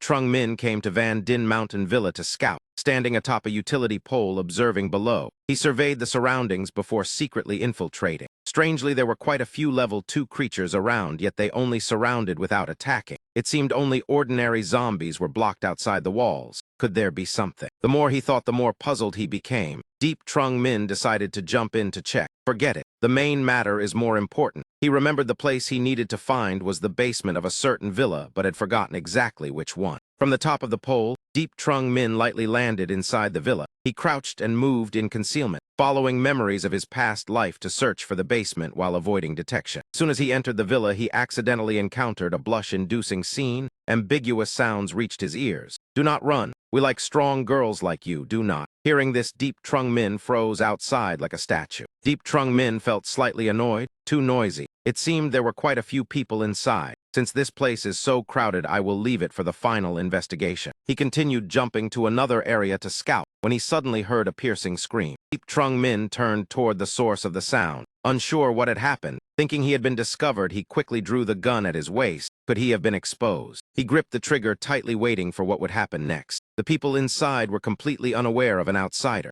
Only loud curses could be heard. "Damn it, let go now." Cold sweat broke out on Deep Trung Min. Fortunately, he had not fired. He did not mind fighting, but did not want extra trouble. He had nearly caused a major incident. To avoid risk, he decided to leap up to clearly observe the situation inside and see what had happened. Perhaps there might be an opportunity. Inside were Xiao Dong and his subordinates. Xiao Dong cried out in pain. "Let go." Sweat poured off him like rain. "I told you to let go." As he spoke, he used fire to burn the person beneath him, burn her to death. Xiao Dong continuously unleashed flames on the person below, his anger surging. He growled, "Enough, just let go and I will spare your life." The girl beside them cried out in panic, "Sister Ha, do not do this anymore." A subordinate slapped the girl mercilessly. "Nuisance, get lost." He impatiently raised his gun and aimed at Ha Bok, threatening, "If you do not let go, I will blow your head apart." Fearing she might be provoked into crippling him, Xiao Dong hurriedly shouted to stop him. "Get lost. Do you want to kill me?" Xiao Dong gritted his teeth, enduring the pain, negotiating word by word with Ha Bok. "I will give you two choices. Let go and I will give you 2 evolution potions as if nothing happened. Otherwise, I will kill all your women. I also want to know your evolution secret. I will tear apart the entire villa and the basement. Do not force me." His eyes bloodshot and terrifying. Trung Min stood outside and heard everything. When he heard mention of the basement, his heart stirred. Was that not the place he was looking for? Inside, seeing he had exhausted all words, yet the girl would not yield, Xiao Dong furiously prepared to burn her with full force. "Damn it. If you will not listen, then die." Just as he was about to act, something struck his hand hard. A painful scream rang out. "Who is it?" "Someone is attacking from behind." Trung Min broke the door and rushed straight inside, seeing only one person daring to charge in to assassinate their boss. The subordinates stared at Deep Trung Min in shock. Before they could react, several were shot down. In an instant, Deep Trung Min aimed at the remaining ones and shouted, "Surrender. Squat down and hold your heads." Having just killed people, he frightened the subordinates into cold sweat. "We are doomed." They immediately obeyed. Their earlier ferocity gone. "Big brother, spare us. We surrender." Deep Trung Min aimed his gun at Xiao Dong, who was naked on the bed. "The situation is under control. You can let go, Sister Ha. Let me help you." With a gun pointed at him, Xiao Dong quickly tried to negotiate. "Brother, let us talk calmly. Whatever you need, I will give." Deep Trung Min pressed the gun against Xiao Dong's head, his gaze icy. "Tell me where the basement you mentioned is." Seeing Deep Trung Min had subdued Xiao Dong, Ha Bok pleaded, "Wait, how can he be handed to me?" Ha Bok's eyes were bloodshot, half her face charred and exposed. She roared angrily, "I will tell you the basement secret, but he must be handed to me." Ha Bok raised her hand, pleading to Deep Trung Min, "Please, as long as you give him to me, I will do anything." Without hesitation, Deep Trung Min answered decisively, "Fine," then threw the weapon to Ha Bok. "He belongs to you now." Clutching the knife tightly, Ha Bok was filled with hatred, her face gradually turning savage. Looking at the woman before him, Xiao Dong began to panic. "Filthy woman, what are you going to do? Do not come closer." Ha Bok screamed, "Die," and drove the knife fiercely into Xiao Dong's heart. He let out a miserable cry, his eyes rolling back. Ha Bok's face twisted like a demon as all the pent-up hatred devoured her last shred of kindness. At that moment, Sister Dung's group broke the door and rushed in. "Ha Bok, we are here." Seeing the scene before them, everyone was stunned and confused. What is going on? Seeing Sister Dung, Ha Bok spoke in remorse. "Sister Dung, I am sorry. I already agreed to tell him the basement secret." Looking at the woman before him, Deep Trung Min asked, "It seems you are someone with loyalty. Can you now tell me the basement information?" Knowing she could no longer hide it, Sister Dung said softly, "Fine. I will tell you what you want to know, but there is a condition. I think you are not in a position to bargain with me." Hearing this, Sister Dung snorted coldly. "We are not afraid of death. You have seen it. This is their end and also our future. Death to us is only release. I do not know you, but I have what you need. I will give it to you, but I have a condition. Otherwise, just kill us all. It is better than living like this." During this, Deep Trung Min sighed. "Fine, state your condition." It was still that same room, but no longer filled with lewd sounds. Instead, there were miserable cries of men, Spare me, I was wrong. Deep Min looked at the woman before him. He did not expect the condition to be only the lives of those men. Their hatred ran too deep. Ha Bok did not understand why Deep Trung Min had called her out. I do not think I have any value to you, Deep Trung Min replied disapprovingly. Did you not just say you would do anything? Hearing this, Ha Bok thought Deep Trung Min was like those trash men. She snorted coldly. Other than sleeping with you, I cannot think of any use I have. Besides, my appearance now probably does not suit your taste, and I am about to die anyway. Deep Trung Min smiled. Indeed, you do not suit and you are about to die, but his voice was full of confidence. With me here, you will not die. I need someone absolutely obedient, willing to do all dirty or heavy tasks.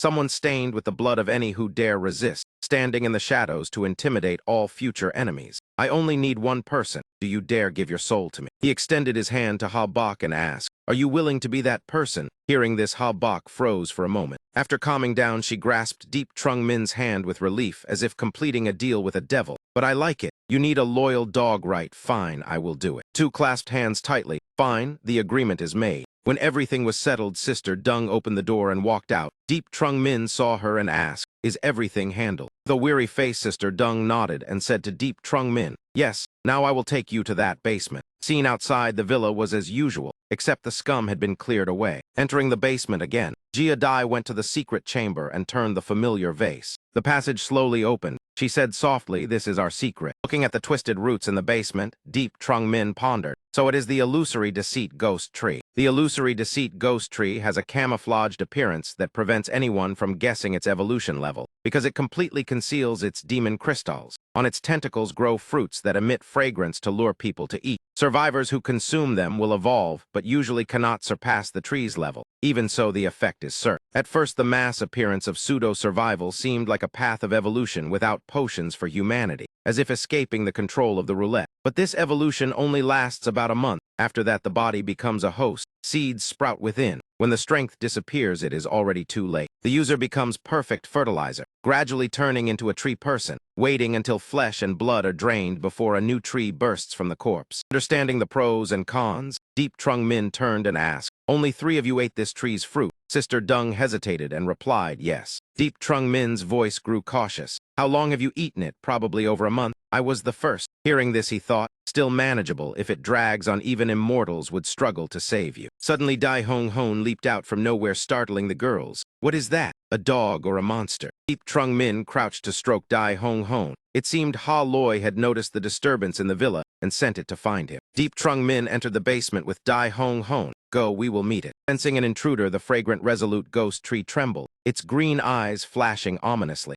It extended its tentacles toward Deep Trung Min, growling angrily. Deep Trung Min immediately ignited flames and swung his blade to block the tentacles. He propelled himself straight toward the illusory deceit ghost tree, accelerating activation. In an instant, Deep Trung Min closed in, startling it. Poured his strength into slashing off numerous tentacles, foul-smelling sap gushing out as the illusory deceit ghost tree howled in pain. Seizing the moment before it could stabilize, Deep Trung Min ordered Dai Hong Hon attack. Dai Hong Hon lunged forward, clamping onto the trunk, biting the tentacles to pin it down. Taking this chance, Deep Trung Min quickly ran deeper. This thing is still useful. Dai Hong Hon, hold it here. He rushed deeper into the basement. In his previous life, Truong Dai Long had occupied this place and stepped onto the path of a 9-star powerhouse. If everything is real, he too can reach that height. The more he thought, the more excited he became. Sight before him left him stunned. This is massive roulettes radiating brilliant 5-colored light. 4 different types. Deep Trung Min was thrilled. As expected, they are here. He recognized the ranks. White is level 2, black level 3, green level 4, blue level 5. Combined with 3 level 1 roulettes scattered outside. The small Van Din Mountain Villa actually possesses 7 roulettes forming 7 stars linked. This was the foundation Truong Dai Long built in his previous life to erupt into a 9-star powerhouse. Thinking this, he took gemstones from his space and placed them into the roulettes. The roulettes began to spin.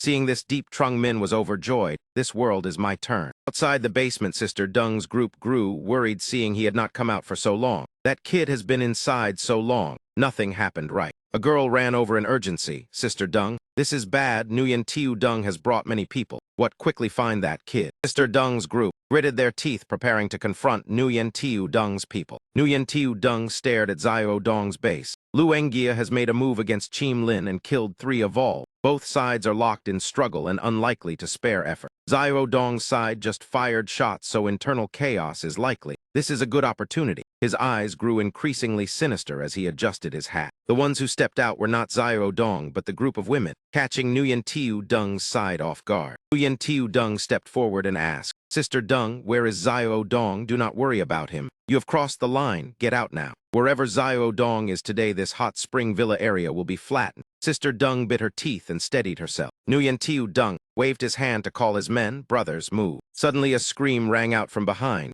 Ha Bok had appeared at some point and killed his subordinate. Seeing Ha Bok's terrifying face, Nguyen Tiu Dung was startled. "What is that, a monster?" Ha Bok's face was half angelic, half burned like a demon. Ha Bok let out a cold laugh and pressed her hand hard against Nguyen Tiu Dung, causing him to die in agony. "It is Sister Ha." Nguyen Tiu Dung's subordinates raised their knives in panic to defend themselves. "What kind of monster is this? Damn it, what kind of ghost are you? I will hack you to death." Ha Bok shoved the corpse of the man she had just killed toward the group. Seeing the large hole in their companion's body, one of them trembled and stammered, her hand is. "The master said that if you do not resist, you will not die." Nguyen Tiu Dung angrily pointed at Ha Bok and shouted, "Damn it, who are you trying to scare? Brothers, get her. Kill this she-demon." Ha Bok spread her arms as if welcoming them, then kill. She threw punches and kicks, brutally beating Nguyen Tiu Dung's subordinates. Alone, Ha Bok faced the entire group, yet did not fall behind at all. One man charged with fists and kicks roaring, "Monster die, heavy rock fist." Ha Bok's blood-stained face took on a sinister beauty. Everyone thought she would be smashed apart. Lao Lu isn't evolved with a skill. This monster must be dead. Unexpectedly, Ha Bok's small fist shattered the massive armor covering his arm. The others were horrified. It broke. It was crushed. How is that possible? Is she an evolved? We cannot win. Nguyen Tiu Dung's subordinate hurriedly knelt down. "I surrender. You said if we do not resist, nothing will happen." As he spoke, Nguyen Tiu Dung suddenly felt a cold claw rest on his shoulder, making him break out in sweat. Turning around, he saw Dai Hong Hon's huge mouth grinning at him. Nguyen Tiu Dung screamed in panic. Witnessing this scene, Sister Dung fell into silence. Deep Trung Min stood on the rooftop observing. This person is very suitable. Elsewhere, Uncle Hai, an older man wearing a worn-out hat, held a striking white pipe that looked quite formidable and was discussing business with the tall, bearded man named Vien Thuong. This time, Vien Thuong brought a large quantity of goods, prompting Uncle Hai to ask if he had become wealthy. Vien Thuong offered Uncle Hai a cigarette and said he was not rich. He had only found a new client and thus had some goods. While smoking, he said that on that side, only a few people could afford the goods, and now someone new had arrived. Vien Thuong sat smoking with Uncle Hai, saying he had met a new group intending to go to Van Din Mountain Villa, and these goods were pre-ordered by them. Uncle Hai's face darkened. He asked whether Vien Thuong had considered the matter they discussed last time. Vien Thuong thought for a long time, but still did not answer. He carefully observed Uncle Hai's pipe. Last time it was gray level, and now it had reached white level. There must be a special profession in the village. After assessing it, he said that force had few people and few guns, so going would be pointless. With Dong Sun Kao's strength, they could completely seize it, and later he could simply come to buy goods. Uncle Hai reminded him that taking it by force was different from buying it, and advised him to consider carefully. If he did not go this time, then next time buying from him would not be cheap. Vien Thuong scratched his head after hearing this, hesitated, and said he would think more and told him not to expect too much. Vien Thuong reported that the goods had been loaded, and they got into the vehicle to leave before he could say more. Go then, Uncle Hai reminded him to stay safe, and if he encountered members of the Lu family to tell them to come here. Vien Thuong then said goodbye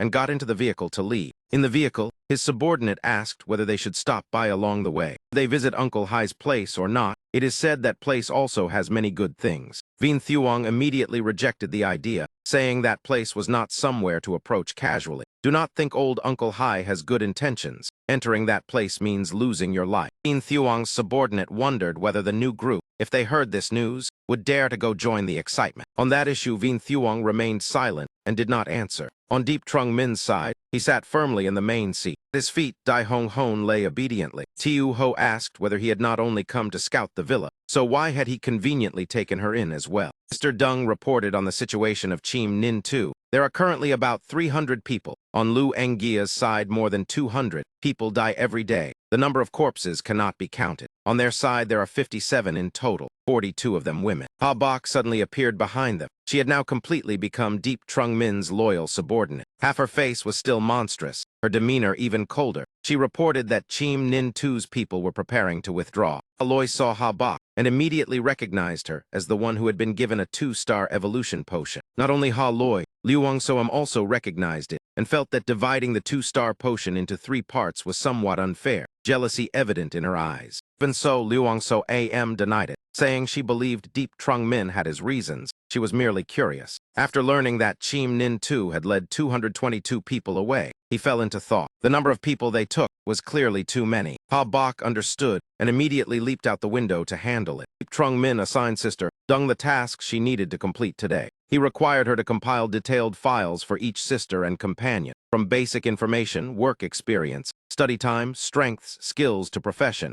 Everything had to be clear. Sister Dung immediately complied. At the same time, on Uncle Lu's side, Huang Dao appeared anxious, not understanding why they had not yet left. They had previously planned to leave this place to hunt and find a new base to create roulettes. Nguyen Tiu Dung was also dead. They feared they could no longer resist that group. Uncle Lu did not agree. He told Huang Dao to wait a bit longer. He slowly said that having lived long and done business for many years, he understood a principle, that when you are not certain about something, you either decisively give up or patiently wait. Never gamble your luck. Huang Dao still did not understand what Uncle Lu was implying. Suddenly noise erupted outside. Shouts of "Kill the crazy woman." Uncle Lu calmly looked out the window while Huang Dao began to panic. There were cries for help. The attacker seemed to be a level 2 female evolved. Huang Dao was unclear about the situation and guessed it was someone from Chim Nin Tu. Uncle Lu sighed and told him to follow to see the new king of Van Din.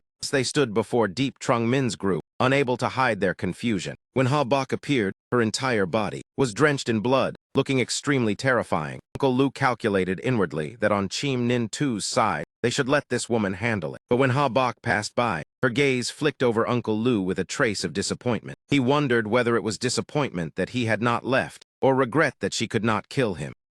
And saw Ha Bok return with severe injuries and could not hide her worry. There were 2 gunshot wounds on her body, 5 broken bones, the bullets still lodged inside. If not removed, even the sweet Duart would be useless. Deep Trung Min reassured them that it was fine. He would handle it. He asked Sister Dung to receive the guests, while he took Ha Bok to treat her injuries first. In the room, Deep Trung Min held a knife in his hand, his gaze focused. He had to remove the bullets, while also cutting away the necrotic tissue on her face. Hearing it was enough to make one shudder, a scene filled with blood. Standing beside them, Fap Tu, and clearly understood the pain Ha Bok was enduring. In a short time, Ha Bok had earned Deep Trung Min's trust because she did what others did not dare to do. After removing all the bullets, Deep Trung Min told Fap Tu An to begin healing Ha Bok. He realized the profession Radiant Apostle truly was very powerful. Fap Tu An had evolved to 2 stars, using all resources to level up and even obtain treasures from monsters. Though she had not advanced to the next level of Radiant Apostle, she had already unlocked many new skills. Fap Tu An used Gentle Lotus, the evolved form of Sweet Dew Art, which required continuous mental energy to maintain its healing effect. The treatment process temporarily ended.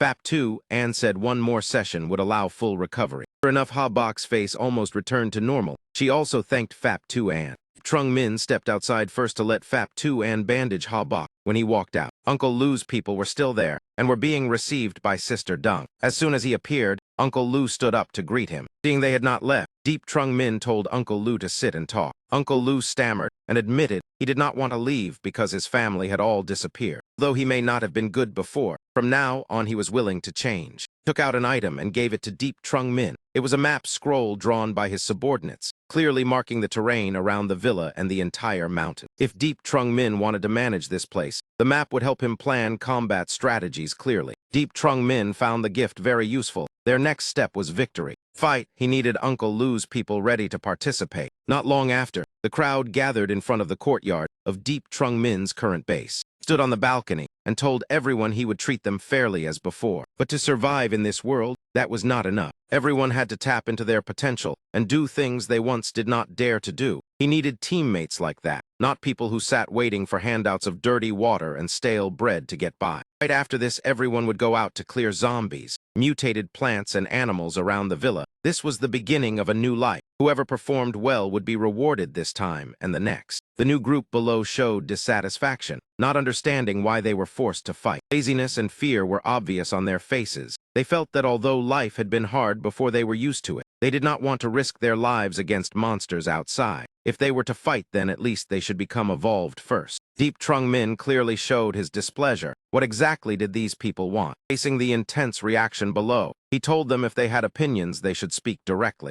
The crowd immediately clamored with demands, guns, evolution potions, full meals and drinks. They wanted meat. They wanted to rest for a few days. They only wanted protection and believed fighting was the job of the evolved. AM was so angry she laughed. Even after yielding so much, they still demanded everything. Deep Trung Min decided to give them a choice. Whoever was a construction engineer, doctor, mechanic, electrician, or had useful skills for building the base did not need to fight today. Go register with Nhak Dai Vien. The rest who did not want to fight could go register with Tiu Ho. But he made one thing clear. Giving and receiving always go together. Choose carefully because there would be no second chance. At the same time, he told Nhak Dai Vien to thoroughly verify the registrations. As for Tri Loy, he would be responsible for assigning tasks to those willing to fight. As for those who refused to fight, Luang So AM wondered why he did not simply let them leave. He kept them because at present, he was lacking a great deal of manual labor. Soon after, the group who agreed to fight was taken outside to confront the zombies. Watching them struggle and continuously get injured, Tu An intended to summon an air shield to assist. But he stopped her. Not yet. They need to see blood first. From his observation,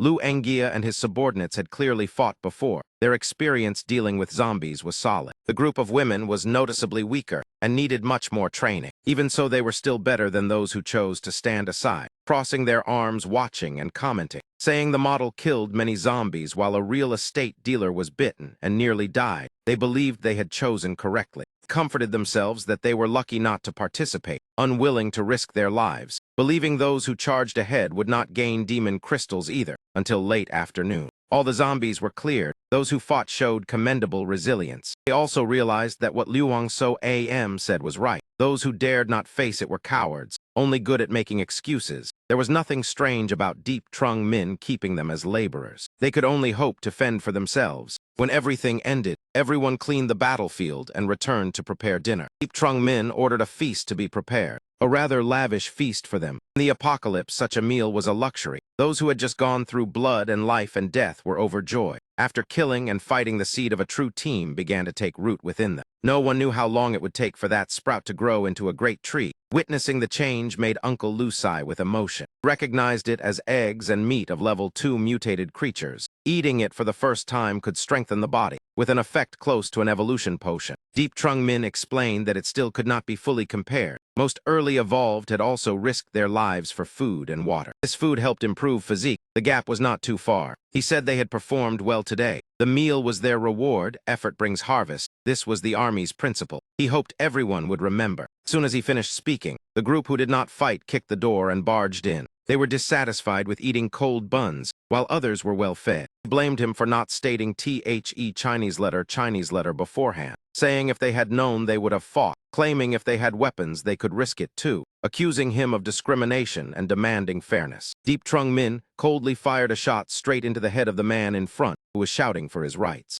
One death immediately terrified the rest. He declared that the new base did not accept fools. At that moment, Ha Bak appeared reporting that outside the villa there was a convoy, the leader calling himself Vien Thuong, saying he had important information. Deep Trung Min was curious what Vien Thuong wanted to discuss. Outside, Vien Thuong personally witnessed the force of Deep Trung Min in just a short time, had taken over Van Din Mountain Villa and begun clearing the surrounding zombies. The efficiency was astonishing. After that, Vien Thuong was invited inside. Deep Trung Min shook hands and thanked him because Team I saw had delivered the goods on time. As soon as he sat down, Vien Thuong spoke about the recent gathering of forces preparing to move toward a certain location. Deep Trung Min considered it. Alliances for major battles were not rare. If not necessary, his team would not rush to join. Vien Thuong stated directly that the place was exactly what Deep Trung Min had once speculated, a large armory. This armory was occupied by green-skinned monsters, extremely vicious, their individual strength nearly equal to a 1-star of all. They ate both humans and mutated zombies. Strangely, they did not eat demon crystals. All the demon crystals were inside the armory. During this, Deep Trung Min confirmed the characteristics of the green-skinned monsters: lidless eyes, sharp claws and teeth, but no demon crystals. Vien Thuong affirmed that each one posed a major threat to a 1-star of all. Although the armory was tempting, few dared approach. This time the forces were determined to gather in great numbers, using overwhelming strength to ensure safety. Earlier, Vien Thuong had seized some weapons before the monsters appeared. His words made Deep Trung Min turn serious. It was the first time his teammates had seen him show such caution. enough to prove how dangerous that armory was. Vien Thuong said that if they captured the place, they would gain a large amount of weapons and demon crystals, truly killing two birds with one stone. He saw Deep Trung Min's strength. If he joined, he would be guaranteed a spot in the expedition team and a fair share. Although H.I. Sa was not the strongest, their reputation and connections were good. As long as Deep Trung Min nodded, Vien Thuong would handle all other matters. Deep Trung Min pondered and told Vien Thuong to give him time to consider, not answering immediately. After seeing the guest off, Ha Loi asked him about his wary attitude toward those monsters. He said he knew clearly they were fiends, extremely dangerous. In his previous life, it was determined that fiends formed from humans infected by radiation, undergoing unknown mutations into a new species, completely losing humanity. They became bloodthirsty creatures, treating everything as food, lacking demon crystals for ranking, their strength judged simply by size. About 1 meter tall equaled a 1-star evolve. Each additional half-meter meant another level. A 5-meter monster equaled 9 stars. They had no skills and only pushed their bodies to the limit. Fiends reproduced extremely rapidly and even captured women and female zombies to force reproduction. Killing them brought no direct benefit, but due to their terrifying reproduction, humanity in his previous life reacted very quickly. Their existence was an enormous threat to mankind. After thinking it through, he had to explain clearly to his teammates. He reminded them that when the apocalypse had just erupted over a month ago, there had been large-scale rescue efforts, and they had even seen missiles flying overhead. Then he asked why humanity did not use weapons of mass destruction like nuclear bombs. Yuho thought they might have used them, but too far away to feel it. Enhak Dai Veen agreed. Perhaps the bombs exploded elsewhere and were buried when the apocalypse struck. It was also possible that the government considered the devastating power of nuclear bombs and chose not to use them. Young Min immediately rejected that view. Humanity was on the verge of extinction. There was no time to calculate so far ahead. The reason was that, on the day that spacecraft attacked, all of humanity's nuclear arsenals were detonated completely. The so-called fiends were essentially humans after being exposed to radiation, mutating into extremely terrifying beings with overwhelming strength. Therefore, according to Vien Thuong's intelligence, the armory in Sector E had over 100 fiends. Such a number would make any expedition extremely difficult. It was not that he believed they would fail, but if there were only a bit more than 100, then the entire team would certainly coordinate tightly to eliminate them thoroughly. However, he had just acquired a new base. The priority now was to build stability. Honestly, even knowing fiends were humanity's common enemy, he was not foolish enough to confront them alone. He proposed leaving the golf course untouched for now, first collecting abandoned vehicles around and bringing them inside. When autumn passed and winter came, waiting until next spring when the weather warmed, they would transform that place into a farm for vegetables and necessary crops. He assigned Lao Ho to train the combat force, to develop practical battle plans. If during screening they found promising individuals, they could keep them, but safety must be ensured. Lao Ho agreed. He also instructed that within 2 days the entire area must undergo thorough cleaning. Macda and I will set up guard posts at several key points. This is mandatory. Other matters you can discuss further. As for Luong So Am and Thin Nguyen, lead people down to Van Din to protect the mapping team and survey the surrounding terrain. The more detailed the map, the greater its value to them. In short, after clearing the nearby threats, they would prepare to head to Brother Than's place.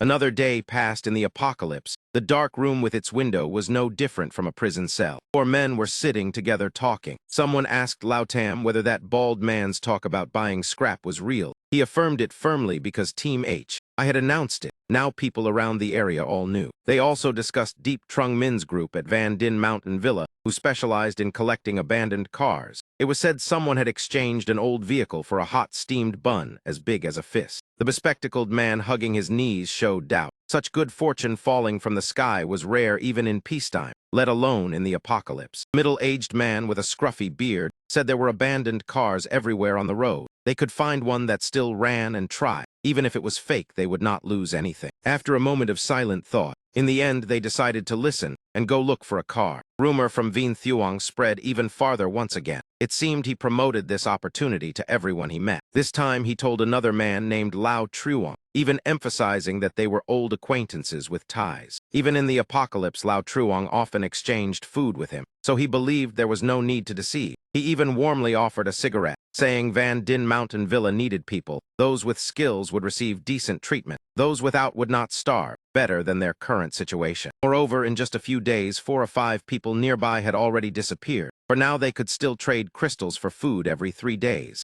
Later, it would only grow harder to survive. If they could not kill zombies, they still needed a way out. Those words shook Lao Truong, and he agreed to follow Vien Thuong to Van Din Mountain Villa to try his luck. Vien Thuong left satisfied, reminding Lao Truong not to forget to say he was referred by him. The subordinate driving curiously asked what Van Din Mountain Villa truly needed. Everyone could barely take care of themselves, yet they were recruiting in large numbers. However, one thought it seemed strange. Vien Thuong shot him a glance, saying with that kind of thinking he was only fit to be a driver and could hardly shoulder greater matters. He explained that Deep Trung Min at Van Din Mountain Villa had grand ambitions, his vision far beyond theirs, so it was normal not to understand. Vien Thuong's team only needed to follow them to gain some immediate benefits. As for the future, they would wait and see what they truly intended to do. Elsewhere, a man wearing glasses appeared, dressed in a doctor's coat with a gentle face. He looked around. Trapped for too long, according to professional judgment, if he could not find food, he would not survive more than 3 days. It was time to risk it all if he did not venture out for food today. Tomorrow he would be too exhausted to have any hope. He ran with all his strength toward a shop. Seeing there was still plenty of food inside, he was overjoyed. Just as he was about to grab it, a hand suddenly seized him. His collar was yanked back, and he was kicked down onto the floor. This burly man had set a trap in advance. He searched the doctor's body for demon crystals, but found none. Having wasted effort setting the trap without gaining any demon crystals, he slapped the doctor's face and cursed, wondering how he had survived until now.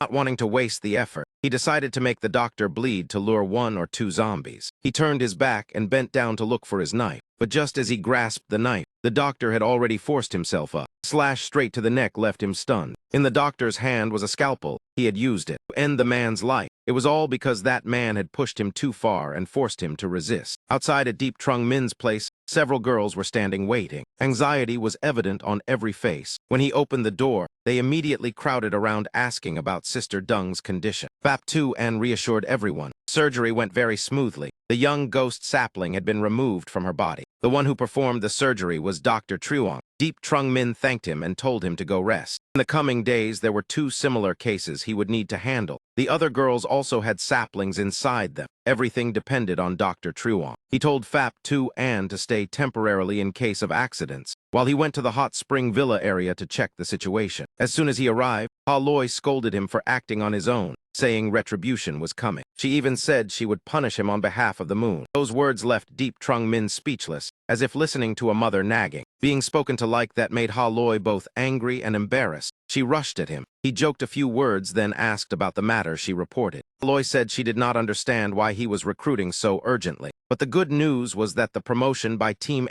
I was very effective. In 3 days, more than 300 people had arrived. Especially after the zombies were cleared, more than 100 people came each day. In truth, building a base was not hard, but rushing it would cause many problems, the most serious being food. The warehouse at Lu Engia's side still had quite a lot, plus a portion from Vien Thuong. With the current number of people, they could hold out about 2 months. After hearing this, Deep Trung Min remained calm and asked if there were any other issues. Ha Loi was furious and shouted that if food ran out, how would they live? Were they supposed to drink milk to survive? Scrap cars he had been buying these days had attracted quite a few people to exchange. Each car was not worth much, but there were already dozens. For now it was manageable, but as people increased, food consumption would rise. That was only the immediate difficulty. There were many other issues such as living conditions, sanitation, security, stability, and health. At the gathering area, Ha Loi, I have just listed the problems and asked how you plan to handle them. Deep Trung Min began assigning tasks, saying there were still many work uniforms from the villa warehouse. Distribute them for everyone to bathe and change. Add some level 1 mutated beast meat into the rations to improve physique. The conference hall also needed cleaning. Treat it as temporary labor before building walls. The scrap car collection must not stop, because that was material for forging great sabers and standard equipment later. He told Ha Loi to have Tiu Ho train more strictly, learn discipline like the military. At most 5 more days to let everyone recover before departing for the machine factory. As he finished speaking, Luong So Am hurriedly called out. Someone called him with urgency. She had not even finished her sentence. She reported that outside the gate a group had arrived with many scrap vehicles and people, saying they wanted to trade, large in number, all armed. looking both fierce and arrogant. This group seemed to be courting death, but Deep Trung Min still decided to go see the situation and clarify the details. He asked whether they had stated their origin. The other side remained silent, but Uncle Lu's subordinates recognized them as people from Brother Than's prison. Deep Trung Min's eyes flashed slightly,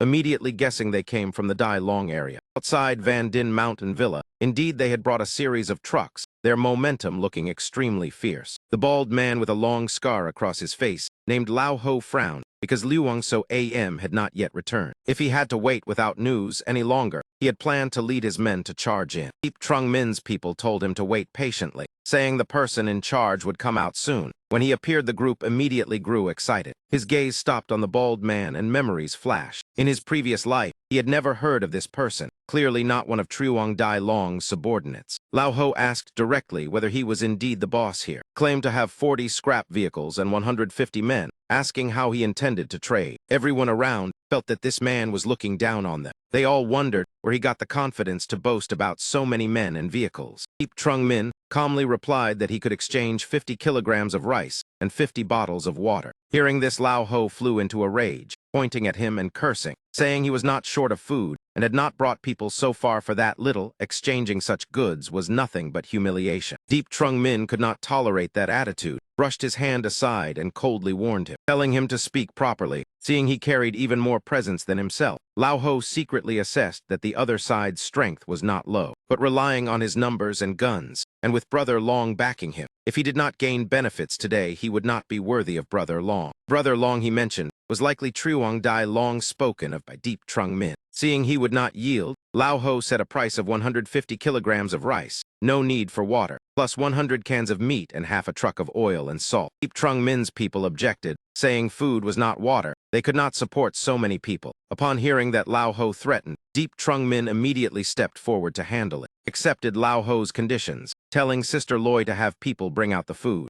Everyone was astonished. This did not resemble Deep Trung Min's style. They did not expect him to yield. Just like that, he let them take advantage and withdraw. Liu Wangsoam angrily asked why he did not kill that man. She trembled with rage. For Deep Trung Min, at this moment the most important thing was focusing on building the base, not starting war with surrounding forces. Hak Divine also agreed. Now that they had a stable base, they could no longer fight and abandon it as before. Every action had to consider the consequences. They could not ruin the greater plan out of impulsiveness. Deep Trung Min smiled and told everyone to return to their tasks. Construction was still in disarray. Everyone dispersed. Only Hak Divine remained. He understood his difficulties. The youngsters could hardly comprehend them. He knew Truong Dai Long was the strongest force around here, with more than 500 subordinates, while the villa currently had just over 50 fighters. A clash now would only lead to a disastrous victory. Deep Trung Min had calculated carefully. Once the next plan proceeded smoothly, he would definitely make Lao Ho and Truong Dai Long pay the price. A week later, in the outskirts of Nguyen Xuan, two different groups encountered each other. One side was Uncle Hai, the leader of Dong Sun Village. The other side was the leader of the Hungry Tiger Knights, Van Thieu, along with his subordinates. From clothing to hairstyles, the entire group was draped in a dull gray. Van Thieu revealed a look of disdain. Uncle Hai saw it immediately, even remarking that if he were his grandson, he would have shaved that unsightly head. Hearing that, Van Thieu flared up in anger. Just then, another group of riders appeared, fully equipped in stylish gear. The leader of the mounted group spoke first. He offered greetings, introducing himself as the head of the Lao family, Lao Chin Tiu. Uncle Hai gladly welcomed Lao Chin Tiu, saying he had been waiting for him for a long time. Van Thieu immediately put on a flattering smile toward the girl accompanying Lao Chin Tiu, inviting her to come play at his place, but she refused. Even said that place was far too dull. Lao Chin Tiu reminded Van Thieu to focus on discussing important matters. At the same time, he introduced a new person, saying he was a representative of the Lin Merchant Guild. Being someone from the Lin Merchant Guild, both sides grew suspicious, as this had not been part of the original plan. Lao Chin Tiu explained that he was merely an observer, not participating in the battle nor sharing the spoils. Uncle Hai hesitated briefly, then nodded in agreement. Plan was set in motion. The target was to seize the military base. At this moment, Deep Trung Min and his group were on the rooftop of a building, all fully equipped. News arrived that the opposing side had set out toward the military base. Deep Trung Min gave the order to prepare for action. This time the target was the Nguyen Xuan District grain warehouse. If successful, the base's food problem would be solved for at least a year. This mission allowed only victory. Failure was absolutely not permitted. In the area near the Nguyen Xuan District grain warehouse, Deep Trung Min's people were already in place, every step of preparation complete, ready to arrange transport personnel. Everyone strictly followed Deep Trung Min's assignments. The rear had also been properly arranged according to his instructions. I am only waiting for his order from the front line. Trung Min was leading the team to clear out zombies around the area. He felt immense pressure in this battle. Could not use guns, otherwise it would attract the mutants nearby, making the situation even more tense. Zombies gradually gathered. The pace of advance slowed more and more. Many people were beginning to struggle. He had just managed to save someone from the claws of a zombie in time. He even generously gave that person a bottle of evolution potion, leaving the other party deeply moved. The man even burst into tears. Deep Trung Min spoke to calm him, encouraging the entire team. Understood clearly that for many here this was the first time entering such a disadvantageous battle, also the first time facing a scene drenched in blood. But he told everyone not to panic. As long as they maintained the current rhythm of attack, this battle would certainly be won. Whoever performed well and killed zombies like just now would receive evolution potions after it ended. He guaranteed he would absolutely keep his word. After that encouragement, the team's morale soared. Everyone charged forward desperately, the desire for evolution potions pushing their combat strength higher. Their spirits had risen, but in his calculations there was still an error. He had not expected the number of monsters around the grain warehouse to be so great. It was unclear what had happened in the outskirts. In this area, zombies were densely packed. They were chasing a truck, the vehicle loaded with meat carried by Sister Dung and Mac Da. Mac Da was driving. As the truck approached the weapons depot area, she immediately adjusted direction. Mac Da suggested the group split up to act, because in this siege battle, Trung Min was forced to sacrifice one flank. He used the meat to lure the zombies away from the grain warehouse. Just as near the weapons depot, a demonic force was engaged in battle. The gunfire there was enough to draw the monsters over. Sacrificing the team at the weapons depot to restrain the demonic force was truly Trung Min's familiar style. Mac Da did not understand what she was still concerned about. If Trung Min had said the weapons depot force would certainly be defeated, then their task was simply to complete the assigned mission. Ha Bok stood to one side observing, but her eyes had already detected something unusual. She immediately told everyone to move aside, then jumped off the truck, telling them to continue ahead. Sister Dung panicked and called out, but Mac Da advised against it, believing Ha Bok was a 2-star evolver and surely had her own judgment. Ha Bok ran off. Someone blocked her path. In front of her were 2 men with mechanical devices attached to their arms, looking like twin brothers. They threatened that if she did not step aside, they would kill her. But Ha Bok did not follow their words at all. They mocked her for having a problem with her mind, even calling her ugly and unworthy of existence, claiming that perfect appearance was the standard of evolution. They interrogated whether she was the one who had led the zombies here, forcing her to reveal which faction she belonged to. But with her current temperament, Ha Bok did not offer a single explanation, only responding with her fists. Even as a 2-star evolver, she still struggled because these 2 were stronger than expected and evaded her attacks. Knowing her identity clearly, they moved extremely fast, coordinating to surround her tightly. Immediately after, a loud explosion rang out. The blast sent Ha Bok flying, and she fell to the ground. Sneered that she should not think a 2-star evolver could run rampant. Elsewhere, there were countless things she had never known. Her strength was not even enough to rank within the Thuong Lin Hoi. She could not even make it into the top 50. The 2 brothers could enter the top 20, showing the gap when facing others. Yet Ha Bok still refused to give up. She charged forward again with a punch, aiming straight at one of them. Her ability was extremely peculiar. That man's body suddenly distorted, then exploded like a bomb. Ha Bok was blown away by the shockwave, while they laughed with great delight. She remained resolute and did not retreat, even though she knew the outcome might remain the same. They continued to mock her, saying she was foolish and unaware of her limits despite possessing a bit of strength. They were twin brothers with a rare profession. Before them, even if she was a professional, it would be hard to win, and being equally 2-star evolvers, she had no advantage. In their eyes, she was too insignificant. People like her usually died early, merely a typical example. Indeed, her initial attacks had all been ineffective. Not only did they fail to cause injury, they also caused her to be continuously blasted by counter-explosions. She fell down in a miserable state, but it seemed at this moment, Ha Bok no longer resembled a normal human. She fought like a madwoman, falling and rising again. This counterattack finally struck one of them in the face. Just one punch he collapsed, it turned out. The one who had just been hit was the true body. The others were merely clones. The true body was shocked that she had discovered it. In truth, she did not need to distinguish real from fake. She only had to test them one by one. Her face covered in wounds and her frenzied gaze sent a chill down the other party's spine. He admitted she truly was a madwoman. If she were not a 2-star revolver, she would have died long ago. She had already prepared herself to endure 6 self-explosions. Even after breaking the professional's skill, they still believed they could kill her. The icy blade thrust toward her. No one expected her to take it head-on. Ha-Bok understood the situation very clearly. She did not need to be stronger than her opponent. She only needed to endure better, and that would be enough. Immediately after, she thrust her bare hand straight through that man's chest. Seeing his brother killed, the remaining man who had been knocked to the ground screamed in panic. The battle ended. What annoyed her most was that they had talked too much. Back at the Nguyen District grain warehouse, Deep Trung Min was still fighting alongside his teammates amid a sea of zombies. He shouted loudly, urging everyone to charge forward together. As they pushed deep into the grain warehouse and opened the door, the entire group froze at once. Inside was packed with zombies, causing everyone's morale to sink. Deep Trung Min decided to open a path himself, ordering everyone to fall back. He activated the flame power seal. Fierce flames surged up in rolling waves, turning the zombies to ashes, carving out a wide path. This move of his was extremely effective. With a single strike, he swept away the zombies, creating the conditions to retrieve the grain. Just as Tiu Ho was about to step forward to collect it, suddenly, a pitch-black object shot out. Deep Trung Min detected it in time, stepped in front of Tiu Ho and severed it with a slash. It left behind only a black streak that puzzled Tiu Ho. In truth, it was a black mud zombie. Even Deep Trung Min had not expected such a type inside.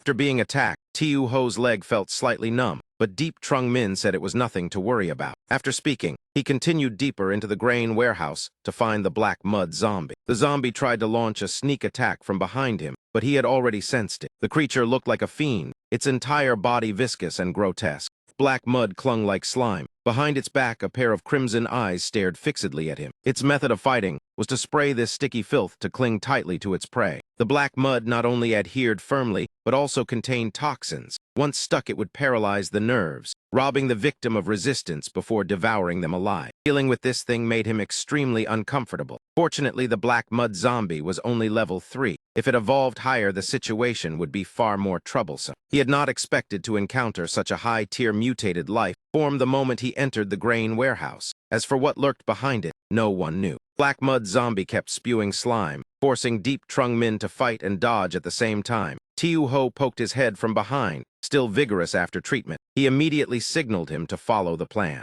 Everyone quickly gathered into a tight formation, preventing the monsters from rushing into the grain warehouse. The one inside would be handled by Deep Trung Min. The others only needed to deal with the zombies outside, because inside the warehouse he could not use flame power. Otherwise, the entire grain warehouse would be burned down. He was forced to change tactics, constantly moving to evade the black mud zombies' attacks. Before the trouble ended, the window above shattered. More than a dozen level 1 mutated zombies jumped down, clearly subordinates of the black mud monster. Controlled these zombies to besiege him at once, forcing him into a passive position. Deep Trung Min had no choice but to activate his first skill, Blood Boots, greatly enhancing his kicking power. Each kick he unleashed burst with large sparks, easily knocking down zombies. Even so, he fell into difficulty when he was bitten on both arm and leg. He spun around and unleashed a whirlwind strike, flinging away the ones clinging to him. After the whirlwind, he continued to activate another Blood Boots skill. Star blood-sucking demon skill allowed him to recover on his own. The effect appeared immediately, abundant energy swiftly replenishing his depleted stamina. Wounds on his body gradually closed. Just like that, he continued sweeping away zombies at a steady pace. At this rate of recovery, as long as his leg strength held, in less than an hour his injuries would be completely healed. The ordinary zombies were no longer a problem. Now only the black mud zombie remained. The streams of slime it shot out grew denser and more ferocious. Even after being hit several times, Deep Trung Min still gritted his teeth and endured, seeking a chance to finish it off. Just as the people outside called his name, he also needed someone to come in and move the grain. He immediately called them in. The sight of him stepping on the corpse of the black mud zombie after killing it left everyone stunned. Uncle Lu quickly directed the transport team inside to carry the grain. The others continued holding the defensive line. Transport had to be carried out swiftly. Not a single grain of rice could be left behind. Macda's group also returned after luring away the zombies, immediately joining the fight. Deep Trung Min immediately asked about Ha Bok's whereabouts. Macda answered honestly that Ha Bok had discovered something unusual. She told everyone to go ahead while she stayed behind to block the path. At present, Ha Bok was being pursued from behind by a masked figure dressed strangely. After the previous battle, her stamina was nearly exhausted. That man whose allegiance was unclear told her to stop, while her teammates were in the opposite direction. That direction was very likely where the Nguyen Xuan grain warehouse was, if the guess was correct then. So Ha Bok had deliberately run in another direction to mislead them, only stopping after leading them away. That man immediately realized his guess had been correct. He even praised her strength as not bad. She had even killed his subordinates. He introduced himself as the 5th saint among the 9 great saint seats of the Lin Merchant Guild, Saint Seat Boy 2, offering her a chance to join, and he would spare her teammates. As long as she was loyal to him, she would step into a completely new world, even restore her appearance. Ha Bok glanced at him, then smiled meaningfully, raising her middle finger and calling him an idiot. In front of the Nguyen Xuan district grain warehouse, corpses from all directions piled up into heaps. Inside, one group was urgently transporting grain. Another struggled to hold back the surging zombies. There must be no chaos. Movements had to be swift and efficient. Ammunition could not be wasted here. At that moment, a figure suddenly descended from above onto the transport team. Deep Trung Min dropped from the air and unleashed a powerful flaming punch that swept everything ahead. The obstruction was cleared. He shouted that the path was open, continue advancing. Everyone crossed the wooden bridge spanning the chasm, running while encouraging themselves. Even if it cost their lives, they had to charge through and quickly form ranks. After covering a long distance, a container truck was already waiting. Everyone hurriedly loaded it with grain. While everything was still frantic, the ground suddenly trembled, not an earthquake but monsters approaching. Tiu Ho anxiously informed Trung Min that behind them 2 level 3 monsters were rushing over. The moment he saw them, Deep Trung Min immediately frowned tensely. Were those not the 2-headed demons? Why did they look so fat? Quickly asked Tiu Ho whether everyone had been withdrawn. Only Luang So AM remained with more than a dozen people covering the rear. Hearing that, he immediately summoned the mechanical engineer robot Echo. He told Tiu Ho to inform everyone to prepare to retreat and return at once. Tiu Ho took the order and ran to assist Luang So Am's group in retreating. Behind them, the 2-headed demons pursued, forcing everyone to flee with all their strength. When all had crossed the bridge, Trung Min ordered the wooden bridge destroyed. Tiu Ho swiftly cut the ropes securing the bridge. The wooden bridge snapped. Several demons failed to stop in time and fell into the chasm. The rest were stranded on the other side. After that, he ordered the engineer robot Echo to open fire. Flames spewed out, burning the demons that were trying to reach across. After dealing with the monsters, he immediately told everyone to get in the vehicles and retreat. The entire convoy quickly set off to ensure safety. Trung Min sat in the last vehicle, holding a cold weapon and vigilantly observing the surroundings. Suddenly, enormous rocks flew in to smash the vehicles. Trung Min clicked his tongue. In the end, they had still been caught up to. He immediately swung his arm, shattering each rock as if slicing giant potatoes. Ha Loi anxiously asked what those things were. He remained vigilant and answered that they were 2-headed demons, fat in body but terrifyingly strong. Letting them get close would come at a heavy price. The 2 demons behind showed excitement, continuously hurling stones in a bizarre manner, their round bodies gradually closing in on the convoy. With no other choice, Trung Min took out a green stone, channeled energy into his firearm, then quickly moved into a firing position. The 2-headed demon saw the metal bullet flying toward it and immediately raised its steel-hard elbow to block. The result left both the large head and the small head stunned. That shot actually blew off one of the monster's arms. Trung Min stared tensely through the scope. At this distance, even the enhanced special round had still been blocked. The 2 demons seemed unharmed. They even continued to bend down to pick up stones. Trung Min adjusted his aim once more, shouting coldly that they still wanted to throw stones. He would not allow it. As soon as he finished speaking, he pulled the trigger. The shot blasted off another arm. The 2 demons finally realized this shell was completely different from anything they had encountered before and began to hesitate. To make them truly afraid, Trung Min casually fired several more shots, each streak of light like a meteor shooting straight toward the 2 demons. Looking at the 2 demons behind, he warned coldly, not chasing anymore or have they learned fear. Listen carefully. This is the final warning. If they dare to follow again, he will send them straight to their graves. Even seeing that they had stopped pursuing, no one relaxed their guard. It seemed they did not dare to continue. The armor-piercing rounds stored for so long had been used at the perfect moment. On a certain rooftop, a red-haired girl with strange patterns covering her body brought down a large man with just one hand. She lowered her head to look at herself, then swept her gaze around. These symbols looked like writing, but what kind of script? How were they red? They were clearly familiar, yet now she could not remember. From behind, a woman in a black cat approached leisurely. She extended her hand and said bluntly that the girl could not escape. Black cat seemed to sense danger and hissed angrily at the red-haired girl. The black-haired woman soothed the cat, then politely said let her handle this. That way the girl would be freed. Without a host, she could not evolve. Sooner or later, she would be eliminated. It was better to agree to her proposal. The red-haired girl only uttered a few unclear sounds. Black-haired woman was still confused, whether it was agreement or refusal, when 2 seconds later, she felt something was wrong. While she was still doubting whether she was imagining things, a red drill-like object suddenly shot toward her. Thanks to quick reflexes, she and the black cat barely avoided it. Seeing her attack easily dodged, the red-haired girl frowned in irritation and immediately controlled the red object to switch tactics. The black-haired woman and her cat charged forward angrily, breaking the attack while cursing the red-haired girl as despicable. Unwilling to concede, the red-haired girl changed strategy, driving the red thread deep into the ground. The thread, like a crimson vine, suddenly burst from beneath the earth and stabbed straight toward the black-haired woman and the cat. At the critical moment, the black-haired woman hurriedly lifted the cat and held it tightly in her arms. She used her body as a shield.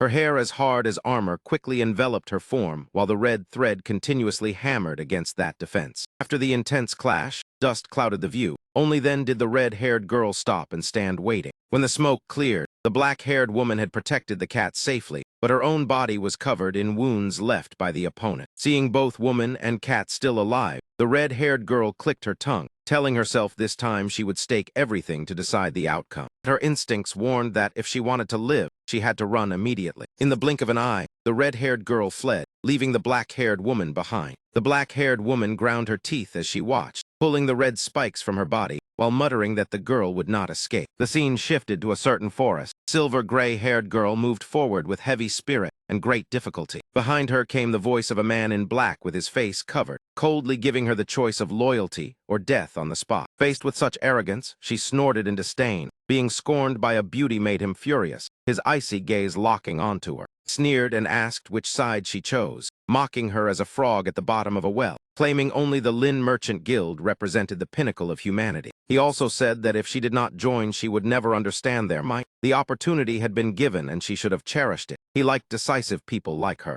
As soon as he finished speaking, he threw a powerful punch straight at Ha Bok. Fortunately, she reacted in time and blocked it, but his strength far exceeded hers. The blow still sent her crashing into a tree trunk, blood spilling from her mouth, injuries piling upon injuries. He stepped forward laughing and rambling, boasting that he had not even used a skill and she could not endure, asking whether she still did not see the gap. He continued flaunting the immense power of the Lin Merchant Guild, revealing he was a 3-star evolver and emphasizing the gulf between evolution tiers. He said the Lin Merchant Guild had at least 10 people like him and a chairman unmatched in strength. While Ha Bok remained cold, her gaze resolute and filled with disgust. He stared at those eyes in fascination, lightly touching her cheek and sighing that if not for the other half of her face, she would be very beautiful. Ha Bok clenched that hand tightly and suddenly said she would chop it off, roast it, then feed it to her earthworm at home. Words struck his madness. He ground his teeth, eyes rolling white as he cursed her for being ungrateful. In a ruined room, most were wounded. Only a few unscathed men huddled in a corner. A fierce-looking man with pale blonde hair roared in frustration that those monsters were so strong. Without any talent, they had still dealt the hungry tiger knights heavy losses. Suddenly, a girl was hurled hard before them. The throw looked extremely painful. Seeing Saint Seat Boy 2 treat the girl cruelly, the fierce man reproached him. If he would not help, then why bring back someone half dead? Uncle Hai calmly pointed at the girl and asked Boy 2 who she was. He explained that while they were fighting, another group had taken advantage of the gunfire to lure the Nguyen Xuan zombies to attack the other side. This girl was an important figure of that faction. Hand her over for them to handle, best to pry out her affiliation. He also needed to know. He added that she was a 2-star evolver, so they must not be careless. Finally, he solemnly declared one thing to everyone. He clenched his fist, his gaze locking onto the crowd without blinking. One punch blew apart the wall beside him. Everything within range shattered. He warned them to treat the Lin Merchant Guild well, because not everyone was as gentle as he was. After speaking, he turned and left, leaving the dying girl and 3 men still bewildered. When he departed in such domineering fashion,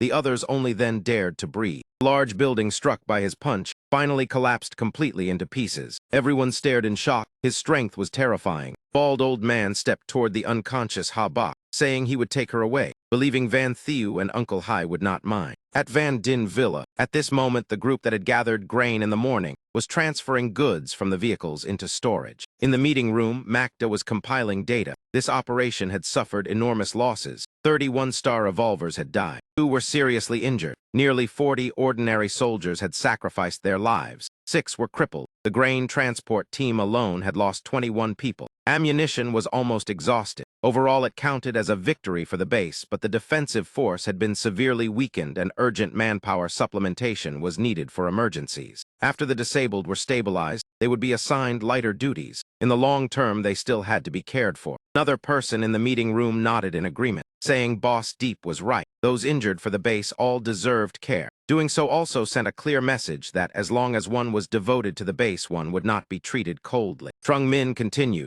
as for supplementing evolvers, she should select carefully. See who met the requirements, tally the numbers, and report to him. He would provide evolution potions. Magda handed the files to everyone, saying the replacement list was ready and inviting them to review it. Then it was her turn to report. Outside, the sunset dyed the tranquil sky red, creating a beautiful yet fragile scene as if it had never existed. A meeting attendee anxiously looked out the window, his empty gaze toward the distance, softly asking Boss Deep whether after so long there was still no news of Ha Ba. Trung Min fell silent for a moment, then ordered. Ha Loi informed the hunting team that when hunting they must also search for Ha Ba. Uncle Lu contact Vien Thuong and announce a reward of 5 evolution potions and 5 immunity potions in exchange for information about Ha Ba. The 2 immediately nodded to accept the order, saying they would go at once since the base had dedicated communication equipment. After speaking, he turned to Magda. Based on this list, he would prepare 41-star evolution potions. 35 people on the list would use them first. The remaining 5 she should consider based on training and hunting. Uncle Lu pushed the door open and returned to the meeting room, reporting that Boss Deep had informed Vien Thuong to announce the bounty. In addition, the other side had provided them with another piece of intelligence. Everyone received the documents from Uncle Lu and examined them for a long time. Ha Loi spoke first, saying that this time Dong Sun Kao Village, Lao Da Va, and the Hungry Tiger Knights had all suffered heavy losses, proving this fiend was extremely dangerous. Vien Thuong's intelligence was not entirely accurate, but even without knowing which faction held the trump card, this information still had reference value. Trung Min called Uncle Lu, saying there was something he needed him to handle. Uncle Lu immediately nodded that Boss Deep could assign the task. Trung Min instructed him to go to Dong Sun Kao Village to make contact, to see whether grain could be exchanged for weapons, guns, and ammunition could be traded. Other things need not concern them. If they agreed to trade guns after changing the casing, then they could use magic crystals as equivalent value. Details would follow. Magda, keep an eye on Truong Dai Long. Remain vigilant yet discreet. Absolutely do not expose it. Ha Loi lightly shook the paper in his hand and asked further. What about the Lin Merchant Guild? This faction was rather mysterious. They had also appeared at the weapons depot yesterday. Should they investigate? The Lin Merchant Guild would do anything solely for evolution. Many methods were extreme and inhuman, so for now they would be ahead of humanity. At this stage, it was best for them to stay far away. A blink of an eye, the next day arrived. Trung Min and the others convened another meeting. Once everyone was present, Ha Loi reported first. Last night at 6:07, they received news that a force of more than 200 from An Than prison was heading toward Van Din Villa. Leading them was the villain Bang Lam, nicknamed Ta That, along with Ho Triu, who had previously come to extort the villa. Last night at 8:13, the hunting team discovered more than 20,000 zombies appearing from the direction of An Than, moving along this route, expected to reach Van Din Mountain in 7 days. Among them many level 3 zombies. Noon today, Lu Engai sent word from Dong Sun Kao that they refused to trade grain for weapons. At 2 in the afternoon, they officially rejected it and detained Lu Engai and 10 followers, demanding 10,000 kilograms of grain for their release. Trung Min frowned and asked, "Is there any other news?" Magda hesitated before adding that from Vien Thuong. Boss Kai of the technical team also sent a threatening letter demanding grain in exchange for their lives. In addition, Ha Bak's whereabouts had been confirmed. She fell into the hands of Lao Ra's people and was being escorted to their central island base, severely injured and could die at any moment. Tiu Ho could not hold back and roared, "This is too much, boss. They truly want a ride on our heads." Soam also spoke angrily. Dong Sun Kao refusing the deal was one thing, but capturing our people to extort us is intolerable. Seeing the two like ticking bombs, Ha Loi quickly stopped them, telling everyone to calm down and not act impulsively.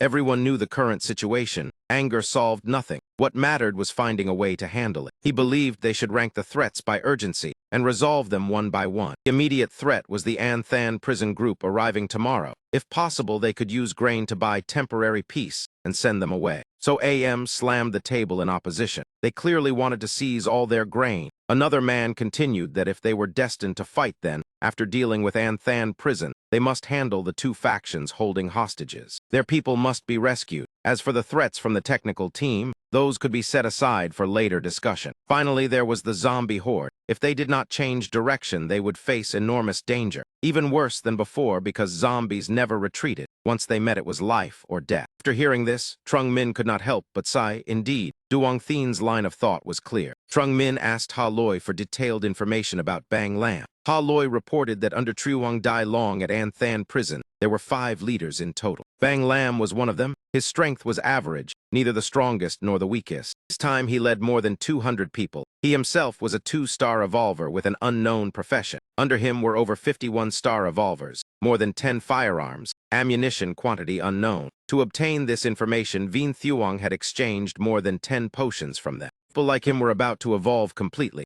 Trung Min set down the stone in his hand and began assigning tasks. Light flashed and bottles appeared. He called Tiu Ho. Trung Min told Tiu Ho to inform the ordinary soldiers of the attack, explain the dangers clearly, select volunteers and grant them evolution potions. If there were not enough come to him, remember to select first, then distribute. Tiu Ho took the potions and left. Nha Kong and his assistant remained. Duong Thin and Duong Qua also stayed. When they were absent, the base would be entrusted to them. If anyone attacked the villa and it could not be held, retreat immediately. Never risk lives recklessly. The others follow him and prepare to depart. Their battle had begun. Danger was unavoidable, so they would eliminate it. He asked whether Vien Thuong was still at the villa. After Ha Loi confirmed they had not left, Trung Min revealed a meaningful smile. That was good. The scene shifted. Tiu Ho was directing the transport of supplies, urging everyone to hurry as time was short. Vien Thuong stood behind Trung Min nodding, saying, "Boss Deep, this method of yours seems somewhat improper." He asked whether Trung Min had moved all the valuable goods from storage. Trung Min confidently replied he only took some ammunition and explosives. Nothing else would be touched. Seeing Vien Thuong wanting to speak further, he cut him off. Now you and most of your subordinates are 2-star evolvers. Your self-defense is sufficient. Once this is over, he will give you 2-star evolution potions. Hearing that generous promise, Vien Thuong immediately fell silent. All right, everyone follow him and prepare to act. After speaking, Trung Min turned and left. Once the goods were fully loaded, the convoy set off together. Vien Thuong stood watching them leave the base. His worried gaze followed until they disappeared. He murmured, hoping Boss Deep and his villa would endure. Night at a certain camp. Bang Lam yawned and stepped out of the tent, walking into the woods while muttering curses. Nameless brats sleep well. Let this old man recover, then he will wipe out that nameless faction. He recalled Ho Triu saying there was a beautiful internet celebrity girl and a seductive married woman at Van Din Villa. He snorted, hoping it was not a lie. Otherwise, he would settle accounts. While relieving himself and not yet fastening his pants, a voice sounded behind asking, "Are you Bang Lam?" Hearing a strange voice in such a sensitive moment startled him. He only caught sight of the opponent, carrying a cold weapon rushing straight at him. Bang Lam hurriedly activated his ring ability. Dazzling light enveloped his body. When the sickle was about to reach him, it was blocked by a transparent energy shield. Seeing the protective layer before him,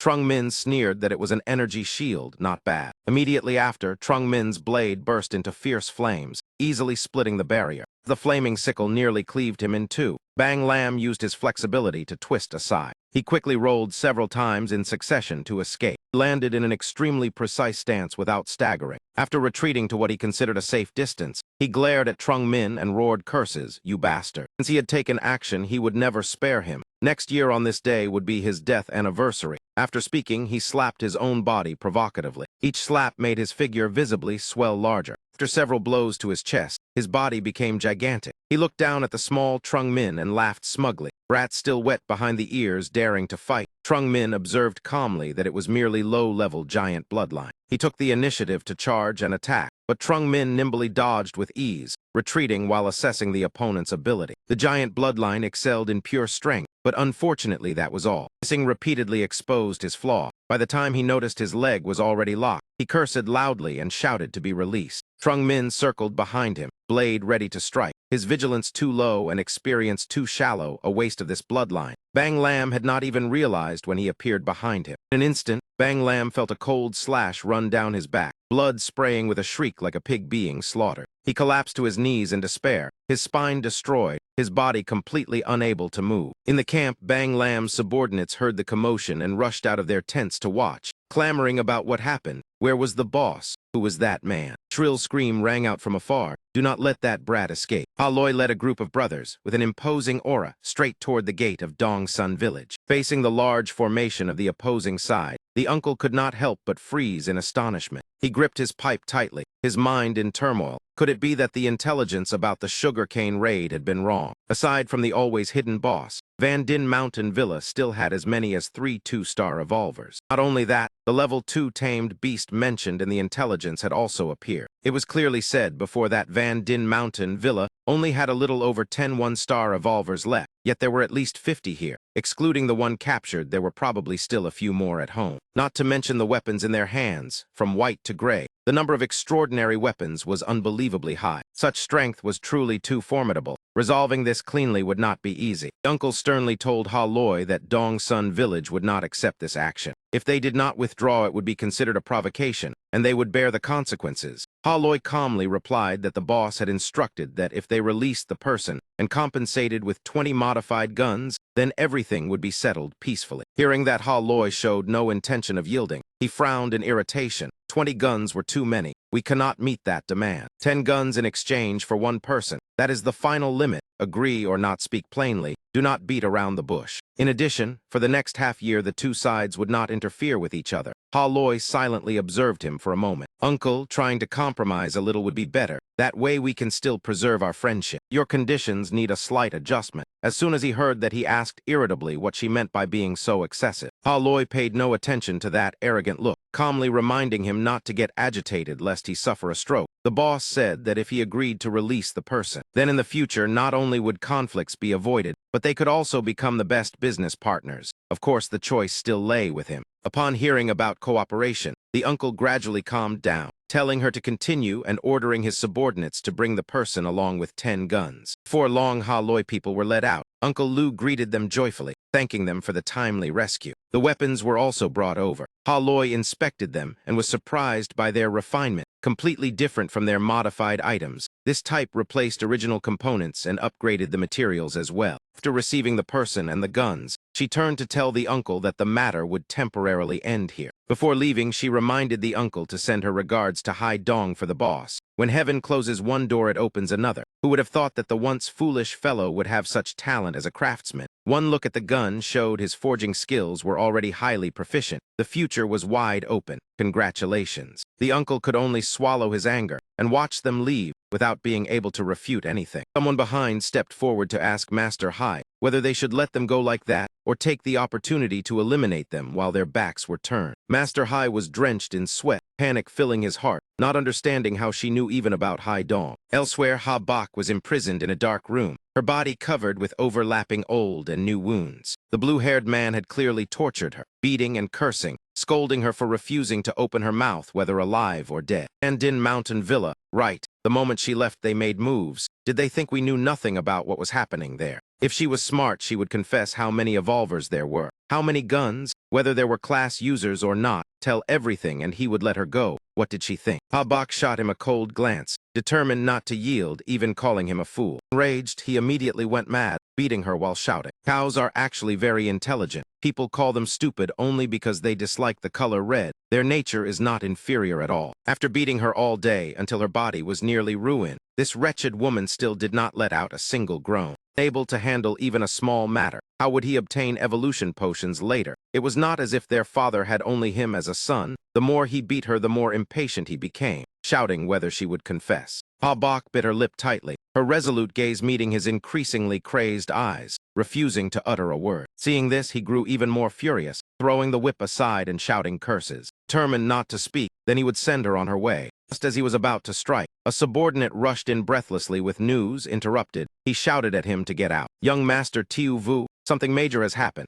Outside the lake, someone has appeared saying he came to find this girl. He asked suspiciously, only one person. Hearing confirmation that it was indeed just one, he became even more furious, ordering them to go see which fool was tired of living. The report that a lone young man had crossed the lake to inquire immediately prompted the family to hold an emergency meeting. Patriarch, it has been carefully checked. There are no boats left on the lake. That person definitely came alone. Daring to swim across the large lake alone, he was either reckless or excessively lucky. Exactly, the mutated aquatic monsters in the lake were already dangerous. Yet for a girl he rushed over, that was no different from seeking death. Leave this matter to the children to handle, the man said before glancing at his sons with a signal. The young man in the orange shirt spoke up to Tiu Vu, second brother. Father assigned today to us. We cannot perform as poorly as you. After questioning all day you still pried out nothing. You truly look foolish. Tiu Vu gritted his teeth in anger, knowing he was right so he could not argue, only secretly cursing that if father did not dote on him he would have taught him a lesson. The girl with an elder sister demeanor saw the tense atmosphere and intervened, telling the two to stop arguing. Told them to bring the person here quickly. Tiu Vu did not even glance at his younger brother, saying he would let it pass this time. Trung Min quickly appeared before the family meeting room, his whole body soaked. He stepped in coldly stating that he had come to find someone. One of the boss' sons responded unpleasantly that his search for someone had nothing to do with them. Speaking so arrogantly, who did he think he was to stand before them with that attitude? Wipe that look off and calm down. He already found it irritating. That girl had been tortured with more than 500 lashes. If he kept showing off like her, he would let him taste it as well. Trung Min coldly looked at Tiu Vu, asking if that meant she was here. He snapped with curses, saying words that were hard to listen to. Without letting him continue, Trung Min drew his gun and fired a shot straight ahead. Tiu Vu collapsed to the ground, shocking everyone. All who witnessed it were stunned by the suddenness. Without stopping, Trung Min immediately aimed at the son standing behind the boss. He gave him a clean shot. The girl beside him panicked, her hands and feet flustered. Those seated at the meeting table also drew their guns to return fire, cursing and ordering that the arrogant brat be dealt with and not allowed to leave alive. As the barrage of bullets shot toward him with the intent to send Trung Min to his ancestors, he calmly activated the ring, raising a protective shield. After the other side finished firing, Trung Min began to counterattack. A series of bullets were returned straight toward those people. Mr. Trung watched members of the family fall one after another. Even his son died, causing a father rage to erupt. He sprang to his feet and roared, who allowed him to touch the beloved son of the main hall. With his life, he shouted while using his ability to create a gigantic hand that lunged toward Trung Min.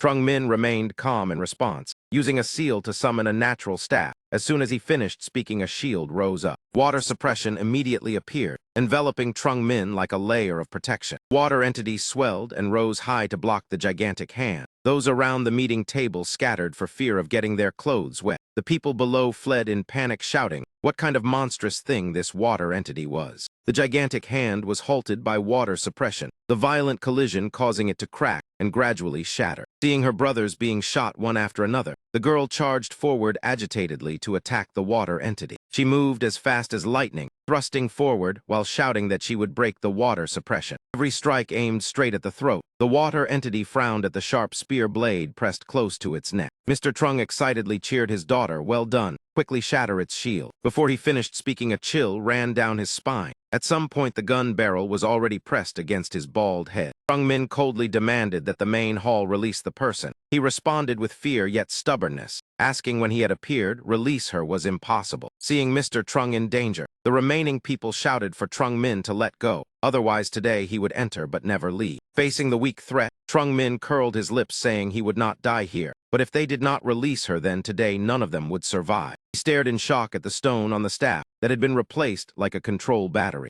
Is that not a natural staff? Trung Min held the staff while keeping the gun firmly against the boss head. It seemed he could distinguish right from wrong, since he knew then choose, release her or die. Mr. Trung turned and said he was very strong and the natural staff was formidable. But if he did not care about his life, then they would die together. The hall had many people, and his trump cards were surely exhausted. If he dared to force him to death, then the hall would still exist, but he would certainly remain here. Trung Min gave a cold laugh saying he made sense, but so what? Seeing the opponent still indifferent, old Trung was so furious he almost coughed blood. Yet he quickly calmed down to consider that the brat had only come to find someone and did not want to die together, whether to release her or not. A person standing beside his daughter softly reminded Tiu Lin that the patriarch was trapped from both sides. Her 3 brothers were dead. Now she had to decide. The situation was unfavorable. from the father being restrained to the subordinates not daring to move, and the opponent was a reckless man ready to perish together. After weighing it for a while, she gritted her teeth and ordered, "Listen to me, release him." Not long after, in the deathly silent room, the young man carrying the badly injured Ha Bok rushed in to report that the person had been brought. "Since she is here, then release my father at once. You can leave." Trung Min kept his gun raised and told Tiu Lin that would not do. "Have your people carry her and follow me. When she and I have crossed the lake safely, I will release him. Otherwise, there is nothing to discuss." Tiu Lin flew into a rage and cursed at him for being shameless. "You promised to hand her over and release my father immediately. Let him go now, do not force me." He replied directly that if he released him here, how could he be sure of leaving safely? Rest assured he would not go back on his word, and he trusted enemies even less. Decide quickly. He is very busy. Either die together or accept his terms, she should choose. With no other choice, Tiu Lin ordered her subordinates to follow his demand. Everyone withdraw. He cursed while crying helplessly and swore revenge, watching his figure carry her father out of the room. When the boat reached the shore safely, everything went exactly as agreed. Trung Min carried Ha Bok away. Mr. Trung behind him asked if he was no longer going to kill him. Hearing that, Trung Min merely gave a cold, contemptuous smile and left him standing there. He left decisively without further entanglement, carrying Ha Bok while scratching his head and asking, "Patriarch, what did that man mean by that? Just letting us go like this?" Mr. Trung was in turmoil, cold sweat pouring down. That man might not understand, but he did. That half-smile had once been his. That look of disdain for opponents, knowing revenge would come yet not caring, absolute confidence in oneself. That had been him before, but now it was different. "Get it, let us go back." After thinking it over, he sighed and led his men to withdraw. Before returning, Trung Min brought Ha Bok to the zombie graveyard. The moment her feet touched the swarm of zombies, the spiritual power within her erupted violently. Even she could not understand it. Trung Min quietly observed from outside, using the scent of blood on Ha Bok to lure monsters over as training fodder. Soul absorption was indeed formidable. In just 2 hours, she had recovered nearly half. Seeing her walk over, he asked in confusion why she had come here.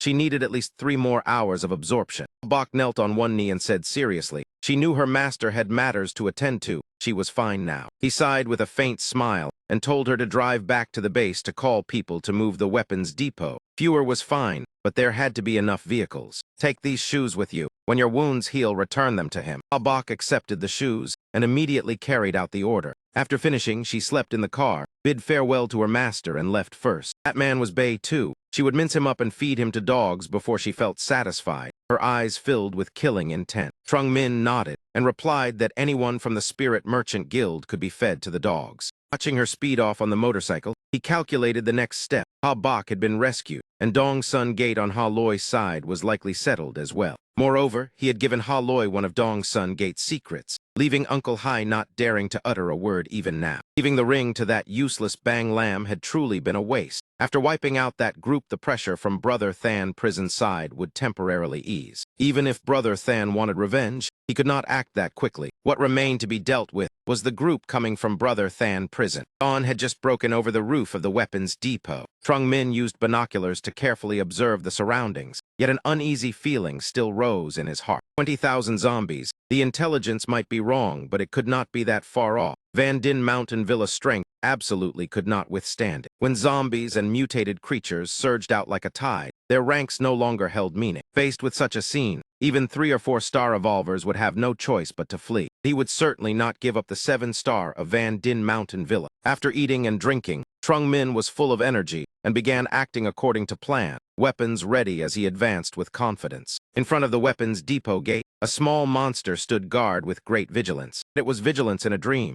Seeing it fast asleep, Trung Min smiled in delight. Seeing its small and rather cute appearance, he decided to act cleanly, a single skull-piercing strike to finish it. After piercing its head, he frowned as the blade met only slight sinew resistance. This monster defense was not particularly strong. At the same time, 5 iron-skinned goblins rushed out, their sparsely toothed mouths wide open, intending to bite and tear. Trung Min coldly watched them charge and chanted a spell, transforming the weapon in his hand into a firearm. A streak of fire swept out, yet the 5 goblins still charged through the blazing flames. Fire proved ineffective, so he used gel and unleashed the ultimate move, Iron Radish Chop, causing the 5 goblin brothers to be torn apart and scattered everywhere. Suddenly, a door appeared beneath Trung Min's feet. He instantly grew alert and leaped back to observe. From the door stepped out upgraded blue monsters, their bodies sleek like muscular men just out of the gym, muscles bulging. Only their thinning hair was a pity. Trung Min looked at the higher-tier fiends and whispered in delight. Higher rank, excellent. He had finally lured them out. He immediately turned and dashed straight into the forest. Behind him it was not just 5, but a whole group in pursuit. The blue goblin group used their long legs to chase closely, running while singing behind him, "Brother, stay with me." After running a distance, he suddenly turned around and launched a decisive ambush strike. Immediately after, he drew the two-horned weather staff and cast a spell. Blue blood pool was instantly activated. The quiet forest suddenly revealed a vast clearing. A blue flash flared and vanished. The demons dissipated with it. After dealing with the fiends, Trung Min returned to the weapons depot. He turned on the light to explore the tunnel. If not for the zombie pressure, he would not have run into this demon nest. Thinking of wasting the few rare, ordinary natural stones without gaining any magic crystals made him feel extremely at a loss. Though the depot was not large, there were over 1,000 rifles alone. The ammunition was enough for long-term use. More than 100 pistols, all still new. Military equipment fairly complete, including several hundred bulletproof vests, only lacking heavy damage weapons such as grenades. Suddenly he discovered an unlocked door. Curiosity made him push it open. The flashlight beam froze Trung Min on the spot. Before him lay motionless pregnant women in identical postures, their bellies so swollen it seemed the fetuses were about to be born. He immediately realized this was the breeding ground of those fiends. If this place was not completely eradicated, future consequences would be extremely troublesome.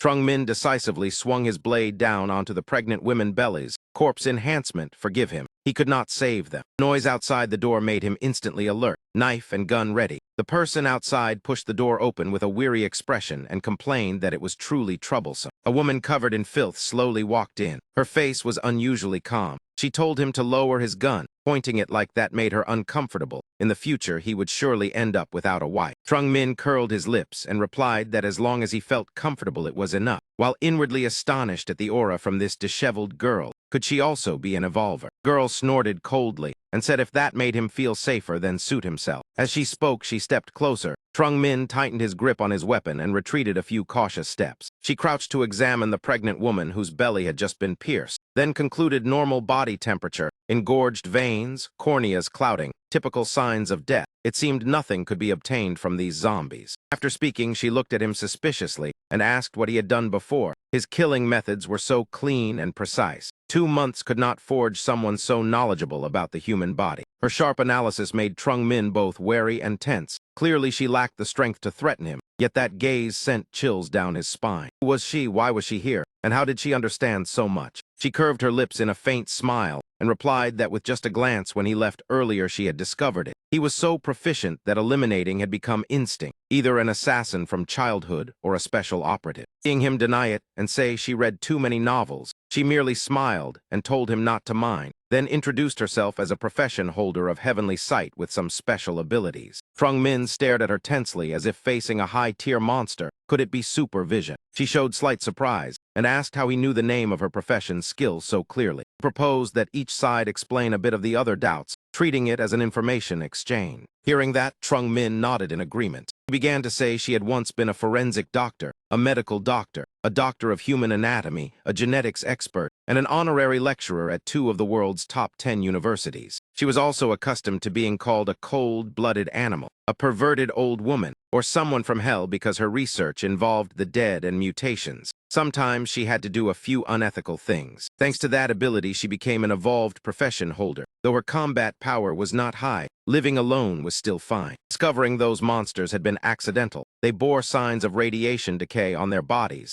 They used women and zombies to reproduce. Extremely terrifying. After hearing it, Trung Min could not help but admire her sharpness. Yet after talking so long, he still did not know her name, which felt rather awkward. After his nod, she sighed and said her name was Lu Chin Hong, a rather rustic name. Hearing that name, Trung Min had to look at her differently. Lu Chin Hong, the famous mad scientist. She asked that since he had intended to kill her earlier, he must have heard her name. Yet she did not recall ever meeting him. So what was the reason? Trung Min looked at her uneasily. Red Maker in the eyes of survivors was a symbol of evil. It was rumored that she forced the fusion of humans with mutated life forms to create terrifying fiends, and was extremely ruthless. Many bases had been leveled by her. Even so, it was all just rumor. In the scientific world, her standing was still within the top 3. Seeing him remain silent, she turned away indifferently and said, "Forget it, suit yourself." She stepped toward another pregnant woman, knife in hand, then exclaimed that this one was still alive. She rubbed the woman's belly, the other hand holding the knife ready. Trung Min quickly grabbed her wrist and warned irritably that even if it was only a newly born minor fiend, she might not be able to handle it. He replied in displeasure that he would kill her anyway, so could he let her research before dying? Seeing he could not argue her down, Trung Min coldly pushed Chin Hong aside. The woman was at her last breath. Life fading, her belly moved slightly. She coughed faintly. Tearless eyes looked at Trung Min pleadingly, her weak voice begging him to quickly kill the thing in her womb. Trung Min felt a weight settle in his heart. Decisively stabbed down, the girl smiled, wanting to say thank you, but it was too late. Chin Hong reproached him in dissatisfaction, saying it was meaningless and wasted a valuable research specimen.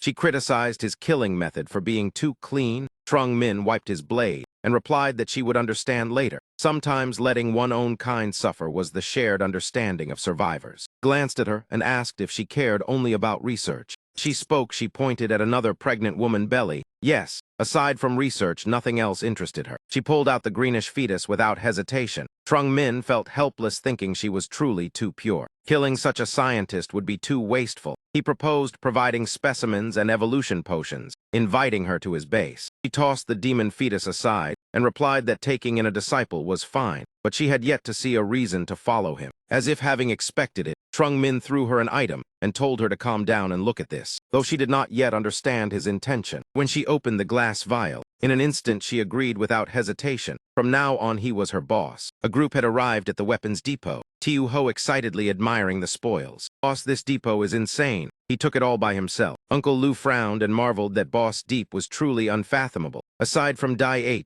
Hi, who benefited, few could accomplish this. Exactly, 3 forces once joined hands to attack and all failed, yet their boss swept it clean alone. Trung Min led Lu Chin Hong out. Everyone happily called out boss. Seeing everyone safe, he breathed a sigh of relief. It seemed all had returned intact. Uncle Lu grasped his hand gratefully, saying from now on this life was his. Trung Kai nodded, promising not to let brothers die in vain. Trung Min pointed to introduce the girl behind him. "This is Lu Chin Hong, a doctor. She is a renowned medical and biological expert, also a well-known figure in the field. She will join our base from now on. She will handle treatment and carry out further in-depth research." Everyone greeted her warmly, yet she coldly demanded to start work immediately, asking which of the brothers would carry supplies with her since there were important research samples to collect. Trung Min was speechless. This woman truly spoke without regard for anyone. Her social awareness was low. To avoid awkwardness, Trung Min coughed lightly and assigned tasks. "Listen up. Ha Loi and Tiu Ho lead people to load supplies from the depot onto vehicles and move them out. The rest assist Dr. Lu.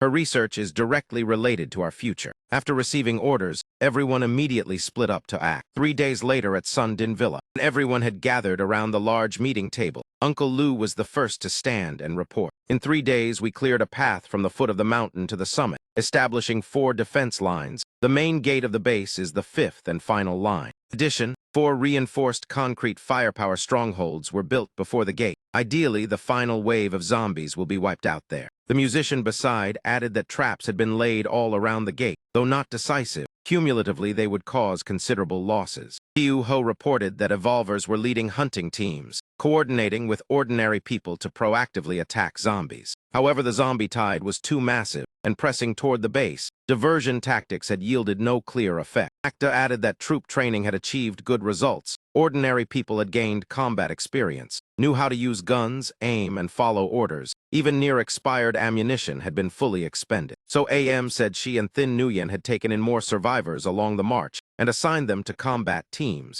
Trung Min nodded, praising everyone's efforts. "Over this time, we overcame many trials such as Brother Than Prison, Dong Sun Pass, Lo Jia, all resolved. This time we will certainly handle the zombie tide," he believed absolutely. In another corner, Vien Thuong startled and exclaimed in panic, "What? The 2-star evolution potion must wait until after the zombie battle to be delivered, Boss D. Was that not said before?" Trung Min calmly replied that it had been clearly stated it would be after everything ended, meaning after the zombie battle. Then he asked for more ammunition since at present he had no reserves left. He lamented that having guns without bullets made going outside very unsettling, saying so while his troubled gaze fell to the table. Trung Min smiled knowingly and nodded, asking what it intended to trade. Vien Thuong hurriedly said he brought nothing special, just supporting an old friend. Could he pay in money? He said while presenting something. Trung Min took the paper to examine carefully and frowned slightly. What is this? An invitation to an exchange meeting. Vien Thuong explained that Van Din Mountain yielded little profit. If Boss Deep reorganized it, many forces would disappear. He could not starve. This trade fair was organized by the Ren Hung team of over 200 evolvers in coordination with many major groups, unprecedented in scale.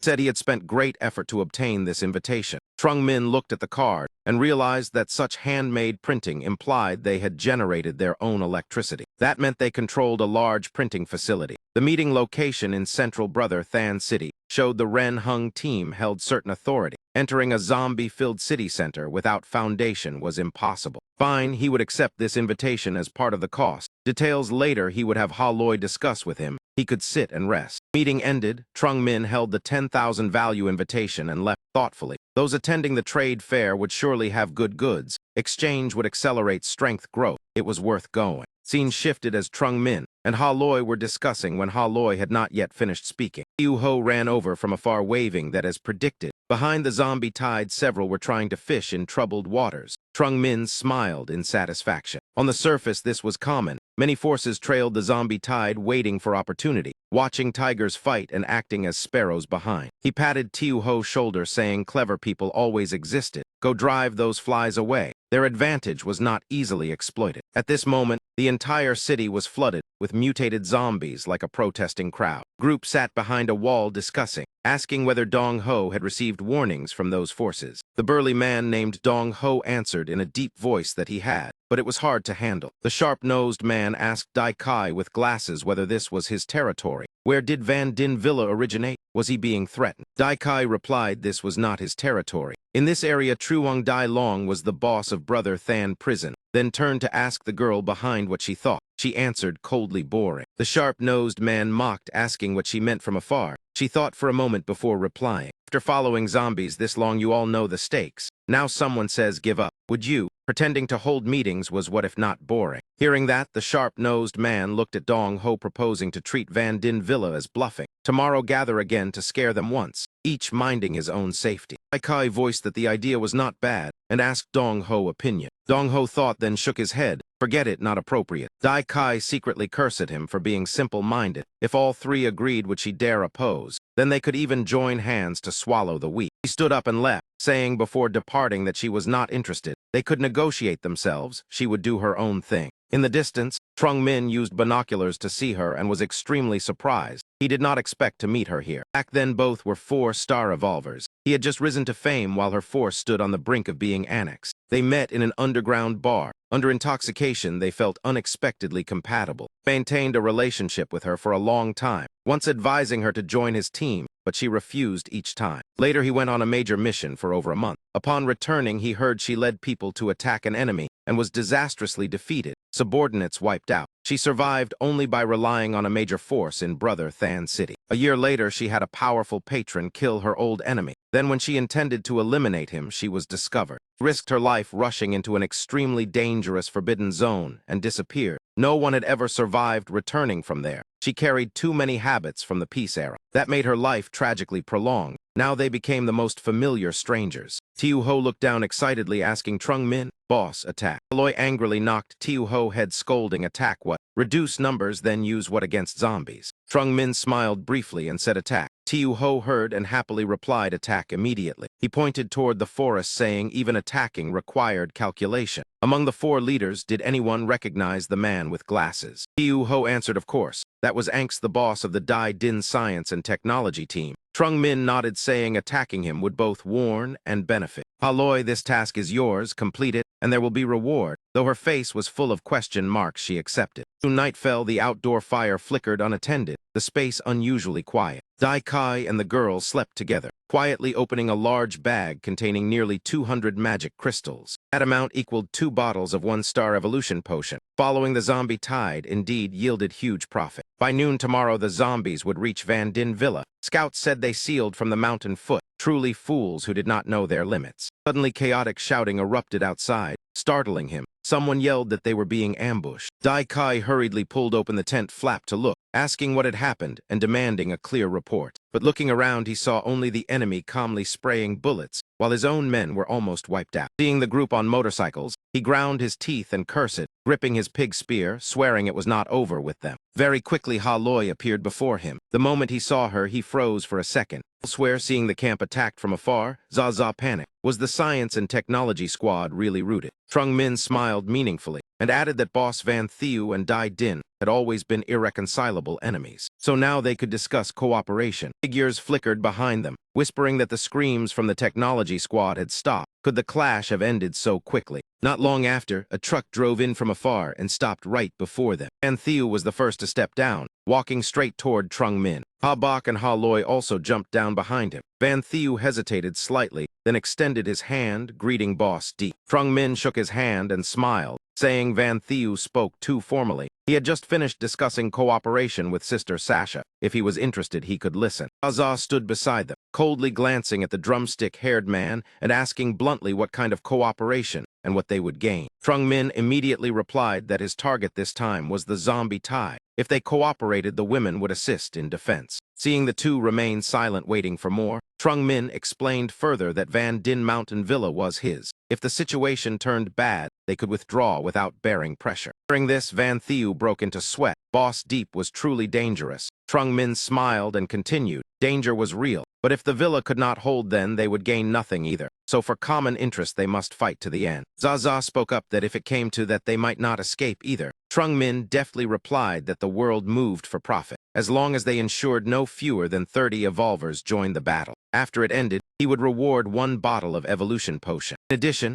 every extra 10 evolvers would earn another 1-star evolution potion, and 30 additional guns could also be exchanged for 1 bottle. Boss Deep, he accepted these terms, but he did not need so many potions. 5 bottles were enough. After speaking, he added anxiously that once Dai Kai was dealt with, if they obtained the long spear from him, he wanted it immediately. Fine, it was his, Trung Min said while taking Dai Kai Pig's spear out from the storage stone. He handed the weapon to Van Thieu, who accepted it and nodded. Boss Deep could rest assured he would do his utmost in the matter and trusted. Zaza beside asked how confident he was in eliminating the zombies. As long as it was over half, she would gamble once. Trung Min was slightly surprised. Was the requirement so low? Then may their cooperation proceed smoothly. Next day, when dawn just rose, everyone gathered at the square. Trung Min stood on the platform, hands in pockets, demeanor relaxed. He announced that after repelling the zombies and the forces seeking to exploit them, these evolution potions would reward those with merit. He hoped after today more would dare risk their lives to seize the chance to evolve and become pillars of the villa. Tiu Ho brought out a box full of evolution potions. Once opened, the death squad surged forward, each grabbing 1 bottle. Some drank while shouting that evolution potions were truly being distributed. They wanted to kill zombies and become evolvers. Seeing his purpose achieved, Trung Min continued that today a group would need to press close to the zombies. He guaranteed anyone participating would receive a potion.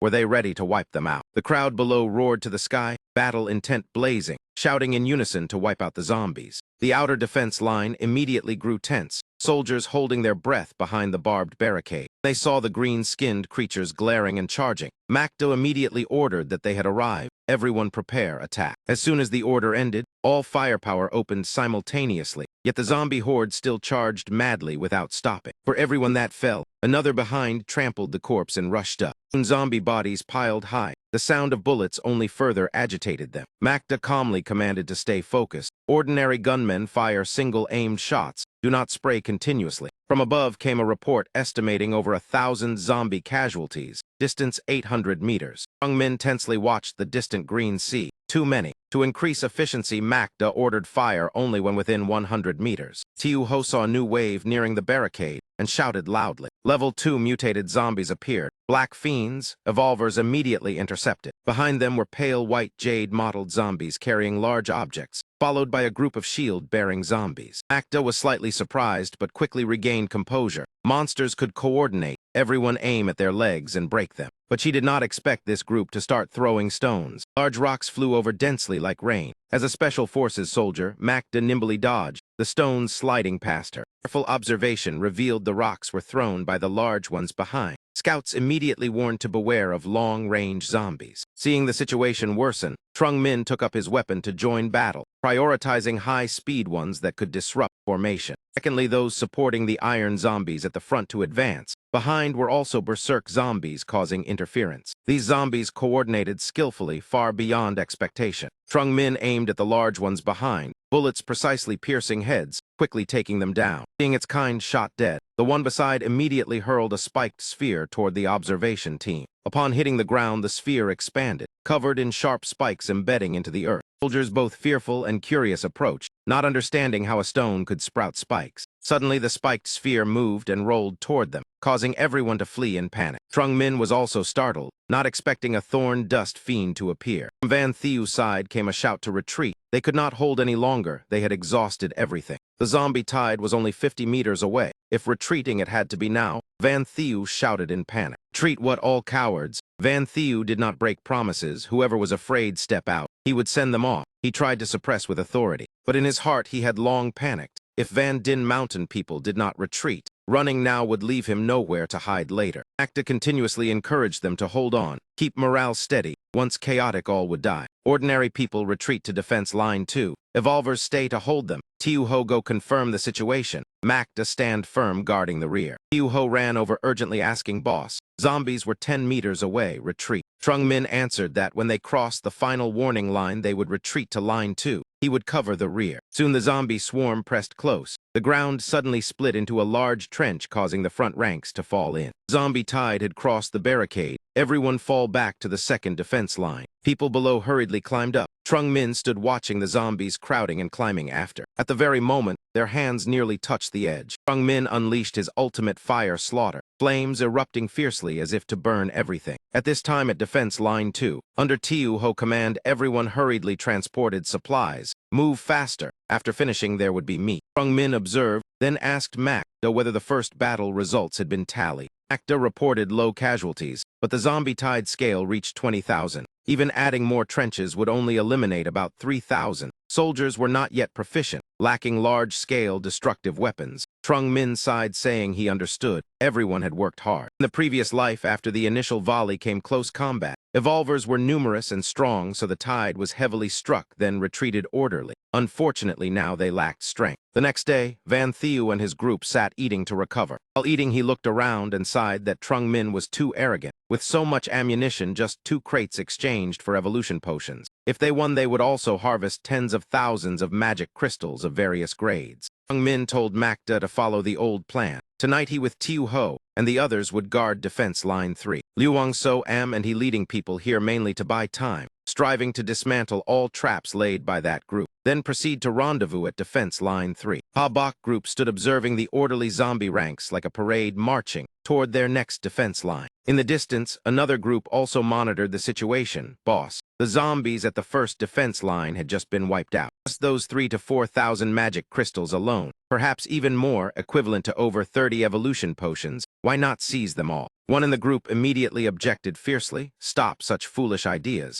The boss already agreed to cooperate. If exposed, it would damage Za team reputation. What if Van Din Villa people won? Then they would cultivate many evolvers while they would become irreconcilable enemies. Hearing that, he nodded, admitting his oversight, and whispered to lower his voice lest the other side hear. Unfortunately, Ha Bok, not far away, heard everything clearly. Zaza smiled and told her subordinates to keep their promises in the future. Stop overthinking. The group immediately responded, yes, boss Zaza. She continued, satisfied. Look, the magic crystals on that large dog were covered with black specks. A sign the battle pet was about to evolve to level 3. Imagine how strong its master would be. That disfigured woman single-handedly destroyed Dai Kai camp. Among them who could accomplish that. Seeing everyone waver and grow tense, she pressed her advantage to persuade, though all valued fists over reputation. What they wanted was reputation. That would bring unexpected benefits, so trust her. Ha Bok silently assessed the Za group. Since they knew their place, they kept their lives. Otherwise, they should not blame the sea for being salty. Exactly 1 hour, the second defense line of Van Din Mountain Villa was breached,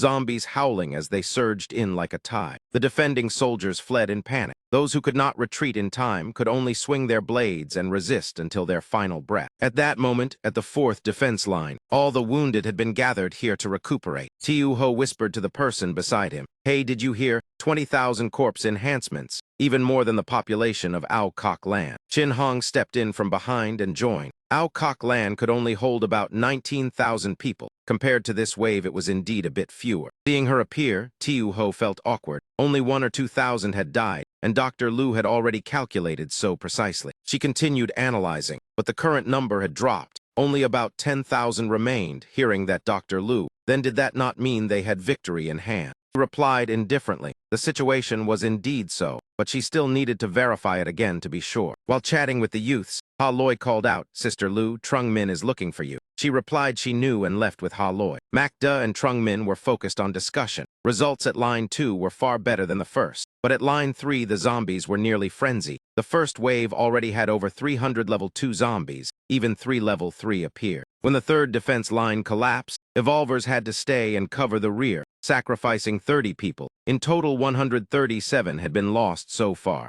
As she spoke, she clenched her fists. Trung Min's eyes were icy as he said this was the first time everyone faced a corpse tide of such scale. This loss was already very good. Just then Ha Loi and Chin Hong arrived. Trung Min. She had brought Dr. Lu. Seeing everyone present, Trung Min went straight to the point. According to the timeline she gave, it was almost time. Chin Hong nodded to confirm. Just right on time, begin now. Saying so, she activated her ability without hesitation before everyone. While everyone was still stunned, Trung Min's voice pulled them back. She was a sky observer. This profession's skill expanded vision without obstruction. Unfortunately, the skill had a very long cooldown. Last time she used it to monitor monsters occupying the weapons depot. Only now could she use it again. At this moment, her eyes were scanning the marching zombie horde. The information she reported was extremely concise. White 367. Akta asked worriedly. White represented level 2 zombies. They had killed many before. Why were there over 300 again? When Chin Hong updated Black 42, Ha Loi froze. Level 3 zombies had been predicted at 20, now double. Chin Hong continued observing, then added, Green 1. Trung Min fell silent. There was actually a green zombie. Normally it hid among the swarm. Without Lu Chin Hong observation, it would only be discovered at decisive battle. This dangerous level 4 zombie. Chin Hong smiled and said she had reviewed their zombie list. Curious how they distinguished so many types. That could be discussed later. Now she only wanted to say this level 4 zombie, according to the map, was the Throat Strangler. Throat Strangler had 2 extremely flexible and sturdy tentacles. In battle, it would spin them above its head, seizing the moment to wrap around an opponent's neck. The weak lost their heads, the stronger suffocated. The talent of this mutated monster was terrifying. Its black skin could turn yellow, defense skyrocketing, vaguely reaching level 5. Amid the tense atmosphere, a man with crafty eyes suddenly stepped forward to add. He said, how could zombies march straight from the city here? The leader was so strong even with a level 4. The corpse tide had erupted. He had set many traps along the way to slow them. They would arrive soon. Trung Min slowly drew the cold weapon at his waist. Nothing more to discuss. The level 4 zombie was his. When the time came, everyone follow orders. Everyone prepare for battle. Battlefield between humans and zombies became more brutal than ever. Trung Min and Makda were at the front line. Initially, they could suppress with firepower, but shooting like this would run out of bullets sooner or later. Now there was no time to think further. Zaza shouted loudly from afar, Boss Deep. They had arrived as planned. Her people were striking the corpse tide from the flank. Trung Min nodded in reply, very good. Thank them for keeping their promise. Ha Bok leaped straight over holding Dia Hong. Seeing his little pet in Ha Bok's arms, Trung Min panicked and even dropped his gun, flustered, asking what had happened to Dia Hong. Makda patted him on the shoulder, then pointed ahead, telling him to look. Trung Min followed her gesture, focusing carefully on the zombies advancing through their area. Within the swarm was a cold CEO-like zombie leading 4 red pit bulls, black specks glittering on their bodies, drool flowing like waterfalls. Red Dog appeared and howled long, revealing a gold-silver ring beneath its short neck. The others did not respond and stood still. The zombies seemed affected by the dog sound wave, collectively freezing for a moment. After the howl, the zombies charged madly, roaring like never before, crazily rushing toward Trung Min's team, the sudden situation tightening the entire battlefield.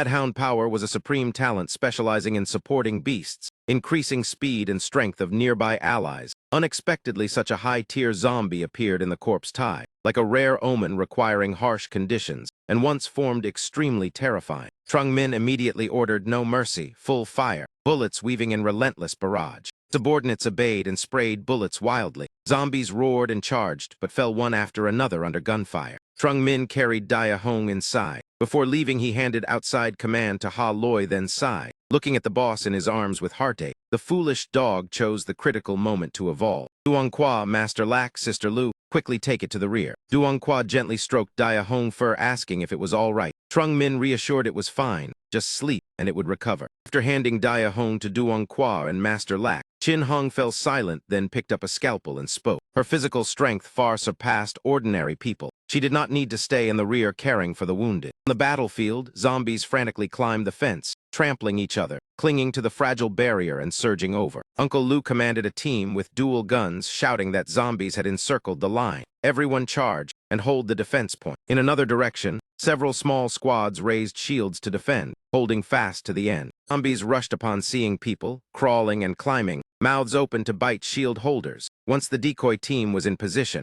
Ha Loi shouted from above that the chance had come. Deploy. The people below obeyed, and simultaneously threw fire mines into the zombie swarm. Thus the decoys reincarnated first, explosions and screams making zombies behind think it was something exciting, crowding more eagerly forward. Within the crowd, a tender green zombie leaped dozens of meters high, clearly unwilling to mingle below. After the leap, it lightly landed on the shoulder of a massive zombie. Regardless whether the stepped-on agreed, the green zombie displayed a delighted smile. Even while fighting alone, Trung Min recognized it at a glance. It was the throat strangler that had once escaped in the corpse tide. Finally, it could not restrain itself and appeared. Seeing the zombies rushing with gaping mouths, Ha Loi shouted tensely that those who had evolved immediately move forward. The rest quickly retreated into the main building, taking firing positions and aiming at the zombies behind. The battlefield grew fiercer. Trung Min fought while casting his gaze to observe the distant situation. All evolvers had appeared. The key targets were the beast tamer and the throat strangler. He immediately activated his speed enhancement skill. His body shot forward like lightning, tearing through the zombie sea. Red Dog was still gnawing a bone to soothe its itchy teeth. By the time it realized, it had already taken a fatal blow to the head.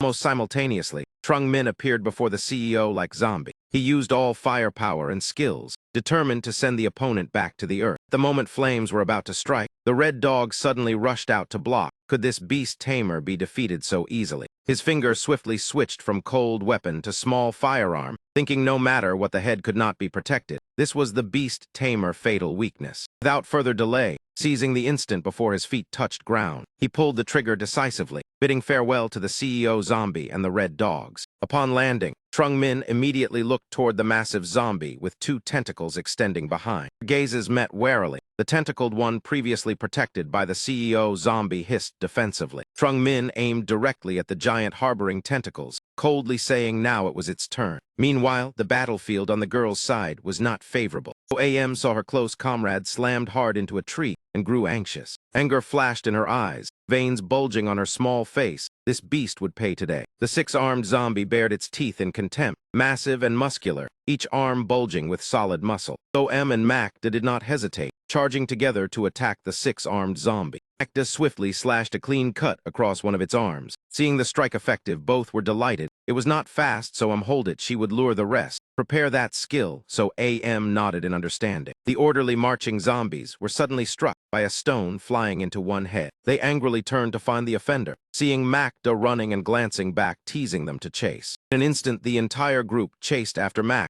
like a collective hunt. Macda quickly turned back, using her small, agile frame. She slid between the six-armed zombie legs and shouted loudly, calling So AM. So immediately understood and nodded. Leave it to me. The young girl leaped dozens of meters into the air, making even the towering zombies lift their heads to follow her. Right after that, she swung her whip repeatedly, letting the entire horde taste her professional skill storm dance. 4 shadows, 5 illusions. Endured the area damage from So AM. The zombies that had been lured over had long since fallen. Only the 6-armed one was still holding on. Even standing before So Am in full vigilance, this level 3 mutated zombie still refused to fall. As the two were about to continue fighting, the zombie suddenly collapsed. Then Tiu Ho ran over with his gun and asked Macda, "Is everyone all right?" Seeing Tiu Ho, the two of them let out a sigh of relief, regroup quickly, take the chance to clear as many zombies as possible. He will not be able to hold on much longer over there. Tiu Ho excitedly praised the whip the boss made for So AM as truly top tier, even equipped with the skill-lingering wind blade,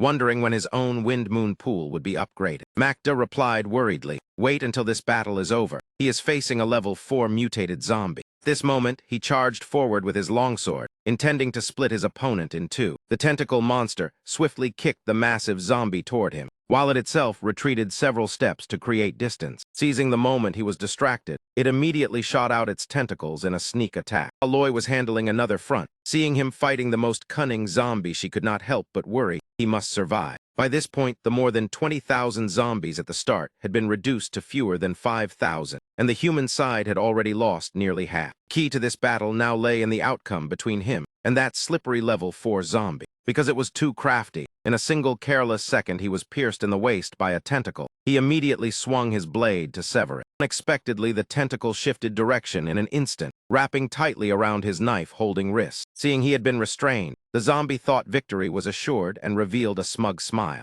Fortunes rise and fall. He curled his lips at the slippery creature before him, still laughing. This time you are finished. After speaking, he shifted slightly aside, giving space to the robot behind him that had already loaded its cannon, activating mechanical borderline state 1, Fortress Barrage. Upon receiving the order to fire, the small robot immediately aimed and shot. The tentacle zombie had no time to react. It could only stare as it took the full blast of the cannon. Cannon unleashed terrifying, destructive power. Normally, a single shot was enough to sweep away an entire swath of zombies. Yet the blinding light prevented anyone from opening their eyes to confirm the result. As the light gradually faded, when the smoke and dust settled, everyone was stunned. The slippery zombie had transformed into a diamond-like body, its entire form wrapped in shimmering gold. Looking at the dazzling golden armor and tentacles on it, he gritted his teeth. Truly a level 4 zombie. It even has an advanced defensive skill. Over at Van Thieu Group, panic had already spread. As the zombies pressed closer, their morale collapsed. Boss Deep sent experts here. It seems we will not escape today.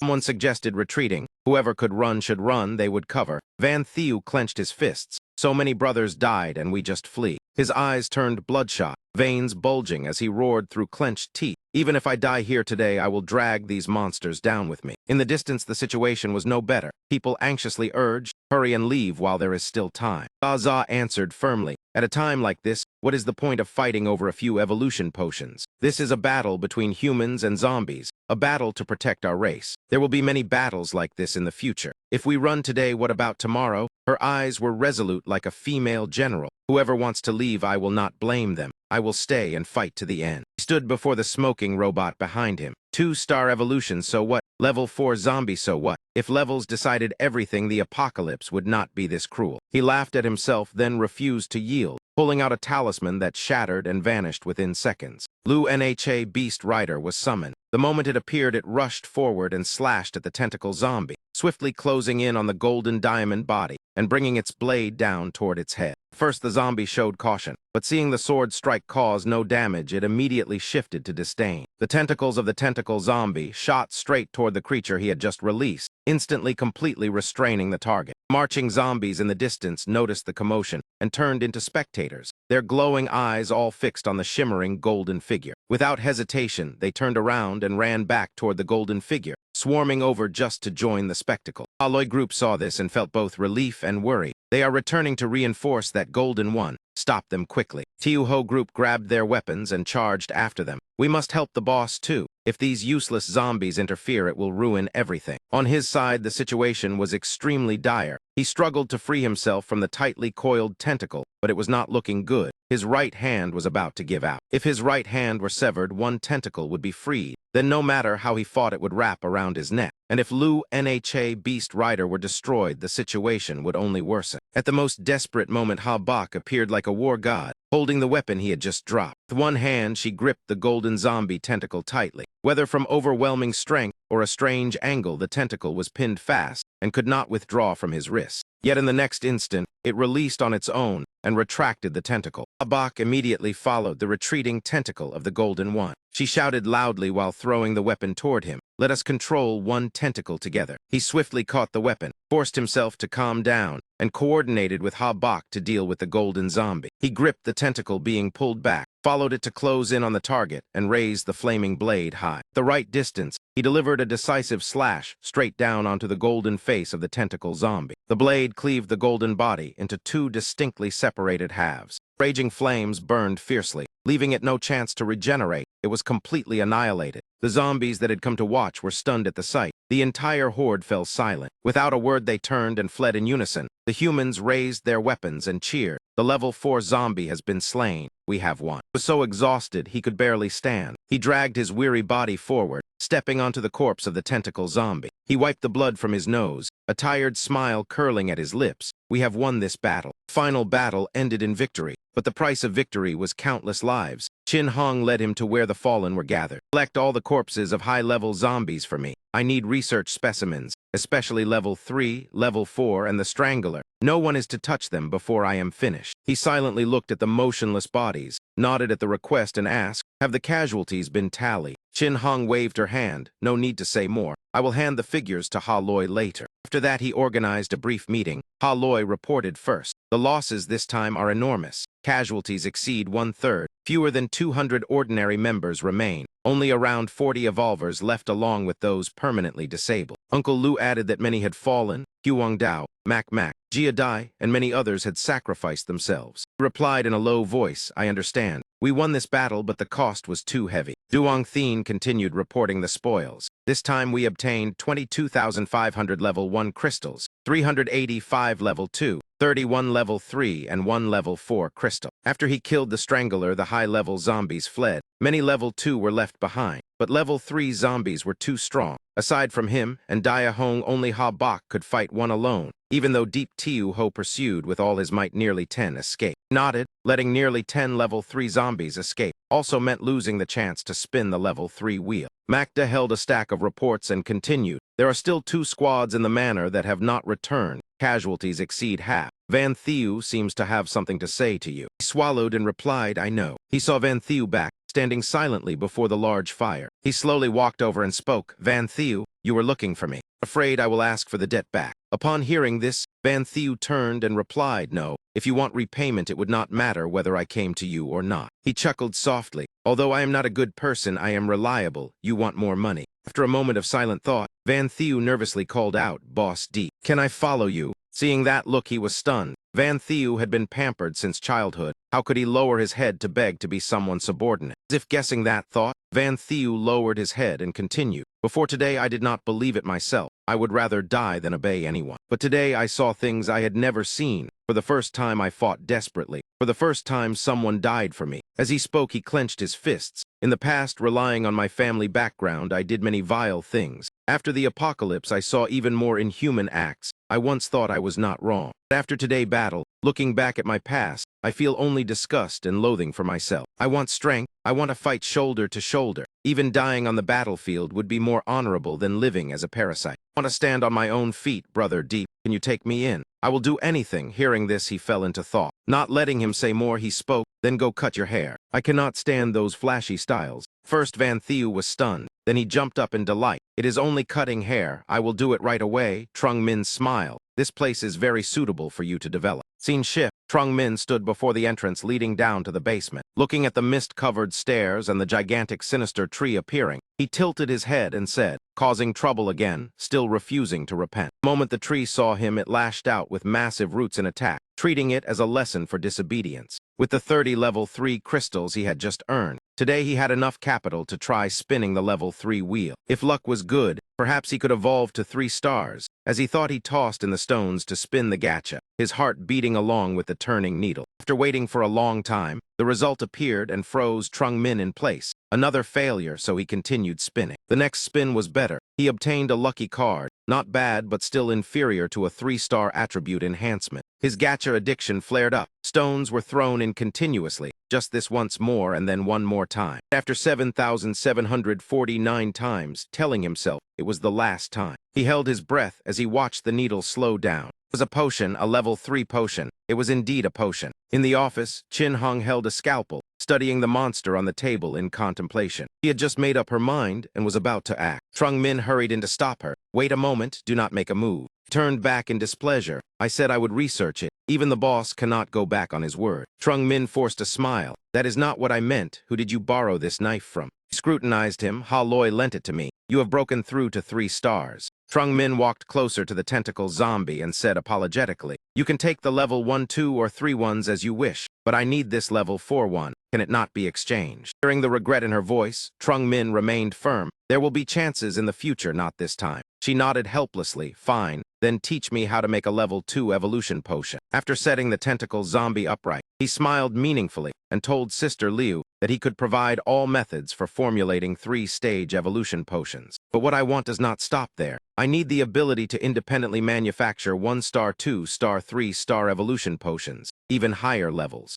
Believe this can be done, but who exactly are you? I have researched the 1-star modification formula. Due to limited conditions, many points remain unclear, but it is certain it cannot be completed in only 2 months. Moreover, you also hold the methods for 2-star and 3-star potions. Do you not think you could become the first manufacturer of this apocalypse? I am helping you, not helping you destroy humanity. Upon hearing this, Trung Min erupted with killing intent, his aura suffocating. Sister Liu, if you know who created this apocalypse, you must tell me. If I do not tear that man apart, I will not bear the surname D. Scene shift. Trung Min placed the tentacle zombie neatly on the white carpet, looked at the familiar interface for a moment, and then began working. The first task was to take out a level 4 skill card, applicable to an intact level 4 zombie or usable on zombies below level 4. This was what he obtained from spinning the 3-star wheel. The greatest advantage of the lucky card was that given enough time it could yield high-level skill cards. As long as he accumulated enough level 3 magic stones and joined the ranks of 3-star evolvers, luck was something that could be encountered but not sought. Although the card could only be used once, the Strangler not only had suffocating tentacles but also full body armor, meaning he had a 50% chance of obtaining full body armor. When the lucky card was placed on the tentacle zombie, a dazzling golden light immediately burst forth. Before long, the card in Trung Min's hand had completed its transformation.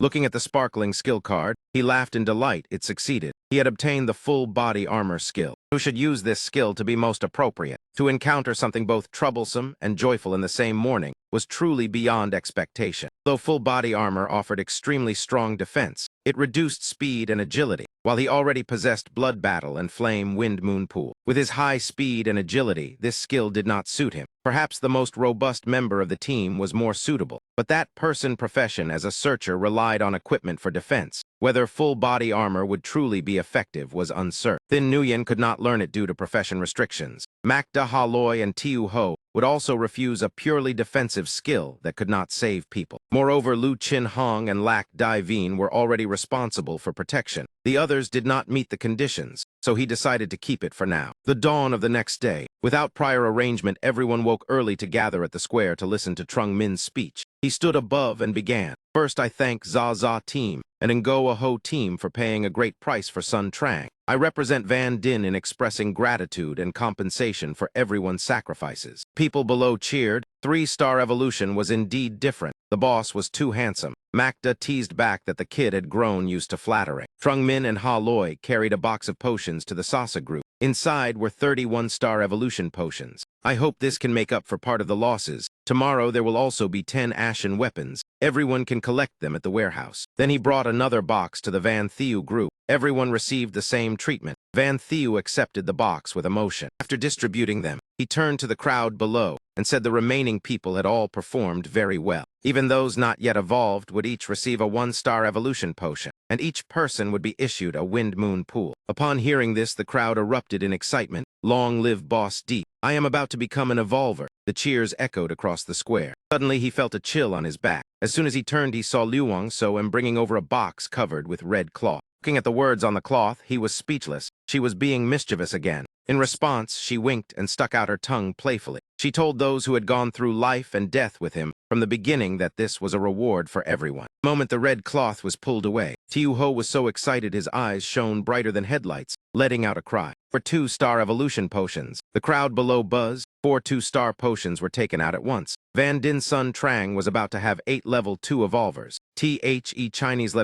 letter was truly good. 2 days later, Deep Trung Min looked at the neatly arranged team before him and smiled. The unified uniforms with logos boosted collective spirit. Not stopping there, he voiced his thanks. In 2 days, you managed to alter the uniforms for everyone. Sorry for the trouble, Sister Dung. Sister Dung looked at the black outfits trimmed with gold and replied with a smile. They were only modified from the old Sun Trang uniforms, nothing significant. Tiu Ho was excited in his new outfit. Boss, how do I look? Handsome, right? Luke Min appeared more mature but still childish at heart. Ben reminded him to wear thermal clothing underneath. Turned to look at the sisters of the Van Din team. Each had tight-fitting outfits convenient for action. It was fortunate this villa often rented to film crews. So many costumes and props with a dedicated storage were available. When everyone had assembled, Deep Trung Min assigned tasks. dividing them into 5 teams, with captains Deep Tiu Ho Luong Soam Luke Dich Ha and Sister Dung. Remaining members served as vice-captains. After speaking, he turned to assign Ha Loi overall coordination as chief captain.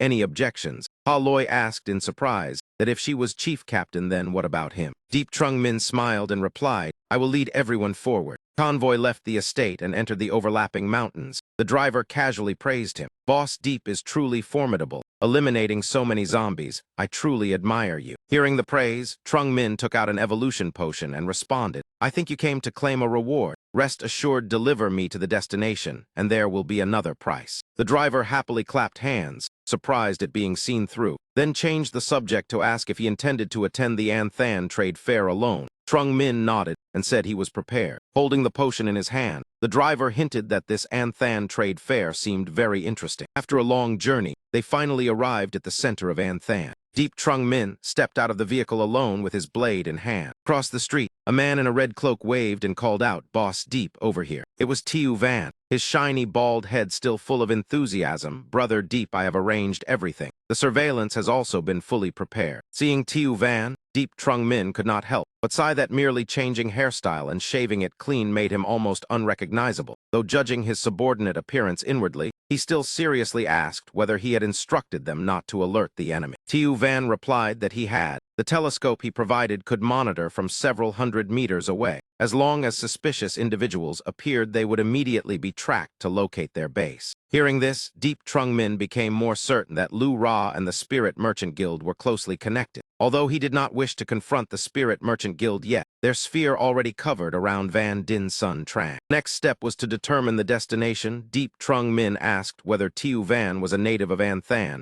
and what his previous occupation was. Tiu Van scratched his head awkwardly and replied that he was local, asking how he knew his former job. Deep Trung Min smiled and recounted that earlier he had accidentally seen him use a professional skill and thus guessed. Tiu Van honestly said the skill was obtained from a multicolored wheel in the cement factory. The skill scrolls of the Ngoa Ho Knights all came from there. They gathered all magic stones to spin it, so none had reached level 2 evolution. As they walked and talked, Tiu Van recalled that the wheel later shattered. Deep Trung Min judged that multicolored wheels were extremely dangerous, especially the black slots, which must never be touched. Tiu Van pointed ahead and said to reach the trade fair location they still needed to cross a quarter of the city, but the sky was about to darken. Looking at the sun setting behind the collapsed cement ruins, Deep Trung Min decided that night was the territory of zombies. They would rest here today and continue in the morning. Tiu Van chose a nearby warehouse and kicked the door open to enter. The two unexpectedly discovered another team already inside. The people inside saw their surprised expressions and drew weapons ready to fight. Fortunately, one person stepped out to stop them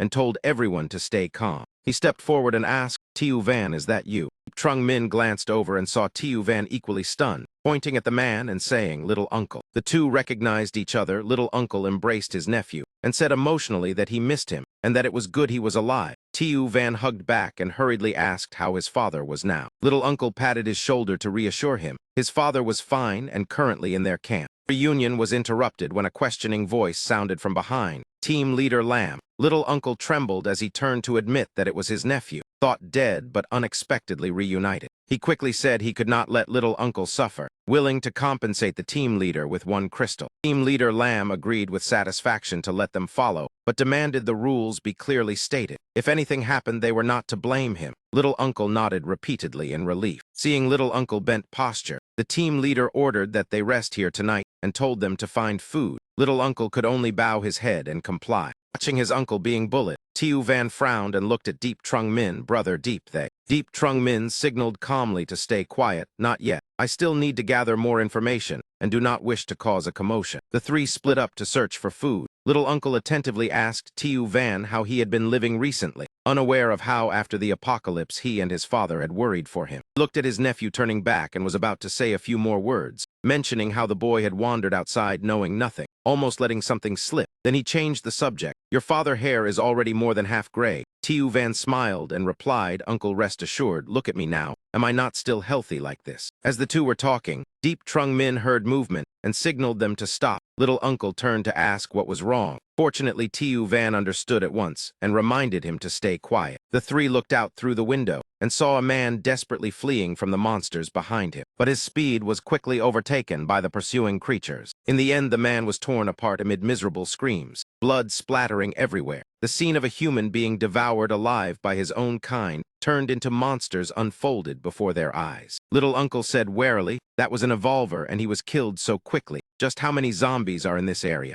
Trung Min calmly analyzed. "Night is the territory of those monsters. Going out now is too dangerous. We will make do with the food we brought." Hearing him, Little Uncle took the food and handed it to Team Leader Lamb, who accepted it and praised him. "Old man, you did not do badly." And Team Leader Lamb casually divided it among his subordinates. Everyone share and eat. Seeing this, Little Uncle ground his teeth in anger. Tiu Van felt even more uncomfortable seeing his uncle treated differently. Clearly, they had brought the supplies back, yet were not treated fairly. He lowered his voice and said to Deep Trung Min, "Boss, these people have gone too far, let me handle it." Deep Trung Min patted his shoulder to stop him. "It is common enough, stay calm, you two follow me." Deep Trung Min led Tiu Van and Little Uncle to another fenced area, took out stored food and handed it to them. "Let us eat together." Tiu Van accepted it but was still resentful. "Boss, there is no need for you to act. They only have 2 evolvers." Deep Trung Min understood Tiu Van wanted to act rashly and analyzed. "For now, follow them to find your father. Afterward, arrange for him to go to Van Din's son, Trang, or stay with the Ngoa Ho Knights. For the moment, do not clash." Tiu Van froze, realizing the boss was thinking of him, and immediately thanked him seriously. Deep Trung Min handed food to Little Uncle and asked about the current situation in An Than. Little Uncle nodded and said he would explain. He raised 4 fingers and slowly said, "In An Than now the strongest are 4 forces: the Enhan Hung team, the Lahong team, the Cam Lam Luke Assault Squad, and the Tin Mai Company." He lowered 2 fingers and explained that Enhan Hung is the strongest. All are evolvers. Their boss Bok Fong is already a 3-star evolver, no longer merely a class holder, extremely terrifying. Deep Trung Min ate while listening to the analysis. Just as the innkeeper had said, it seemed the invitation card was fairly reliable. Little Uncle added that, although the other 3 forces were inferior to Enhan Hung, they were still very strong. Each had a 3-star evolver in command. Tiu Van could not help being startled. How could there be so many 3-star evolvers? Little Uncle sighed, because of the 3-star evolution potion. For 2 weeks, An Than was drenched in blood. Whoever could provide the location of a level 3 creature was rewarded. Every discovery led to slaughter. Countless people died. Tiu Van broke into a cold sweat hearing this. It was no different from trading subordinates' lives for 3-star evolution, Little Uncle said helplessly. The wheel is hateful for that reason. To evolve, one must pay a price. Small forces do not even get the chance to trade lives. He turned and continued. An Than has also established a power ranking. First is Enhan Hung, second Tin Mai, third Lahong. Tiu Van curiously asked, "What about Van Din's son Trang?" Little Uncle replied, "It is a famous resort." He had passed by before and heard there were fairly strong experts, ranked 41st. The conversation reinforced Deep Trung Min's speculation that rankings had appeared in many places, especially as regions made more contact. Finally, he concluded and told everyone to rest early so they could pick up Tiu Van father in the morning. The next morning in An Than, the 3 set out with Team Leader Lam Group. They entered a devastated battlefield area. Little Uncle pointed it out to Tiu Van. "Your father and I are in the garage ahead. Conditions are poor, but at least we are alive. Let me take you to see him." He pointed to the makeshift houses ahead. The 2 took turns going hunting. If lucky, they could find items to exchange for food. In times like these, it was considered acceptable. But Tiu Van saw the crowd and asked what was happening. The crowd surrounded tightly. A fierce voice rang out. "Do you think you are still some big shot? You are nothing. I told you to fetch water and you dared spit at me. Tired of living." Tiu Van father was forced to his knees by 2 rude men, Neil. A red figure rushed forward. Tiu Van punched straight into the leader's face and roared, "Let my father go at once." His father stared in shock as he recognized his son, Tiu Van.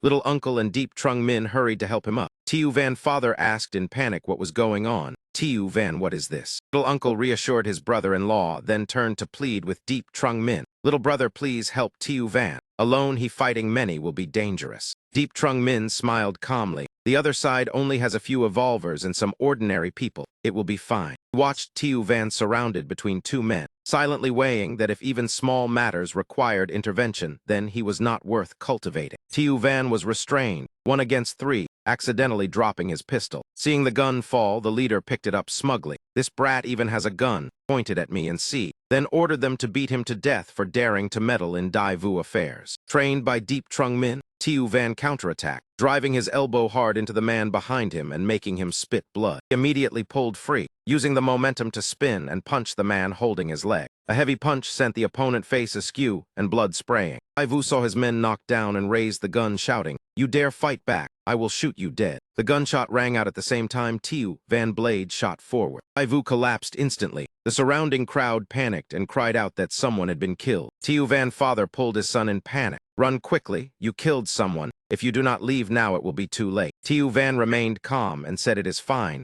We go together." Father and little uncle used these 2 evolution potions first. That moment, a man in black led others over and shouted for everyone to move aside. He looked at Dai Vu corpse lying on the ground, blood pooling. He pointed at Tiu Van group and ordered, "Kill those 3. Deep Trung Min spoke from behind. "Killing without asking questions is fine against enemies, but not appropriate against people in the camp." Second young master sneered and pointed at Deep Trung Min. "Ha, you two, kill him as well." Tiu Van father stepped forward to block them. Second young master listened to my explanation. Before he could finish, Deep Trung Min had already grabbed second young master by the throat and lifted him up like a broom. He frowned and asked slowly, "Do you still want to touch me?" Second young master was choked and struggled in vain, until his father's voice rang out asking for mercy. Deep Trung Min saw the man waving apologetically and saying his son was rude and he would offer compensation. He invited Deep Trung Min into a room to discuss matters, saying there was good wine to negotiate over. Seeing the sincerity, Deep Trung Min released second young master, noticing the other party was a 2-star revolver, and nodded in agreement. The man immediately kicked his son and scolded him as useless, telling him to step aside. Finally, he lowered his voice and apologized to Deep Trung Min,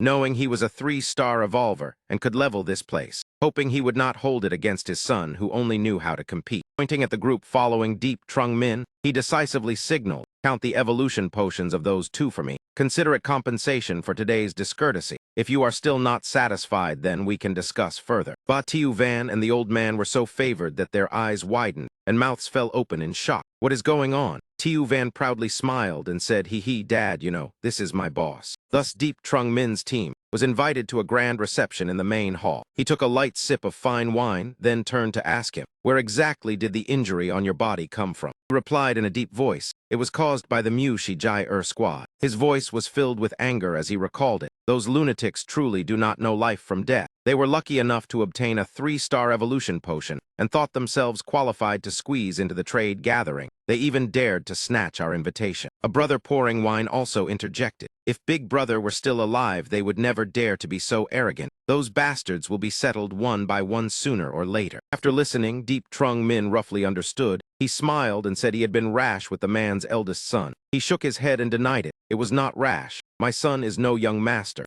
Outsiders just call him that casually." He began recounting what happened a few days ago. His subordinates discovered a large building where level 1 and level 2 monsters frequently entered and exited. The location was confirmed at the corridor on the 5th floor. Outside the building were many strange plants, each hanging a gray pouch that pulsed like a beating heart. A subordinate risked approaching to observe and discovered that at intervals monsters were born from those pouches and flew out. The largest and densest strange plant even produced level 2 monsters. A guard behind added that all those plants were level 3, plus countless level 1 and level 2 monsters. I originally wanted to lead everyone to profit, and thought my brother was already a 3-star revolver. Who would have expected such a thing to happen? Deep Trung Min clearly understood their intention and immediately refused. He also apologized and stated there was no need to use those evolution potions anymore, leaving everyone at the table stunned. What? But Deep Trung Min proposed a plan that convinced them completely. "Just lend me your team for a short while, and that will be enough." Trung Min and Tiu Van coordinated with his team to advance toward the monster nest, while his team lay in ambush outside awaiting orders. He did not expect that the one surnamed Deep could actually lead them straight to this place. Tiu Van stood beside them keeping track of time and informed the team, "Before long the boss will signal." When he saw the green flare shoot into the sky, Tiu Van immediately shouted loudly, "The boss has signaled, move." He quickly commanded the formation, loudly urging everyone to act, set the fire. Clusters of massive flames were ignited, burning an entire street within a sea of fire. The high temperature and dazzling light quickly lured the monsters to smash through the glass and charge out to attack them. Judging the distance precisely, he led the team to fight while retreating, shouting for everyone to run into the bank across the street. As long as they held the main door tight, those monsters would not be able to rush in. Trung Min observed that the situation below had stabilized. He determined the timing was right. The arson team had fully withdrawn. Next, it was his turn to act. Advancing deep into the ruined building, Deep Trung Min held his blade vigilantly. The monsters that had eaten his eldest son were called Abyss Ghost Ivy, an extremely bizarre plant. The ancients classified them as level 4 living plagues. Wherever Abyss Ghost Ivy appeared, there would usually first be a mother plant. This mother plant could emit energy that induced hallucinations. Any living creature entering its range would immediately fall into illusion, be lured close to the mother plant, and devoured as nourishment, after which the mother plant would begin reproducing, using the biological nests on its head to create dependent life forms. They were called blood swallows. Their bodies not large but extremely fast with strong attack power. They also possessed an innate sonic skill that caused stun and slow. In exchange, their defense was very weak. Even 3 or 4 could be killed in one strike by a 2-star revolver. Descending into the basement filled with yin energy, Deep Trung Min pushed the door with one hand while calculating. After producing enough blood to nourish the mother plant and blood swallows, the Abyss Ghost Ivy would continue to produce offspring. Aside from being unable to reproduce, they were almost identical to the mother plant. The heavy door was pulled open by Deep Trung Min. According to the reconnaissance results of the arson team, there were more than 20 Abyss Ghost Ivy in this building. After so many days, the number was certainly even greater. Deep Trung Min's steps halted as he calculated inwardly.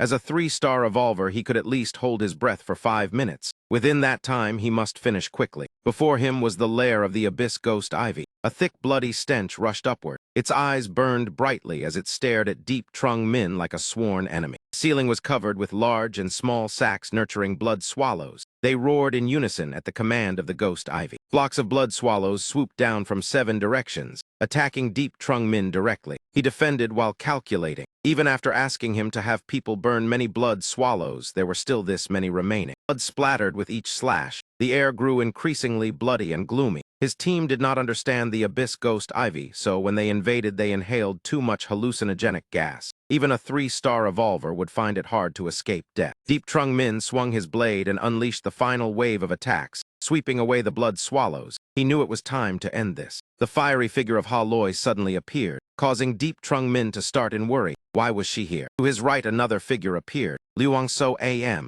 making him even more puzzled. Not stopping there, ahead appeared even the figure of Mac Duh. Trung Min smiled as he realized this truly was. One slash fell and erased all illusions. Very good. The blade force extended in one sweep, crushing the illusory images just now. Deep Trung Min pointed at the Ghost Ivy. With such a high concentration of hallucination, even a 3-star revolver would be affected, so its true body must be very close. Following his intuition, Deep Trung Min suddenly lunged forward. A slash plunged deep into the brain of the Abyss Ghost Ivy. Glanced at it as if reminding, "You hastily created illusions to kill me." But unfortunately, Ha Loi or Luang So might react that way. Macda absolutely would not. Outside, as soon as Tiuvan saw Deep Trung Min step out, he cheered loudly, "Boss, we won." A faint green aura still lingered around Deep Trung Min's body. He crossed his arms and surveyed the scene before nodding. It seems the casualties are not heavy. Very good. As soon as he saw the corpse of the Abyss Ghost Ivy, he flared with anger. It was this thing. It killed my brother. He vented his anger by slashing several more times, his eyes bloodshot as he roared. It was this damned creature. After exhausting himself, he turned to thank Deep Trung Min. "Boss Deep, thank you for helping us avenge our revenge. All the spoils this time belong to you. We will not take a share." Deep Trung Min shook his head and refused. "No, everyone put in effort. These magic stones, everyone has a share." Seeing the young man so generous, he was stunned and asked again, "Really?" Deep Trung Min immediately replied, "If you do not wish to follow any more, then just give me the invitation to the trade gathering. That is the true purpose of this trip." On the rooftop of a building, Bak Lao Su's team had fully assembled. The starting time was approaching. Bak Lao's assistant pointed to the right and reported, "Boss, someone has arrived." One who came was Dong Bao. He landed using the jet device on his back. Upon seeing Bak Lao's team, he happily greeted, "Boss Bak. Since we cooperated to eliminate that mutated snake, we have not met for a long time." Bak Lao smiled in response. "It seems this time, Dong Bao, you have brought good goods again." The two shook hands. Bak Lao secretly assessed the young man before him, the leader of the mercenary team, Tan Nin Loi Dong Bao, brimming with youthful vitality. Just after finishing their greetings, another team appeared in a rather special manner. Leader Lick rode in on a motorcycle. Behind him, 4 members were towed by ropes. He landed neatly right in front of Bak Lao and Dong Bao. Lao Lick strode down, greeted Boss Bak, then smiled. "Oh, is this not little Dong Bao?" Bak Lao replied politely, "Haha, Leader Lick, you have also come." He recognized the person before him as the leader of the Hun Chin team, ranked 3rd in the city. Before the apocalypse, he was a mechanic. After the apocalypse, he awakened the profession of gunner. A member of the Hunchin team quickly noticed another team arriving and reported, "Boss, look over there." The three looked in the indicated direction. On the rooftop opposite, a team was descending by ropes. That was the team ranked 15th, the Ngan Bin team. Dongbao heard that most of their members came from provincial and city leveling teams. He laughed and said at such a distance of hundreds of meters, "Are they not afraid of miscalculating and falling?" Bok Lao looked at the preparation of the Ngan Bin team and replied, "No, at least one must be an evolver to achieve such precision." Lao Lik raised his hand in admiration. Worthy of Bok Fong, the leader of the Enhan Hung team, truly formidable. Gradually more unidentified forces appeared. Lao Lik observed the surroundings and judged that the meeting place was the shopping mall in the city center, surrounded by zombies and mutated plants. The invited teams each displayed their abilities. One could gather quite a bit of valuable information. Dongbao sharply noticed a familiar figure in the crowd. Is that not the woman in the distance? Why is she here as well? This time they are all top 20 teams or trading forces. Why is the Za team present?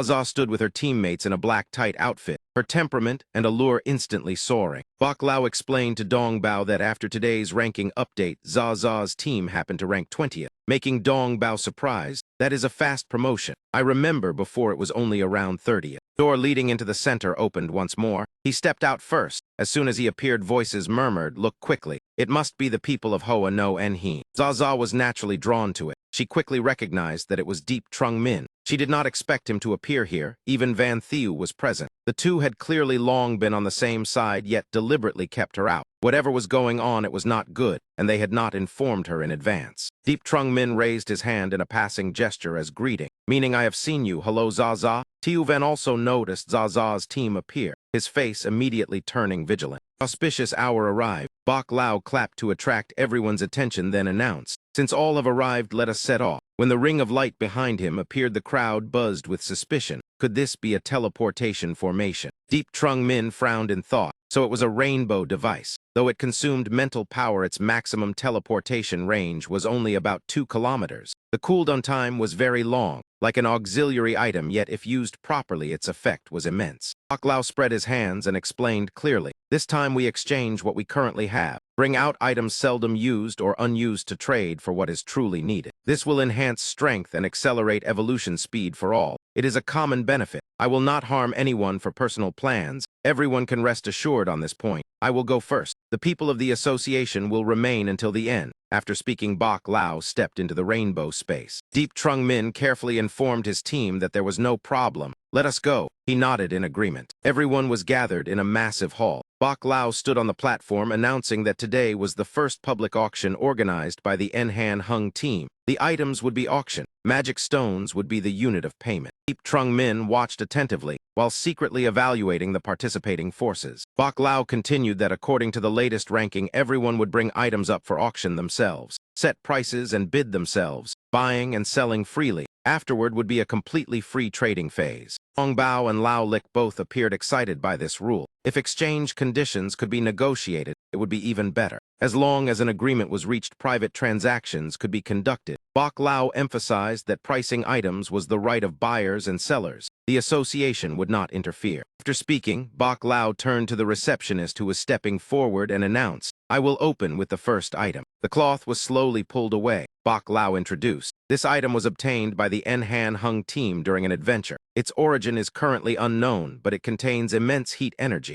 It may suit a special profession. The starting price is 200 level 1 magic stones or 2 bottles of 1-star evolution potion. Upon seeing the item, Za glanced at Deep Trung Min and said coldly, "Your eyes lit up just now. You must know what this is," but Deep Trung Min remained silent. He directly turned to the person beside him and said with a smile, "Haha, you. This stone must be taken. Place the bid." Following Deep Trung Min's words, the man in gray raised his hand. Seeing this, Bok Lao asked, "The Hoa no Enhin Thieu team has bid. Is there anyone else?" Seeing no one speak, Bok Lao declared, "Very well. This heat-containing stone belongs to the Hoa no Enhin Thieu team." Deep Trung Min smiled and thought to himself, "This is a natural fire element stone. Exchanging it for 2 1-star potions is a great bargain. Superior knowledge truly has its advantages." Returning to the auction, Bok Lao signaled to his assistant next. Covering cloth was lifted. and the item beneath immediately radiated a dazzling light. Deep Trung Min was slightly startled. It was another secret key. He did not expect to encounter the second one so soon. He had not expected the next key to appear this early. Bok Lao explained, "This is a secret key. I know its function but cannot open it. It originally belonged to the Lam Lone team, a team once ranked above us but now vanished. Several of their members have joined En Han Hung." Everyone was astonished to hear it was an item of the Lam Lone team, the team of leader An Than. It was said they disappeared overnight. Could it be related? Doubt rose in many hearts. Bok Lao continued, "To be honest, this is very likely the reason the Lam Lone team was wiped out. The survival rate after opening the secret is less than 1%.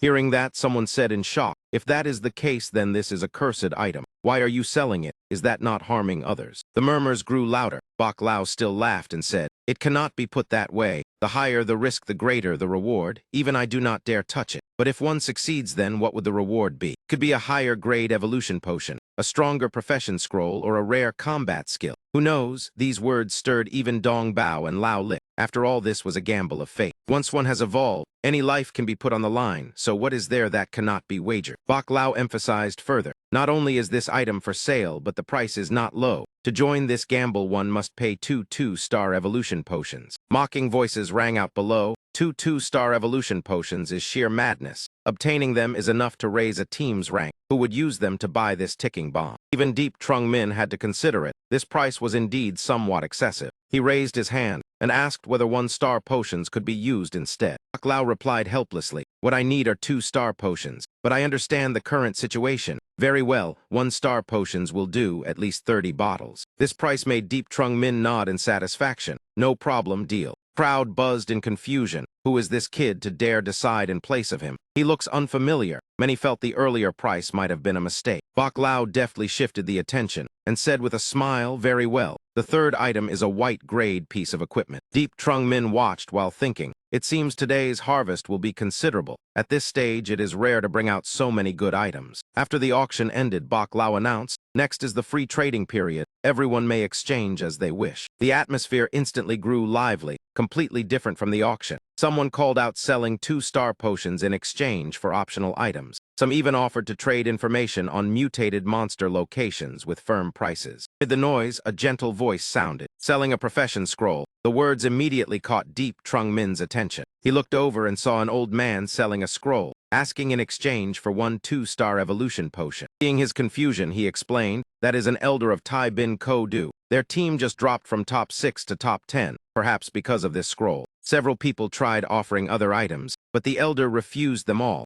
accepting only evolution potions." Hearing that, the crowd walked away while cursing the old man for selling something precious, yet being so difficult. In contrast, Deep Trung Min was quite interested. He stepped forward and asked, "Can I use level 2 magic stones?" The elder nodded. "It is acceptable, but at least 100 level 2 magic stones." On a nearby rooftop, Ma Kim Sang stood beside Bei Tu Than Toa. He asked the person next to him whether this was the place. Bei Tu folded his arms and replied, "That is right. Mok Lam has just completed the divination." Ma Kim sneered without hiding his killing intent. "So many fat prey. I can already see the hope of 4 stars. Bei Tu replied indifferently, "That is your matter. I will not interfere." Ma Kim continued with a smile, "I already know the trade guild has switched to a zoned system. The higher the evolution level, the harder it is to raise prey. Look at those inside the center. Their ranks are no weaker than ours, yet they can still be slaughtered like dogs." Receiving no reply, he changed the topic. "I know you are displeased that An Than did not hand it over to you. Although Hung Chau is not large, the cluster of linked cities is even better. Why are you concerned with this place?" Bei Tu Than Toa smiled. "Simply because there are a few people here I care about, I will go first." Ma Kim asked curiously, "Is it Deep Trung Min's group? Let me join the fun." Bei Tu Than Toa laughed loudly and left. Before departing, he reminded, "Ma Kim, do not die too soon." Ma Kim watched confidently. "Die. The people here are not worthy yet."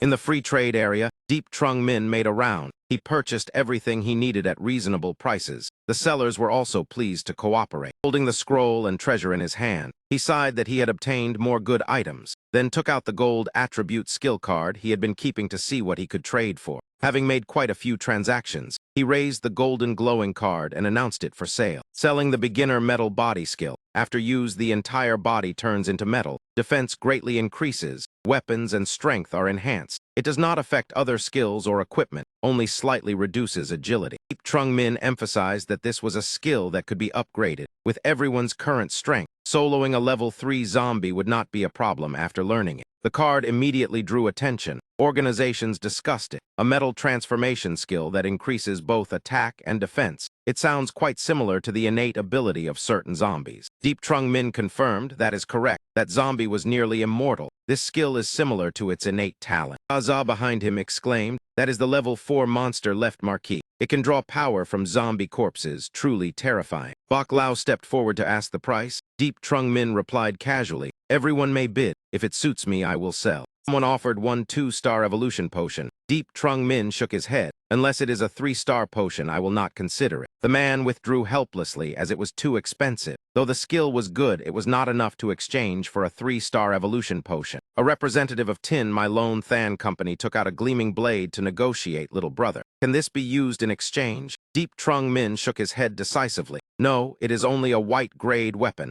I can have as many of those as I want." Seeing him refuse, the old man narrowed his eyes in appraisal, thinking this fellow is asking too high a price. Glancing at Bok Fong, he realized even old Bok might not afford it. Bok Fong's profession is bronze fist man, focusing on defense and fist power. If he obtained this skill, then the Enhan Hung team would become a great threat to Tin Mai in the future. Bok Lao finally spoke to join in. He proposed, "I will use a sound upgrade scroll in exchange," making Deep Trung Min interested as he asked, "How many?" Bok Lao became annoyed. "How many more do you want?" Deep Trung Min replied directly, "Without 2 scrolls, there is no discussion." Boss Bok truly had only 1 scroll. He believed that price was already very reasonable. Deep Trung Min maintained his stance, 2 scrolls. There is no room for concession. This time Bok Lao compromised. "I will add another profession scroll, but my 2 scrolls are more valuable than your card. You must add something to balance it." Deep Trung Min appreciated this frankness and nodded. "Then I will add 5 level 1 evolution potions." Bok Lao countered, 10 bottles or forget it." The atmosphere grew tense as if a fight might break out. Deep Trung Min pondered briefly, then nodded. "Deal." Just as the transaction concluded, the door was blasted open by a powerful kick. A body flew straight inside. The man who was kicked fell to the ground, motionless. Everyone turned in horror and asked, "Boss Bok, what is happening?" Bok Lao put away the card and gritted his teeth. "The one who died is my man."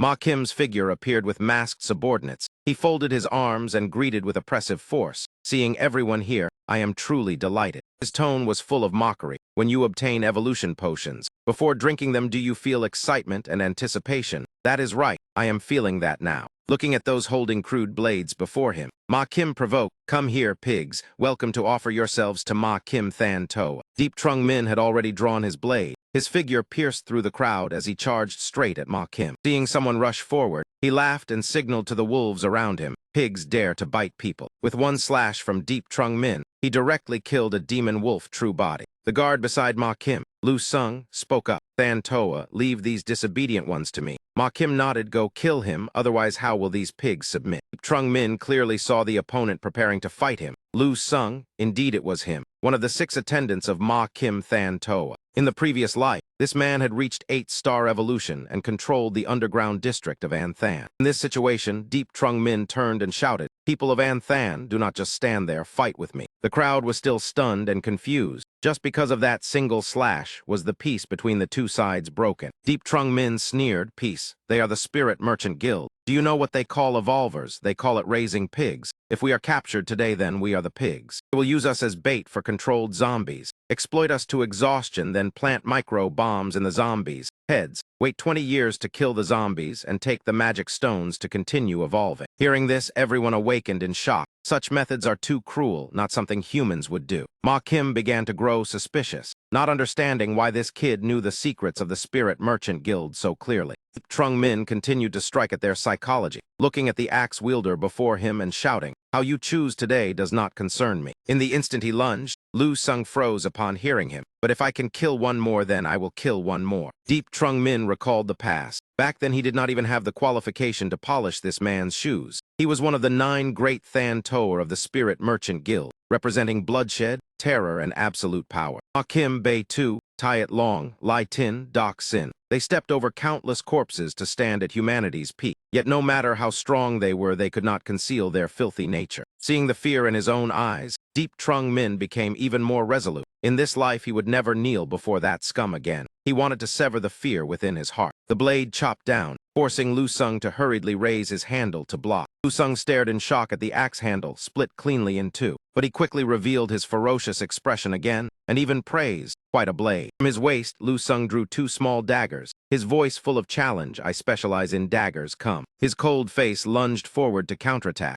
Trung Min defended while evaluating his opponent. Lu Sung has the weapon mastery profession. Any weapon in his hands can unleash maximum combat power, worthy of a future 8-star powerhouse. Extremely troublesome. As the battle between Lu Sung and Deep Trung Min grew tense, Ma Kim looked at the prey and ordered, "Let them see the true strength of the Spirit Merchant Guild." Following Ma Kim's clap, the ground began to crack. The people of An Than realized in panic that the enemy was attacking from the rooftop. So many evolvers. Everyone roared in unison, "Now is not the time to hold back. If you do not want to be raised like pigs, then strike, kill." Bok Lao looked at the slaughter everywhere, his hands clenched tight. He stepped forward to face Ma Kim. That man sneered, "Instead of running, you dare come here. You have some nerve, but you are not my opponent. Moreover, we do not need to fight yet." Ma Kim raised his hand in feigned regret. "You are the strongest leader in An Than. If we cooperate, both sides benefit. We need partners, not corpses." Bok Lao loathed the way he used his own kind to raise zombies. So he attacked, "Cooperate with beasts like you." Ma Kim laughed loudly, refusing. What a pity. His command, the 3 remaining wolves lunged at Bok Lao. Even though Bok Lao defended with all his strength, he still realized that each bite of the demon wolves worsened the situation. Those things possessed extremely strong corrosive power. Ma Kim smiled with interest, able to shatter wolf souls, not bad at all. He joined the battle directly, fangs sprouting from his palms. "It seems I must be more serious." Ma Kim charged straight at Bok Lao and unleashed White Bone Pierce. As his sharp fangs were about to pierce into Bok Lao's body, Bok Lao was forced to activate Metal Body to defend. The rebound force knocked Ma Kim backward. Ma Kim mocked, "I underestimated you to have such a defensive skill." But before Ma Kim Than Toa, everything is useless. Bok Lao watched Ma Kim's gloves transform, his heart wary. It seems he has increased his power again. Ma Kim's wrists split apart, turning into tightly twisting strands of light, forming a massive cloud of charge. He said coldly, "Sorry, I have 2 professions." 2 electric drills descended. Ma Kim wanted Bok Lao to taste my bone lightning. Deep Trung Min glanced at the situation there, but he was still locked in fierce combat with Lu Sung. Realizing he had to finish quickly, he used the profession scroll, Radiant Seal Blade Master,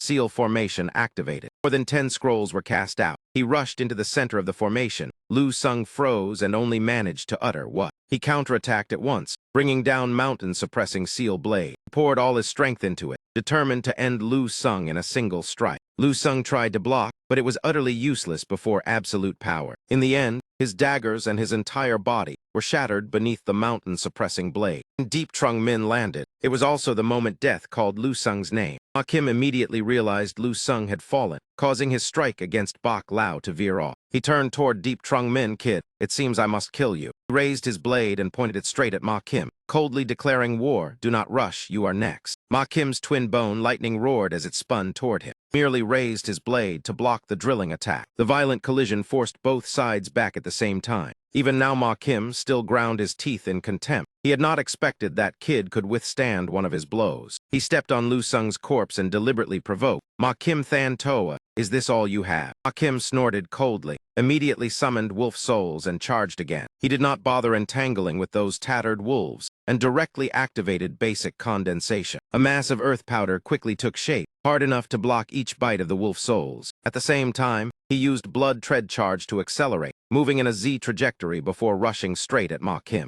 Sudden assault forced Ma Kim to raise his twin bones to defend once more. 6 consecutive slashes knocked the armor off his twin bones. Only then did Ma Kim admit, "You are very strong, far beyond my expectations." He forced Ma Kim back with a kick, yet Ma Kim coldly declared, "Even so, you are still not my opponent. Before you die, be proud that you forced me to open my strongest stake." The body before him rapidly transformed into a gigantic wolf form. He stepped back a few paces, observing carefully and waiting for the right moment. Kim bared his savage fangs and roared, ghostly aura surging from his body. "You will become my food." At that moment, the entire building suddenly shook violently. Fine dust fell onto the battlefield, startling everyone. Someone cried out in panic, "What is happening? An earthquake! This place is about to collapse." A member of An Than at a high position noticed something unusual. He pointed and shouted, "Look quickly. What is that golden light?" Before their eyes stood a colossal wheel. That man asserted the earlier tremor was caused by it. Both Ma Kim and Deep Trung Min paused their fight. He clenched his teeth in thought. The exchange wheel has appeared in An Than at this moment. Did this ever happen in the previous life? The wheel manifested. The bloody battlefield instantly became a convergence point for those desperate to survive. From 1-star to several star evolution potions,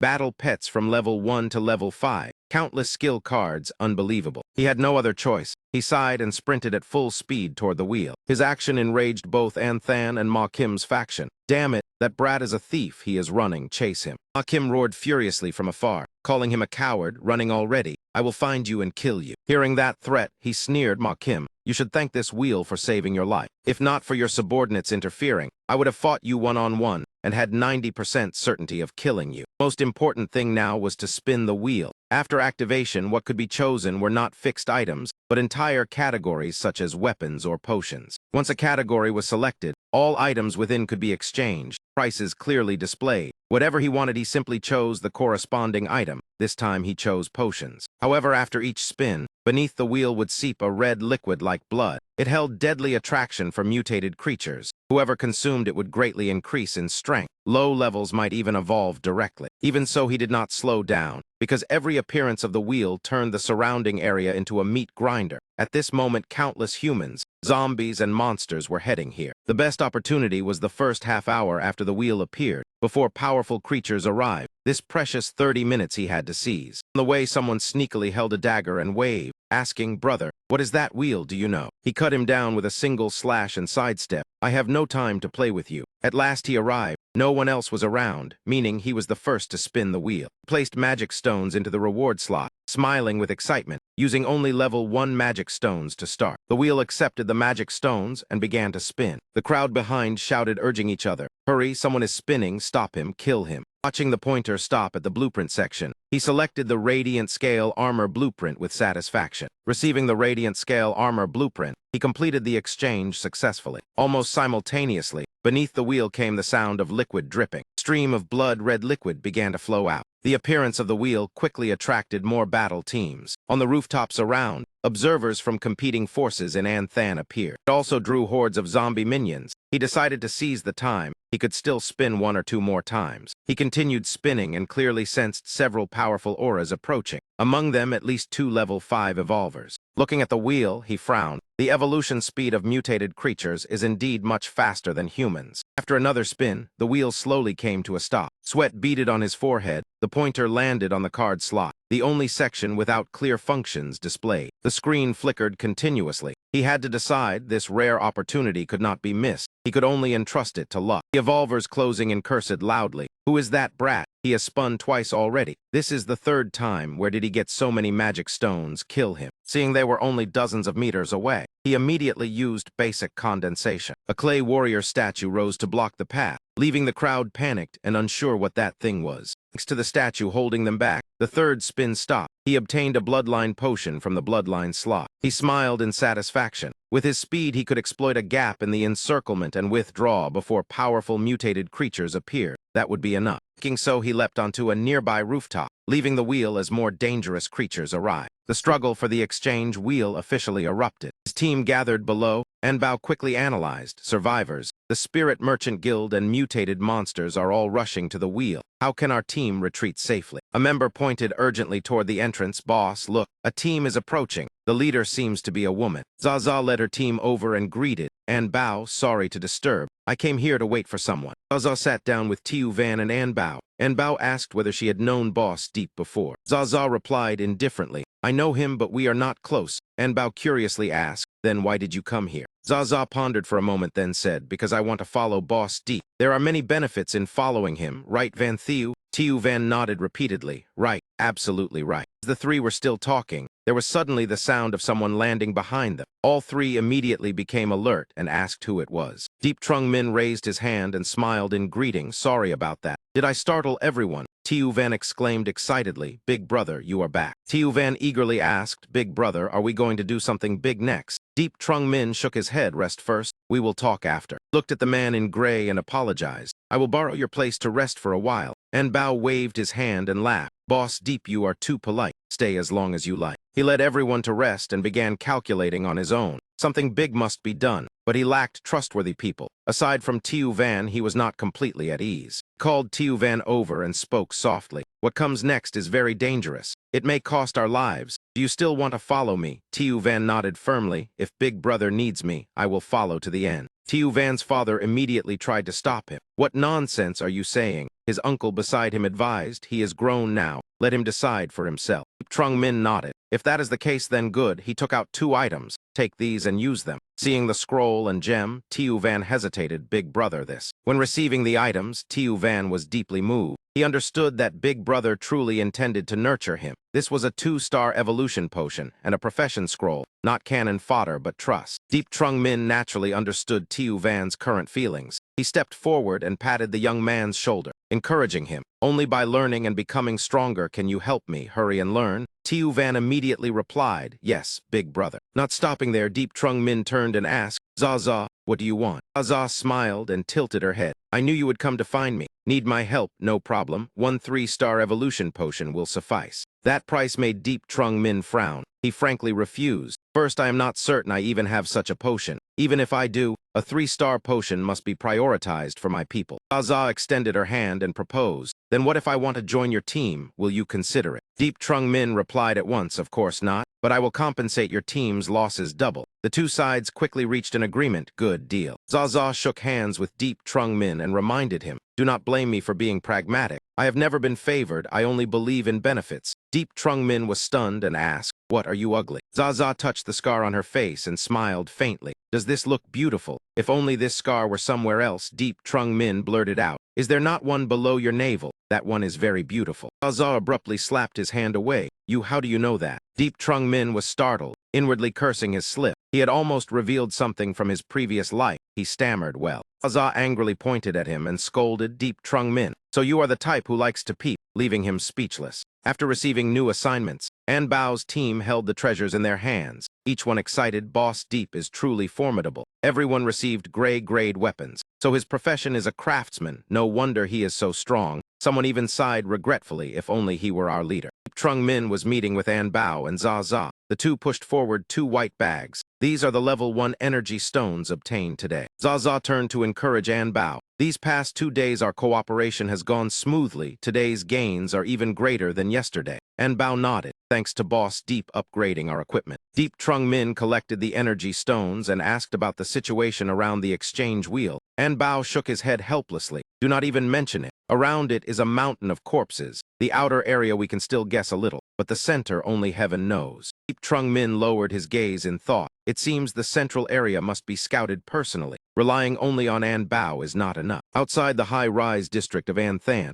people anxiously asked Leader Le, how is the situation out there? Leader Le jumped down from the vehicle and shook his head. You cannot imagine the scene around the wheel. While drinking water, he recounted, zombies, beasts, mutated creatures swarming like ants. Almost no chance to approach and spin the wheel. Someone from Anthan asked in surprise, so they are killing each other. Leader Le replied at first yes, but later it suddenly stopped. Dongbao said impatiently, Leader Le, just say it clearly. Leader Le nodded fine, because several leaders appeared among them. To the east appeared a gigantic monster never seen before, like a miniature western dragon. Its wingspan nearly 20 meters, extremely ferocious, often tearing other monsters apart, especially since there was a blue magic stone on its head. Everyone broke into a cold sweat upon hearing this. A blue magic stone is what level? The strongest monster in Anthan before was only green level 4. Leader Le lowered his voice. I dared not approach, only observed from afar. Aside from that black dragon, the south was occupied by a pack of mutated rats. At first no one thought much of them. Leader Le raised his voice. They are level 4 mutated rats, nearly as large as 7 or 8-year-old children, walking upright and sitting on their haunches. Most frightening is the mark on its belly like a general. Under its command were hundreds of level 3, thousands of level 2 and level 1. I could not even count them. Leader Le emphasized that black dragon may be level 5. It also has many subordinates but does not dare provoke the mutated rats. Other species are also restrained by it. People ask, is there more? Leader Le nodded. The strangest is to the west. Aside from the black dragon and mutated rats, that area is occupied by zombies, and the leaders are actually a group of humans. This news shocked the entire team. High-level zombies cooperating with humans.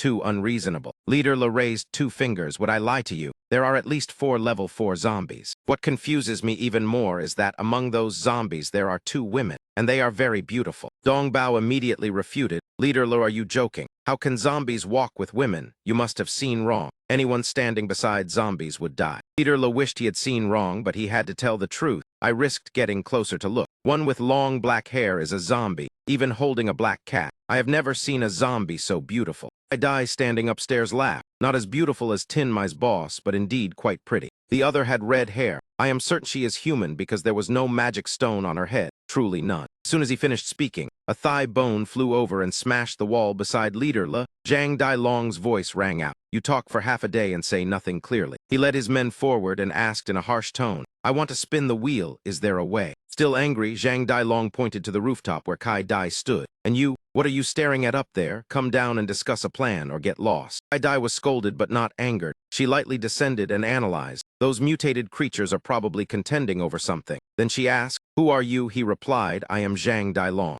Kai Dai frowned and warned, Once this is over, I will kill you. Zhang Dailong sneered and replied, Once this is over, I will sleep with you. 10 buildings away from the wheel, a flock of falling demons was flying in search of spoils. Deep Trung Min's team arrived first and began slaughtering them. They collected the magic stones on their heads as spoils. Strong gusts swept overhead. Deep Trung Min looked up. It was Ian Ghost. In the previous life, this Western-style evil dragon once killed a level 9 human powerhouse after leaving Anthan. After that, it charged into a forbidden land slaughtering until even its master had to submit as a subordinate, and it had its own name. Terrifying part is that in this life, he encountered it here again. Moreover, it is already level 5, nearly dominating all life. If it does not leave, what will his team do? Watching Ian Ghost circle and occupy the wheel, Deep Trung Min gritted his teeth. With such strength, all previous plans are useless. But when it landed atop the wheel, he suddenly thought of another plan. Clearly, this evil dragon struggles to control the red evolution liquid. Unfortunately, the wheel cannot be destroyed, and only humans can use it. Regrettable is that if it could be killed, from its eyes, claws, horns to blood and flesh, all would be rare treasures. While calculating, Deep Trung Min was drawn by noise from the ground. He looked over. What is happening there? The elites of Anthan had begun attacking the mutated creatures there. What are they planning? Another group of elites also turned to attack the zombies. Are they trying to stir chaos? Thinking so, he decided to fly over to see. The forces of Anthan may have joined hands to create disorder. But even if chaos erupts, they will find it difficult to approach the wheel because Ian Ghost always guards it, until a strike hit it, causing it to stagger back and drawing Ian Ghost's attention. This is the strategy of luring the tiger away from the mountain. Deep Trung Min observed from afar. Indeed, someone slipped in from another direction. Wheel still shone brilliantly. These people are bold. The plan is sound, but the investment too little. He concluded this because the level of chaos they created was insufficient. That small force is not enough to attract it. Failure is already determined. Sure enough, as soon as they appeared, they were attacked by the mutated rat swarm. At the same time, zombies rushed in and tore the humans apart. Even so, the wheel was spun, making Deep Trung Min sigh that they drew a 3-star evolution potion. Unfortunately, no one survived to enjoy it. Unexpectedly, a fair white hand reached out and grasped the potion. Deep Trung Min frowned, recognizing the red-haired girl. Was she not already dead? Neither soul nor his own blood could save her. Then why is she still alive? Moreover, he felt no mental connection at all. Red hair flickered as her gaze swept across the ground floor of the opposite building. Their eyes met, both revealing cold and ferocious expressions. As soon as the red hair departed, Deep Trung Min immediately clutched his head in pain, memories of the red hair erupting like flames. Red hair was taken away by the spirit woman. As for Deep Trung Min, when she appeared, he hurriedly clutched his head and returned. His understanding of creatures and zombies was completely overturned. With monsters that have evolved to the point of intelligence, all efforts of the survivors are considered a failure. He also wanted to create another puppet to test what exactly had happened to the red hair. The wheel stopped. The scene returned to the moment the red hair leaned against Anthan. According to Deep Trung Min's plan, the zombie puppet revived from the barrel of blood, growling indifferently, the process identical to when he created the red hair, and this time he felt an incomparably clear connection. At that moment, red hair appeared behind him, her hoarse voice rushing forward. I hate it. Trung Min startled and dodged aside, realizing red hair no longer recognized him. She was biting and tearing at the zombie that had just been born. After draining its blood, red hair turned and explained in a mechanical voice, I do not like it, but it helps me replenish my strength. After speaking, she raised the 3-star evolution potion. You saved me. Thank you. This is for you. Deep Trung Min's mind buzzed. He hurriedly waved his hand and did not dare accept it. If others learned that a puppet who had lost contact brought a 3-star evolution potion to thank its former master, the entire Anthan would be shaken in shock. Red Hair waited and saw he would not take it. She frowned and asked, "You do not like it?" She added, "I like you," then pointed at the newborn zombie with disdain in her voice. "I do not like it." Red Hair offered the potion again. "This is for you, not for it." Refusing at this point would be foolish. Deep Trung Min accepted it. "Fine, then thank you." Looking at the potion and then at Red Hair, he asked whether she remembered the past, because he was unsure which state of memory she was in. Red Hair replied immediately, "I want the red thing from that big round table." Hearing that, Deep Trung Min suddenly understood. The red blood flowing when the exchange wheel spins also works on Red Hair. He said he saw her with the spirit woman and the black-haired corpse girl. Red Hair explained they cooperated to obtain the red blood. "I hate her. I want to eat her. I do not want to eat you. I like you." Deep Trung Min gradually understood this complex relationship. Red Hair and the spirit woman both sensed the effect of the evolution blood and wanted to cooperate. Mutated creatures allow humans to spin the wheel, but after that they will kill them all. They are not afraid of exposure because the temptation is too great, devouring flesh while absorbing evolution blood. Thinking this, Deep Trung Min asked whether she could control zombies. Red Hair shook her head. "Cannot. We do not have that authority." From this, he concluded that even Red Hair or the spirit woman could not make zombies obey. When a zombie king appears, he tightened his grip on the potion in his hand, a new calculation forming in his mind. Deep Trung Min proposed that when necessary she could disrupt the zombies and throw them into chaos. Red Hair nodded in agreement. With that confirmation, Deep Trung Min extended his hand and said in a deep voice, "Then let us fight a great battle." In the center of Anthan, on the 5th day after the exchange wheel appeared at the old tavern, the elite of Anthan gathered and discussed, should small forces like us participate? Even just watching costs nothing. It is said the Za team just entered the top 20 and will take the lead. Looking at the 4 people on the platform, everyone whispered, "It seems to be that young man, see, standing level with Bao Ji and Za." Trung Min listened to them, passing around his identity. The boss of Van Din Sun Trang, top 40, strength not bad. And Bao spoke with authority. The entire hall fell silent. The purpose of gathering everyone is surely clear. If you are here, you agree to participate. He emphasized the difficulty of the action. The alliance of the 50 strongest has not succeeded. Our strength is weaker, so we must absolutely obey orders. The brothers raised their hands and shouted, "We listen to An Bao. This wheel cannot be taken by the alliance of 50. After stirring up enthusiasm, An Bao said the commander is not him, but Boss Deep of Van Din Sun Trang, the one who spun the wheel 3 times on the first day. The crowd widened their eyes and looked at the young man standing in the middle. After being introduced, Deep Trung Min spoke. "Since you are here, there is no need for many words. I declare that participants may purchase equipment at preferential prices. 1-star evolution potions for only 70 level 1 magic stones." The bargain made the brothers excited, cursing in joy, truly a hidden master. Not stopping there, Deep Trung Min also sold gray equipment for 1 level 2 magic stone, white battle blades for only 20. Someone questioned Zaza, "Is this true?" Zaza merely smiled. He has many more secrets. Deep Trung Min reminded that due to limited quantity, there would be group rules. 10 people may purchase 1-1-star potion. 20 people may purchase 1 white battle blade. As soon as he finished speaking, the crowd below grew noisy. "Buy. We buy. Boss Deep is righteous." Seeing the allies respond, Deep Trung Min smiled, binding interests together, making profit while increasing their strength. He then spoke of the plan. He could not guarantee success or how many would survive, but once you step forward, every day is a gamble with your life. He clenched his fist and declared, "Anyone who participates today is a person of Deep Trung Min. From now on, potions and equipment will be sold at today's prices. Even if you encounter something difficult, you may seek help at Van Din Sun Trang. As long as it does not harm my interests, I will help with all my strength." To prove his words, Deep Trung Min called logistics to begin transactions. Long lines of brothers queued with magic stones to exchange for equipment. The secretary recorded everything clearly, watching him supervise everything. Zaza sighed. "Even if you did not spin the wheel, sooner or later you would stand number 1 in Anthan." Deep Trung Min only smiled when he heard that. He glanced at Zaza and said that position is too low. After the meeting ended, Deep Trung Min returned to the map room, realizing that small forces may be weak, but are excellent at gathering intelligence. An assistant reported, "Boss Deep, activity over there has increased. Should we wait for them to act and then reap the benefits?" Someone agreed. Being the Oriole behind the alliance of 50 is already something to be proud of. Deep Trung Min shook his head, declaring that we will act first. Brothers were shocked. Being the first bird is too dangerous. Where is the logic?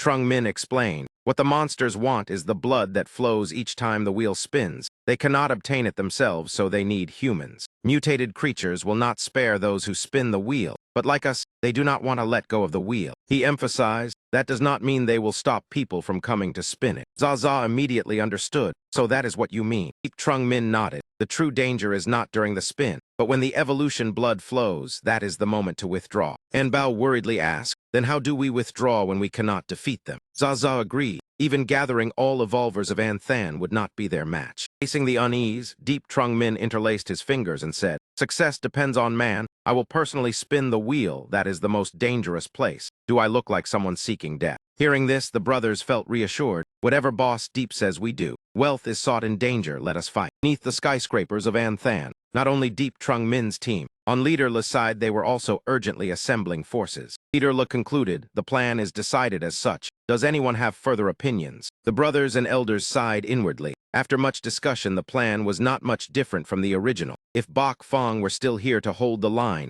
with a strong expert to balance the situation, things would be far brighter. As the atmosphere grew heavy, a subordinate of Leader Le rushed in. Boss, something is wrong. Leader Le frowned and reminded him, calm down, what happened? That man panted and replied, people, a group is going to spin the wheel. This news made the entire meeting room spring up. What? The wheel slowly manifested, drawing a pile of mutated creatures gathering like a mountain. Through binoculars, they saw Trung Min's team advancing calmly. Dong Bao was astonished. Who are they? Have they gone mad? Leader Le nodded in agreement. They will likely be torn apart the moment they appear. Brother beside him laughed. Is that not good? For us this is an opportunity. In front of Trung Min's team was the wheel. Above, Ian Ghost was growling. To the left was Red Hair's team. To the right were mutated rat wolves. They still advanced calmly.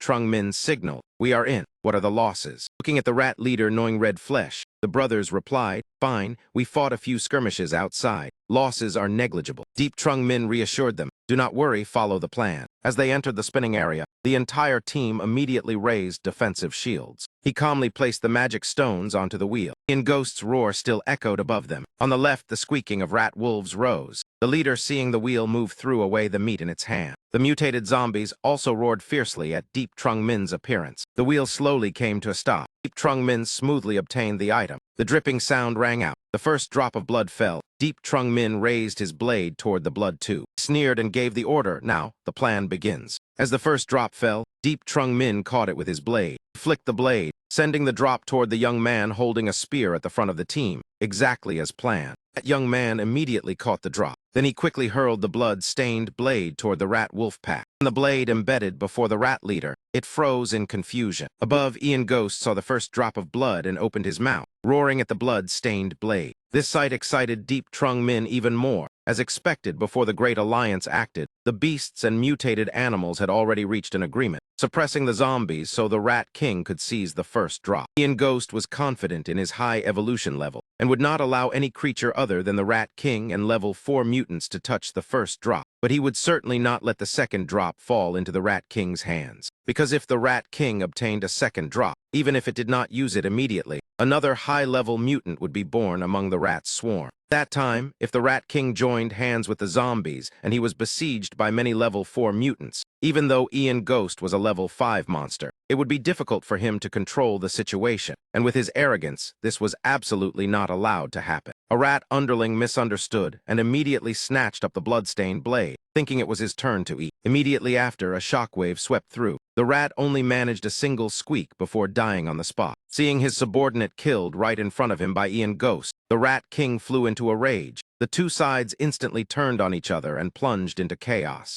Trung Min watched the scene and nodded. Very good. Ian Ghost and the Rat King had started fighting. He quickly calculated. This round had already yielded the bloodline crystal and the second drop of evolution blood. But time was running out. He immediately added more magic stones. Seizing every second, the second spin began. That moment, an urgent report came from afar. Zombies were suddenly charging over. Trung Min reassured them. No need to panic. Everything is within the plan, just follow my instructions. The roulette stopped on the weapon equipment slot, revealing a high-tier purple weapon. He picked up the weapon and nodded in approval. Very good. It has been obtained. Immediately after, he raised his hand to receive the third drop of evolution blood. It was time to use it. On the rooftop opposite, the remaining teams of Anthan watched closely, cursing as they observed. Is that a potion? What level? What bloodline? Is it purple? This time we saw it clearly. It is indeed purple. Someone belatedly questioned who that man was who had not run away and even dared to take items while monsters were fighting over them. He was clearly seeking death. Oldla shouted angrily, "Shut up, you are truly fools." Old Chalk beside him immediately reminded them, "Are you only looking at half the battlefield? Do you not see the zombie side over there?" Even Nguyen Lao had to admit that Deep Trung Min original plan was extremely bold. The formation was not strong. The highest was only level 3. Even if conflict was provoked, the variables were still unpredictable. Kai Dai nodded. She clearly saw several level 4 zombie kings rushing forward on the zombie side. Behind them was a sea of zombies. That team would find it hard to withstand. Therefore, the safest choice was to restore the three-way standoff. Only then could they find a path of retreat. Dong Bao lowered his binoculars and interjected. Even if the old balance was restored, what would Deep Trung Min rely on to escape? His team was already completely surrounded with no way out. Kai Dai nodded in agreement, but she was also curious. The real highlight was still to come. She wanted to see how he would handle it. Ian Ghost was closing in. The situation formed into 4 factions. Deep Trung Min team became the target of the other 3. From afar, a rat was thrown toward him, at the same time reassuring the entire team, "It is here, hold steady." Deep Trung Min caught the small rat and voiced his thanks. From a distance, he stepped forward, holding the rat in one hand and raising the blood drop with the other as he declared, "Mutated animals do not act rashly. If this one is eaten, it would be a waste. Let me keep it for now. I do not need it, so do not rush to snatch it." Deep Trung Min's gaze was sharp as he looked directly at the Rat King and spoke to him. "I still want to spin one more time." The teams observing on the rooftop were all stunned. Why had the monsters stopped? What was he saying? Was he begging for mercy? Even if they understood, would they spare him? The young man reading lips through binoculars said he knew lip language, and that the man said he still wanted to spin one more time. Upon hearing the report, the group of brothers grew excited. Huang Dailong liked it more the more he heard. He sneered, "Deep Trung Min is truly arrogant. Quite interesting." Nguyen Lao beside him joked that it would not be long before he turned to ashes, while Kai Dai smiled instead and said he would not die so easily. This situation had been arranged too perfectly. Having gone this far, there must certainly be a way out. In Ghost, the Rat King and the zombie team ground their teeth as they watched Deep Trung Min spin the roulette once more. This time holding the item in his hand, he praised it. "Good, the job change scroll has been obtained." Along with it came another drop of evolution blood. Looking at the dragon-shaped beast lurking nearby, Deep Trung Min smiled and asked, "Ian Ghost, you rely on having the highest evolution level to act so arrogantly." Ian Ghost roared in fury, his gaze fixed tightly on the 3 drops of blood in his hand. Without stopping, Deep Trung Min faced him and spoke bluntly, "Yes, I admit you are very dangerous, but I am not afraid. On the contrary, every part of your body is priceless. I just wonder whether you will surrender beneath my hands." Anbao, hiding in the concealment zone, stared wide-eyed. Could it be Leader Deep? Why are you still provoking him? Everyone heard Deep Trung Min declare bluntly that Ian Ghost, aside from the first drop of evolution blood, he did not intend to give the remaining 3 to him. Hearing that firm tone, Ian Ghost immediately widened his eyes and roared as his resources were being seized. He pointed toward the zombies and said there are still several useless ones lurking over there. If they gather together, you would not be able to do anything to them either. Therefore, in a place with abundant resources like Anthan, they have only reached level 4. I might as well personally kill a howling monkey servant. At least it knows how to seize the chance to grow stronger. Not stopping at Ian Ghost, Deep Trung Min turned to stare directly at the leading rat. "And you as well, filthy rat. Not think that because you can stand and sit you have become human. You will forever be a pest crawling through sewers." The Rat King had his shame struck, and his gloomy gaze locked onto Deep Trung Min. He continued coldly, "Do you think Ian Ghost is a dragon? He is merely a flying lizard. He should crawl back to where he was born and wait for the Eastern Divine Dragon to skin him and tear out his tendons." Giving the other side time to react, Deep Trung Min delivered another fatal blow. "Do you think I am joking? Today I will let you see my battle pet. I will deal with all this trash." As soon as he finished speaking, a dazzling pillar of light erupted from the center of the roulette. The air seemed to burn, and the illusory figure of a divine dragon appeared. The dragon eyes blazed, simultaneously releasing an astonishing pressure. Following Deep Trung Min's voice, the golden pupil king python unleashed overwhelming might, sweeping its gaze in warning at the dragon opposite, Ian Ghost. A mongrel dragon like you dares to call himself king. Seen through all of Anthan into turmoil, blue crystal, a level 5 battle pet. That man truly possesses such a thing. He even owns a level 5 battle pet. How could this possibly happen? Old Lu and Dong Bao stared wide-eyed. This was his trump card, having a level 5 battle pet yet pretending to be poor at the trade fair. Old Lu reminded in a deep voice that this level 5 battle pet alone was enough to crush every force in Anthan. Everyone sighed in unison. So So this was the true ace. Deep Trung Min always brought a thrill beyond imagination. Kai Dai still felt that something was not right, an indescribable feeling. Seeing Ian Ghost hesitate, Deep Trung Min sighed and said, "I already told you, you are not my opponent. Especially you, evil dragon.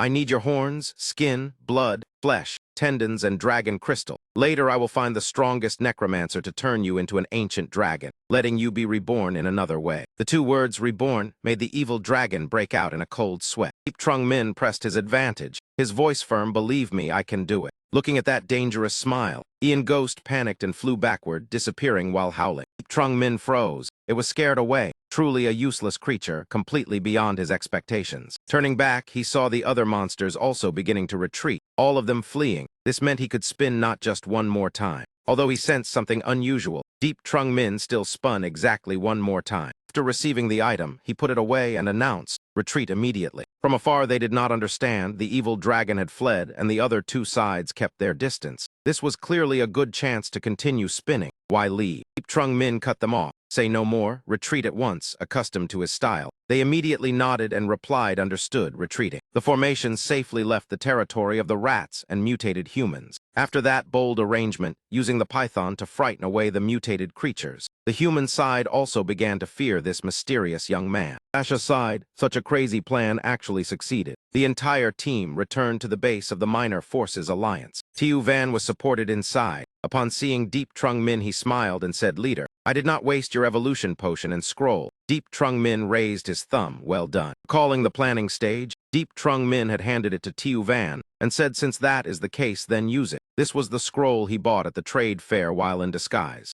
Tiu Van read through it. This was a skill that allowed transformation in appearance, bearing and gaze identical to the original with no difference, only lacking strength. But if he hunted and killed the original creature, absorbed its blood and seized its magic stone, he could use its full abilities and reach a truly matching level. Maximum level gap was 2 tiers. Therefore, Deep Trung Min gave him the red hair evolution potion to use. Thanks to that, they created a level 5 evolved creature. Though unexpectedly, Ian Ghost was frightened into fleeing. Perfect plan concluded. Deep Trung Min raised his hand and called out, "Everyone has worked hard. Go rest and prepare to hold a feast." His prestige in Anthan's sword and the brothers responded in unison, "Understood, Leader D." Returning to his private room, Deep Trung Min laid all the spoils on the bed. In total, he spun the roulette 8 times. Before even half the attempts were used, the evolution blood had stopped. That meant the roulette could spin about 20 times, with 12 chances still remaining. Unfortunately, there were not enough magic stones in reserve. Otherwise, he would have continued spinning. Obtaining this was already satisfying. A 4-star evolution potion, marking the passage beyond the beginner stage into the intermediate stage,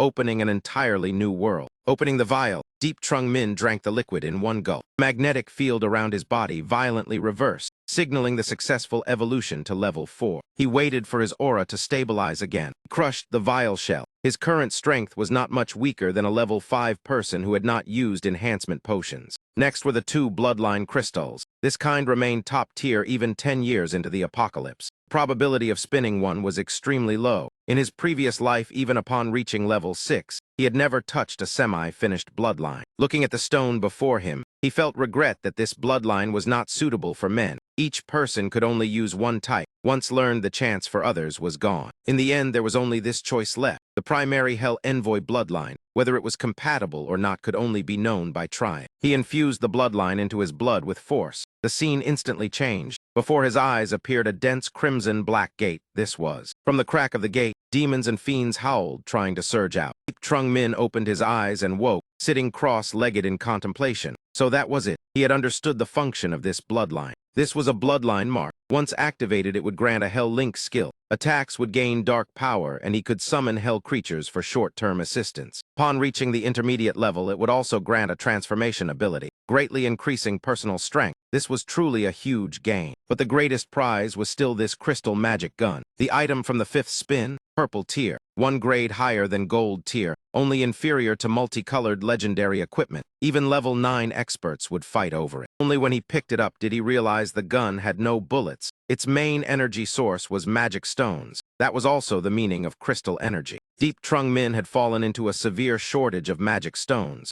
machinery waiting to be unlocked, the sacrificial gate waiting to be activated. Evolution potions and roulette spins all required magic stones, and now this gun as well. He wanted to cry without tears. Where was he supposed to find so many magic stones? He speculated that if crystals were magic stones, then bullets were magic energy. Wind, water, fire, earth, metal, or light and darkness. There would always be one attribute that matched. When pulling the trigger, the magic bullet would absorb the user's own energy and fire a shot with the corresponding attribute, meaning he had to activate the dark bloodline to use it effectively. He set the gun down. After activating the bloodline, his overall physique surged. In close combat, he would fully display the bloodline advantage. After thinking until his head hurt without finding a solution, Deep Trung Min decided to set it aside for now and picked up the function card to see how his luck was. The card displayed the skill Primary Lightning Art. It could both summon lightning from afar and serve as magic bullets. It was truly born to match the magic gun. Next was the job scroll exchanged from Bok Fong. Looking at the scroll name, he broke into a cold sweat. Primary Fatal Gun Master, another money-burning profession. Deep Trung Min absorbed the scroll and officially became a Primary Fatal Gun Master. Felt this trip had been incredibly lucky, with 2 skills in hand. The passive skill Firearm Mastery. From now on, any type of gun would gain increased speed, power, and range. The other was an active skill, and he could conveniently use this gun to test it right away. Thinking it through, he acted immediately and left the base to hunt mutated creatures outside. Deep Trung Min hid to one side, loading magic stones while cursing inwardly.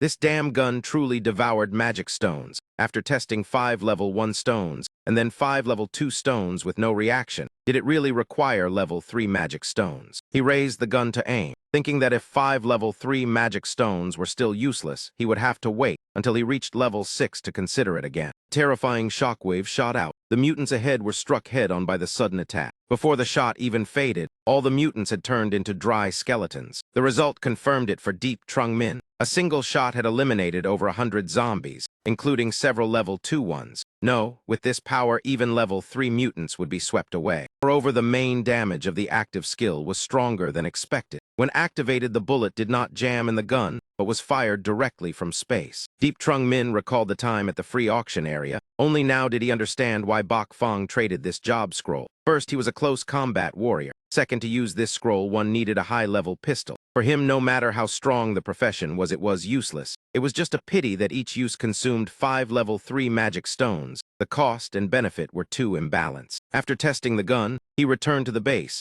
and upon arrival saw his brothers gathered at the entrance. Deep Trung Min asked in surprise, "What happened? Why is everyone standing here?" Brothers parted and pointed to the woman in the circle, Leader Deep. She said she came to find you. It was red hair, yet she dared to come alone to such a crowded place. Deep Trung Min nodded to indicate he knew her, then gestured, "You follow me." Brothers began discussing as they watched him lead red hair into the main hall. Was that woman not with the zombies before? Leader Deep is truly formidable. Even the zombie leader is his acquaintance. Deep Trung Min took out the vial of blood and handed it to red hair. She frowned and asked why there was only 1 drop. He replied calmly, "How many more drops do you think there should be?" His voice suddenly turned cold as he shouted to the one hiding behind the wall, "Come out. Do not force me to act." The language woman knew she could not hide any longer and jumped in through the window. She stepped forward to question him. "We helped you. You must give us the blood." Deep Trung Min sneered and turned hostile. "Helped me? Where did you help me? I escaped the roulette because of a level 5 battle pet and a surviving evolved human. Not because of you. The agreement was that if you helped me retreat, I would give you the blood. But you did not accomplish that. 1 drop is only in exchange for a 3-star evolution potion. You should understand clearly." The language woman angrily retorted, "I did help. I stopped them from attacking you."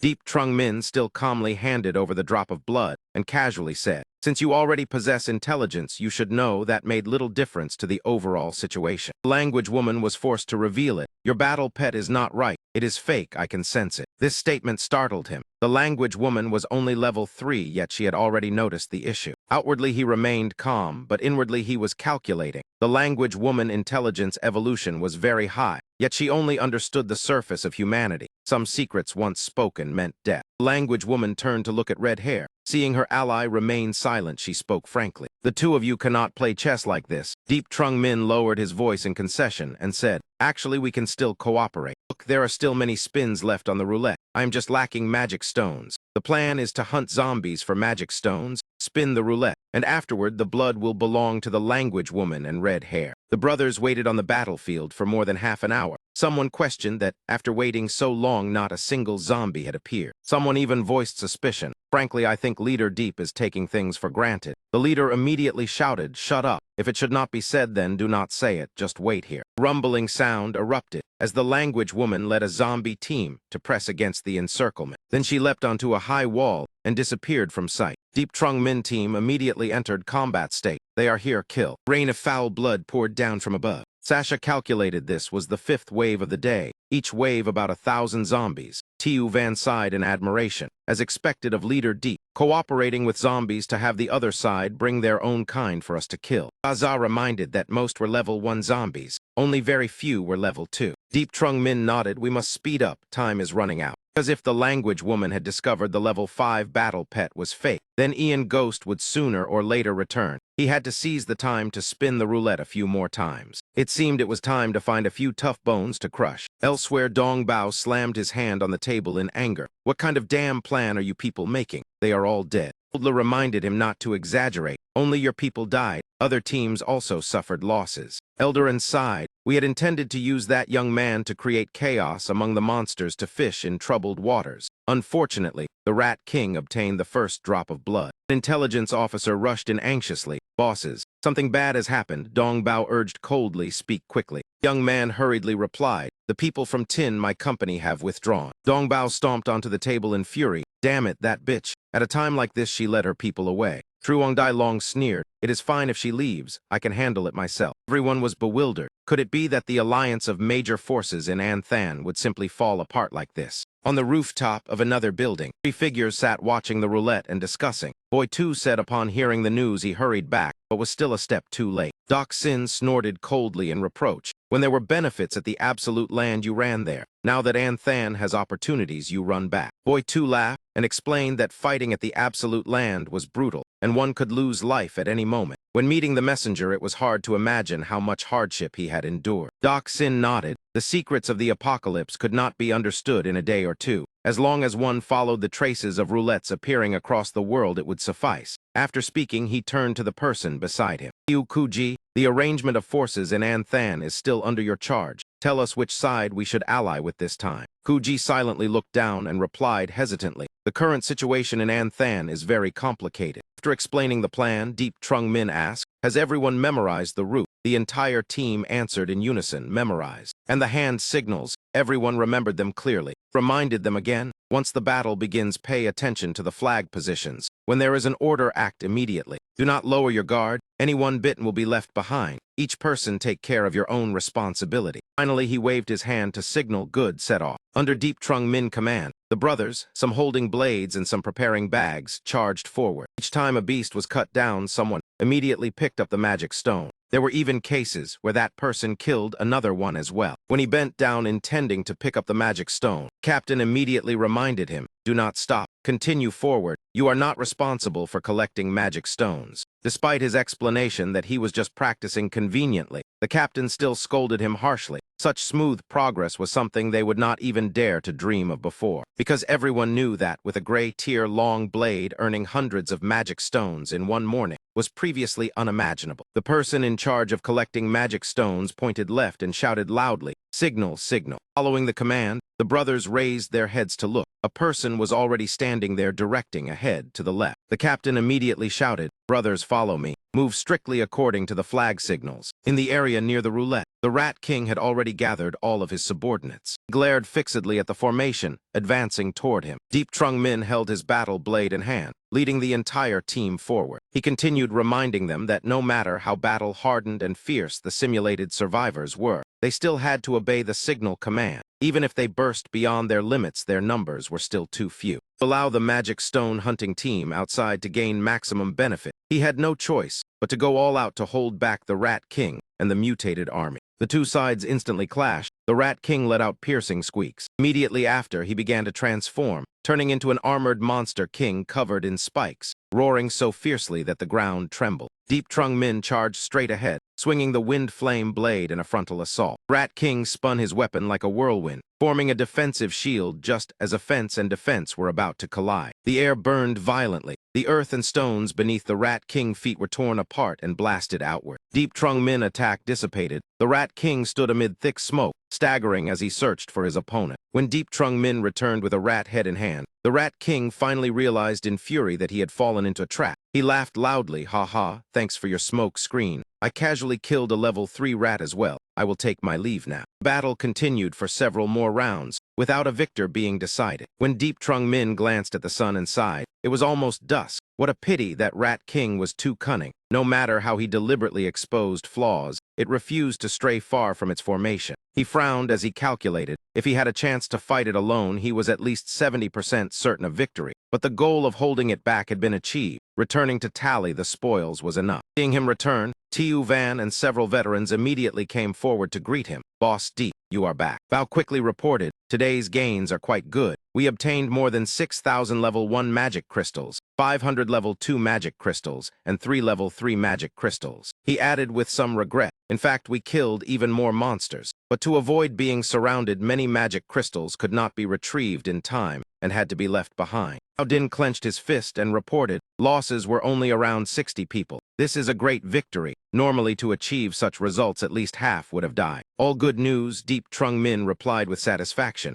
"Not bad. Let everyone rest first. Tomorrow will be the decisive battle. Tomorrow's harvest will be divided according to the agreement, 20% split evenly. Forces that suffered losses receive an additional 10% as compensation. I will take the level 3 magic crystals. You can keep my share of the level 1 crystals." Hearing this, the leaders were all excited. "Thank you, big brother Deep. The brothers will surely be delighted to know." Deep Trung Min left. Before returning to his room, he reminded everyone of their hard work and said he would prepare more for tomorrow. In the room, Hong Tak and Ngu Ba were already sitting on the bed waiting. He handed each of them a bottle of evolution blood, and they drank it together. Deep Trung Min could not help but feel curious about how they would change after absorbing the evolution blood. Ngu Ba quickly entered the state of evolution. Her black hair surged and wrapped around her entire body. On the other side, Hong Tak also began to transform. Nutrient-filled thorny vines sprouted all over her body. Silently guessed this was the direction of their evolution. He did not pay much attention to Ngu Ba, but he could clearly sense the strength of Hong Tak. When Hong Tak completed her evolution, he felt the connection that had once been lost re-established. The girl no longer bore any trace of a zombie and had become youthful and delicate. Looking deeply into her eyes, Deep Trung Min clearly felt the joy from her heart. Only now the connection between them was more balanced, no longer carrying the feeling of master and servant as before.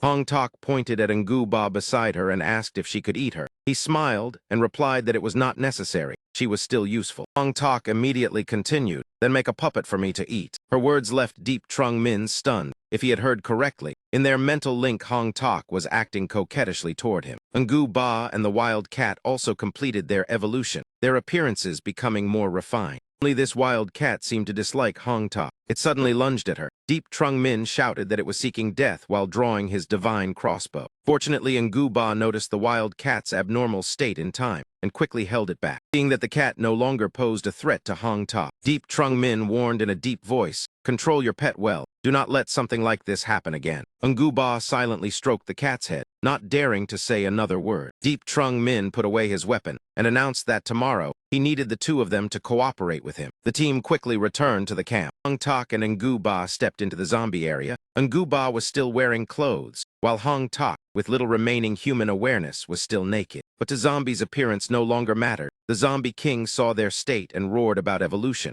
Hong Tak lowered her eyes and replied, "Master, I have no interest in him or in any of you." Immediately after those words, the right flank erupted. Light flashed as Deep Trung Min made his move and swept away a group of zombies. Without stopping, Ngu Ba was already standing behind the zombie king to support him. Seizing the opportunity, Deep Trung Min swung his whip straight at the defensive line in the rear. He closed in on the zombie king, and both sides instantly entered combat. Seeing the timing was right, Deep Trung Min shouted, "Act kill." Ngu Ba and Hong Tak each restrained a high-level zombie guard beside the zombie king. Hong Tak used sharp thorns to bind and pierce through the one-eyed blue zombie. Ngu Ba used her black hair to coil and tighten, rendering the large zombie immobile. Looking at the remaining ones, Deep Trung Min said in a deep voice. Very good. Activate the low-level Hell Envoy bloodline. His eyes blazed. Layers of hellish resentment aura radiated from his entire body. He leaped high into the air and summoned the Mountain Seal Mark. Zombie King was forced to raise both hands to block the descending strike. The collision burst into dazzling light. The Zombie King was still confident in his sturdy battle armor. Deep Trung Min said coldly, "What are you so proud of? This time you will not escape." He drew out his magic gun and casually said bye-bye. Sensing danger, the Zombie King immediately hardened his body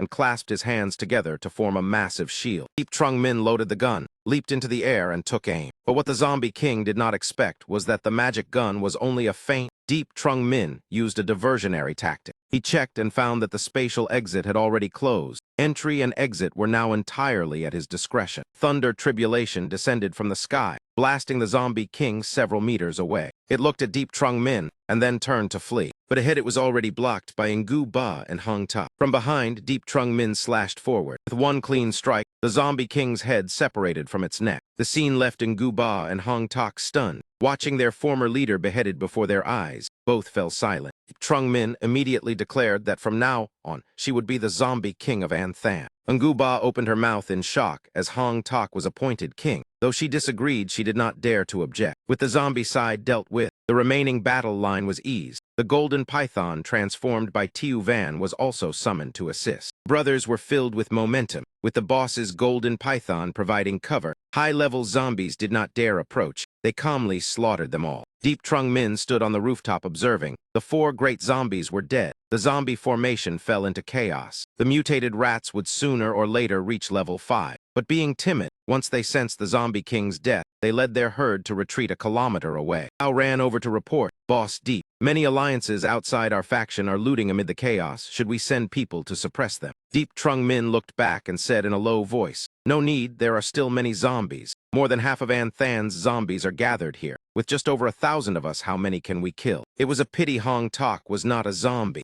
although her mental power could influence them. Without a magic item, she would not be recognized. Otherwise, letting her become the Zombie King would have been best. Glancing at Ngu Ba, he recalled that when activating his bloodline, he was nearly at level 5. But summoning Hell Life was limited to the same evolution level, meaning at most level 4. Deep Trung Min stood up and told Bao that they would stop here today. Continuing to fight would cause heavy casualties. Prepare to withdraw, Bao nodded and said understood. It was just a pity about the pile of magic crystals. He heard the person opposite nod slightly and say it was indeed a pity. But Van Thieu and Ngu Ba's mental power were both near their limits. Without Van Thieu's intimidating presence and mental support, if they stubbornly continued, the result would only be losing wealth and lives. As soon as the order was given, Bao noticed something unusual on the left flank and immediately shouted a warning. "Boss Deep, look over there. A formation is approaching the roulette." Following the direction Bao pointed, Deep Trung Min observed and immediately judged that the team possessed formidable strength. Clothing and shoes to weapons, everything was uniformly lead gray, coordinated from top to bottom as if cast from the same mold. More than half the formation were level 1 evolvers, about 300 people. Among them, over 200 had reached level 2, and there were even 7 level 3 evolvers. The sight made Deep Trung Min grit his teeth in doubt. For a force formed less than 3 months ago to gather enough evolution potions like this would require at least 10 to 20,000 magic crystals. Aside from those perverts who fed people to zombies, clearly another force was doing the same. Leader was Tiu Ku Ka of Diethaquan. Only much later did Deep Trung Min learn his true identity, as he passed through the area filled with roaring monsters charging forward. With only a cold glance, Tiu Ku Ka sent the entire group of monsters to hell. Deep Trung Min witnessed everything,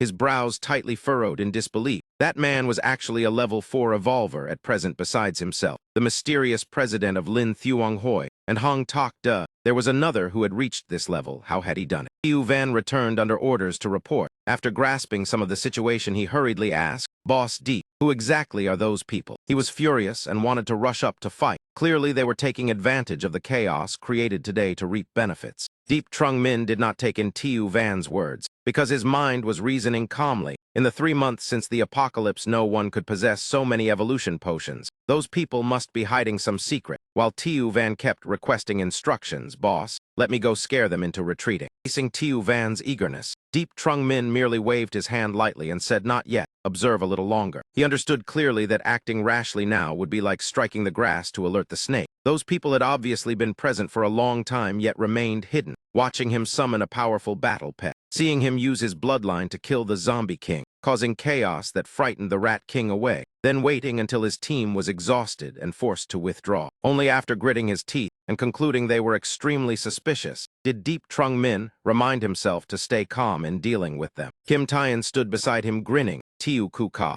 Someone's expression right now must be very unpleasant. Tiu Ku Ka smiled faintly and softly reminded Kim Taeyan to pay attention to the opponent ahead. Kim Taeyan replied with confidence that Bai Bao was keeping watch for him. That man had come to refine a 4-star evolution potion and was surely exerting his full strength. Bai Bao was the Holy Seat successor. As soon as he appeared, he eliminated the mutation behind Kim Taeyan. At this moment, Kim Taeyan suddenly remembered something to ask. Bai Bao, the 4-star evolution potion from the roulette has been taken by someone else. What do you think? Bai Bao punched the mutated creature beside him to death and angrily shouted, Kim Taeyan, shut up. Kim Taeyan still smiled brightly and replied, all right, I will be quiet. It is just that your 4-star wife is still over there. He swung his sword in a baffled sweep, yet you let her face a level 5 battle pet. When we get back home, you will be kneeling by the washboard. Bai Bao laughed disdainfully. Level 5, that sounds truly frightening. Tiu Ku Ka nodded and joined in. Luckily, we discovered it early. Otherwise, we would not have dared to act rashly, and Bai Bao returning would have meant nothing. Mentioning Deep Trung Min, he lowered his voice in apology. I have underestimated this newly rising force Van Din Mountain Villa, causing flaws in our intelligence and nearly ruining the plan. I will report back to the commander. Bai Bao felt it was not worth blaming. Tiu Ku Ka is too polite, even if a new force has a level 4 evolver, so what they are still not our match. The key focus should remain on Lin Thuong Hoi. That is the real concern. Kim Taeyan agreed and added, as long as we move a little closer and hold on a bit longer, we can sweep away all the items on the roulette. Whatever remains on this roulette will surely fall into the hands of our Dia the Quan. Remaining elites of Laola and Dong Bao heard the elder sigh. The mantis stalks the cicada while the oriole waits behind, but the strength of this oriole truly inspires caution. Laola retorted unhappily, are you saying we are the cicada? The elder glanced at him. Are we not? Dong Bao clenched his fists in anger. Cicada then cicada, but I want to see whether this new oriole can peck the mantis. We are the mantis now, so what should we do? Trung Min concealed himself to one side, silently observing the situation around the spinning roulette. The Dia the Quan team happily divided the spoils. Ha ha, brothers, what if the first spin yields a 5-star evolution potion? That would be great, of course. Brother Taeyan, keep it up. Not a level 4 battle pet, even better. Bloodlines are what we lack. They had countless magic crystals. What material will this spin produce? Is that evolution blood? Good stuff. Collect it quickly. Keep spinning. Which weapon from the weapon zone? Take the silver one. Continue. Just as they were about to spin again, Bai Bao sensed a strange aura and pointed ahead. Everyone looked. The level 4 evolver has left, but that team is still here. Seeing Deep Trung Min standing on the mountain peak ahead, Bai Bao was puzzled. What exactly is he standing there for? Deep Trung Min made no move at all, merely standing quietly and observing them, especially Tiu Ku Ka. He felt that man seemed somewhat unwilling. It seems I must warn him. Tiu Ku Ka waved his hand and summoned. The weapon that appeared was so massive it resembled a tank. As soon as it appeared, the mercenaries shouted in unison. The destructive Pandora crossbow. Ku Ka takes action. Who dares contend? Kim Taeyan looked proudly at his companion. Ku Ka is a mage. His profession allows him to adapt to many situations. Both offense and defense are absurdly powerful. The arrow pointed straight at Deep Trung Min. Tiu Ku Ka's confident voice rang out in warning. I am now a mid-stage tower mage. This crossbow can fire various white-grade arrows, enough to threaten level 5 mutations. Deep Trung Min decided to change his observation position. Seeing him withdraw, those people laughed even louder. All right, he was scared off by Ku Ka. Roulette continued to spin without pause. Looking at the reward obtained, Bai Bao frowned. Why is it the material zone again? Your luck is terrible. If you cannot do it, let me try. Kim Taeyan flushed from the scolding and nodded. Fine, you go. When Bai Bao finished spinning, Kim Taeyan burst into laughter. Ha ha. You also got the material zone, and you mocked me. Bai Bao could not accept it and argued, impossible, let me try one more time. As Bai Bao prepared to add more magic crystals, Kim Taeyan suddenly stopped him. Wait, something feels wrong. Quickly climbed to the top of the roulette to observe. The moment he saw the scene behind, Kim Taeyan's face darkened. What is going on? The zombies have completely surrounded us. Was not the zombie king dead? Should they not be in chaos like snakes without a head? Red figure flashed swiftly across their sight. Hong Tak was now fully dressed, her figure blazing, holding a bottle of evolution blood in her hand. He leaped straight toward the predetermined position. Deep Trung Min smiled, signaling the plan was about to unfold. He drew his blade and thought of Tiu Kuka and the others. If they wished to be the Oriole, they must see whether they had the strength. Hong Tak stood firmly at the vantage point, gripping the tube of evolution blood tightly, her gaze fixed on the situation below. The miserable screams of that army echoed everywhere. Save us, save our lives. Zombies have all gone mad. What exactly has happened? Tiu Kuka gritted his teeth as he watched his soldiers torn apart by zombies. He glanced at the rooftop on the left. It was that red-haired woman. She used evolution blood to lure all the mutated creatures over. Realizing the situation was beyond control, Tiu Kuka immediately ordered Kim Taeyan, Bai Bao, prepare to withdraw. But Bai Bao replied in a low voice, Tiu Kuka, even if we want to withdraw now, we cannot. There are too many zombies rushing in. Kim Taeyan also reported urgently, Tiu Kuka, the only way is to kill her. Use your destructive Pandora crossbow. Though vaguely sensing it was a trap, Tiu Kuka still had to press the golden button and replied in a low voice, I understand. The Pandora crossbow began to load. He believed that as long as he killed that red-haired zombie, the control would vanish. The surrounding zombies would lose their target, and the evolution blood would be gone. Hong Tak fell within the sights. She indifferently looked at the dark muzzle of the crossbow, while Tiu Kuka revealed a fascinated confidence. As long as the evolution blood is gone, the zombies will lose direction, and the pressure on our withdrawal will greatly decrease. Arrow left the string, tearing through the air at astonishing speed straight toward Hong Tak. Hong Tak immediately summoned her Thorn Vine attribute ability to respond. The zombies quickly gathered, forming a tight defensive ring around Hong Tak. The arrow shot in and embedded into the layer of sharp thorns. Hong Tak inside merely let out a cold laugh. The people of Diathaquan below looked up. It hit, she is finished. But only a second later, Kim Taeyan changed his tone in regret. Know that Hong Tak is not dead, and moreover, amid the thorns, she calmly opened the test tube, let the arrow pierce straight through her chest, then tilted her head back and drank the evolution blood dry. All attention focused on Hong Tak. Deep Trung Min had already quietly carried out another plan. He passed through the thick smoke and finally found the target. This is the place. Through magic, he opened a spatial gate and descended. Below was the Rat King and its subordinates. Rat King sensed movement above and looked up at Deep Trung Min with frightened eyes. It signaled its companions to retreat while using its tail to tightly wrap a rat beside it. Rat was pulled up as a shield against Deep Trung Min's shot. Arrow pierced straight through the unlucky rat's body. Deep Trung Min landed steadily and raised his magic gun to declare, listen carefully, move back a little. I will not kill you. I advise you, if you do not want to die, this place will become your grave. As soon as he finished speaking, he pulled the trigger. The shot rang out, and the rats behind the Rat King fell in rows. The Rat King was so frightened that sweat poured like rain. In the end, it had no choice but to retreat to save its life. Deep Trung Min watched its trembling figure flee. Could not help but sigh, this Rat King is not very brave but too intelligent. Thinking too much inevitably leads to suspicion. Humans are like that. Mutated creatures are no different. In truth, his bloodline had been exhausted. The remaining magic crystals were only enough for 1 or 2 more shots. If it dodged, there would be almost no chance to kill it. Moreover, even if he killed it, the kingless mutations would go mad, and he would struggle to cope. Fortunately, he understood the opponent's psychology. His action was also escorted by Nguba. She stepped forward and praised him, well done. Then she pointed toward Tiu Kuka and offered a condition.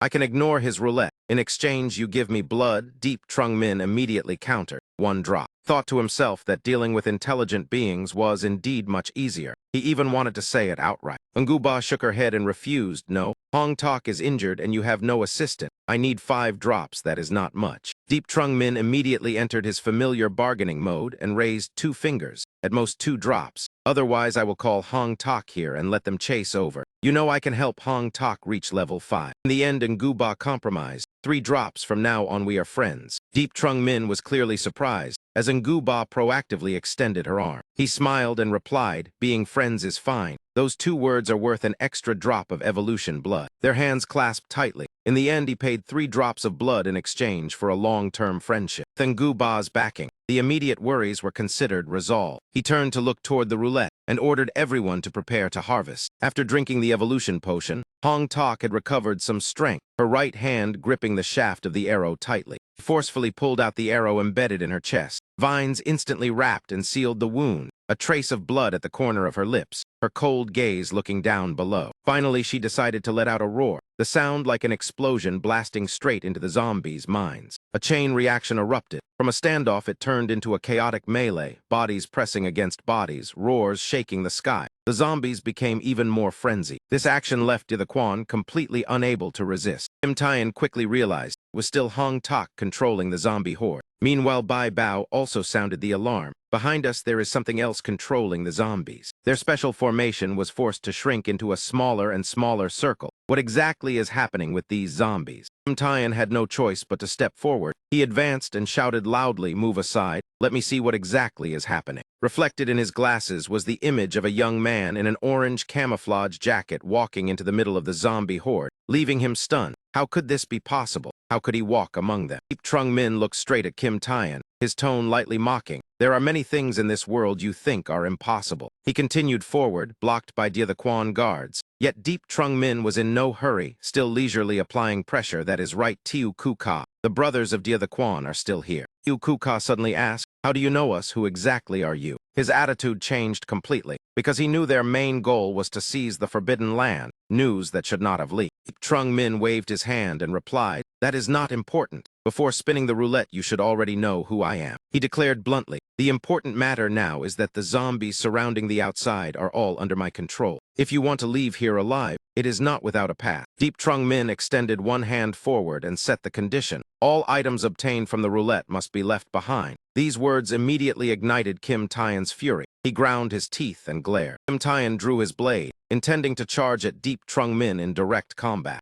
But an arm seized his hilt in time and stopped him. It was Tiu Kuka. He advised in a low voice, "Calm down, do not act rashly." Deep Trung Min thought to himself that even if he had not recognized this Tiu Ku, he would have already guessed their identities. In his previous life, Dia the Quan never captured a city, yet they possessed an extremely terrifying army capable of sweeping across regions. The leader of that army was precisely this Tiu Kuka before him. Back then, Tiu Kuka was only an 8-star revolver, yet his strength was enough to confront 9-star powerhouses, and if he moved with the 7th Division, even 9 stars would retreat. Those before him were very likely the prototype of the future 7th Division. Having already clashed with Lin Thuong Hoi, he did not mind another opponent. Moreover, the reputation of Dia the Quan in his previous life was not bad. All were humans. Today there was no need to push matters to the end. Tiu Kuka took the initiative to negotiate. "Today I will not pursue how you know Dia the Quan. I admit I underestimated Van Din Mountain Villa and you Deep Trung Min. I can guarantee that from now on you and your team will become the primary target of Dia the Quan." He continued threatening, "Since you know Dia the Quan, you should understand our growth speed. Being friends is always better than being enemies. Once we are friends, you will know how great the benefits are. But if we are enemies, you will also understand how terrifying such an enemy can be." Pointed at by Tiu Kuka, Deep Trung Min remained calm and asked, "Have you finished speaking?" He replied, "Words are useless. It depends on your choice." Deep Trung Min pointed back and said, "Since you are done, you may leave, but the items stay, including the equipment on your bodies." Kim Tae-in and Bai Bao were stunned by Deep Trung Min's attitude. Tiu Kuka had spoken to that extent, yet he not only did not retreat, he pressed further. Deep Trung Min continued to increase the pressure. "Say one more word and your weapons must stay too. Speak further,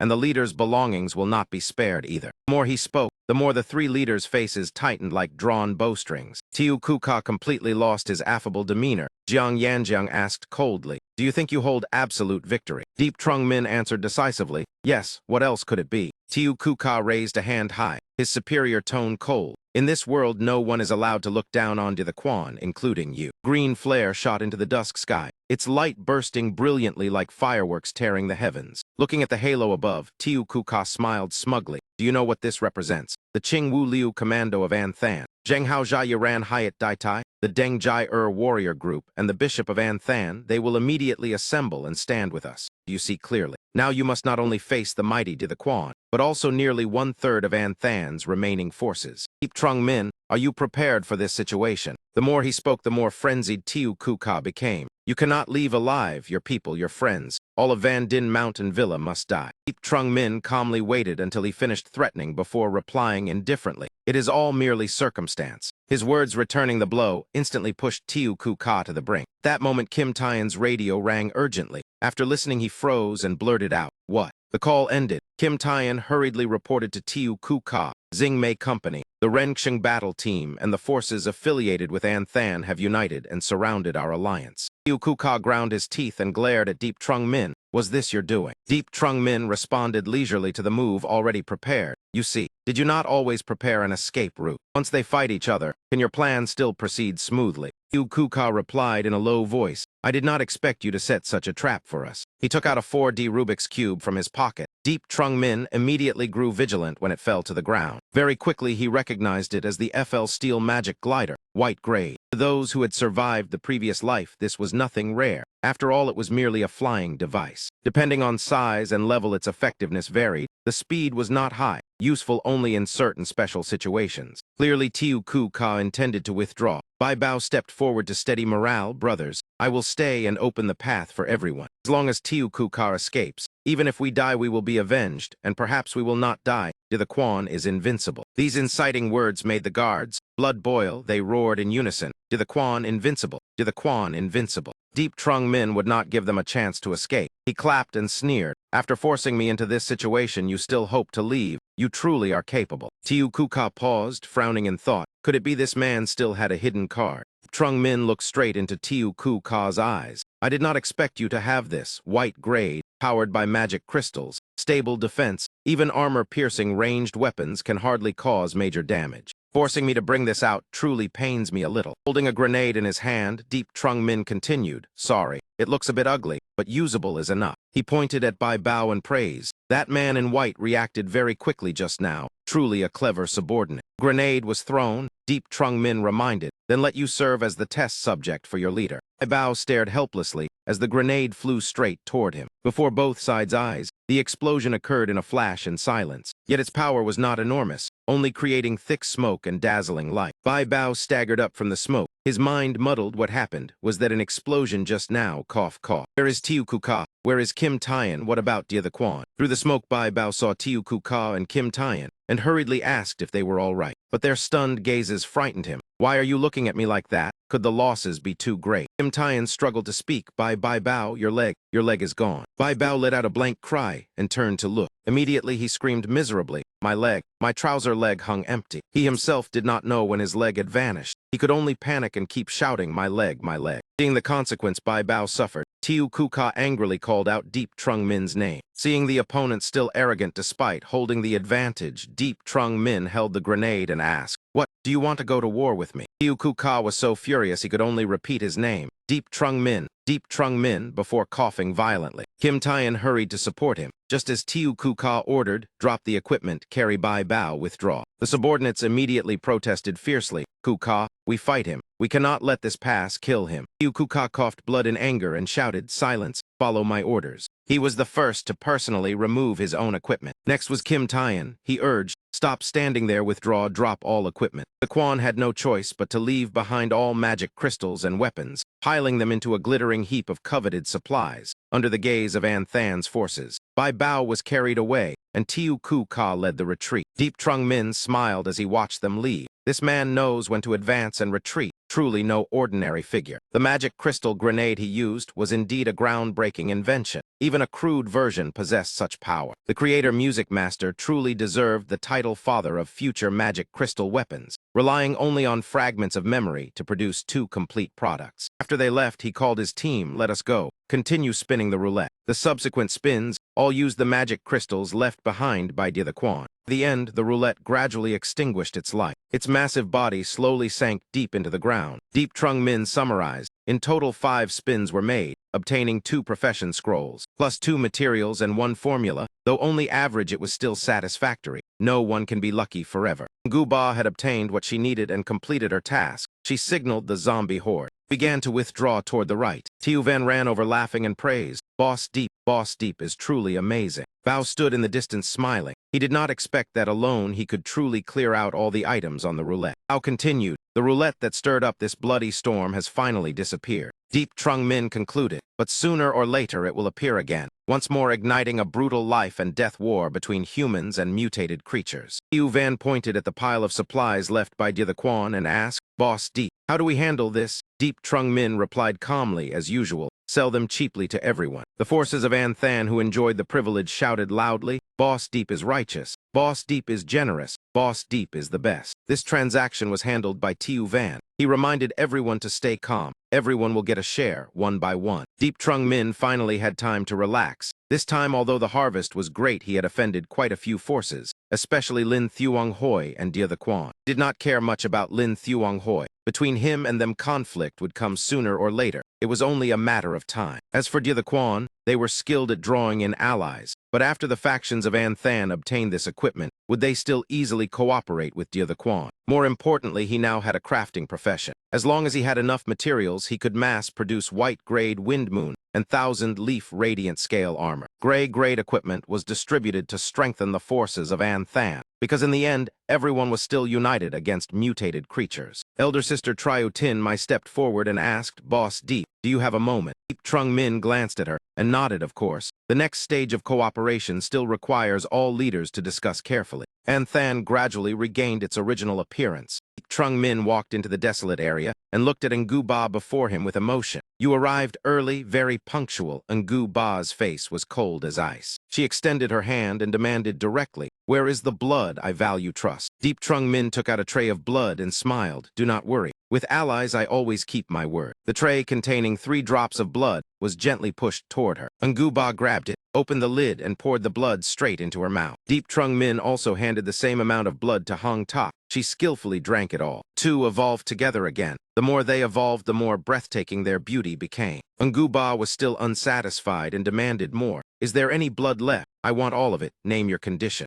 Trung Min lowered his gaze and replied, "Unless you can mass-produce level 3 magic crystals, do not even dream of evolution blood. Besides, the ones behind you are all level 3 zombies. It would be better." Ngu Ba crushed the empty tray and angrily retorted, "No, they are mine." Deep Trung Min spread his hands helplessly. "Then there is no way." The manner of speaking was clearly intended to provoke Ngu Ba. Watching Ngu Ba lead the mutated creatures away, Deep Trung Min felt somewhat relieved. From today onward, the city would welcome their king, an extremely intelligent level 5 king. Unfortunately, that king's fate was destined not to last long. Night fell on a deserted hilltop. Ma Kim was roasting meat. Beside him were his 2 companions. Than Hoa joked, "Did you call us here just to watch you roast meat?" Ma Kim handed fragrant pieces of meat to each of them and replied, "Than Hoa, holy seat. Before doing great things, we must eat our fill." Ian Sun stood nearby smiling and added, "Ma Kim, holy seat. I roughly understand. We only need to wait for him to arrive, right?" Ma Kim reminded, "Ian Sun, holy seat. This time he has gained quite a lot and is already a 4-star evolver. Although the 3 of us together do not fear him, prudence is still necessary. The cities now face countless matters and cannot afford mistakes." Tossing 2 pieces of meat aside, Ma Kim declared, "It is done. Taste my skill."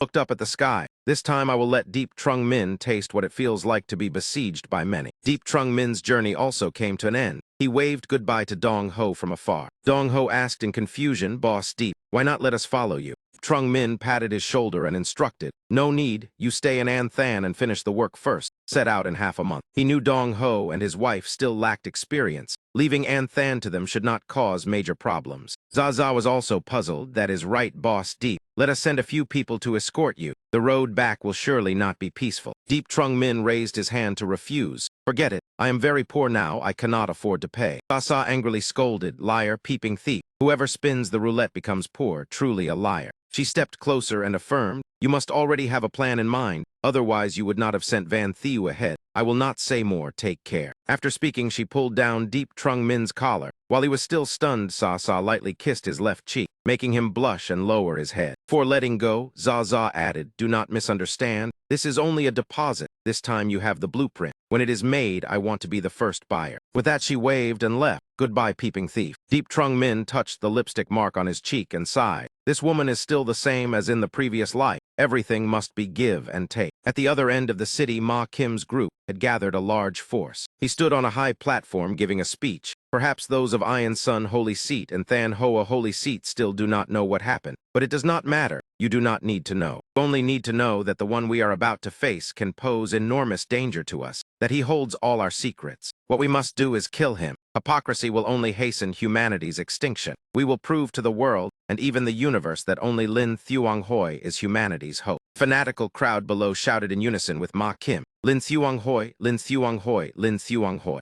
Spatial gate was open. Ma Kim declared, "First I will show everyone a good show." Under his control, within the spatial gate, the faint figure of Deep Trung Min gradually appeared. He looked up at the sky. A helicopter towing a container flew over. This method of arrival was truly unusual. Ma Kim's voice came from the aircraft. "The challenge begins, Deep Trung Min. That is the gift I prepared for you." Sound of chains being cut rang out. The The heavy container fell straight down before him. When the dust settled, from inside the container a muscular arm swung out and shattered the outer shell. Deep Trung Min looked at the monster before him and stated, "The one on the aircraft who can control flying machines must be a Skywalker, right?" A warning voice came from the aircraft. Its comprehensive index is 5.78, close to level 6. Extremely powerful, capable of self-strengthening and tremendous destructive force. Even level 6 creatures find it hard to match. When you die later, remember to keep a good expression. It must be recorded for everyone. Deep Trung Min drew his blade and sighed. Quite a grand display. You have all come out, holy seats. Some matters, even with confidence, are not necessarily good. The sound of a blood whistle echoed through the space. Wan Yao appeared. It leapt down from the rooftop to stand beside Deep Trung Min. He stroked his pet's head and looked up at the helicopter.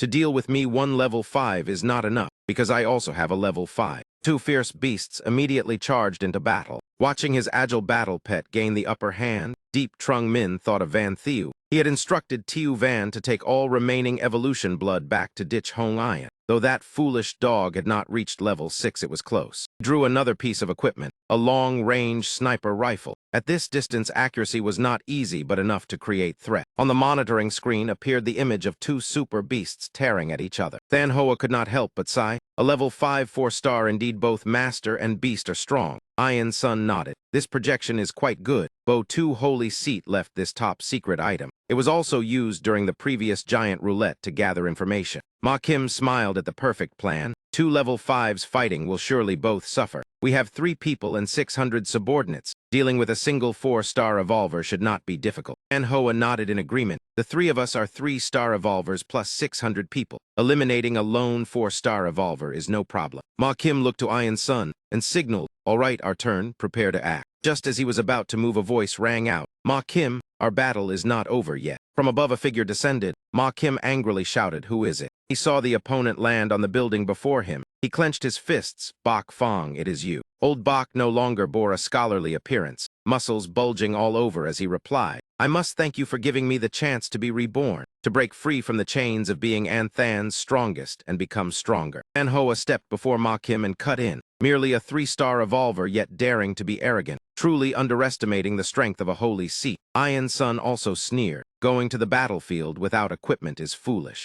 On this side, Deep Tai appeared and scolded them. "Ganging up is boring, let us fight properly. What do you say?" This was originally the matter of our Van Din Mountain Villa. Troubling Boss Bok Fong to step in is truly embarrassing. Deep Tai even mocked. Someone as strong as Boss Bok Fong was reduced to such a state by you. At that time, even I was startled. I was once very curious to see what the holy seats of Lin Thuong Hoi looked like. Now that I see you in person, honestly, I am somewhat disappointed. In terms of appearance, you clearly fall short of our Van Din Mountain Villa. Behind Deep Tai appeared Tiu Ho, Luong So Am and Luke Dich Ha. Tiu Ho coldly questioned, "King against king. Aside from your president, the rest are not qualified to disturb our boss." Than Hoa Holy Seat laughed heartily, "Always talking about king against king. On what grounds do you challenge a holy seat like me?" As the words ended, Trio Tin Mai stepped out and retorted, "King against king is correct, but I am also a woman, so I will fight you." That familiar voice made Than Hoa narrow his eyes warily, because the one who appeared was Trio Tin Mai of Xing Mei Company, and the bow on her back originally belonged to Deep Trung Min.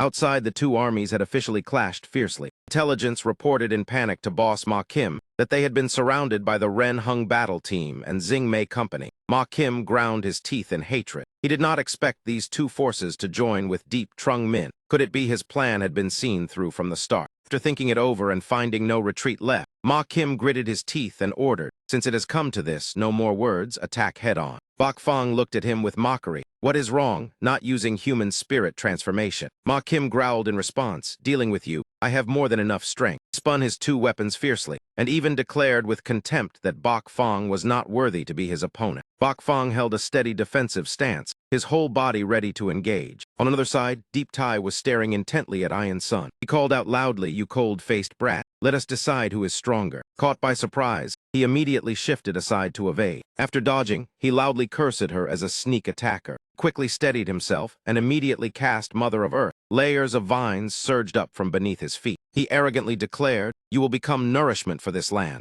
Tai looked at the mess before her and laughed teasingly. "Oh, is Mother of Earth only this much?" Trio Tin Mai drew an arrow and calculated inwardly. This flying star bow has cost the company 3 3-star evolution potions and 10 level 2 potions, plus 301-star evolution potions, almost draining all capital. But facing Than Hoa Holy Seat, it had to be used. She felt it was completely worth it. With this bow and her archer profession, that investment would be recovered sooner or later. Than Hoa looked at the arrow aimed at him and laughed loudly. Interesting, it has been months since anyone dared aim at me. You are the first. He drew the twin blades at her waist and declared to Triotinmai that against other holy seats her profession might have some hope. But facing me, you are simply unlucky. As soon as the words ended, Than Hoa lunged forward to attack Triotinmai. That very moment, Triotinmai's arrow had already left the string. She immediately drew a second one. In the center of An Than, Bo Tu Holy Seat was distracted by the disturbance behind him. Turned to look at the newcomer, and slowly said it seems Ma Kim's entire operation this time had been anticipated. Seeing Ha Loi land powerfully, Bo Tu sneered, "Do you think you alone can kill me?" So AM stood up and replied coldly, "Alone. They wanted to ambush you, but I refused." Ha Loi pointed straight at Bo Tu and said firmly, "Because I once promised your hands, I will feed them to the dogs." Bo Tu frowned and snorted, "You carry the scent of a new profession. Your boss truly is generous. He invested a lot and even used 3-star evolution potions." He clenched his fist and sneered, "Have you slept together? But with that face, your boss probably would not stay interested long. An animal who only thinks with his lower half like you."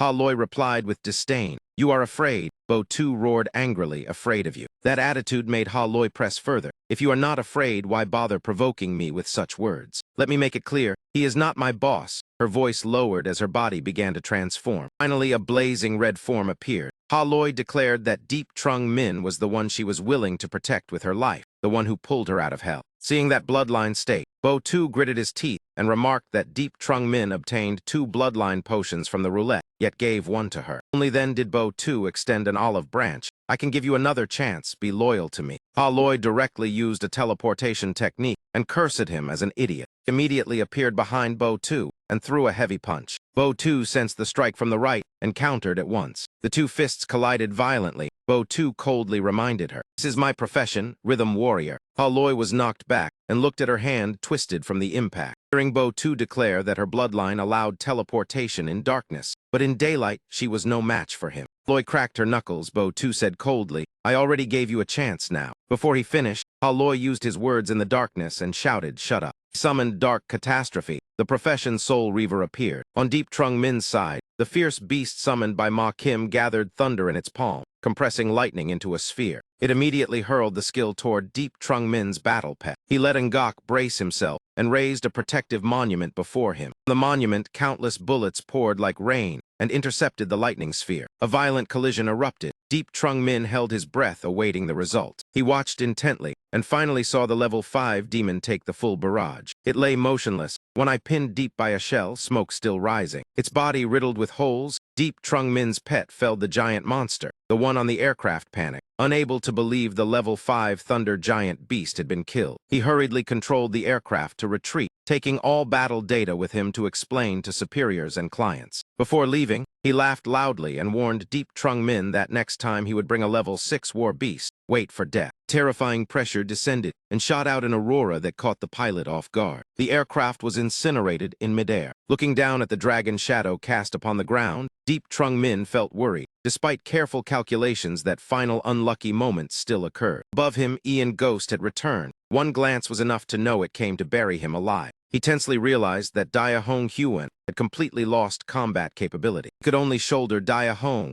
and temporarily retreat. But the situation was extremely dire. A deep voice echoed straight into his mind, "Where is your battle pet?" That overwhelming force directly knocked Deep Trung Min down. He clutched his head, brows furrowed. Ian Ghost's voice carried immense mental attack power, making him curse angrily, "Battle, what nonsense." Seeing the dragon had not yet continued, Deep Trung Min forced himself to lift Dia Hong and quickly calculated. The plan to return to Van Din Mountain Villa could no longer apply. Ian Ghost was dragonkin, completely different from other races. Killing it alone across levels was almost impossible. Have any qualification to confront level 6 Ian Ghost. Only if Dia Hong Huan, Ngu Ba, Hong Tak, and he himself joined forces would there be a faint hope. Ian Ghost circled in the air and continued to threaten Deep Trung Min. Kneel, I will grant you a glorious death. As the words ended, Ian Ghost unleashed a thunder tribulation strike. Sensing danger from above, Deep Trung Min immediately activated Bloodstep Battle Flower to accelerate and evade. The thunder tribulation brushed past, but the aftershock was horrifying. The ground exploded and cracks spread everywhere. Ian Ghost swiftly changed tactics. Its soul directly invaded Deep Trung Min's spirit body. Its oppressive voice echoed, "Interesting, then try this." Carrying the heavy Dia home, he reluctantly activated his movement skill. Facing this attack from Ian Ghost, Deep Trung Min had no path to dodge and could only push Dia home forward to bear it. Fireball fell with destructive force, even more terrifying than the previous thunder tribulation. Deep Trung Min crawled out of the ruins, coughing violently from dust. Ian Ghost stood right before him, pointing down at the small figure below. "Kneel, I will grant you an honorable death." Looking at its domineering posture, Deep Trung Min cursed inwardly, "Grant a glorious death." Against someone with weak mental strength, this mental attack alone would drive them mad or turn them foolish. Clearly using vile means, yet speaking noble words. Truly hypocritical. That moment, a signal came from the north. He quickly sensed several unusual fluctuations approaching from afar. If nothing unexpected occurred, the cooperative agreements he made with the forces of An Than had begun to take effect. Ha Loi's group had also plunged into an extremely brutal battle of mutual destruction. Deep Trung Min clenched his fist and looked at Ian Ghost. "I still have one final card. I always thought it was a method of mutual destruction, but now it seems I still have a sliver of survival. As for you, whether you live or die depends on your own luck." Ian Ghost responded with disdain. "Oh, then what other move do you have?" Deep Trung Min took out the key he once auctioned with Old Bai and said slowly, "I have always been curious where you and those monsters truly come from. Whether the Forbidden Land is their playground or a space humanity completely fails to understand." Ian Ghost raised a brow, clearly not expecting him to possess such an item.